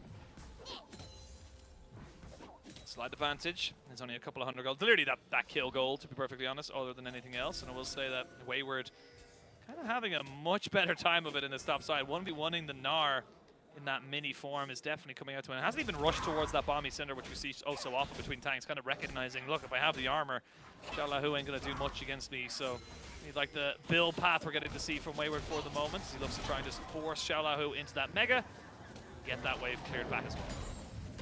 When you get into the mid game, Gnar has quite a lot of mixed damage from Hyper. It gets a little bit awkward, but in early game, because you max that Q, you can see it's the 4 points to 2 in Q and W. Yeah, you can just stack armor, of course, Barmy Cinder, remove some of your wave control options as well. Wayward potentially not wanting to Hyper shove all of the time. Builds up that armor and, of course, gets good value out of this early game. Barney still not got his flash, actually. Has already used it, so might have actually just used it on cooldown, recognizing, you know what's probably better? The Hex Flash at all times. And I mean, I can't blame him with the results, because here we go. Have you seen this one, where the Poppy goes bot lane? No, tell me how does it go? How does it go? Tell me how it goes. Generally speaking, they use Hex Flash usually in about a couple of seconds to try and make something work here on the JackeyLove, but this time around, it's a sequel to the last one we watched. JackeyLove in very good standing said, you know what, I've seen this movie too. It kind of reminds you, you know that one clip of the CS 1v5 with the pistols? Like, do you know how this one goes? Do you ever hear about that 1v4 with the P45? I can't remember exactly. One of the greatest casting clips of all time. Sadly, we don't get that right now, and maybe we're gonna have to try that one again at some point. This one though, I find it much more funny. It's not slightly less stakes, but the early game, it just makes me laugh. I mean, sorry, this is completely kind of separated. It's just happening again. Yeah. I mean, he has to. He has to go for something right now. JackeyLove gonna walk towards him. This time around, though, you got to be a little bit more careful, as Bonnie doesn't want to get caught up with double TPs from the side of Top Esports. We'll be able to clear the wave here as well. That shouldn't be too bad. I was interesting, a little small thing before we get a fight there. Yeah. Riftchild went crazy with its aggro there. Despite it still being in the back of the pit, it kind of like freaked out and didn't really know what to do or where to go, so it had to have a quick reset. Very strange to kind of have a look at it there. But wait, have you ever walked around a city street and then just not realized which street you're on and freaked out? I would do exactly the same thing. It's like a slightly different block. It's like, where do I go? It would be more similar to doing it in my own home, like walking into the back of the dining room, being like, where am I? That one's when you go to the fridge and you don't know what you went to the fridge for. Anyway, Body, he sat on a control ward. Chen, however, is down towards this bot side. We've had a bit of a calm down since the early game, but still even enough in gold despite those early kills. The solo kill on top side, and then the rampant bot side disrespect is in mid lane again. Yeah, there's going to be a steadfast presence not quite up long enough to make sure Rookie gets caught out. The Spirit Rush is good to keep him up and alive. No flash here for Bonnie, and that means they can all in on the Poppy. And when you use all of your abilities there to try and make a pick in the mid lane, it means you get very easily caught out by a Wayward. Yeah, carry on our wayward son. He's the jungler now. He's had enough of these Poppy shenanigans happening around the bot side of the rift. He wants to join in with them as well. Gets himself his second kill. This Malphite is going to be a bit of an issue. It's going to take a while for Jinx to be on complete tank killing duty, even with the Enchanter in the back pocket. Yeah, again, 3 plates now going over to Rookie into that mid lane. Ooh, not quite the third one there. The Rift Herald almost getting the auto attack off, but still decent gold coming in. And Wayward on this Malphite is like playing it like an assassin almost. It really does feel like he's just in such a great position here. And again, like the idea from FPX, just not quite timing the steadfast presence that well enough. Yeah, used it for the move speed, tried to get in range of Rookie. Of course it does, but doesn't have the follow-up, as we're saying. Charm, CC combo. Solo laners comboing up. Last game it was Rookie and Tien. Wayward joining in with the fun this time. Well, Show trying to see if he can maybe move forward onto this bot side. They are going to drop down the traps, but Bonnie not quite in position to capitalize onto that. And again, it's just FPX kind of moving with this pressure on bot side. They are gaining a lead. It's not as if they're losing out on this, but they're not getting as successful with each time. It does feel like they've been caught out a little bit, and they're a bit of a broken record. It's slowing down a little bit. You have Flash for Bonnie now, and of course you do have the Poppy ultimate. Have to keep that in mind for that when the 5v5 Wayward doesn't have a walking his way down either way. The big rock boy coming down. Traps once again down here.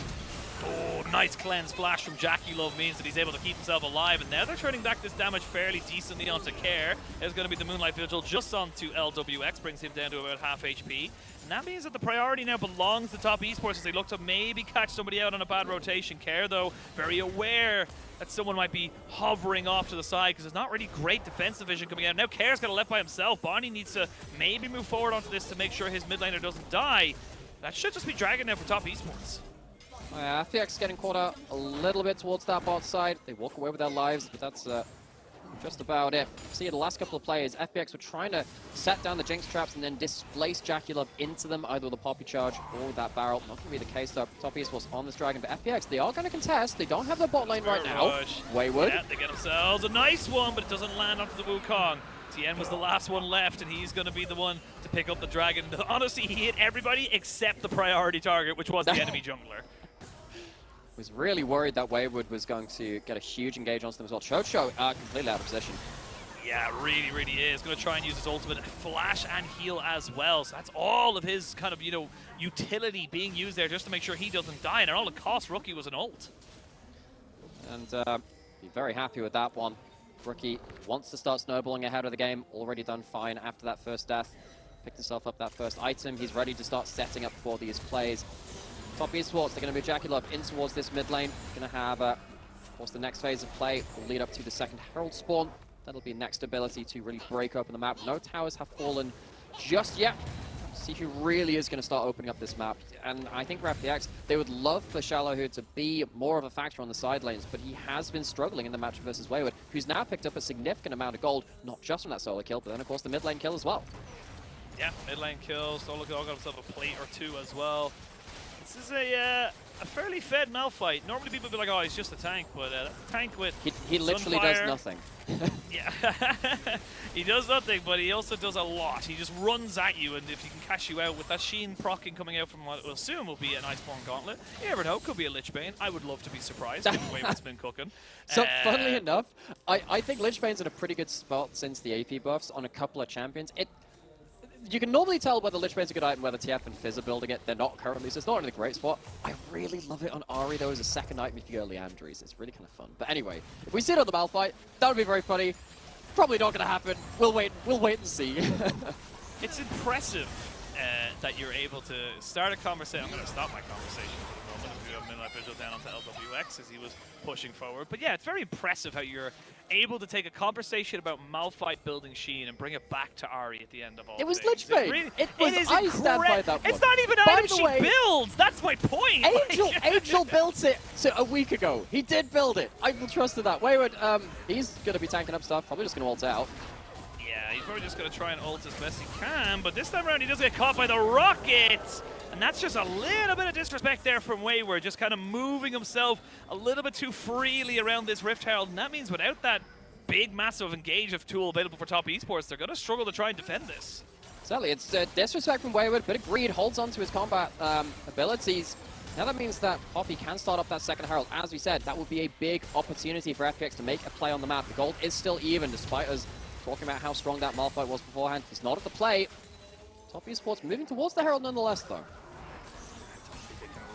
Tested, unfortunately, and I do like the TP coming in from Care as well, recognizing, look, if we don't have an extra person to, one, tank up the minion, and two, just to defend this Jinx, we're probably not going to be able to defend this turret, so really like that one coming out. We're going to see the immediate engage on the Chocho, who does not have a flash available to him or a heal. He lost it a while ago, still keeps himself alive, not even quite sure how. Flash in with the Spirit Rush into the Charm. Care, though, is still a Gragas, very, very healthy on this champion, and just cannot be bursted down. Top esports, they're starting to get a little bit restless. It's still an even game, but they're starting to feel a little bit pressure. Now, if they get the mid lane out of turret, it's still kind of a worthwhile play. They don't pick up any kills, they lose the Herald, so FPX will be able to throw that into a turret somewhere. Most of the time, second Herald is most valuable breaking up a mid lane out of turret. It looks like Top esports will get that either way. This is the pick which started things off in favor of FPX, though. Wayward, just a little disrespectful. Could have maybe ulted backwards and flashed away. Flashed and ulted either way. Holds on to it just way too long. Shalahoo, the rocket, finish him off. Very nice little pick off there by FPX, recognizing that, yes, the Malphite was scary in the early game. He is no longer as scary, and that's just good capitalization there onto what was a very unfortunate position for Wayward to find himself in. And a little reminder that, yes, he was very powerful against the minion early, not so much anymore. The Gnar is starting to stack up with that Triforce. Will probably go towards a Hull Breaker as well. It's kind of becoming the standard build here for someone like Shalahoo, possibly even a Black Cleaver afterwards. We'll have to wait and see exactly where he goes, but so far, FPX having a great early game now to try and keep themselves in parity with the side of Top esports. Dead even pretty much on the goal. 24 seconds till the Dragon spawns. They do have a Rift Herald to drop down potentially in that mid lane, so we'll see where they want to try and prioritize their pressure. So the mid lane out of turret, as you're saying, did end up falling for the side of Top esports. Very important. It gives you those extra inroads into vision across the map. As it stands, FPX, they have a lot of vision to protect themselves, both in their red side jungle entrances and into the enemy red buff as well. See that lovely vertical line on the minimap across the map. And that does allow FPX a good amount of control either way, though. So Top esports really need to see them reclaim some of that vision and make use of this mid lane out of turret for their opponents being down. We'll see, there's a rocket going away. Yeah. Hey, look, I always think at all times you should just throw it out, because look at the cooldown on LWX's ult right now. It is speed up to another way. It doesn't matter. It literally does not matter. So we might as well throw it out and see what you get. You miss nothing. You miss every shot you don't take. That's the best way I can put it. But in a very literal sense. But we'll see now with Bonnie.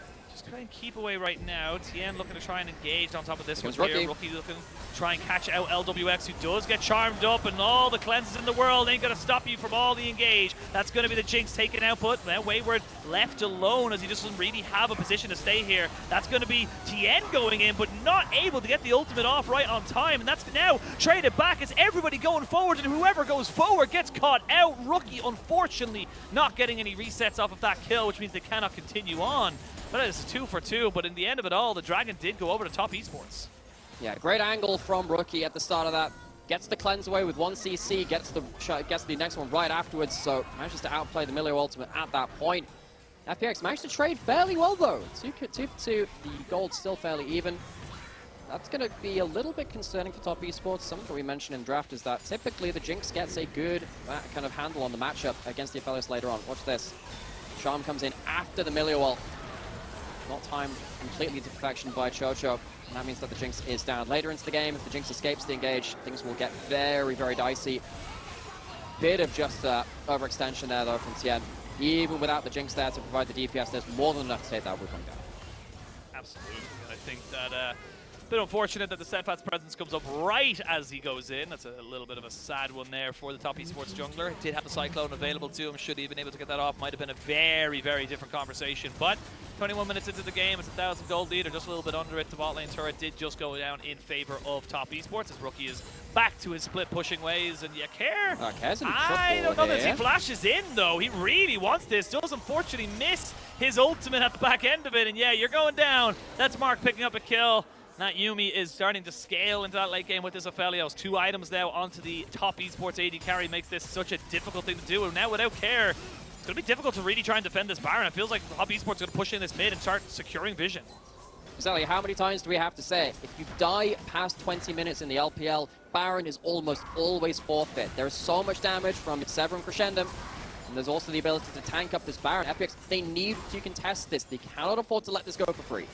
I mean, it's going down, but not super fast right now. Bonnie does get charmed up, and they may try and turn onto him. He flashes away. Again, no major cooldowns have been used by top esports. They haven't used any ults until right now. Into the Moonlight Vigil. That is the moon and the rock combining so perfectly. There's a TP from Care, but remember, he used his flash already. Xiaolahu goes down, and Care will be soon following him into the Shadow Realm. What a fantastic ultimate combination here from the top and bottom of top esports. Didn't even matter that Jackulov was ejected from the fight by Bonnie. It's a clean ace, and the Baron, that starts from 1 kill. This is how ruthless it is in the LPL. You give up 1 kill, the Baron stock comes through. You don't have your mid laner with all that disruption from the cast, and the fight is so hard to take afterwards. The fact that top esports can stay on the Baron at good HP because they have this super fed tank on the top side is really the difference maker here. They're full health by the time they come to the contest, and the engage comes through. Tian is the extra damage which can be added into the play, despite the fact that the Aphelios is not there for the grand majority of that fight. And FPX are completely blown away. It's just such a massive swing. Triple kill for Tien as well. And just a great team fight. This is, again, why you have to be so careful with this Wombo combo. The Moonlight Vigil into the Unstoppable Force, or Unstoppable Force into the Moonlight Vigil. It's just ridiculous in terms of the amount of burst damage it can get down so quickly. And now Xiaolahu finds himself on the bot side against Wayward, who knows that Bonnie is here, but I don't think he cares, because who's going to stop him? Like, these two, I guess after a while, the Xiaolahu Gnar will take him out, but it's just not going to happen anytime soon. At this point, you are not really able to sit in a side lane. There's too much playmaking potential from top esports with too much gold in pockets. If you leave to go split push, even with the hull breaker, you're going to get engaged on elsewhere. So that turret's starting to get forfeit across the map. It all started off with Care looking for a particular play in that mid lane. No, I mean, why would he? It's Bonnie. Bonnie's got himself a Sunfire and an Ebon Shroud, so it's not exactly a tank-killing Poppy on the opposite side. No Blade of the Ruined King or Wit's End for the moment, but again, just pick up all this loose gold. There's a good charm on the Xiaolahu, who gets taken about a third of his HP. Tien can move in with a bonk. They're going to jump straight in onto the mini Gnar. He's just a baby. He's just a child, but he shall be taken down nonetheless. LWX has to flash away. We do have Jackulov moving in with the Gale Force. Does still need his summoners before he can go super aggro, as he's still waiting on that flash and cleanse. But for the moment, I mean, top esports could end the game right now. There's very little you can do here to defend this. Yeah, Rookie dashing over the wall, using the last of his reset charges to shepherd FPX away from the towers. 2 inhib towers down. Top esports, they still have themselves some ability to fight here. They have summoners coming up on Jackulov soon. Do indeed. Tien is taking a fair bit of damage here, so needs to be a bit more respectful. Charm goes wide here from Rookie, so they're not going to be immediately able to try and take this fight. They would have loved one more auto attack onto that inhibitor. There it is. Good job, minions. Picking that one up, the residual effects of the Baron able to secure that inhibitor. That's Employee of the Month right there. Good job, minion. Absolutely Employee of the Month there for top esports. And now top esports can also get themselves a Chemdrake Soul Point. Got 3 items on the Aphelios. They are chilling right now. There's very little FPX can do about this. It's a very difficult situation for FPX. Most of the time, when you're getting pushed into in your base like that, you're looking for a flank TP. Once the Baroned up team pushes over your vision, you can get some ward. At that point, they've kind of flanked themselves with a teleport ward if they don't get complete clean coverage. Of course, there are 4 sweepers from each side with the Oracle's Lens. buffs of recent patches, makes it much harder to get those teleport wards. But with that opportunity now gone, Top Esports, they get to reset, they get to buy all of that gold, they have an item advantages across the board. It is very hard now for FPX to take any fight anywhere, even trying to pick off someone like Jackulov. Because you have all summoners available, it's going to be a mission impossible, it feels like. Yeah, it's mission impossible, but also just 4,500 Baron power play. It's not exactly an easy thing to overcome. It means that you are relying on this Jinx. LWX does have 3 items, so will burn down pretty much anybody, including Wayward, but needs to make sure he stays alive. No flash on LWX for the moment makes it so difficult for him to be the wave clear, and that's exactly what he has to be. Care can only do so much because he's melee. So Shallow pushing in that bot side, gets an objective bounty, but the engage is here. Wayward looking to see if he can maybe go back in onto the Jinx. He flashes. It's all a little bit of a comedy of errors, and that means that the TP comes in here from Shallow, who ults the minion wave to make sure they do not get any more of a push. LWX needs to be very, very careful. This is still a red or green and white combination here from Jackulov, who is still putting in work onto these turrets. Jackulov still alive. The turret Bastion Care, though, good pick. Manages to stop Wayward from standing there menacingly, trying to look for the engage. It buys a bit of respite. Ooh, LWX will get the Milio ultimate out of him and the heal from Chocho. So again, he doesn't have to kill you, he just has to take your inhibitor. That's all he wants right now. Shallahu will not have Meganar ultimate for this, so he's still waiting a couple more seconds for it, as he did use it on the minion wave. Is level 16, finally looking for it. Jackulov not quite getting caught out just yet, and Shallahu just walking forward gets obliterated. Now LWX is nowhere to go, and he's dead. Jackulov is popping off with Rookie, the old IG combination of carries coming in clutch, and that's going to be a 5-for-0 trade. The Malphite will spawn to make it halfway across the map, if even, before this game is over, and Top Esports get themselves a 2-0 on the day. Really trying to right the wrongs of spring. It was a difficult spring start to 2023, but in summer, Top Esports refinding form, refinding some of that, dare I say, legacy of many of these players, trying to live up to the expectations which was set so very high for them in 2023. This was a fairly clean series, all things said and done. Dominant early game in Game 1, dominant playmaking in Game 2, and they see FPX out the door. Yep, they see them out the door, and the win rate for Yumi in the LPL continues to go up. It wasn't seen that much at the start, but it is definitely being reignited, shall we say, as a 100% top priority for a lot of these teams. You just get to do so much with it. I believe it was a win with Uzi today. It was a win with Jackulov as well. That's going to be bringing it, I think, from a 71, possibly up to about a 77, 78%. It's high, folks. It's really high. Pretty damn high. Pretty damn high for a champion like this, but again, it is going to be able to bring Top Esports to the 2-0. And again, what we wanted to see from today, we kind of got. I will say that second game was definitely a lot more scrappy, but once they calmed it down, they brought it back under control, and Top Esports maintained control once it hit that 20-25 minute mark.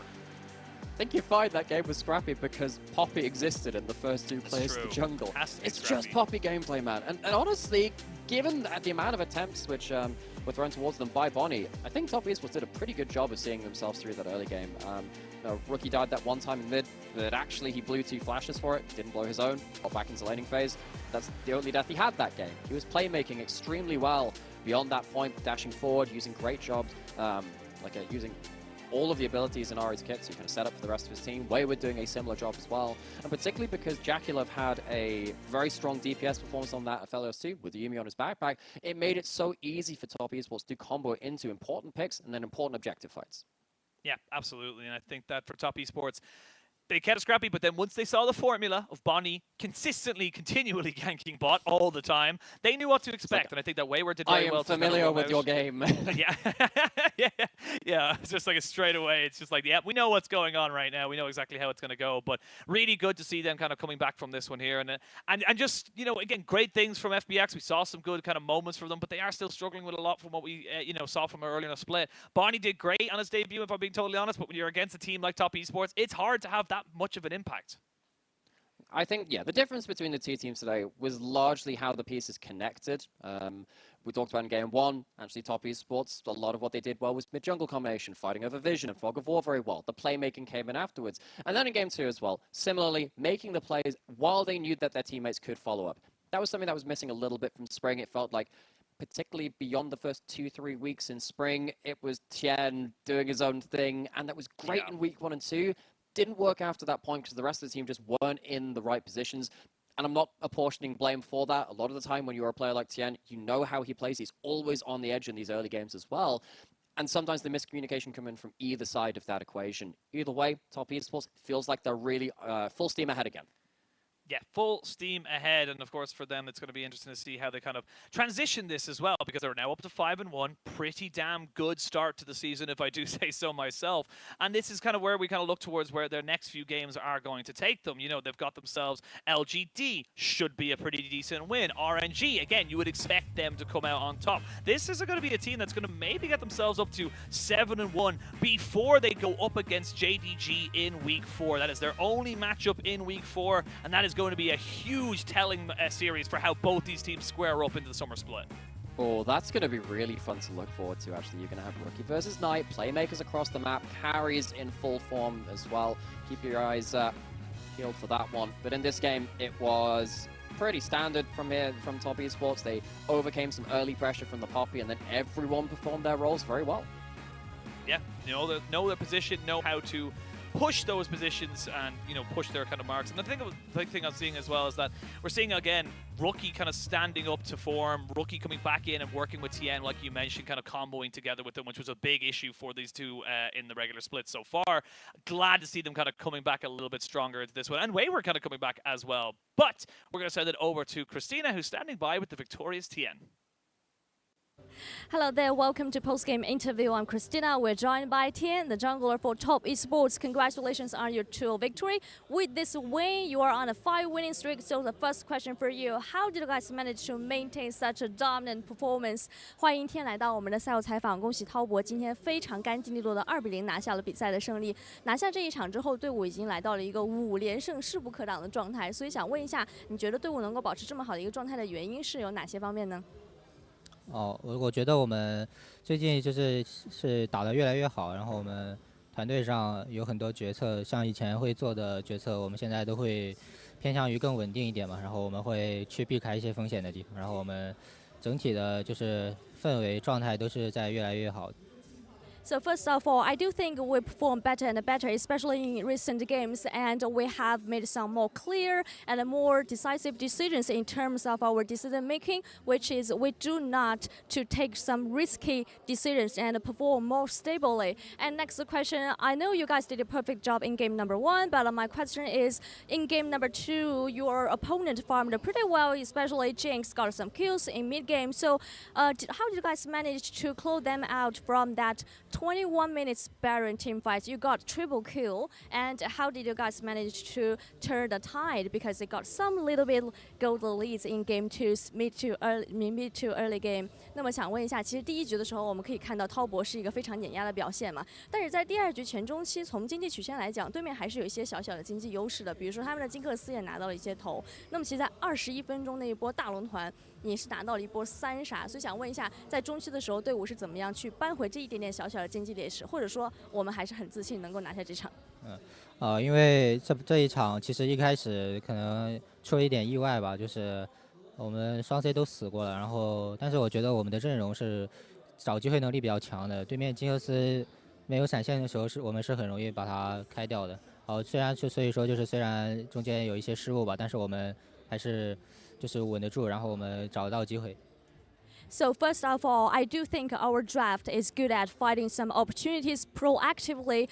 As long as Jinx had no flash, we are very easy to get some positions to engage her in team fights, and maybe as you can see that earlier in the earlier stage of this game, accidentally our players maybe they died a little bit, but that doesn't matter because even though we made some errors, we still can fight against them back in team fights because of our draft is very good at seizing opportunities. So the next question, as you mentioned earlier, you said that you guys make more clear decisions and more stable performance. So how would you evaluate Top Esports' current play style, do you think you will play more stably and continues your play style in upcoming matchups, or you're going to play some very spicy draft or the other things？ 那么其实像刚才小天选手也提到了，队伍目前的做一些决策的时候，可能好像更稳健了一些嘛，然后去避免一些风险的选项。那你们觉得到目前为止，现在这一支滔博的风格你是怎么样评价的呢？会不会还是延续这样稳健的风格，还是之后我们看到一些更加具有侵略性的这样的一些阵容？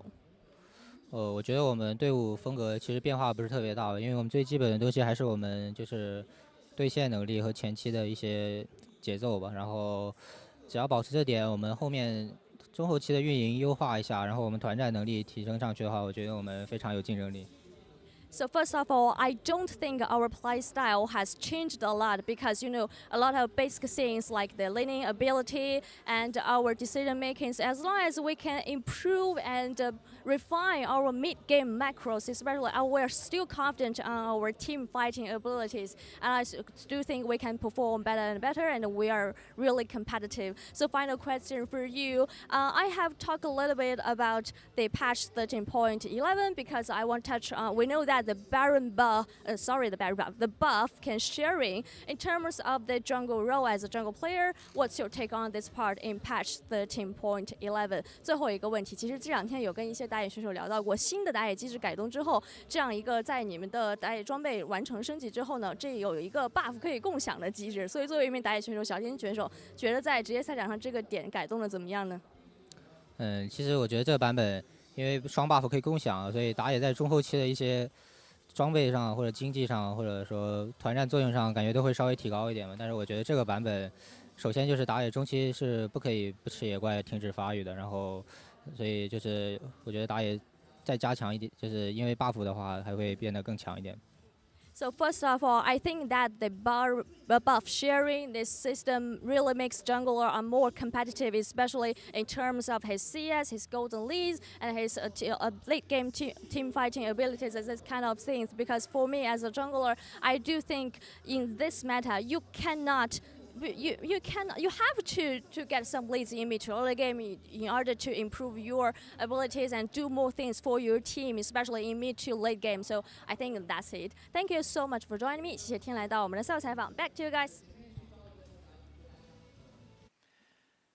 Thank you so much, Christina, and a great little insight there from Tien. I like that little bit about the buffs as well, right at the end. He's like, yeah, look, keeps us competitive, feels like you have to be at the forefront of all these different things. And again, just really good points coming out from Tien, saying, look, as long as our mid-game macro is on point, we should be able to get it. But we're not going to talk about Tien anymore. We're going to talk about our MVP, which was Jackie Love on this game. I mean, he had the Yuumi, he had the Yuumi in the game 1. He got himself the Aphelios in game 2. I mean, what's not to love about this guy? For sure. He had the Yuumi on his back in game 2. It was a really good performance from a game state where he was put under a lot of pressure. That Poppy was in his lane continually, and yet manages to turn it around with some really good fights. Of course, had that triple kill as well. Oh, no, sorry, that was Tien who had the triple kill on top, so forgive me about that one. But always being in the fight where he needed to be and showing why, once again, LPL really loves to play around this Aphelios. Despite the stats saying that, you know, Jinx has a really good record against the Aphelios, the playmaking and the turnaround potential you have with the different weapons of Aphelios, if you have good game sense and you can time things appropriately, you have such an unrivaled ability to have these variety of options, which Jackie Love, of course, is a master of. Absolutely, and again, we always bring Jackie Love into the conversation when we talk about ADCs. In a league just filled to the brim with god-tier ADCs. We just got Uzi back, and we're just talking about ADCs. Like, this is just one of those things where you have to be able to step up to these guys. You cannot just fall to the wayside. We talked about great mid laners. I mean, like, to be totally honest, like, it feels like, you know, mid laners, top laners, junglers, AD carries, the LPL has it all. Yeah. We're still jury's out on supports because, you know, Keria exists, but it is just kind of like how it is. And again, why this league is just so damn competitive. No, I think it's a conversation which I've had with a number of other people about, you know, what the strongest role is in the LPL. I think at the top end, it's, I don't know, I was thinking it was mid lane, but then you think of, you know, Ruler just completely just showed the world what you can do with AD carries at MSI, Elk similarly as well. There are so many talented players in the LPL, which is, again, a lot of our conversations today about EDG and about top esports as well have been about the expectations put on them from the start of the year and how they're comparing with that, and also from spring. it is ruthless. When you have a team like Top Esports who make it to playoffs but don't quite make things work, that is a huge underperformance for them because of the level of the league and the expectations they set for themselves. Same with EDG. They ran most of the spring split and they were taking down some huge names, but they haven't been able to match that in summer. That for them is a huge underperformance for them. You cannot miss a step in this league. It is far too ruthless. Oh, absolutely agree. And I think it just becomes so much harder as the season goes on. But for Top Esports, 5-1 now in the split. They equal out onto JDG, and I believe they're equal on game score as well. So definitely feeling like a lot higher kind of, presence from this team. And again, I'm curious to see where, how far this team can go, as it does feel like as we are coming into such a competitive season, you talked about how ruthless it is. That double elimination spot, that top 2 is so damn important. But we're going to have Who are we look at the sending results to here. Worlds? Who are we sending to Worlds? Don't even ask that question. It's too damn early. It's way too early. But even if you took the current trajectory, there are so many teams in the equation, and they're somewhat different from Spring as well. If you take our top 4 from Spring, we had, JDG, BLG, OMG, and EDG. There were our 4 teams in the top 4. But then you've suddenly got Top Esports back into the equation. What happens if Weibo continues to wake up? What happens if LNG continue to find some runs of form as well? It is going to be a really tight-knit race towards the end of it. This could be a photo finish. You can't write off this part of the season either. It's a very condensed split. We've already got a lot of our games out the way. We're coming up to the halfway mark. Yeah, we are. We're coming up to the halfway mark. Literally this time next week, we will be halfway done in our split, or maybe even a day or so afterwards, because of the way the games are added on towards the last of it. But let's have a look at our standings for the moment. As you can see there, JDG and Top both on 5-1. BLG still at the top of the standings, undefeated in series so far. But that's 5 win streaks for everybody. It seems like, literally JDG and Top Esports lost in week 1 and they haven't looked back. Yeah. And, particularly with EDG winning today, it starts to bolster their claim a little bit more. But they've got a long way to go. There are some other teams which you really need to keep an eye on in terms of, quite deceptive schedules. OMG, they're 3-2. The 2 losses are to 2 teams in that first and second spot. They've lost to BLG and they've lost to JDG. They could make a late run as well. We've got some more of these games to talk about tomorrow, though. 2 of our top teams playing again.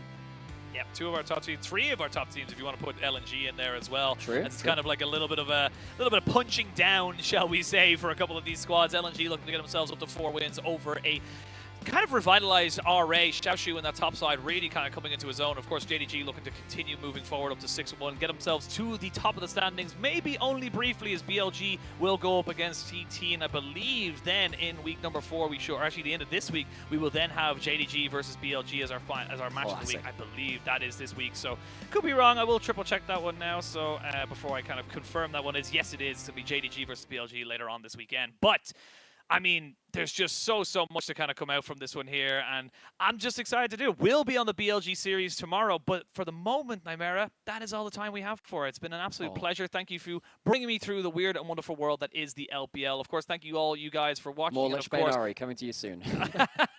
to a mid lane near you. And of course, thank you to our production staff. Without them, none of this will be possible. We'll be back at the now usually earlier time on the same usual channel, and we'll see you then.